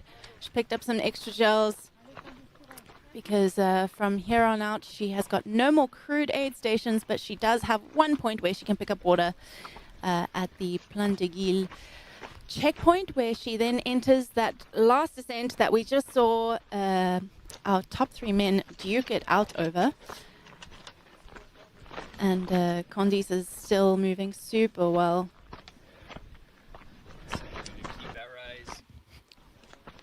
And we're going to keep ours peeled to see the gap between Candice and the second woman. I don't want to give a name just yet because things could shake out a little bit since Ekaterina Mityaeva really gained another 4 minutes in the last section. And now on that climb, is Audrey Tanguy going to be able to hold on to second place?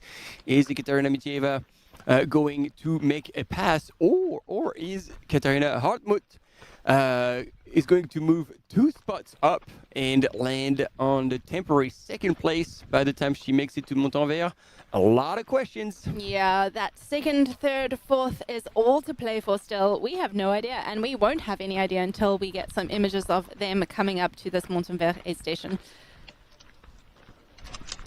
And for those of you in the chat who missed it, unfortunately, John Alban did have to DNF. He reached the Montanvert aid station and then unfortunately had to pull out, we think because of an injury, but we haven't got confirmation of that. If we get any extra news, we will let you know. And actually, talking about DNFs, I'm looking down, and Ida Nielsen as well has dropped.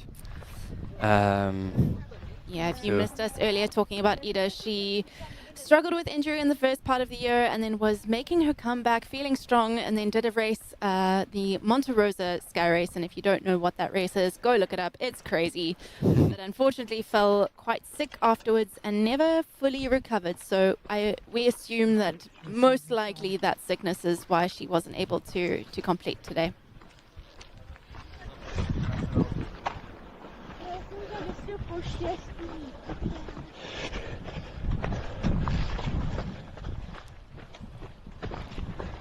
Shout out to another local girl who is racing today, Iris Pesset. Oh, yeah. Who recently set the new FKT going up the Mont Blanc in the run and fly category. So she has now the uphill record on the Mont Blanc, running it in 5:02, 5 hours and 2 minutes, beating the previous record set by Emily Forsberg. So incredible run by her. Solid. And then took her wing and flew down in 20 minutes. Look at that. Yeah. And yeah, that's no small feat, especially because Iris has been working on this project for almost 2 years, and it never really clicked. They never had the proper weather window, because when you're going up and down on foot, you can obviously have a bit more tolerance, but when you need to take off from like 4,807 meters, I think, or 10 meters, depending on the latest update on the altitude of Mont Blanc. It has to be the perfect day. So it was like she was gonna actually throw the towel for this season, because after June 30th, you're actually not allowed to fly anymore. So she was like, all right, well, that's it. And she called the crew, called everybody who was involved, like, all right, we're calling it off again for this year. And then all of a sudden that weather window showed up, and she was like, well, I have Mont Blanc 90K coming up. I don't care, I'm going for it. And so she called everybody rallied, and she went for it. And so she's now in, where is she? I think she was 13th. So right now 14th, on her way to Les Bois aid station. But yeah, probably feeling a little bit that hard effort up Mont Blanc. And I don't know if it was planned for her to actually try and break the record up. Because if I'm not mistaken, she was carrying her wing. Yeah, well, she would have been carrying her wing, because I think, maybe... Or maybe they had it up there for her. Maybe not. To be confirmed. Yeah.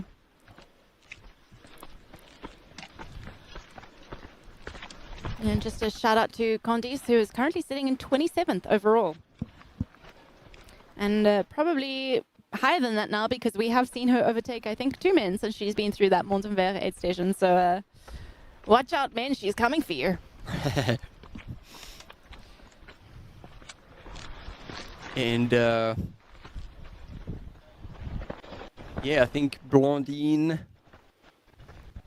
last year she started in, I think she was 50th overall.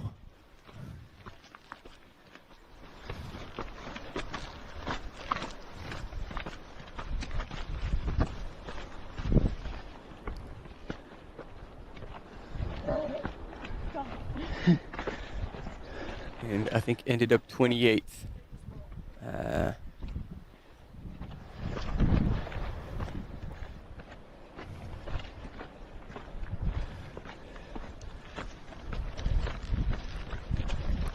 Yeah, once again, Conde's being able to transition between the hike and the run at this point in the race is super, super impressive. She's clearly still feeling good. She was able to give us lots of smiles. She even gave Hillary a few words at the aid station. So There we she's go. definitely in good spirits. Yeah, we saw it earlier as well. Like she was really in good spirits. And that's going to be interesting, and obviously we'll be there to cover the top finishes also in a women's race, and I'll be going back to the line. And this is going to be cool to like ask her like how her first experience on such an ultra was, because obviously she's crushing it, she's far ahead, so it will be interesting, yeah, to get her perspective on that. Yeah. And what this will unlock, because yeah, when you run transition to those first distances, like, oh, okay, so did I suffer? Did I like it? Did I not like it? Did I like it? Does anyone like their first ultra? I think she's probably going to like her first ultra, to be fair. Yeah. She's having a blast out there. And there we go on the right-hand side of your screen, in 5th position, on his way, like maybe 500 meters from the finish, Baptiste Cotantiec.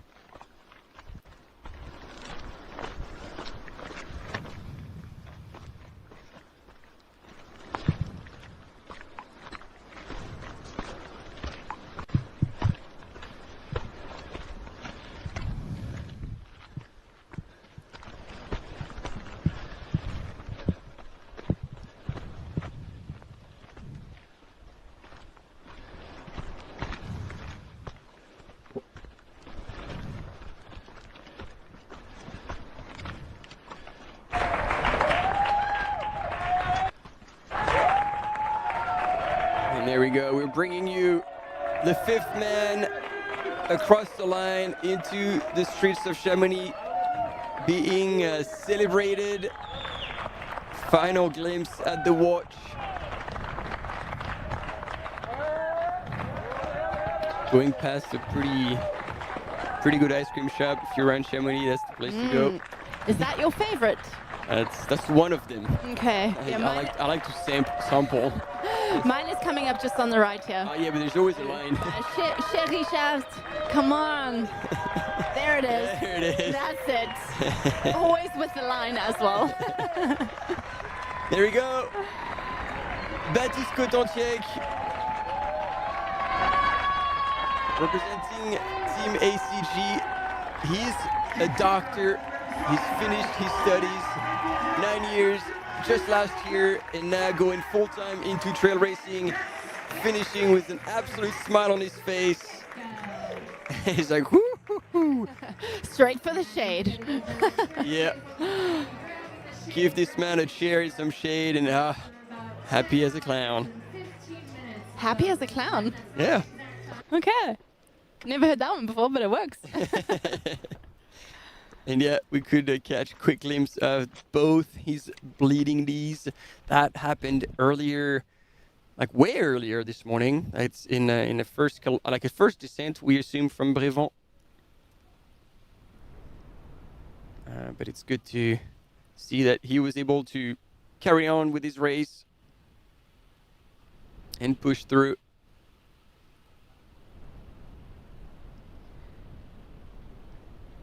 So Blandine last year ran between Montenvers and the finish line in just under 2 hours. So if you are following along, you've got 2 hours to stick with us before we see our first woman cross that finish line. And in that time, yeah, it's going to be full on. We don't know who is coming in second place. We still don't know who's our second woman. We've got suspicions, but anything is to play for at this moment. And yeah, lots of exciting racing still to come. So don't go anywhere. Postpone your long run or your training or whatever you have to do, really, because we've got some exciting racing still to go. Or you can do some exercises of strength and conditioning as you're watching. Like, backwards lunges are the bomb. This is the stuff. When you do them backwards, usually form does not become too much of an issue, so you're more secure. And then, yeah, do like 50 each side. You know, that'll get everything burning. Mm-hmm. Or you just go stand outside right now. If you're in Europe, if you're in France, just go stand outside. You call it heat training. Yes. Like, how to sweat without moving. Yeah, just stand outside in the sun. Basically what we're doing right now, too. Yeah. Trying to limit the damage with a bit of airflow here in the speaker booth, but we are cooking. I had one of the athletes, part of the coaching group that I'm a part of, ran the Tour de Géant last year. And part of his training was that whenever he watched TV, he would just do step-ups. He would put on a backpack, weighted backpack, and he would step up onto a chair and then step down, and then step up onto a chair, and he would just do that whenever he watched TV.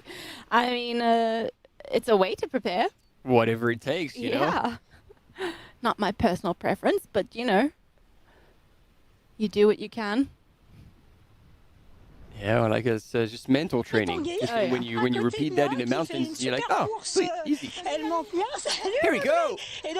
We are back with Hillary and still holding on to second place. Après avoir signé une super championne de France au Ventoux au mois de mars. Donc elle arrive, on voit qu'elle n'a pas d'équipe sur place, il paraît, donc elle est en train de remplir sur les mêmes systèmes qu'on a vus avant. That is the smart move. Going for Coke in... Pardon, Audrey, est-ce que tu as besoin d'une éponge? Ok, bah, elle repart aussi vite. Pas besoin That d'éponge, was donc just j'ai pas one flask and she didn't drink anything. That is... elle nous dit bonjour. Is it right? I'd be worried. Elle sait que Ekaterina n'est pas très loin derrière. Et il y a vraiment un truc qu'on peut jouer. Si la concurrence qui est derrière nous voit, ils peuvent plus facilement, entre guillemets, nous rattraper. Donc, elle est consciente de ça. Audrey, elle a l'expérience dans les courses et donc elle doit gérer ça. Et donc elle part très très rapidement du ravito. On va la voir arriver. Donc ici, elle aura peut-être une petite visite. Ekaterina arrive. Donc elle commence à monter. On la voit traverser sa petite casquette blanche qui passe. Elle est toujours en train de courir, mais j'ai même pas l'impression qu'elle regarde. So, yeah, she's saying that Audrey Tanguy has a lot of experience and she purposely was in and out of the aid station. Personally, I'm a bit worried. Just that one flask, half a liter of Coke, to do this whole traverse is really not that much. And plus, since it's Coke, you're not going to be able to put any over yourself. That'd be bad news. And it's still getting hot. Qui vient de Bruxelles, qui a visité le glaciarium. Donc ça, c'est quand même intéressant parce que, comme je l'ai dit, ça c'est un lieu touristique qui est très important. Et le glaciarium est là pour nous aider à apprendre comment le glacier fonde. Running streams. So there's not any way for her to even splash herself or cool herself down. So interesting strategy. I mean, we've seen her do this before, going through La Villas earlier in the day. She didn't stop to fill up her water bottle. But like Hillary is saying, she's got experience. She knows what she's doing. So who are we to question that? Oh, no, we're just... we're just sharing stuff. Half the time is right, half the time is wrong, if you're lucky.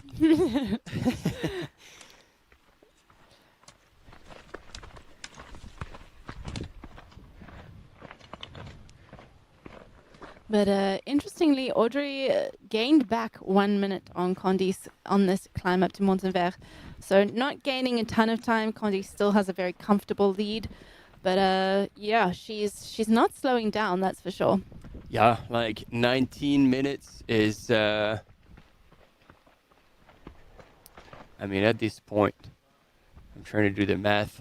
It's like 1.5 million per K that André Tanguy would have to make to close that gap, which is obviously impossible. I mean, she's moving with the purpose. Like, she's still moving well. But there is quite a bit of daylight between these two ladies.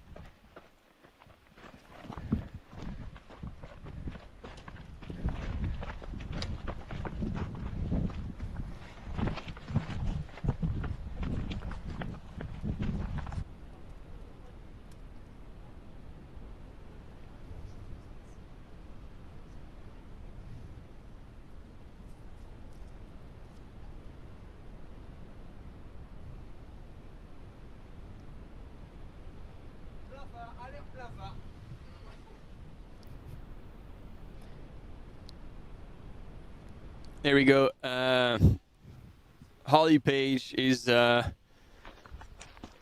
field reporter, but she's feeding us with even additional information forwarded coming straight from Ida Nielsen, saying, I have been feeling ill the whole day. It just went too many hours without eating and drinking and throwing up. I just felt too dizzy to continue, even to hike it in. So hopefully, I'm glad she made that decision as looking after herself. Yeah. And here we are back with Hillary and Ekaterina Mityaeva. Qui aussi, comme on l'a dit, elle connaît bien cette course, elle connaît bien ce ravitaillement. How are you feeling, Ekaterina? Fine, but the weather's so hot. But the view amazing, and I enjoy. Yeah, of course. Ah bah, elle se fait plaisir malgré la chaleur. Bon, pas besoin de vous le dire 10 fois, c'est la canicule ici. Donc, comme partout en Europe. Donc, elle fait le plein.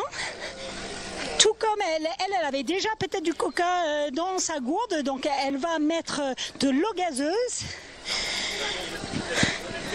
Elle prend le temps, elle respire bien, mais on voit que les bénévoles, ils sont aussi là pour essayer d'anticiper les besoins des coureurs qui n'ont pas d'assistance. Donc, ils font l'éponge pour Ekaterina.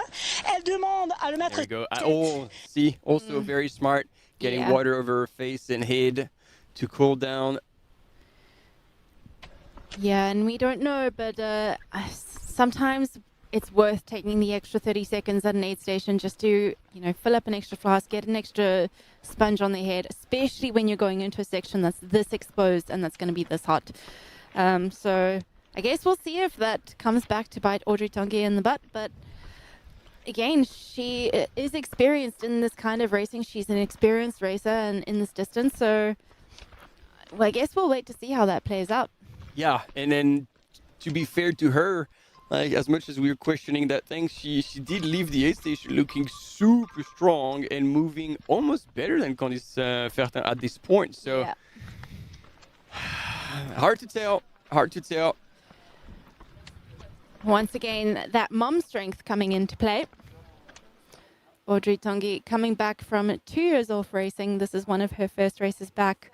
Well, not one of the first. This is her first year back racing after having her babies.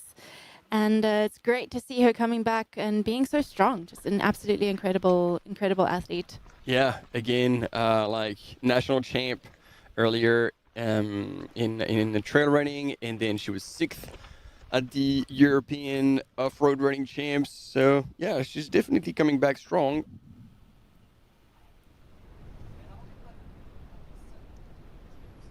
And the poles get put away for Candice. She is crossing over the summit here at Le Signal, and she'll start that descent before she hits the roller coaster traverse all the way to Plan de Guil.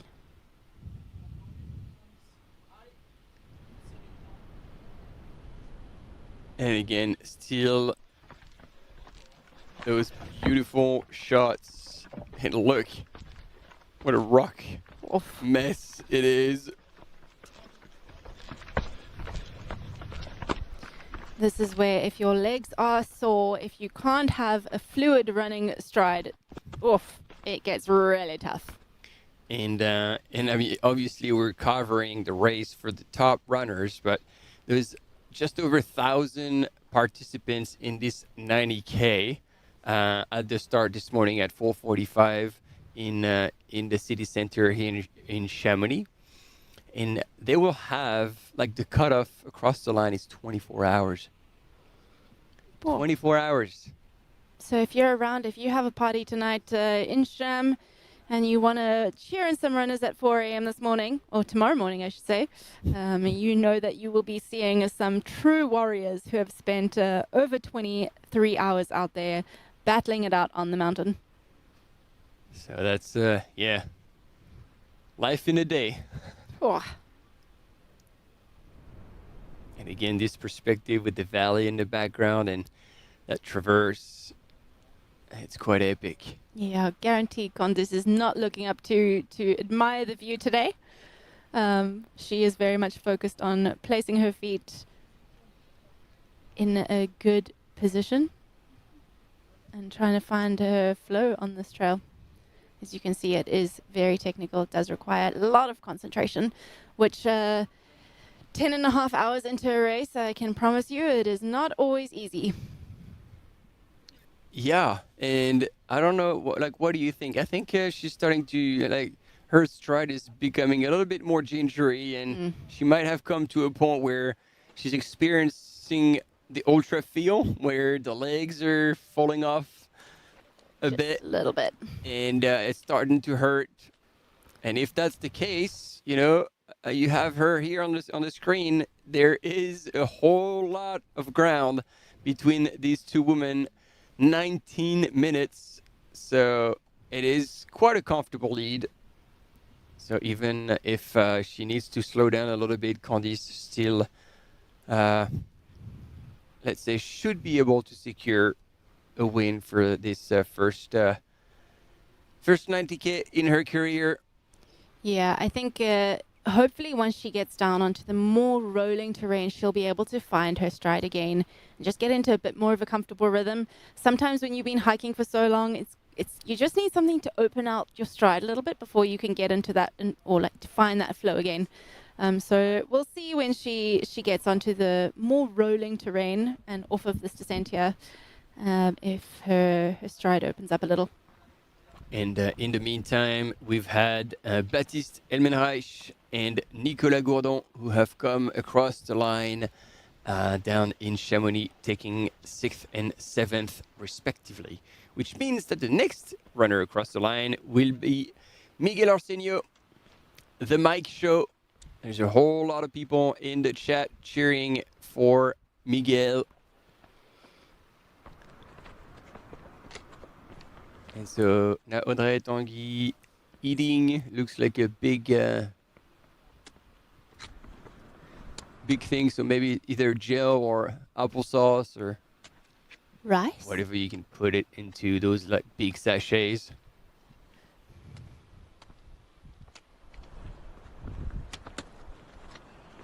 Is it a sachet or is it a little baggie? Oh, she put it away. Ah. We missed it. You'll have to ask her when she finishes.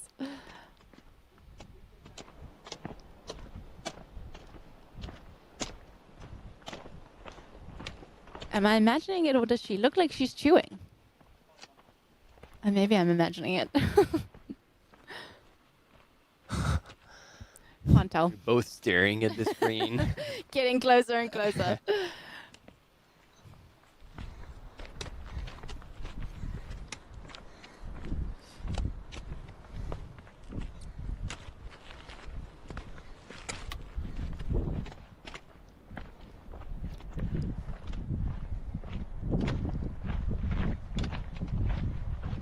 She is really moving very well still.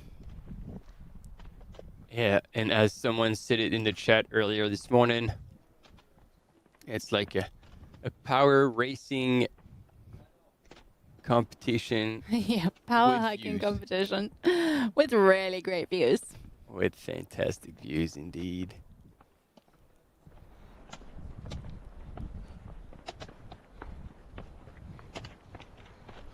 Maybe my Belgian friends can forgive me for mistaking their land as flat when we surrounded by mountains like this.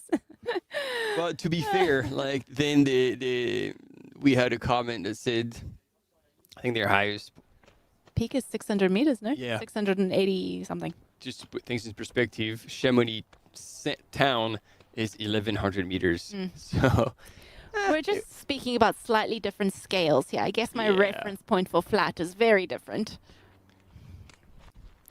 No harm intended. And to answer your question, Daniel, 6 and 7 have finished already. Indeed, you can check on Live Trail.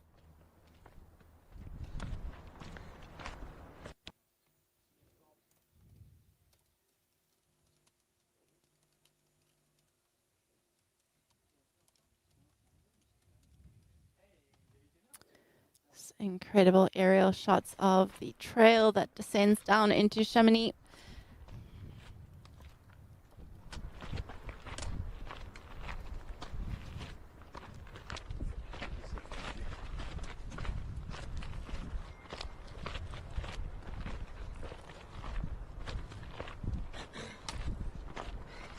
Yeah, it did slow down since she left the aid station. Yeah, I think Candice is pretty damn safe. Yeah.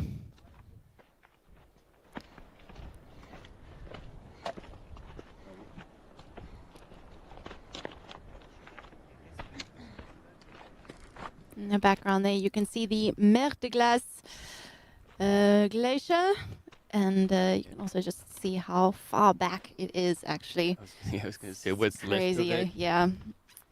In the few years that I've been coming to Chamonix, my first time here in 2019, even since then, every year, honestly, you notice how much further back it's receded. And yeah, it's quite scary noticing also the heat that we've had today in the past week. Things are only getting more and more hot, and it's definitely affecting the mountains here. Which is why it's actually so great to see races like the Marathon du Mont Blanc put in place measures to combat that. You know, the bibs that are put aside for people who are taking the train or who are using code. I want to say covoiturage. Yeah. What is the Ride English? share. Ride sharing. So it's great to see racers who are really making an effort to reduce their environmental impact, and yeah, the Marathon du Mont Blanc is doing a great job at that. Yeah, so all the participants have to pay the equivalent of like the carbon emission that they produce to make it to the race, and that adds up to about 55,000 euros. And then the race also spends money to compensate all the carbon emissions that are generated by the race itself, which makes it a total of 70,000 euros roughly. And that money goes to the local association to educate farmers to more sustainable agriculture, as well as trail maintenance, not trail maintenance, sorry, reinstalling biodiversity in the valley of Chamonix and the valleys around. Yeah, so making sure that they're planting trees and the the plants that you see around there that are native to the valley to try and rehabilitate and reintroduce an increased diversity in the area. Which in turn will capture carbon and hopefully reduce that impact. And who knows, maybe one day we'll see that glacier extend. Wishful thinking? We're probably all dead at that point, but I don't know about you. I'm planning to live until 124 years old. 124, dang. Yeah. Very specific age that's as well. The plan. Okay. I'm relying on science, so kids, do your homework. Make sure we that need smart minds to come and get us this extra push. As long as at 124 I can still go hike up a mountain, I'm happy. If not, Yeah, that's the name of the game. If you end up being a bit of a Vigi. Nah.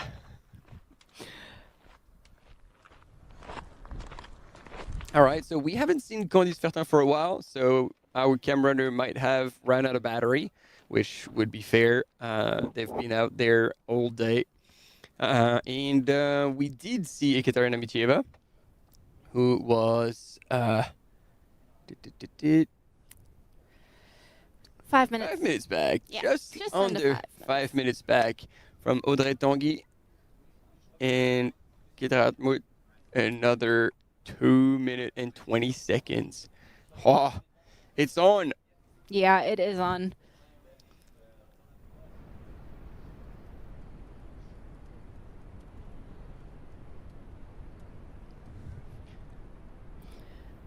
And there we go. We didn't have the images so far on the line, but Miguel Arsenio has just crossed the finish line. He's going for the chair and for the shade. He looks hot, obviously, but he doesn't look too spent.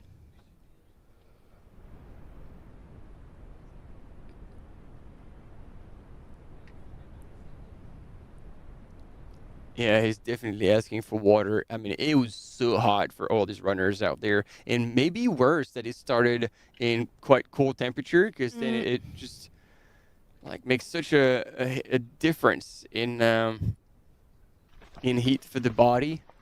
Yeah, I think when it starts fresh, the heat creeps up on you a lot more sneakily than if it starts hot and you just have to manage it from the beginning. I think it's easy then to forget about managing that and making sure you're staying on top of hydration when it starts cold and gets hot. We did catch a very little glimpse of Candice, and she was looking pretty good. She was running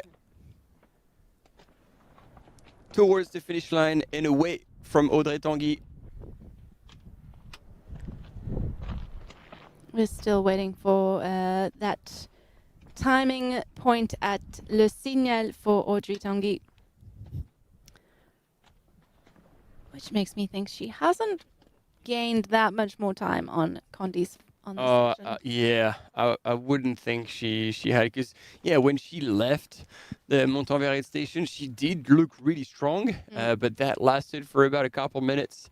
And then, she just transitioned into that hiking mode that we can see right now. And so, you can see now. There we go. There's a clear difference in the way they're progressing, even though now Candice is more on that rolling terrain and Audrey is finishing that endless climb to Le Signal. Interesting to compare the strategies between Candice and Louison. Louison had definitely put his poles away by this point and was running full gas without them. But Candice has opted to keep her poles out, and I think that would probably be my strategy as well, considering that this section does have a lot of climbing still once you've hit this balcony trail.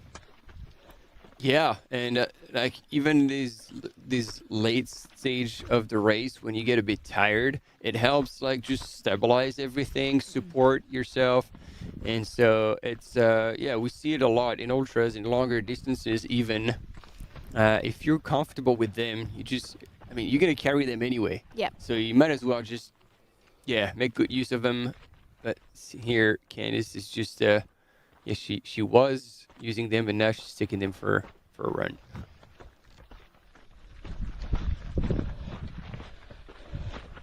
Yeah, she's pretty comfortable with them. Obviously, ex skier, so plenty of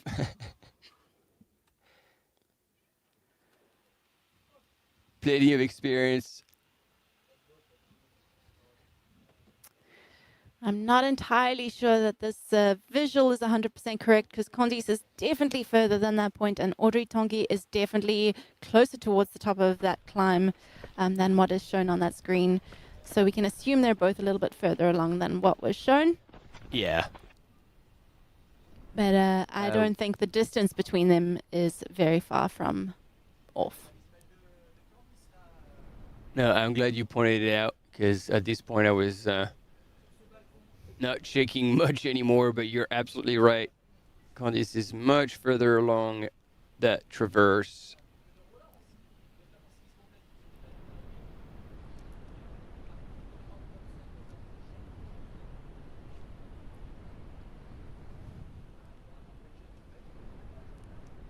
And there you can see as well what we mean about this trail not being quite flat. There are definitely a lot of sneaky climbs here. It's a bit of a roller coaster. You're going up, then you're going down, you're navigating technical terrain. You cannot switch off once you've come over the top of Le Signal.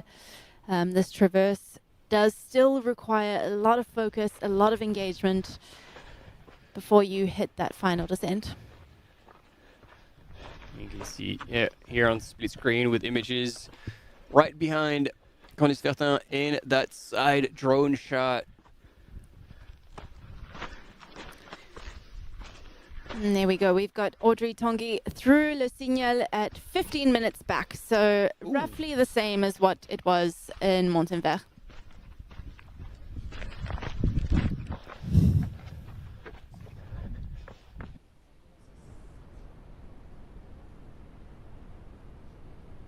So while we may have been a little bit concerned about how Candice was navigating some of that more technical terrain, not looking as smooth as she was earlier in the day, we can assume she's still moving incredibly well because that time has not changed between her and Audrey since then.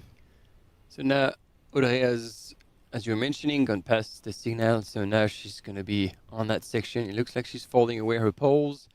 So she's choosing to go without. But seem to be struggling with the... Oh no, now we're back with Candice. There we go, that's the split screen we were after.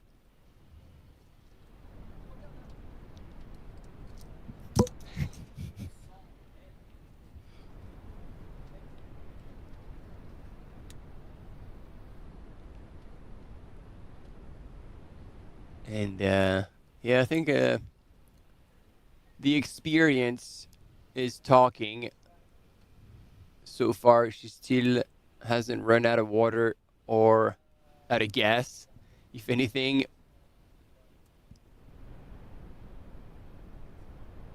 And where we saw Candice seemingly hurting a little more on the downhill, looks like Audrey Tanguy is still pretty comfortable. Yeah. I must say, as having experienced my first ultra not too long ago, I remember very acutely the feeling of running downhill after 80 plus kilometers. And I think it's your first time, nothing really prepares you for that. You can do as much training as you want, but you never really know what that feeling feels like to run downhill on quads that are broken, that, you know, your legs are tired, no matter how much you've prepared. So I think what we're seeing is Audrey just having a bit more experience on what it feels like to run this distance.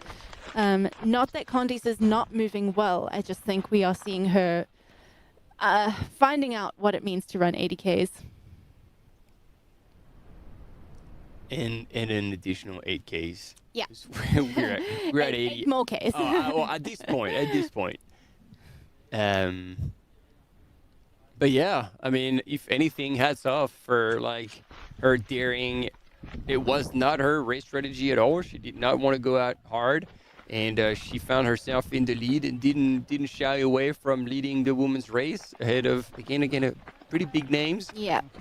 And we see that very often actually for like men or women stepping up in distance, and they're still carrying over all the speed that they have on shorter distances, but obviously do enough volume in training to be able to handle the distance.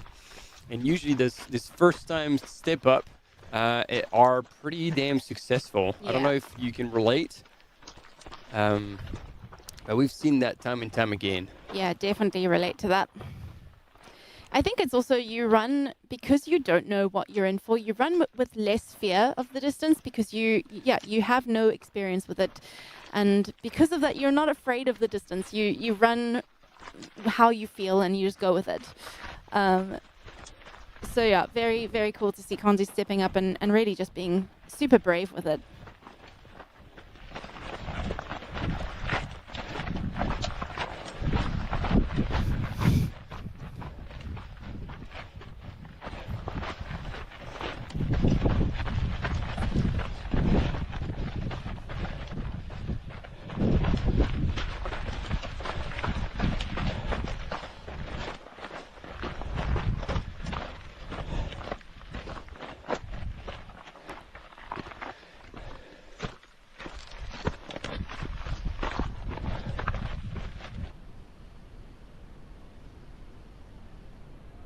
There we go. And it is now third place in the women's race. Ekaterina Mityaev, who has now gone through Le Signal. Going to refresh that ranking. It hasn't updated yet. It's a shame. But there was 15 minutes between first and second. And we're going to see now if... I'm not going to do math. I'm just going to wait for this ranking to be updated. But she was anticipated to get to Le Signal in another 12 minutes. So Ekaterina Mityaev is still pushing extremely hard and running very strong on that last part. And yeah, the fight is on. And we still have yet to see Katarina Hartmut as well come to Le Signal. She was anticipated to be 3 minutes back from Ekaterina.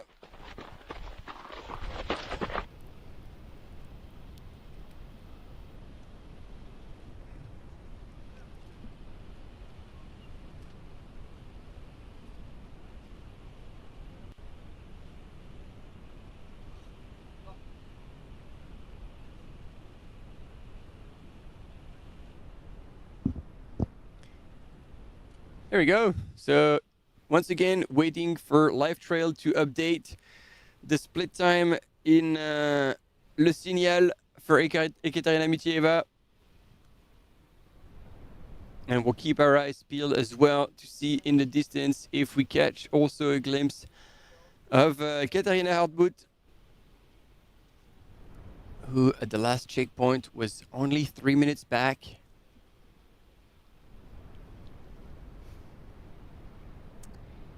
Interesting that we don't have that timing point yet. Hopefully we don't miss it. Yeah, because it is like she has gone past, right? She has gone past for sure. Yeah. And interestingly enough, like she was expected to go through when she did pass. Like she was expected for not expected there for another 12 minutes.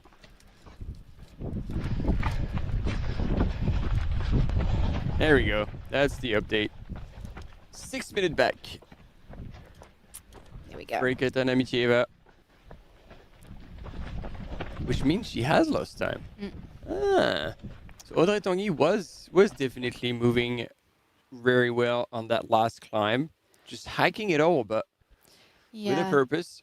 I mean, also Ekaterina Mityaev took quite a bit more time at that aid station to refill her bottles, get sponges on her head, whereas Audrey went through filling one bottle. Yeah. So that might be what we're seeing a bit as well, but I do think Audrey also probably put a bit of a surge in there, or just moved steadily. She looked like she was super controlled. Yeah.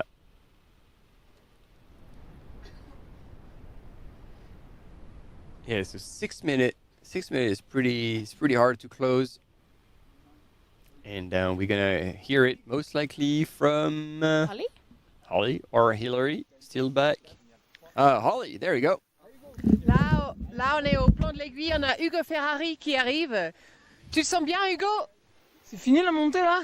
Bah, à peu près. Il reste 4 mètres. Il te reste 4-5 mètres. Tu veux de l'eau? Ouais, il y a quoi, Ravito? Tu veux de l'eau? Coca. Il veut du coca, des sucres, un peu de caféine pour la descente. Ouais. Tu te sens bien? Tiens, je t'aide. Allez, bois. Oui, tu peux, oui. C'est ça. Downing that Coke. Coke. À la menthe. C'est bien français, ça. Ça a une jolie couleur, plein de sucre. Ça va rafraîchir aussi, j'espère. Parce qu'il va faire de plus en plus chaud quand tu descends vers Chamonix. Et tu vas le descendre encore? Allez, hop. Allez, Hugo. Allez, very classic French. Tu veux Mint syrup in the water. Donc, la dernière petite montée de 3-4 mètres. Et c'est bon. Après, il n'y a que de la descente jusqu'à Chamonix, comme tu sais bien. De rien. Bah, merci à toi. Allez, bah, bonne descente, Hugo. On est tout à cœur avec toi.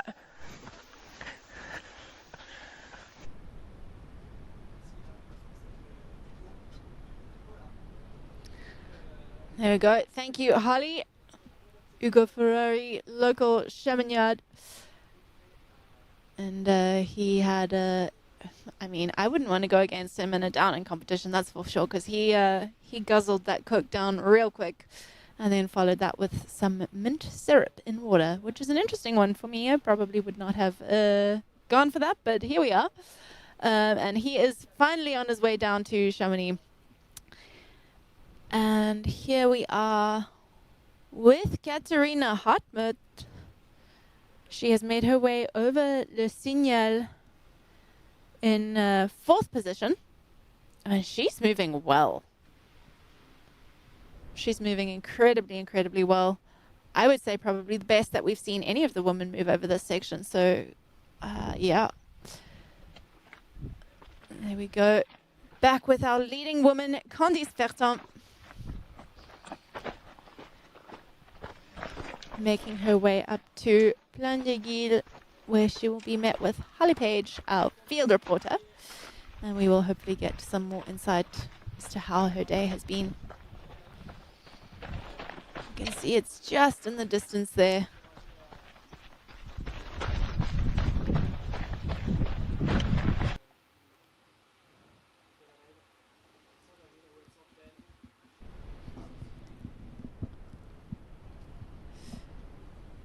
Great drone shot there. I'm assuming that we are back with Katerina Hartmut, Hoka athlete from Germany, currently sitting in 4th position.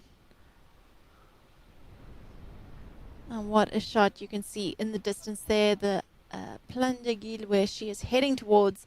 Still quite a way away. And definitely a section of trail that... Oh, there we go. Stream.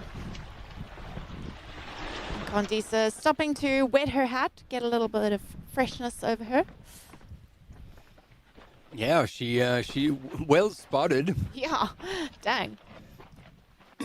And that's that's what makes the difference sometimes. Especially, she definitely knows that she has a bit of a gap, comfortable blanket. So it's her against herself pretty much to go and claim that win at a race at home for this first 90K, the one she's been dreaming about and looking from a distance as she gradually increased the distance in her career. It's getting hard to top. Yeah. Oh yeah. Starting her year on skis, she obviously has done a lot of training in the winter on skis, specializing in the uphill. And I think that's why we see her with her poles out and using them so incredibly well. She is so strong.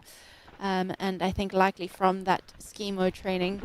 Lots of volume as well. She likes her volume, according to Martin, who explained earlier that she does a lot of volume in training.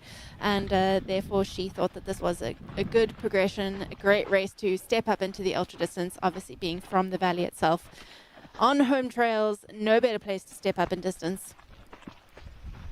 And we had a question in the chat. Tony, that was for you. What are my favorite trails in Chamonix? Oof. Do I have to choose?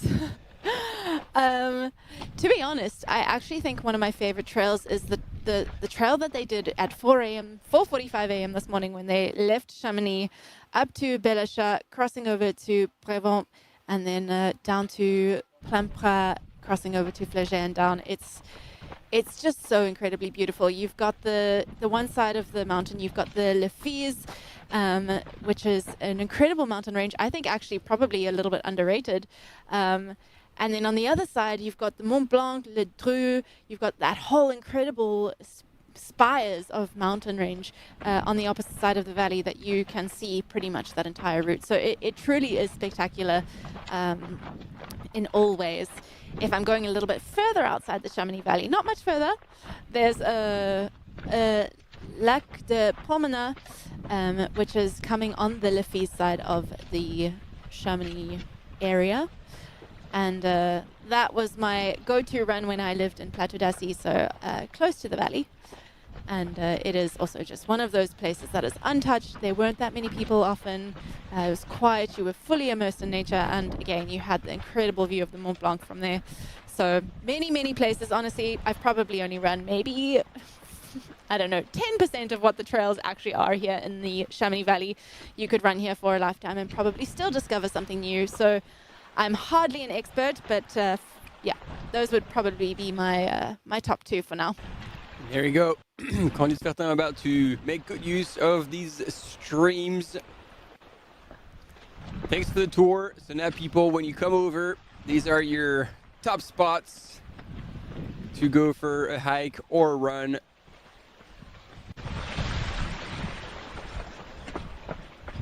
And there we go. We can see now the Plan de l'Aiguille in a distance. And Holly, who's going to also cheer her on. It was a good intervention with Le Duc, my good friend Hugo Ferrari. A question, is it normal? I mean, I've never seen it happen where people have the mint syrup in water at an aid station. Is that a normal thing? Yep. Yeah, over here in France, like syrup, whether it's grenadine or yeah, usually mint, that just helps because it's pretty much sugar. Water. Yeah, with a bit of color, you know, always brings a bit of joy. Nice bright green drink in your bottle is always quite a happy sight. It's it might not be as sweet depending on the concentration as Coke, but at least you don't have to deal with the carbonation. Wow, see, we thought there weren't many streams, but like, now you're looking, there are everywhere. We clearly missed this when we were following Louison. Hey, it was just too fast. Yeah. Man, I could have yet to see. Maybe it's high enough to, it's not that hot, but man, you could just stop and lay in it. Yeah. Well, it didn't look like Candice wanted to get her feet too wet. Yeah, she was trying to avoid it indeed. If that was me, I probably would have run straight through that, hoping to splash as much as possible to get some water on myself. But I can understand with the long descent coming up, having dry feet and not having your feet squishing around in your shoes might be a good idea as well.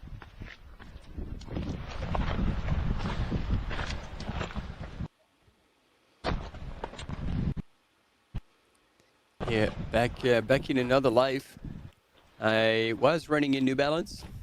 And at the time there were, I think it was MT00s. And man, they drained so well. So for a race in Costa Rica, like it was so hot that we were just laying in every creek we could along the way. And so yeah, you were completely soaked, but didn't really matter. I don't know what shoes she's running in at the moment. It looked like there was a whole lot more cushioning.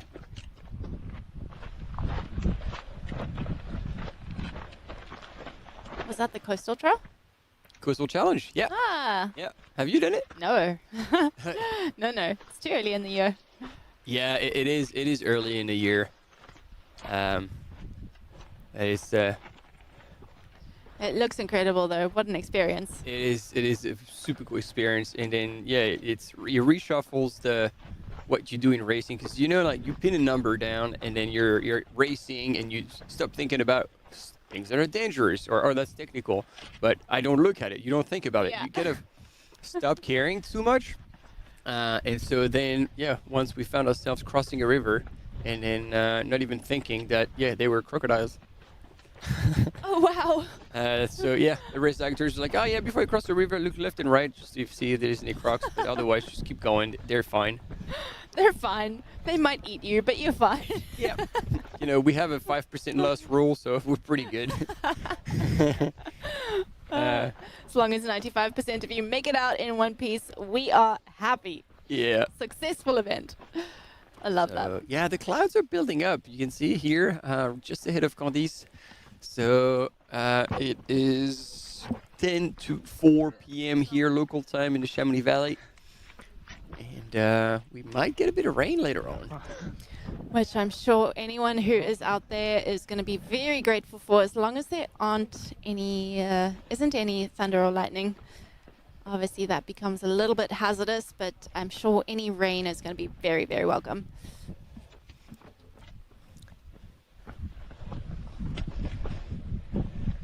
Yeah. See, she's still moving at a good pace. Trying to be precise with her footing on those slabs. Looks like there's a bit of a headwind as well. Like seeing the little piece of course marking. But see, as soon as she can, she's transitioning back into a run, which is a very good sign. She's still very much head in the game.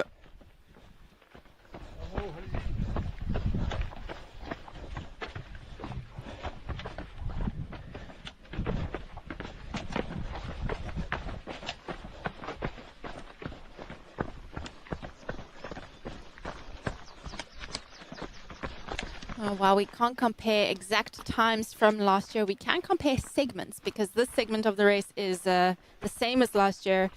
Blandine ran from Le Signal to oh wow, my mouth is not working anymore. She ran that section in 41 minutes.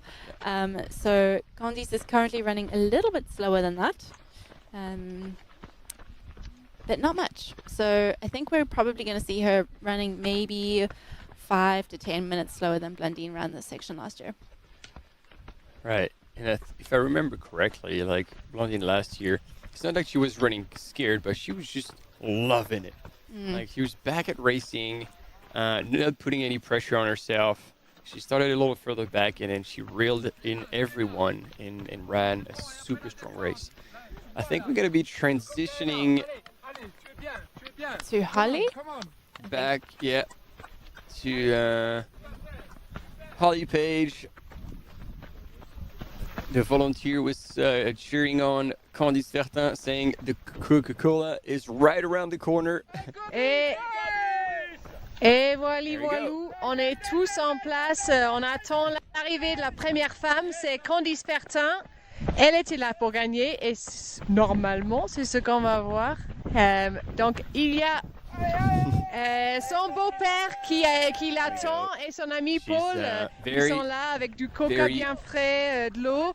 Donc elle a juste ses derniers petits mètres de montée et puis c'est que la descente jusqu'à Chamonix. Donc elle habite à Chamonix, donc c'est bien chez elle, elle connaît très bien tous ses sentiers. Holly is explaining that, you know, she's got her crew there and they have fresh Coca-Cola. Elle est prête.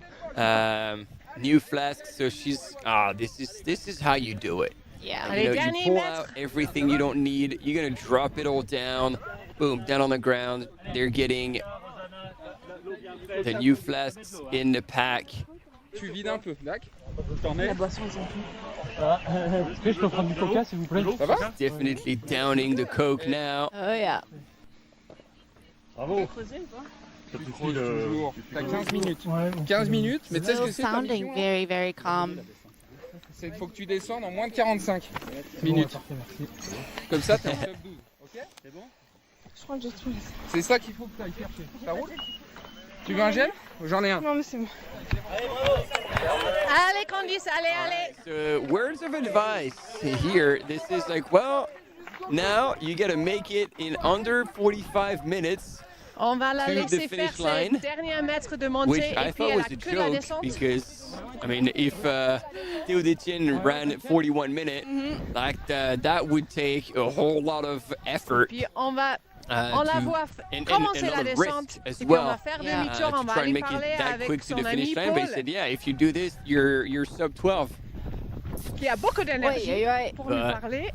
The thing is, yeah, do you want to risk it all, put it on the line just to try and go Paul. sometime? Alors, qu'est-ce que tu as à dire? And Holly's going back Ça s'est with bien passé, Candice crew. Bah, je pense bien. Putain, soirée en Formule 1. Soirée en Formule 1. Non, elle va bien. Tout le long de la course, elle était bien comme ça. Chaque ravito rapide, 1 minute 30, super rapide. Elle se gère bien, elle est bien lucide, elle sait ce qu'il faut qu'elle prenne. Nous, je pense qu'on a fait plus ou moins le job, donc maintenant c'est à elle de bien descendre quoi, jusqu'en bas. Ouais.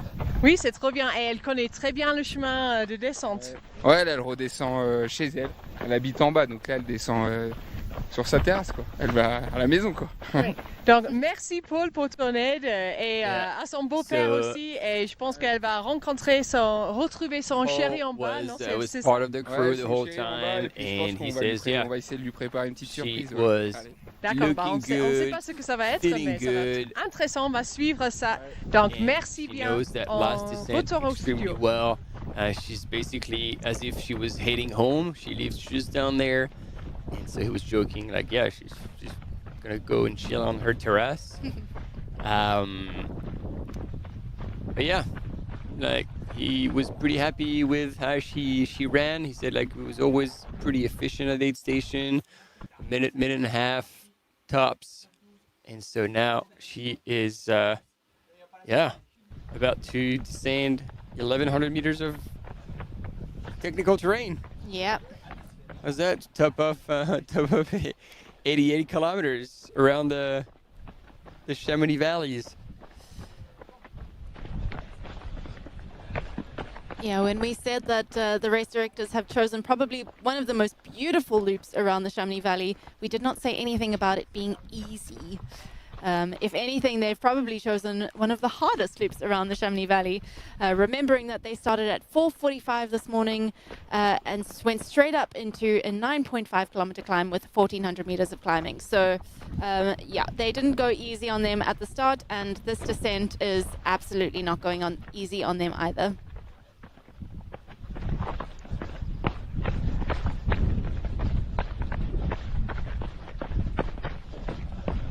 And I get the feeling that she switched gear a little bit. I don't know if it was the Coca-Cola, if that was seeing her crew, or just dropping into that very last descent.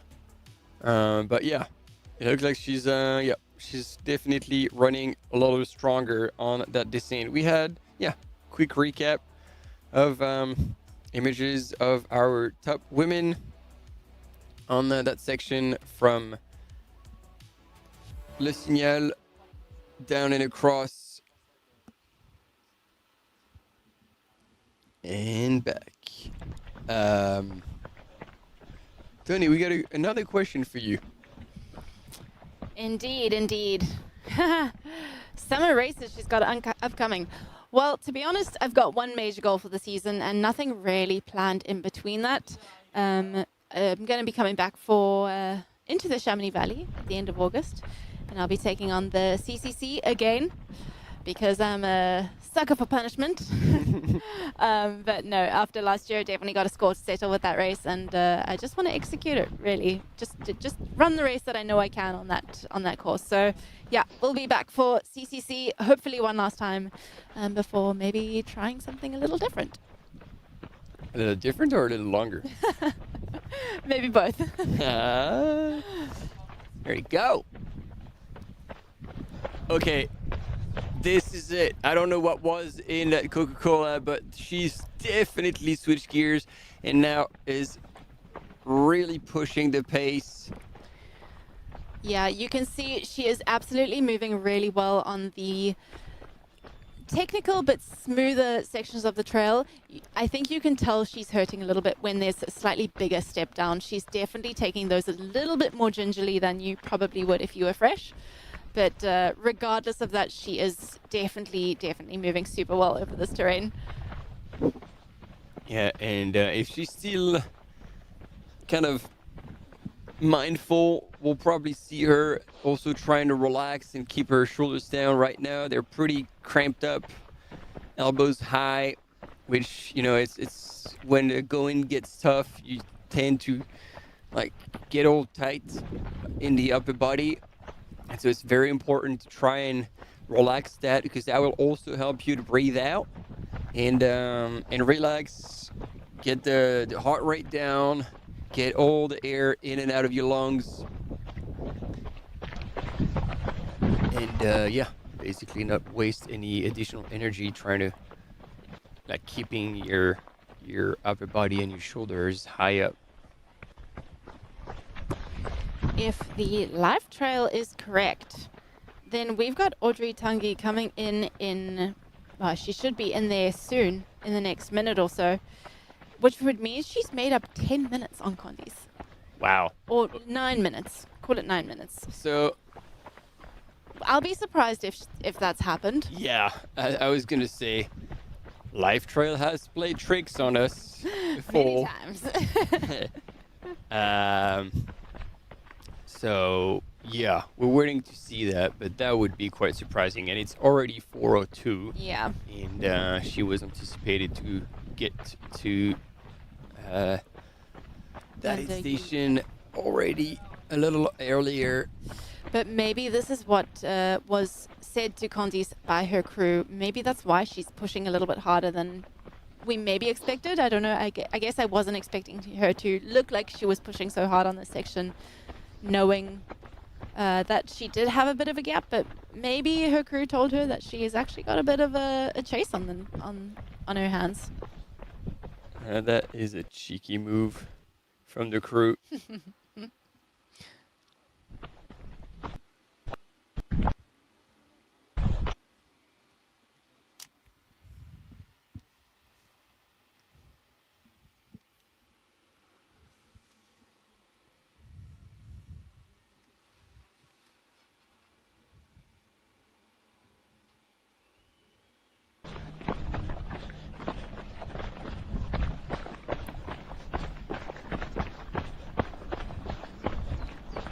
Back with Condies as she makes her way down towards Chamonix. If you're in the area, be prepared. Within the next 40 minutes, 50 minutes, we will be seeing Condies making her way through Chamonix town into this finish line.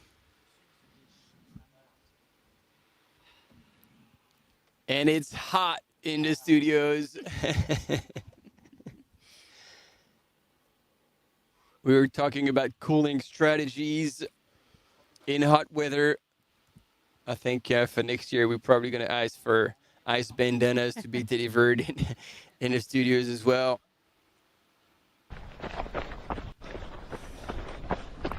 Interesting to note, we've had just over 15% DNF rate so far, and I think a lot of that can probably be attributed to the heat today. Yeah. Hot weather is so much more damaging on the field of runners than colder, because I always say, like, when it's cold, it's always easy to add layers. When it's hot, you can't peel off your skin that much. And then once you overheat, you're really there's not much you can do aside from just stopping and looking after yourself. But the thing is, the clock is still running, and if you stop for too long, you would get those cutoffs in various places on the course. Got our second woman, Audrey Tanguy, making her way across that traverse. Oh, that wasn't Audrey. Was that Katerina Hartmut? I don't know. Good question. Here we have Audrey Audrey. Tanguy. But then, earlier, I don't know. I would love to see Katerina come back. I think that is Katerina.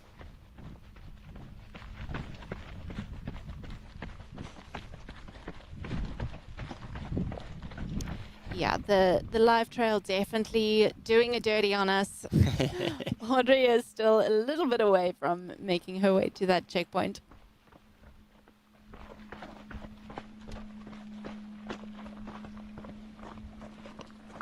And see on that section, she's still jogging up, transitioning into a bit of a run. I think, yeah. Things are getting pretty wild here in the studios. Yeah, I think the heat is maybe getting to our co-hosts over on the French channel. Yeah. If they've gone quiet, they certainly haven't stopped the shenanigans.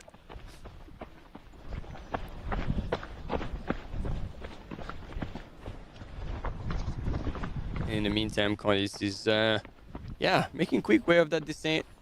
I think she's going to be the fastest runners down today in the women's field. Yeah, she's actually looking really, really good on that descent.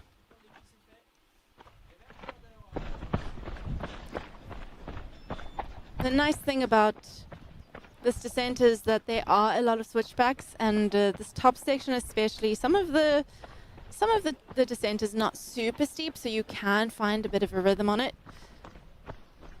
Obviously, we spoke about earlier when watching the men come in, the bottom section does get quite a bit steeper and a bit more technical, so enjoy it while you can. Up at the top here.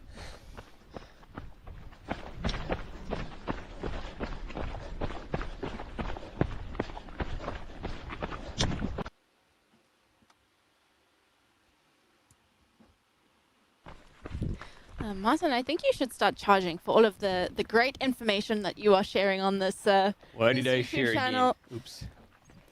Everyone's thanking you for all of the wise tips that you're sharing. I don't know if they're wise. They're coming from me, so take it with a big grain of salt.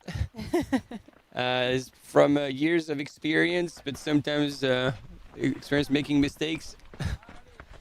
But no, it's an absolute pleasure, and actually at this point, you know, we have plenty of time to go on tangents. So if you have any questions in regards to, I don't know, hydration, nutrition, anything really. Anything.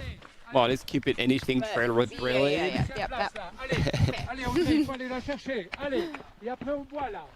There we go, and I assume we will be heading over to Holly again at some point to catch her coming into the aid station as well. Damn.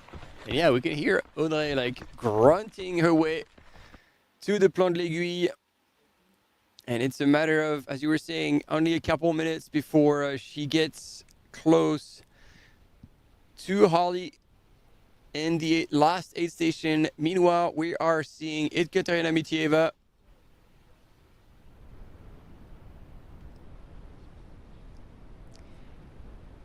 Gotta love that you can always spot Ekaterina because of her beautiful flowing hair. Yep, that's the one. She did say coming through Montenvert that the heat was really getting to her, so I'm actually surprised that I didn't see her stopping at that stream to cool down, but she's on the mission. Yeah. All right, I think we're gonna hear it from Holly Pate. Là, on est au plan de l'Aiguille avec la deuxième femme, Audrey Tanguy. Bah, elle a tout couru de la montée. Elle a l'air d'être bien en forme, toute fraîche. Ça va? Oh, impeccable. Impeccable, elle dit que ça va très bien. Elle va prendre un mélange là. Tu n'as pas besoin de remplir d'eau? Et il lui reste encore 3 mètres de montée et puis que la descente. Mais tu te sens bien? Ouais. Ça va. Tu attaques la descente. Allez Audrey. Ouais. Allez Audrey, on est avec toi. Allez, bravo Audrey.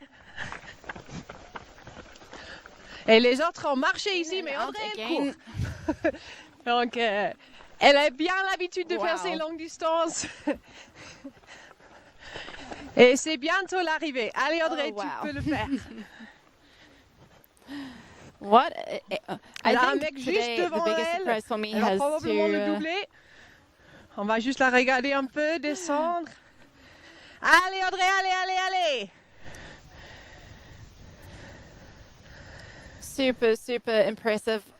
Audrey all day has just flown through all of these aid stations and checkpoints, stopping to fill just one flask, and in and out of there, still in really good spirits. So very curious to see if she is going to make up any more time on Condis. Just checking now what that time difference has been. There we go. Just over 13 minutes between Candice Fertin and Audrey Tanguy, our first and second woman in the 90K here at Marathon du Mont-Blanc. Audrey has made up time.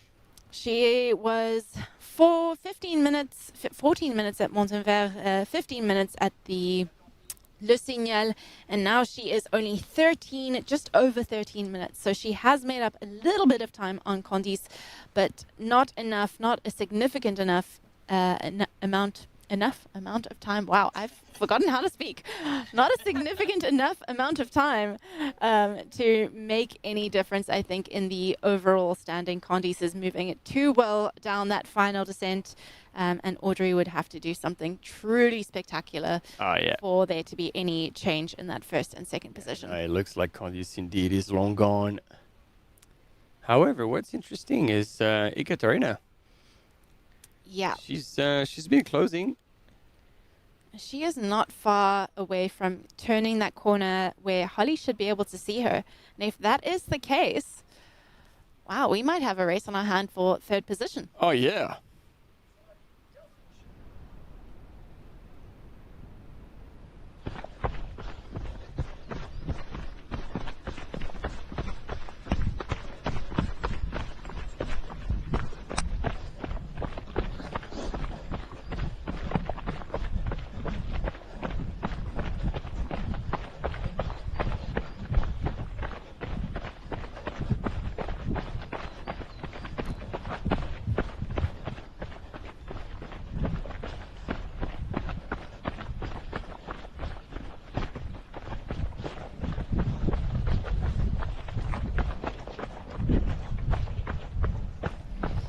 If you're looking to fill any extra time, remember to go over to the Lavaredo Ultra Trail as well, because that is the 50-kilometer race is currently happening or has happened.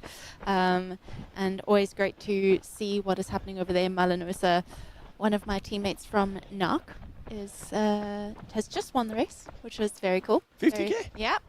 Is that 50 or like a bit more, a bit less, and they call it the 50K? It's 49-ish. All right. So, yeah, I think it's actually her longest race. I was going to say. Yeah. Interesting. So her first stab at these ultra distances, and very, very cool to see her nail it on the first go. Again, probably carrying all that speed from this shorter race. Yep. Solid place, second place in Zegama.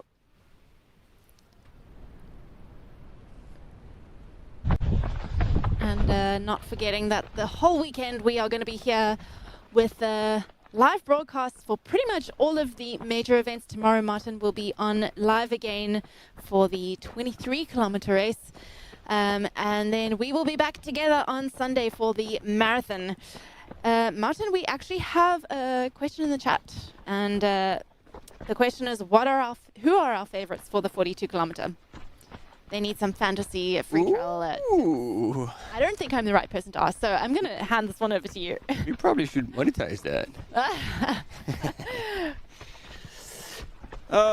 There are a lot of contenders for that marathon.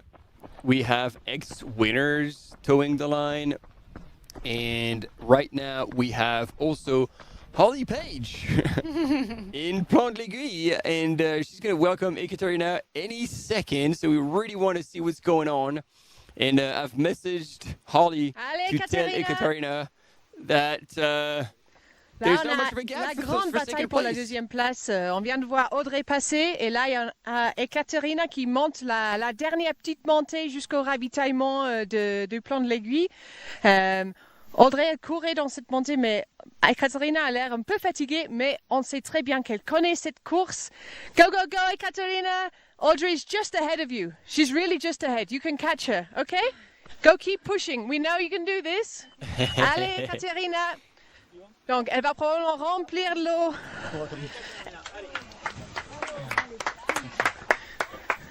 You feel strong? Oh, I don't know. Right, going straight for the water. We will see. Really, it's close. Yeah, she looks like she's working pretty hard. Yeah. Yeah, it's close. You have behind and in front of you. Allez! Oh yeah, behind too. Because Katarina Hartmut is definitely elle connaît très bien le parcours. Elle sait que c'est long la descente, mais elle va forcer. Yeah, still roughly 6 minutes back from Audrey, so I don't think we're not going to see an overtake in second position, I don't think, but as Holly mentioned, Katarina Hartmut is very close behind Kate here, so we might see a bit of a fight to the finish between this third and fourth position. Yeah, Yeah, she's gonna have to move, which she really seems to be doing. You know, she's a very strong athlete, so I feel like she's gonna be able to handle that descent, the pounding of 1,100 meters of descent. Yeah, her and Dhiman, they do a lot of strength and conditioning as well, so that should help for such big ratio of elevation gain and loss versus distance.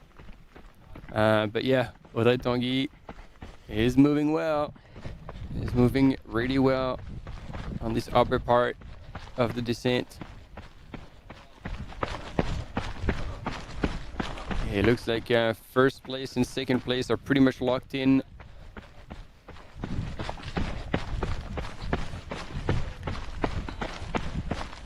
And so did we hear that right?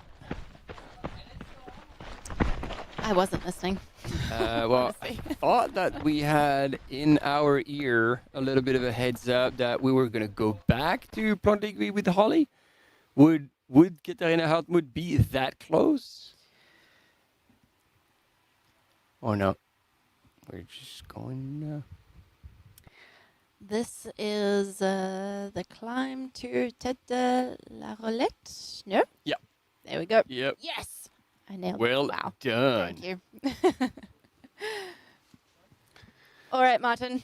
Back to the Q&A. Back to the Q&A. Your favorites for the 42K. Oh, wow. I mean, first I want to answer that. Daniel Pattis almost did under 4 hours at Lavaredo 50K. Daniel Pattis is on an absolute roll this season.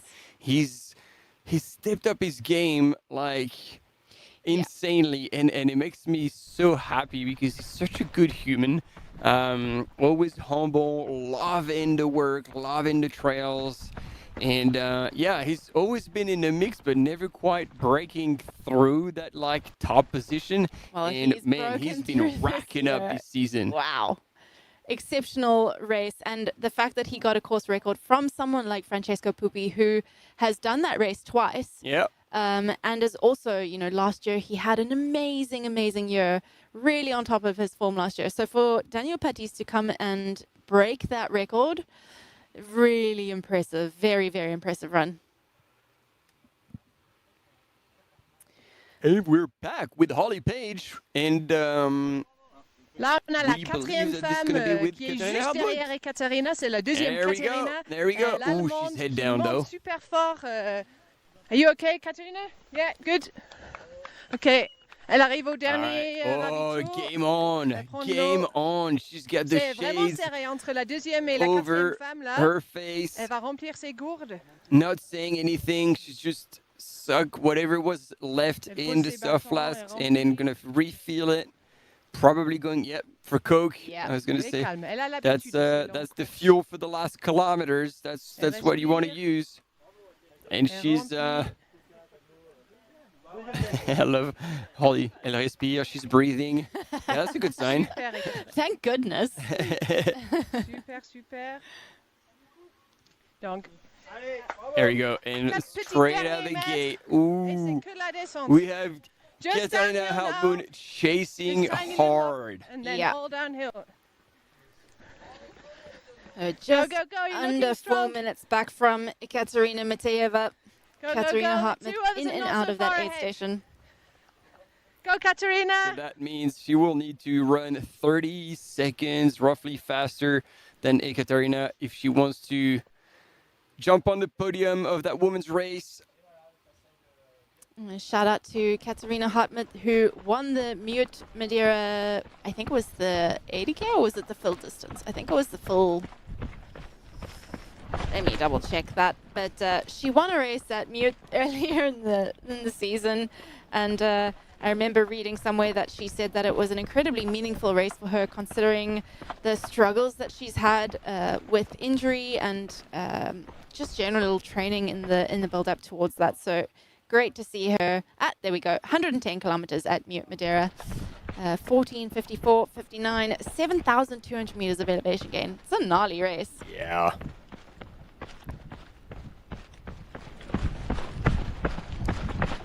And again, she loves that kind of alpine technical terrain. Like, she lives in Switzerland, so she's got plenty of like steep mountains to play in.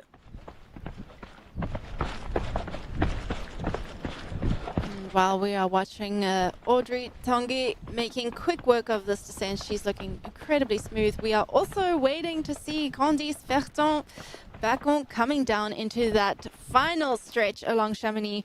She's estimated to arrive in 12 minutes. Now, we have been done dirty by Live Trail before, so I'm not going to say that's hard and true, but it wouldn't surprise me if she was there rather soon. So if you're around Cham, if you're planning on being out there to cheer her in, I would say get your stuff together, get out there, and get ready to cheer loudly for the local girl who has made her debut on this 90-kilometer ultra distance here at the Marathon du Mont Blanc. She is bringing it home for the Frenchies. And as we had Katerina on the screen, a few words like what got her actually into trail running. She was volunteering at trail races in 2014, and she didn't know the sport. She had absolutely no idea, but she got absolutely hooked, and that's how things started. And also, like, worth mentioning, the film is called very naturally Katerina. On mental health and overcoming adversity, which is available on YouTube, and it is done by the one and only Ethan Newberry, the Ginger Runner. If you are familiar with US content creator, he's one of the goodies.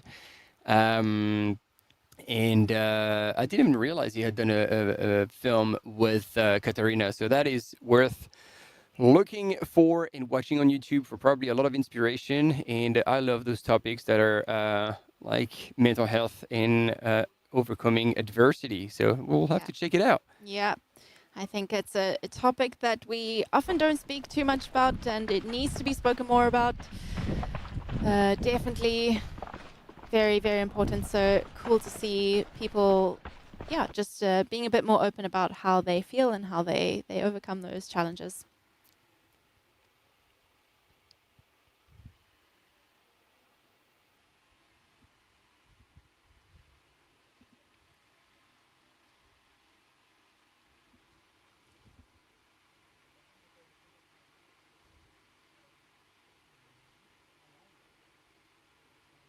And we're back with those beautiful drone shots.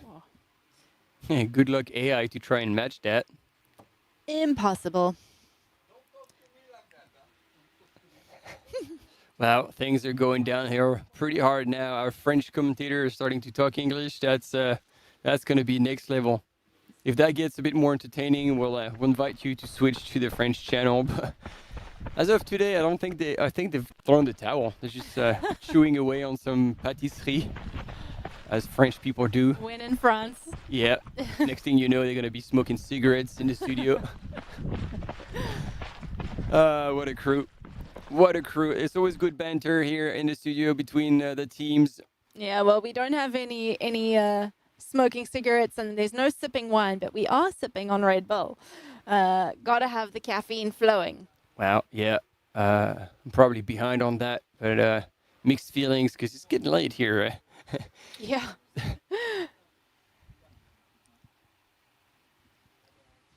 And so we're gonna have a few highlight images of the race so far very soon, as we are waiting for our top ladies to come into Chamonix. This was the very start of the race this morning, 4:45 a.m. There we go. Off they went. And as you were saying, Tony, straight into a 1,400-meter climb in just under 10 kilometers. And that was the climb up to Barrage d'Emosson. Here, our top woman. And Christian Minoggio was going back and forth with Louison Coiffet, followed by Baptiste Cotantiec and Ben Dhiman. And then Audrey Tanguy, I think at that point we're still in the lead. No, she was in second already. Yeah, this is where Candice Fertin made her move. Ekaterina all smiles going through that section. And then, things started to shake out in the men's race. Pushing each other, the top three, all the way through here, getting into the 8th station of Le Tour. and they were still together at that point. Louis Nkwafé actually had fallen back a little bit, and he said that during the interview he went through a very low patch, and if it wasn't for all the fans and all his friends and family on the sidelines, he would have probably just given up the chase. But then eventually turned things around, and as they got to the Montanvert, he had closed with our top runners. And here, Christian Minoggio, no crew, fell back a little bit and was never able to close on the front runners. And these two gentlemen actually held on to their positions, because Louis Nkwafé, on that long traverse to Plan de l'Aiguille, managed to put over 90 seconds on Ben Dhiman, but he couldn't really never let go of the gas pedal. Because here he's coming into the finish line absolutely spent, gave everything he had, but Ben Dhiman was so close. So close behind. And actually both gentlemen, right after the finish line interviews, both collapsed. One was, Louis Nkwafé was in the medical tent, could barely feel his arms and lips, and Ben Dhiman was having issues with his stomach, let's put it that way, and filling up a bucket. Not being able to keep much inside. Yep. But fantastic race. And then, in the women's, nothing really changed. Candice Fertin still leading the race, increasing a little bit her lead, and lost still a bit of time, but still plenty of runway to make it to the finish line safely. And then followed by Audrey Tanguy, who still managed to stick, basically stay on top of things and not fall apart, hold on to second place. Ekaterina was still 4 or 6 minutes back, I can remember, at Plan de l'Aiguille. So I guess, it was about set. So the exciting part was that Katarina Hartmut was 2 minutes back, and 4 minutes, just under 4 minutes back from Ekaterina Mityaeva, meaning that basically she was going to have to go pedal to the metal, take all the risks to maybe have a crack at landing on the podium.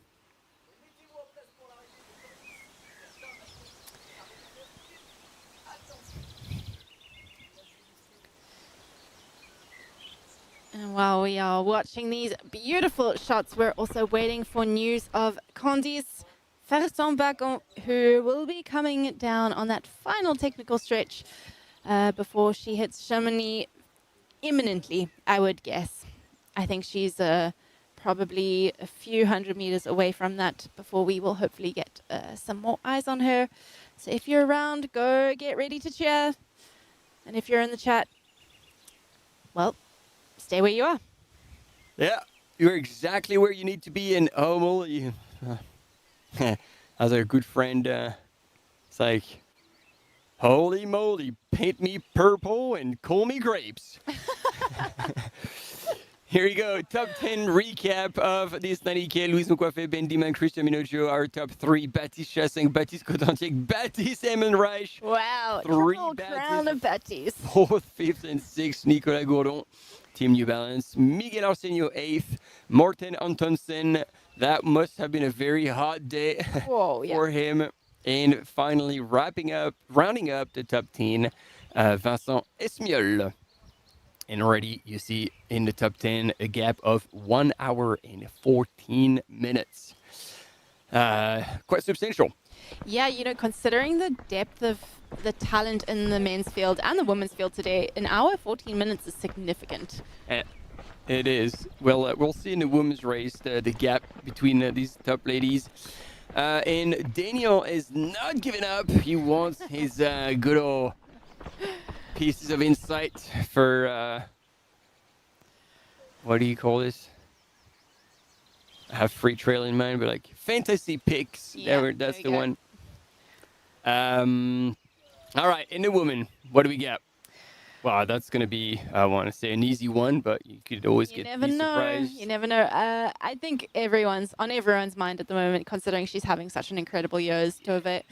Alex Anderson, the one and only last year's world champion, scored the highest H score ever recorded by a woman. Yep. She absolutely crushed, and has since went on to win the Ventoux earlier. So I'm guessing to get her qualification for OCC. She'll be coming to Mont Blanc Marathon with the intention of absolutely crushing, see if she can get close to the course record. Yeah, it's going to be interesting to see how she manages a race like Marathon du Mont Blanc, just because it is quite different from what she raced at Canfranc and as well as Zegama, coming off of that Zegama where it is incredibly technical and it was incredibly wet and muddy, so very, very different terrain. So it'll be interesting to see how she manages on a much more runnable course in comparison to those. In saying that, I think she's still going to run incredibly well. Yeah, she's going to be hard to take down, that's for sure. Yeah. But, you're going to have to tune in. You're going to have to tune in because there's also a whole host of incredibly strong women who are going to be there to challenge her on the day. And, what you show up with on the day is what you've got. And we can only hope that everyone shows up with their A game. Absolutely. And then in the men's, as I was saying, we've got a lot of past champions. Davide Manini from Team New Balance, last year's winner, Rémi Bonnet, who I think it was 2023 that he won the race. And he was making the parallel with 2023 because that is the year that he won Nérivu-Molaison, that very infamous Swiss mountain running race. And last weekend, he went back to Nérivu-Molaison, broke his own course record, so obviously won it.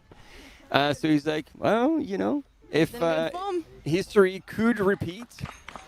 And we also have Fred Tranchard, who's also on a roll this year. So men's race is very open, I think. Exactly. Last year's world champion in the short trail. That is going to be rather similar format. Maybe a slightly less technical, but the distance and the elevation gain are going to be there. So, plenty of strong runners who could come and claim the big win. And now, ladies and gentlemen, all eyes on the women's race. Candice Fertin-Baccon. She's smiling. Oh, yeah. If I were her, I would be emptying all the flasks. But she's doing the job. She's still sipping on Coke. Yeah. She wants to look after herself all the way through to the line. High fives, and then somebody's taking the tram down. Yeah.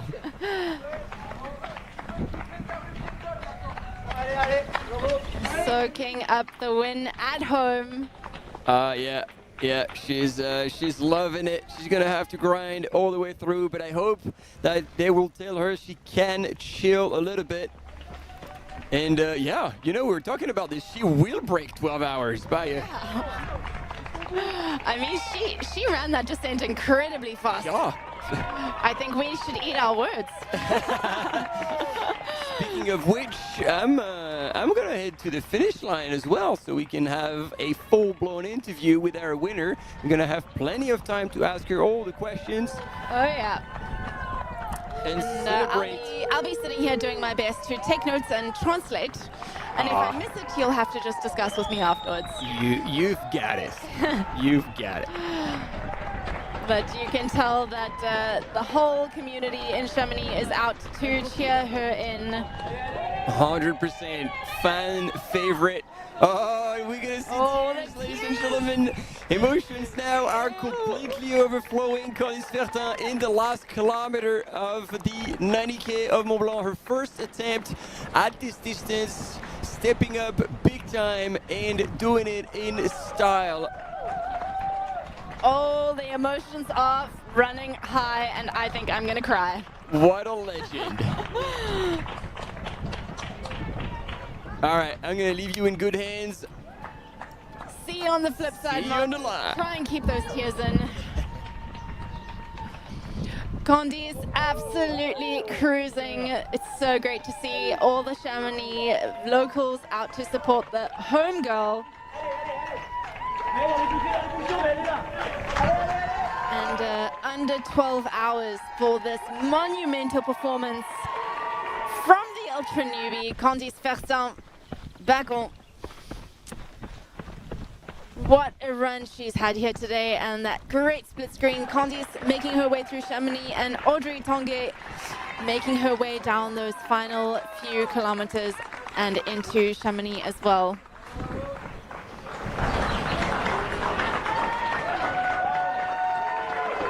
The emotions running high. She is smiling ear to ear. What a race she has had.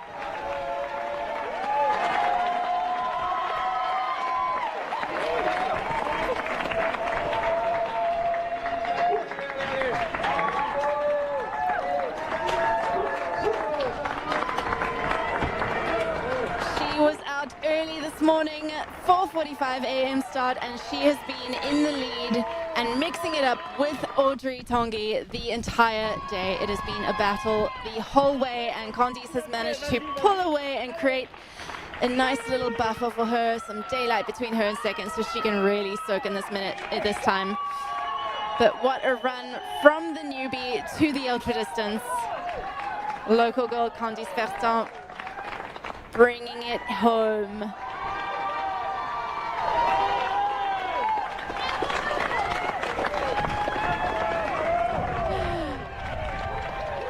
She's bringing home the bacon. Oh, you guys are brilliant. Thank you for being with us in the chat and online. Candice Baccon bringing it home.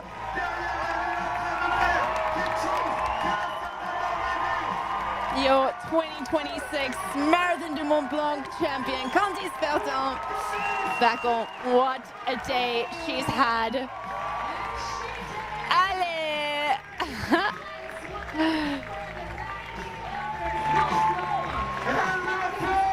Oi, oi, oi, oi, oi, what a day.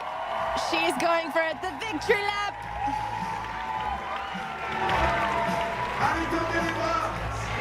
As she should, she is soaking it up. What a run she has had today.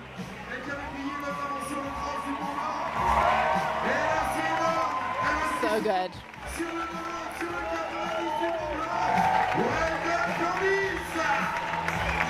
All the smiles, all the emotions.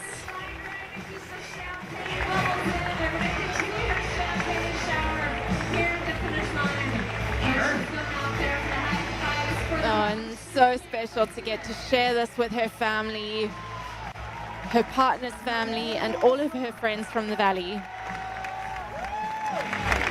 Champagne showers. And there she is with her husband. A team effort all the way.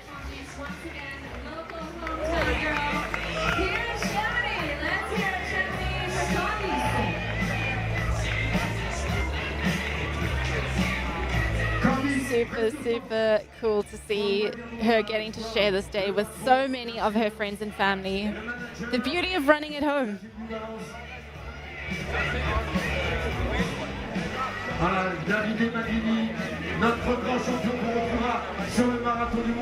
There's Davide Magnini, who we've just spoken about, running the 42 kilometer on Sunday.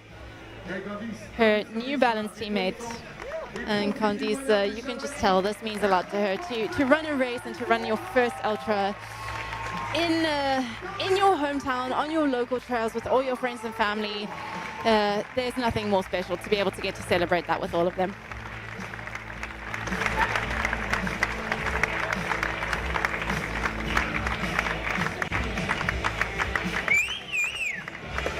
And we will be getting an interview with her hopefully fairly soon, but first we let her catch her breath, let her soak in this moment, and to let the crowd give her a bit more love.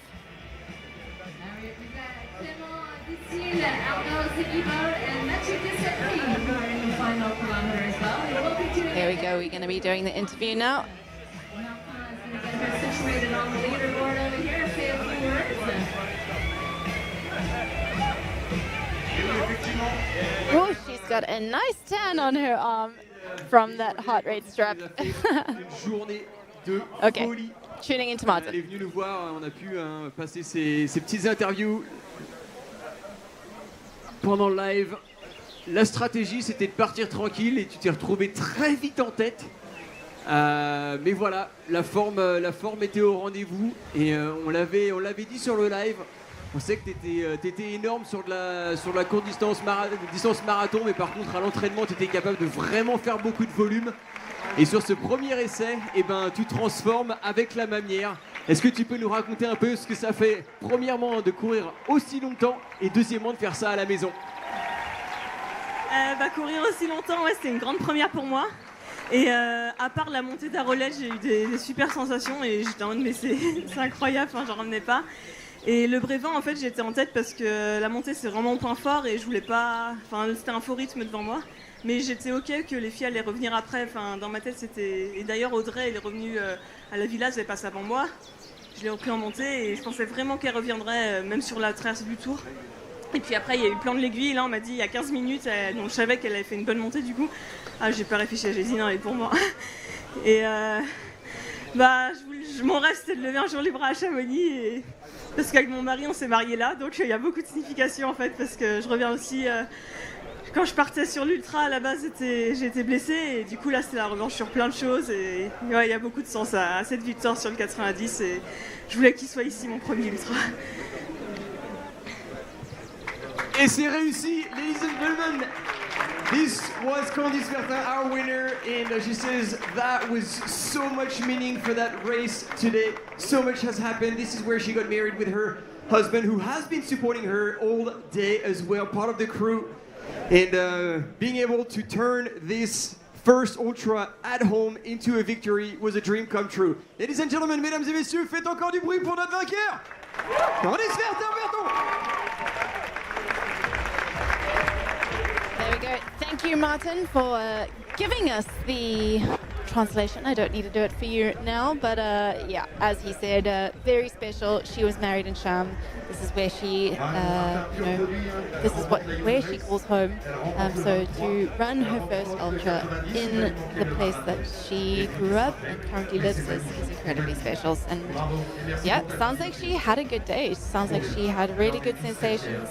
She ran to her own rhythm. So yeah, really, really special moment for her to share that on home soil.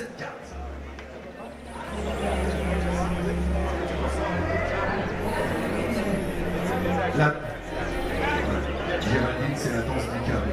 Allez, prise à merveille. Toute la journée. Allez. Ah, monsieur le maire, les avirons, il a annoncé dans le dernier kilomètre. And now we have our champion in the women's race. Vous allez pouvoir l'accueillir. Fertin-Baccon bringing home the gold on home soil, and now we wait for our second, third and fourth woman. Voilà, la réunion est là avec les avirons, le club des avirons présent, partenaire aussi du club des sports. Oh Mathieu, encore un garçon qui sait tout faire sur les parcours techniques ou pas.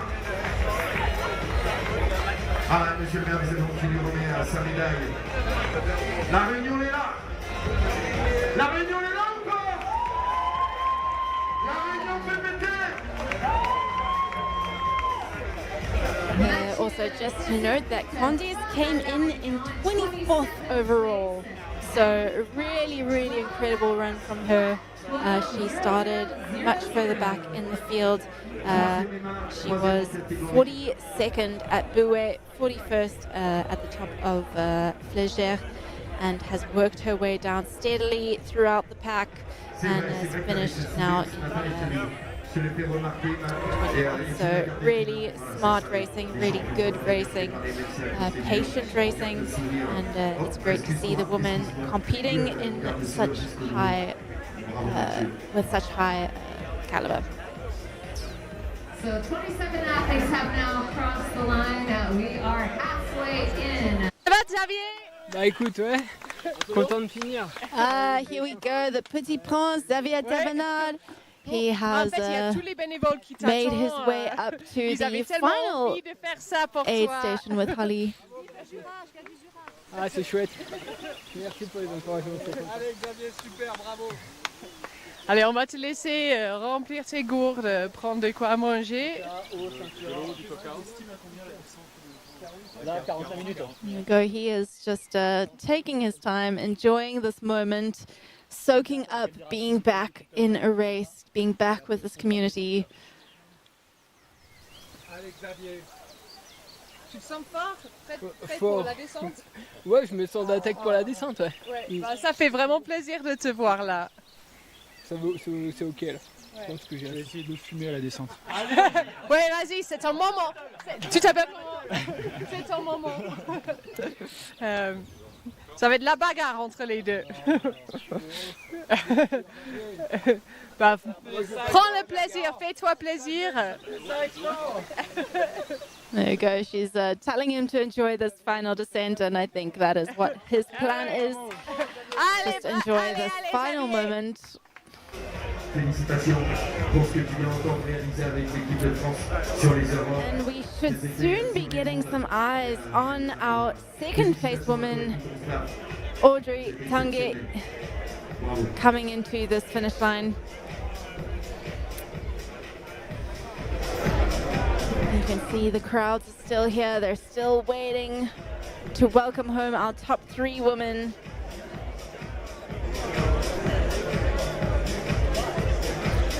Great ambience here in Chamonix Valley, with a lot more excitement still to come.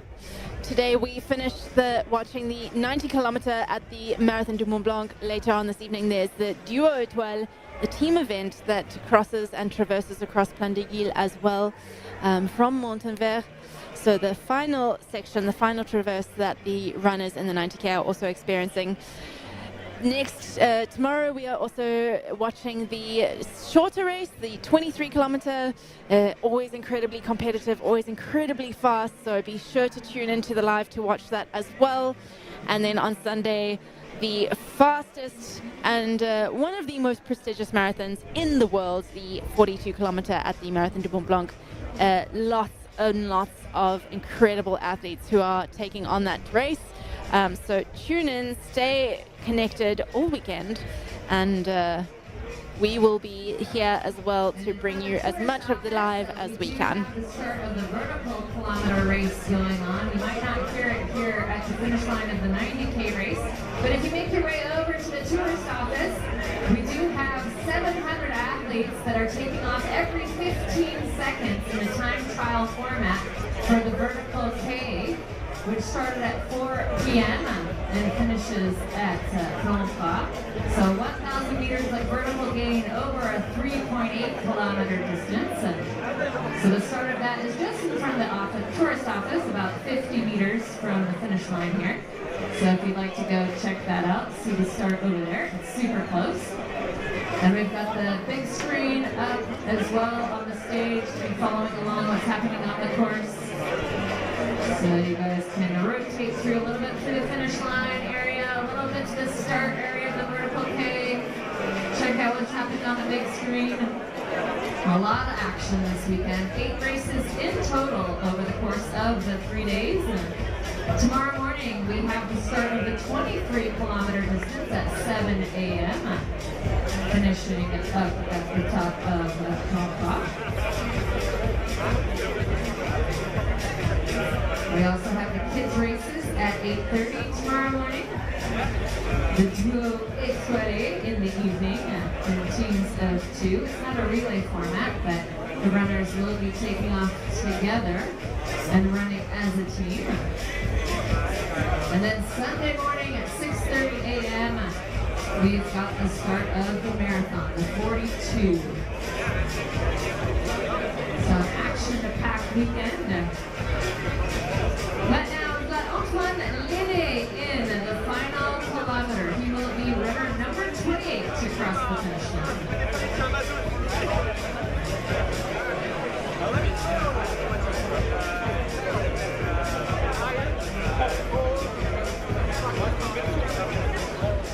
There you heard it from the finish line announcer. There is a lot going on this week. just reiterating what I mentioned earlier. So if you're around in the valley, you've got a lot of races to be out and support. And if you are tuning in live, you've got the rest of the race today. We will be welcoming home our top 4 women before we tune out. And then we will be back tomorrow with 23 kilometer and again on Sunday for the marathon. So don't go anywhere. Make sure you have notifications on all of the lives, because we will be here bringing you as much of the action as we can. And while we sit and wait for our second woman, we assume it's going to be Audrey Tanguy, but we don't have visual on her yet. So we are waiting patiently to see if we can get some cameras on her, hopefully very soon. And then we are waiting to see as well what is happening in our women's race between Katerina Mityaeva and Katerina Hartmut, because there is not much time separating those 3 women, and at this point it really is anyone's game. So very exciting to see. There we go. We've got Audrey Tanguy coming down. You can see the parking lot in the distance there, so she is on those final few meters of descent before she hits the parking lot and makes her way towards the finish here in Chamonix. And we've got Audrey Tanguy. There she comes.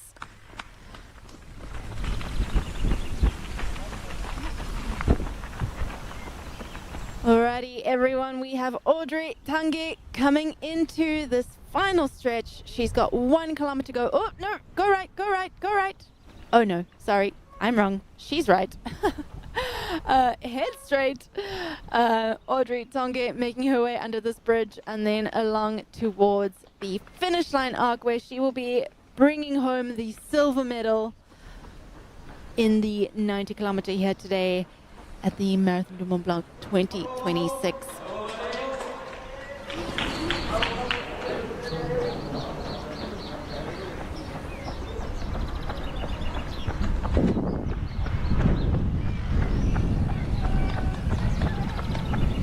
All smiles here, as well as Audrey makes her way into the finish line. She is happy.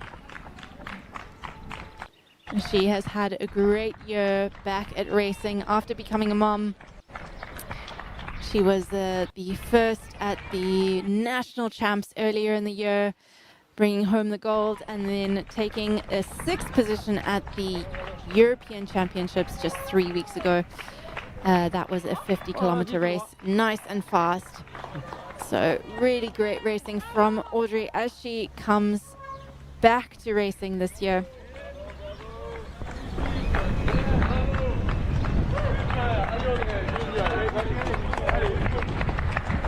Big smiles as she's making her way into Chamonix.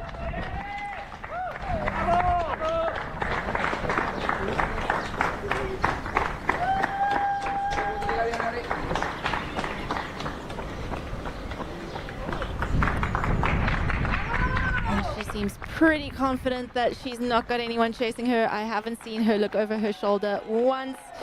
And the camera panning so we can see behind her, and there's no one chasing her. So she is comfortably bringing home this silver medal. She can really just enjoy and soak up this moment.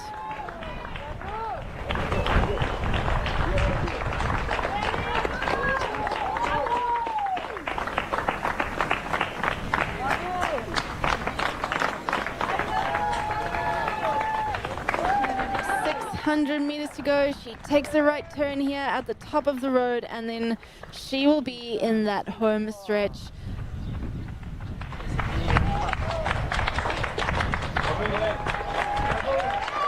There we go, right turn, and now she is en route to that finish line. 500 meters to go. What a run from Audrey Tanguy.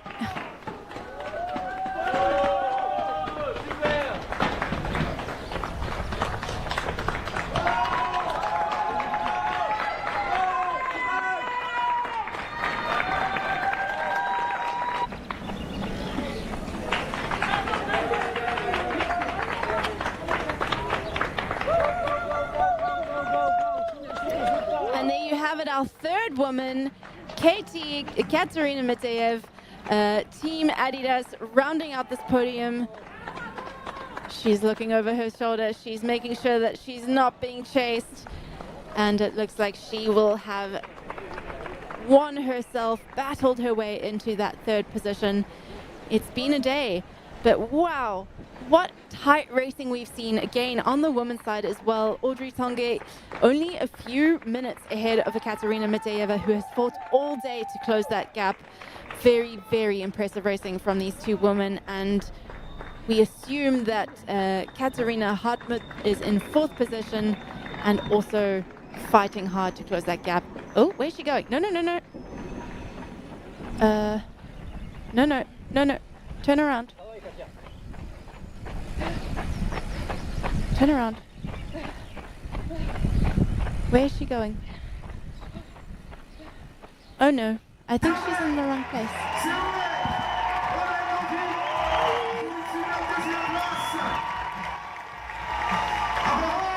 We'll see, but Audrey Tanguy bringing home the second position, silver medal for the amazing woman, Hoka athlete Audrey Tanguy, soaking up this moment.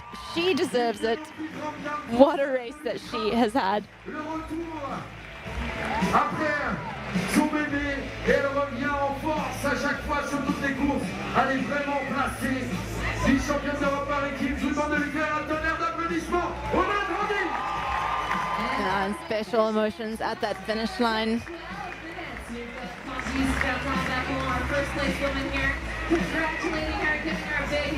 Very, very special moment shared between these two French women.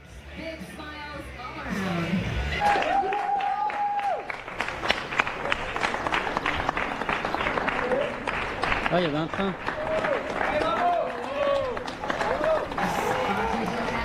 And Katerina back on track. She is making her way down the final stretch. She has solidified herself on this podium in third position. Allez, tendez les bras, c'est ça. Check.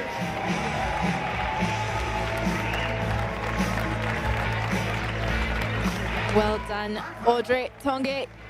I believe we will be getting a finish line interview for her as well from Martin, but I think we will probably wait until we have Katerina come through the finish line as well, just so that doesn't get cut short.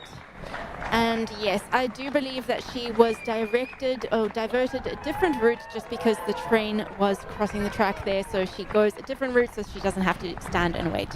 I was panicking. So my fault, but all good. She is indeed on the right track, and she is making her way last few hundred meters towards that finish line that she has fought so hard for.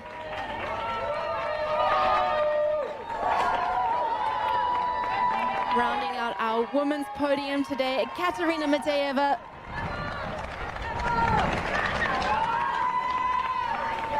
Always happy with her brilliant red hair and the flowing locks. She is a force to be reckoned with, and today she has proven why she is one of the greats in our sport as well. So congratulations to Katerina.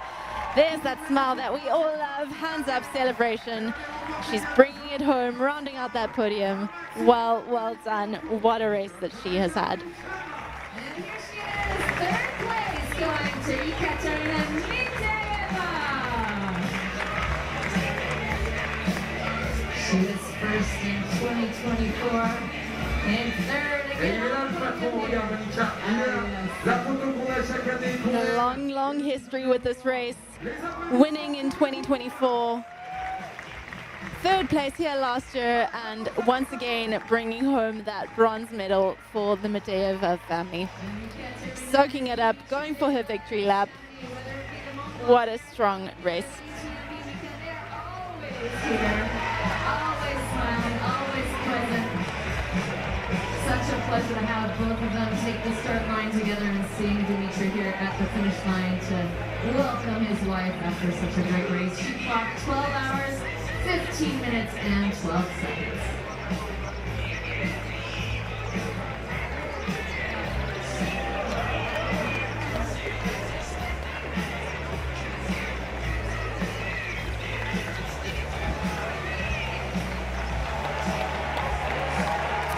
Katerina just soaking up the energy from the crowd.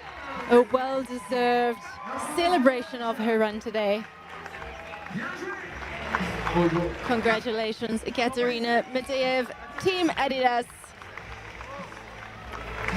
Very, very strong run from our top 3 women today. That was Laurent Mendes from France, finishing in 12:16:33. Laurent Mendes et Hugo Snell qui arrivent. Bravo Laurent, Hugo, GG avec un peu plus vite que la musique, avec derrière Victor Gerdin. Et puis on aura notre 4e dame, la grande Katharina Kroos. Elle a remporté le Mute, Madeira Island Ultra Trail, l'Hard-Rock, 3e place. Alors écoute, je préférerais que Katharina arrive et que tu puisses faire l'interview juste après. Si ça ne te dérange pas, si Audrey et Katharina... Very special to see all of these women celebrating each other, celebrating together. And we will be getting interviews with all of them shortly from Martin, who is at the finish line waiting to capture those moments. And while we wait, we've got Katerina Hartmut, the 4th woman who has hit the road and is on her way towards the finish line here in Chamonix. Wow. Wow, wow, wow. It's very special when you see so many strong women running so close together in a race that is this long. It just shows how high the level of competition is in races like this now. There's no easy running anymore. You have to be pushing hard the whole time. You have to be looking after yourself. And Katerina Hartmut, no stranger to this distance, running in first position at the Mute Madeira 110-kilometer race earlier in the year. Coming here and finishing now in 4th position behind 3 incredibly strong women as well. Just shows how high the level of competition at this race was, and very, very impressive to see her come back from slightly lower down in the rankings and slowly make her way up the rankings and finishing 4th here today.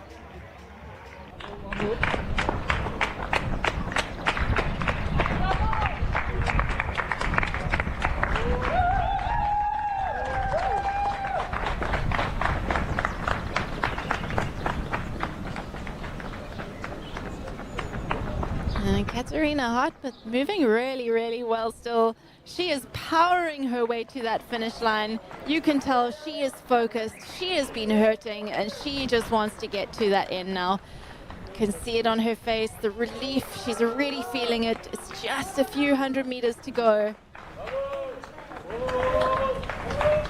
It has been a day for her, and I'm sure she is very much looking forward to that finish line moment where she can finally relax.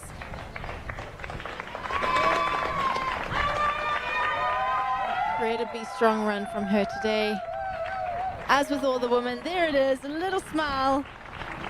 She knows she's close to home.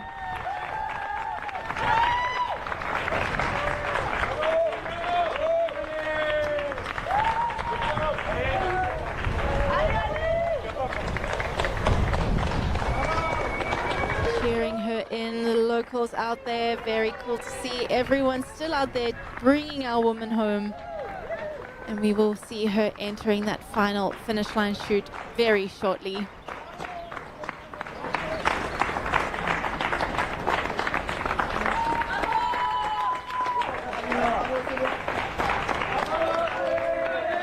She is really giving everything in these final few hundred meters. You can see she's breathing hard. She's really working for this. But there's still a smile. There's still a little smile, and she knows that she has run an incredibly strong race today.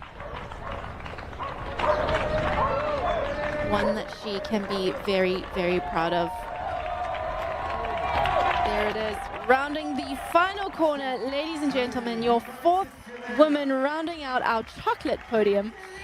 She gets the chocolate medal today. Katarina Hartmuth, a well-earned, really tough race, a really great position, and she should be very, very proud. You can tell she gave it all out there today.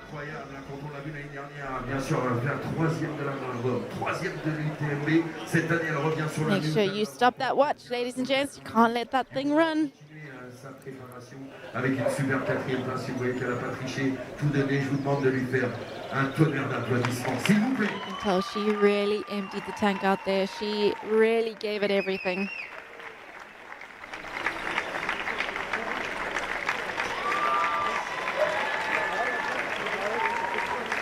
So we will be getting our chats with our second, third, and fourth woman from Martin, and then we will be doing a bit of a recap and looking ahead for what is to come this weekend. Effectivement, encore toujours ces diffusions des interviews sur la web TV dans toutes les langues. Donc interview en anglais, Audrey. Interrogation écrite, orale.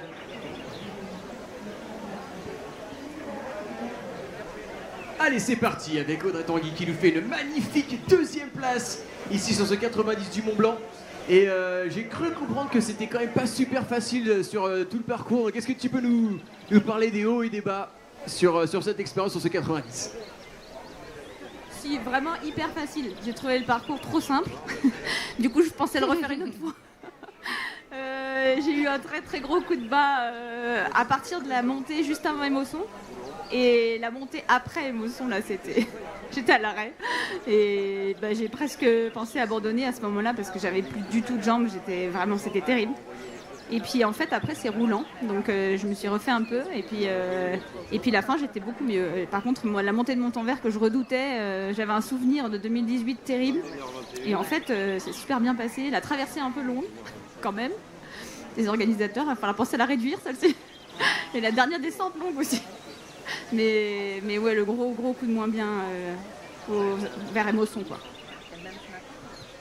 Et du coup, comment tu arrives à sortir d'un coup de moins bien comme ça, et surtout de façon psychologique? Alors là, j'ai des amis qui sont venus me faire une surprise. En fait, ça fait 2 ans qu'on ne s'est pas vus. Et hier, ils m'ont envoyé un message pour me dire bonne course. Et je leur ai dit j'aurais trop aimé que vous soyez là. Ils étaient là à la CCC en 2023. Et ils m'avaient fait la surprise et du coup je me dis c'était super. Et en fait ils ont été là en plus pile au moment où j'étais vraiment pas bien. Et je pense que ça m'a vraiment fait du bien mentalement et ça m'a relancé, quoi. Super, merci les potes et félicitations à toi, mesdames et messieurs. Encore une grande championne sur cette ligne d'arrivée. Félicitations. So Audrey was saying that she had, she was joking in the beginning, saying that it was a super easy race, easy all day, and she had a great day. But in fact, she had a really big low at Emosson on the descent to Emosson, and really thought she was going to stop at the top of the. Okay, let's go to Katerina, and then we can do some translations for you. Positive mindset. So you know this course so well, and maybe tell us, why do you always come back to this race? Why? Because I love this place, I love this race, and the organization is amazing, and I all time enjoy to back to here, because it's amazing mountains, and I really love this. Voilà, donc Katarina qui nous explique pourquoi elle revient. Elle est déjà venue sur cette course de multiples fois. Elle a déjà remporté cette course également. Et elle nous dit, c'est tout simple, hein. Moi je reviens ici pour les gens, pour les montagnes, pour le parcours et pour l'organisation. Elle adore absolument tout de cet événement sur Chamonix et plus particulièrement ce 90. So today you ran really strong and actually came back. So how much was planned, and was it like your intention to start easy and then go fast, or it was your experience on this course that helped you pace yourself perfectly? Yes, I had planned, for this race, and from the start, I start not too slow. 90K, it's not a slow race. You can push all time. But the weather is so hot, and of course nutrition and water you need all time, drink and eat, and it's really helped me to save my energy, and I can realize my shape, and it's really nice. But in this year the course a little bit changed, a little bit. Yeah, but it's really easy when you know this course. Yeah, and the view amazing. Thank you. Thank you, Ekaterina. Donc voilà, elle explique tout simplement que ce qui lui a permis finalement de réaliser ce pacing parfait sur toute la course, c'était la chaleur. Elle savait que la chaleur allait forcer les coureurs à s'occuper d'eux, à prendre soin d'eux, à pas aller trop rapide au début. Donc elle a pris soin d'elle en nutrition, en hydratation, et puis elle a aussi dit qu'en profitant de la vue à chaque fois sur cette vallée de Chamonix, sur la chaîne du Mont-Blanc, ça lui a permis encore une fois de réaliser une très belle course. Once again, ladies and gentlemen, make a little bit of noise for Ekaterina Mityaeva in third place. Congratulations.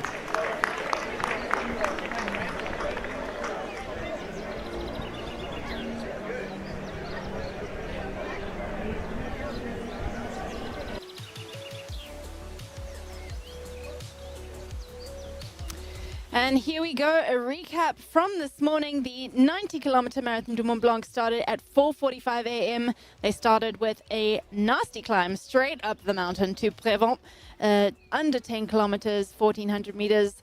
And then they traversed across towards the Lac d'Emosson, traversing across the villages along the way. That was La Villas, and then making their way up to the Emosson Dam. At this point, the men's race was still incredibly tight with lots of movement. Dhiman running an incredibly tactical race, starting a little bit further back, making his way up and making his moves in the second half of the race. The women's race, it was Audrey Tanguy and Candice Fertin duking it out at this point in the race. After this, Audrey said she felt a bit of a low point, actually losing her legs and wanting to pull out at the top of this climb towards Tête de la Rolette, but found herself again on the rolling terrain towards Les Bois. In the men's race, we saw Louison Coffret and Ben Dhiman duking it out, with Ben making his move here towards Les Bois. Unfortunately, he was caught with Louison dropping back a little bit in that section, but making his way up to the front of the pack on the climb up to Montenvert. The women's race, we had pretty much established the final rankings by this point. Candice Fertin coming into Les Bois in first position, Audrey Tanguy in second, and Ekaterina Hartmut in third. Ekaterina Mityaev in third, sorry. And this is where we saw it, ladies and gentlemen. Louison Coffret, our final men's winner, made his move on that climb up to Le Signal, and the rest of the field never saw him again. Ben Dhiman fighting hard to make his way to that top spot in the podium position, but unfortunately could just not catch Louison, who ran incredibly hard. But Ben looked incredibly happy still. What a race he had as a training run for the UTMB. An incredibly tough training run today in the Chamonix Valley. And we had Christian Minoggio rounding out our podium in the men's race. In the women's race, Candice Fertin maintained her lead and her solid lead, but ahead of Audrey Tanguy and Katie Mityaeva, both of whom ran really solid races. Closing time, Katie actually making up quite a lot of time on Audrey, and finishing only a few minutes back from her, climbing her way up from a 14-minute gap to only a few minutes right at the end of the day. The final checkpoint there with Candice, where she was crewed by her friends from the valley. There you can see her high emotions soaking it up as she crosses the line in first position today on home turf. Incredibly emotional finish from Candice Fertin-Baccon. Audrey Tanguy coming in second position. Super happy with that result as well. You can just tell that this one meant a lot for her, especially after feeling so low midway through the race. And the ever smiling, ever happy, the wonderful Katerina Mityaeva rounding out that women's podium today. An incredibly strong race in both the men's and women's field. And yeah, wow. If you've been with us all day, you've seen it. You've seen how it's unfolded. It has been an incredible, incredible day. There you have it, our top 4 women. Candice Fertin-Baccon, New Balance runner, finishing in 10:53.31. Audrey Tanguy, Hoka athlete, 19 minutes back from that. Katerina Mityaeva, you see she's only 2.5 minutes back from Audrey Tanguy, and Katerina Hartnett a few minutes, 6 minutes back from Katerina Mityaeva. So it has been an incredibly tight race. On the women's side as well, lots of exciting racing happening on both sides. And that is just the start of this weekend. We have got lots of exciting running coming tomorrow. If you're around tonight, there's the duel.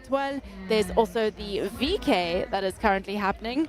So 1,000 meters straight up the vertical kilometer. It is about 3 and a bit Ks.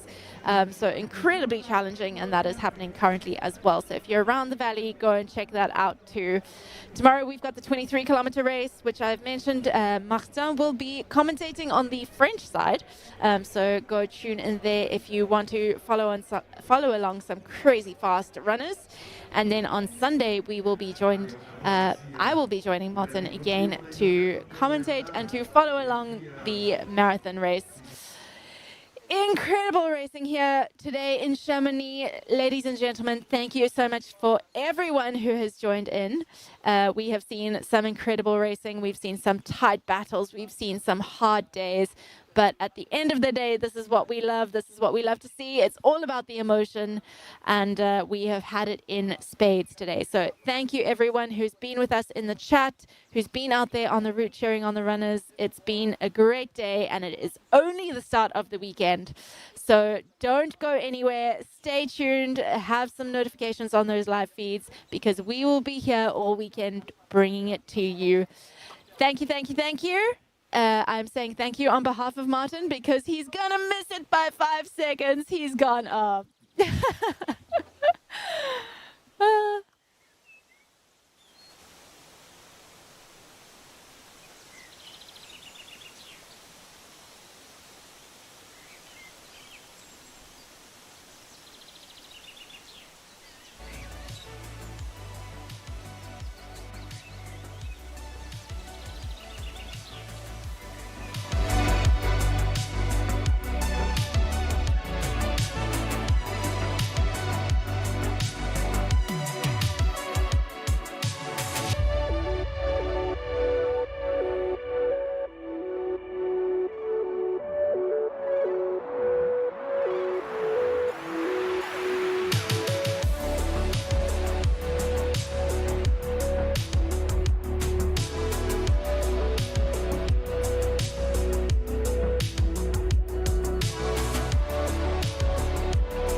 We are off, ladies and gentlemen. Mont-Blanc Marathon, the best names in the world.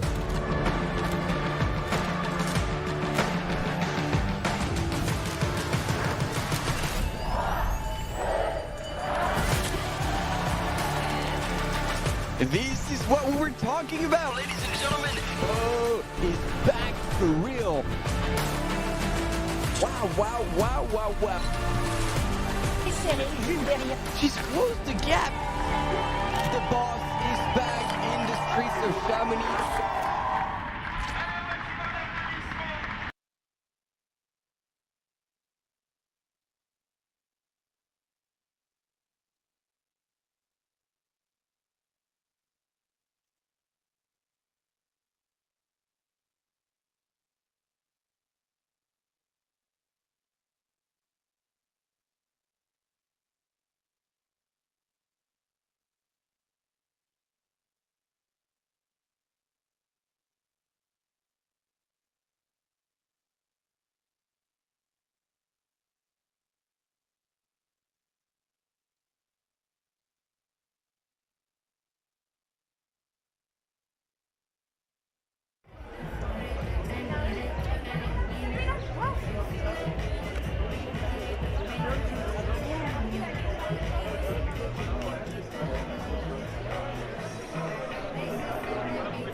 Allez, maintenant, est-ce qu'on a du monde pour Arnaud Pelépine? Est-ce qu'on a la famille pour Arnaud? Ah, bon, vous êtes idéalement placé. Parfait.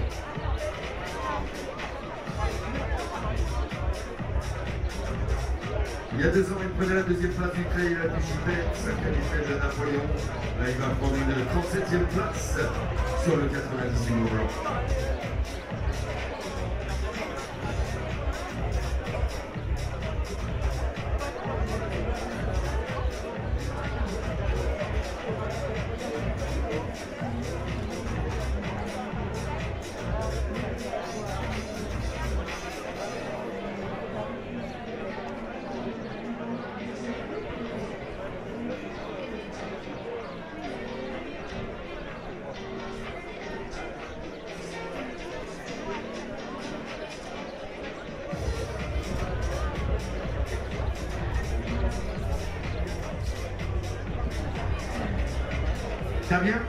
Damien de notre responsable ligne, il est là.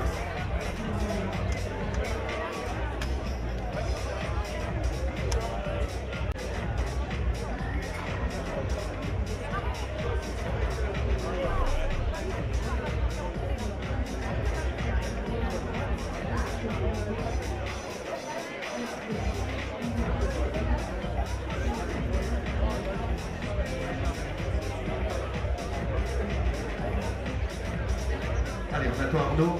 C'est bon, vous avez encore de la batterie? Limite. De toute façon, on va voir là-bas, on a nos yeux et nos oreilles. Dès que ça commence à taper dans les deux, c'est le signal.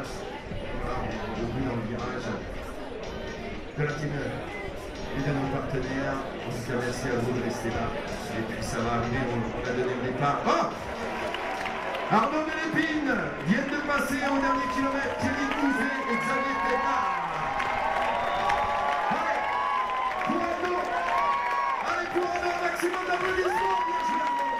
Well done to Alban at number 37 across the finish line in 12 hours, 40 minutes and 25 seconds.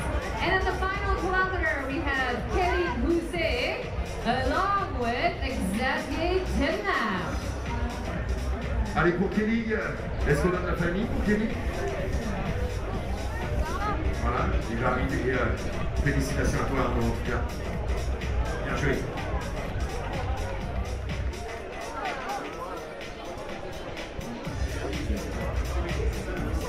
And so for those of you who maybe don't know the story about Xavier Thevenard, Xavier Thevenard has basically been the king of trail running for many, many years. He won the UTMB 3 times in 2013, 2015, 2018. He also won the CCC, he won the TDS, he won the OCC. And then unfortunately he did get Lyme disease and has been battling with that for about 6 or 7 years now. And this is his return. And their goal was not to win, the goal was not to finish in the top 10 or anything like that. It was just for the sheer joy of wearing a race bib, toeing the line, and being here amongst all the other runners to live his passion, because it's been a difficult battle the past couple of years because of the Lyme disease. But it was great to watch him on the YouTube, on the live. He'd stop, he'd kind of a chat with our reporters out there on the course. A big smile, super relaxed. So really nice to see Xavier Thevenard back in the game and with a joy for the sport that is back to life. Oh, and here's Ludo with the big head. Ça sera juste pour cacher les larmes, ça va être juste très très pratique. Avec Kelly Bouzet qui va arriver, et puis le retour avec Xavier Thevenard, vous l'avez entendu, Monica, le seul à avoir gagné toutes les courses de l'UTMB, de l'OCC, à la CCC, à la TDS, 3 fois l'UTMB et le tout à la première participation. Ici, 2 fois le 90, placé sur le 42. Depuis 2022, il a déclaré la maladie de Lyme. Il ne pouvait plus courir du tout. Et là, c'est depuis cette année qu'il remet un dossard. C'est le retour depuis 2022. C'est pour ça qu'avec sa famille, avec tout le monde, on est assez ému parce que c'est un garçon qui a apporté tellement et il avait tellement de larmes ici à venir encourager ses collègues parce qu'il ne pouvait plus pratiquer le sport qu'il aime. Il a été se faire soigner en Allemagne et voilà, la maladie régresse et j'espère qu'il n'y aura pas de rechute derrière. En tout cas, il est en train de revivre ce qu'il avait rêvé. Mettre un dossard, être avec vous tous, avec le public, avec les bénévoles et retrouver les joies ici à Chamonix.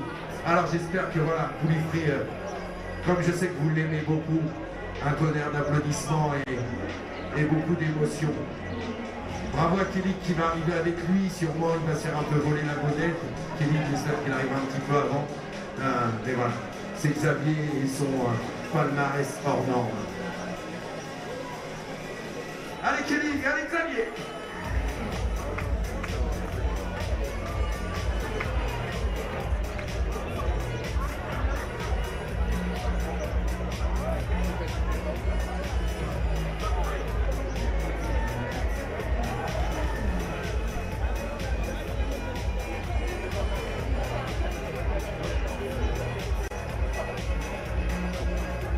Il avait essayé de recourir l'année dernière en 2025 et c'était pas encore exceptionnel. Cette année, il a décidé, l'hiver il se sentait plutôt bien, mais il a fait 24 heures de dénivelé positif en ski de fond. Et lui derrière, ça ne rechutait pas, donc c'était bon augure. Il a été courir à 30 km, il me semble. Et puis il s'est inscrit sur le 90 du Mont-Blanc pour revivre tout ça. Allez, je vois que vous commencez à taper dans les mains. Est-ce qu'ils sont deux? Est-ce qu'il y en a qu'un?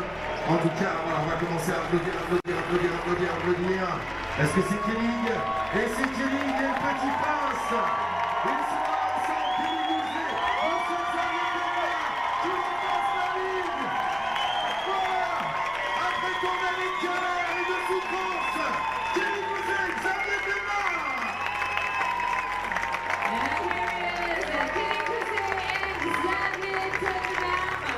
Welcome by his wife with the water shower, side by side, finishing in 38th and 38th place, respectively.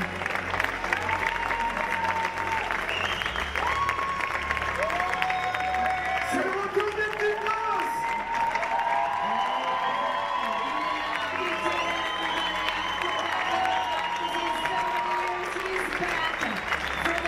Sheer joy of the sport.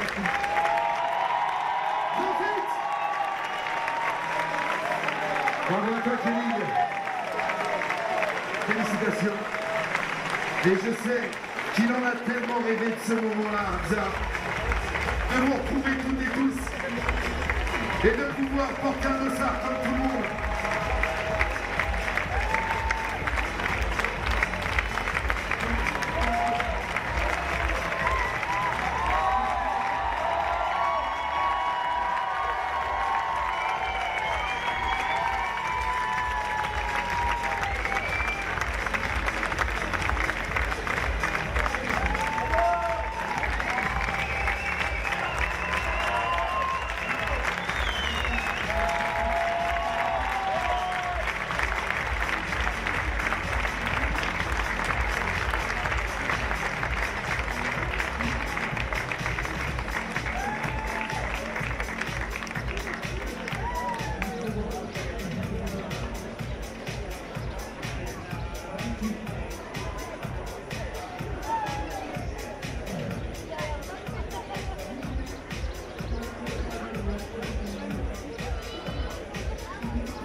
Voilà, et je crois que, Xavier, je sais que tu es passé par des moments très durs.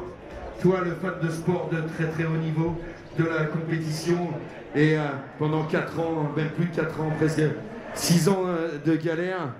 Et je crois que tu as compris que tout le monde t'aime ici.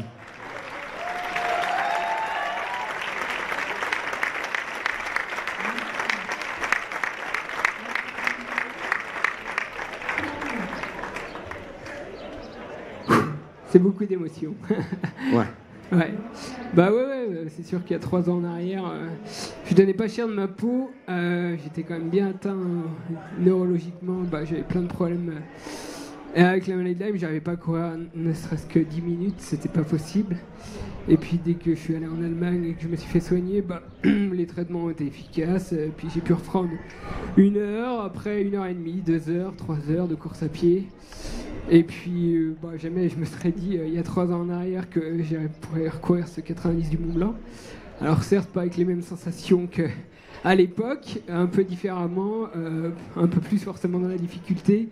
Mais mon souhait c'est de progresser. Je prétends pas revenir au niveau d'avant, mais d'essayer en tout cas de progresser et puis de partager ces moments-là de sport avec tout ce monde, parce que forcément c'est le partager avec tout le monde. On a la famille, le staff, Amélie, Thomas, Nico, Juliette, Sam, mon père, Ben qui était là, Luce, François, Francine. Donc ouais, c'était trop cool de revivre ce moment-là avec tous les copains et puis même avec tous les spectateurs. Franchement, sur le parcours, j'étais largement au-dessus des autres à l'applaudimètre, donc j'avais un atout à ce niveau-là et c'était super sympa. Donc je suis bien content de franchir cette ligne d'arrivée et puis j'espère qu'il y en aura d'autres et puis peut-être avec de meilleures sensations, espérons. Mais en tout cas, c'est très chouette. Voilà, merci encore à tous, c'était super sympa de vivre ce moment-là à Chamonix. Et voilà, merci. Monsieur Xavier Thevenard, alias le Petit Prince. Applaudissements.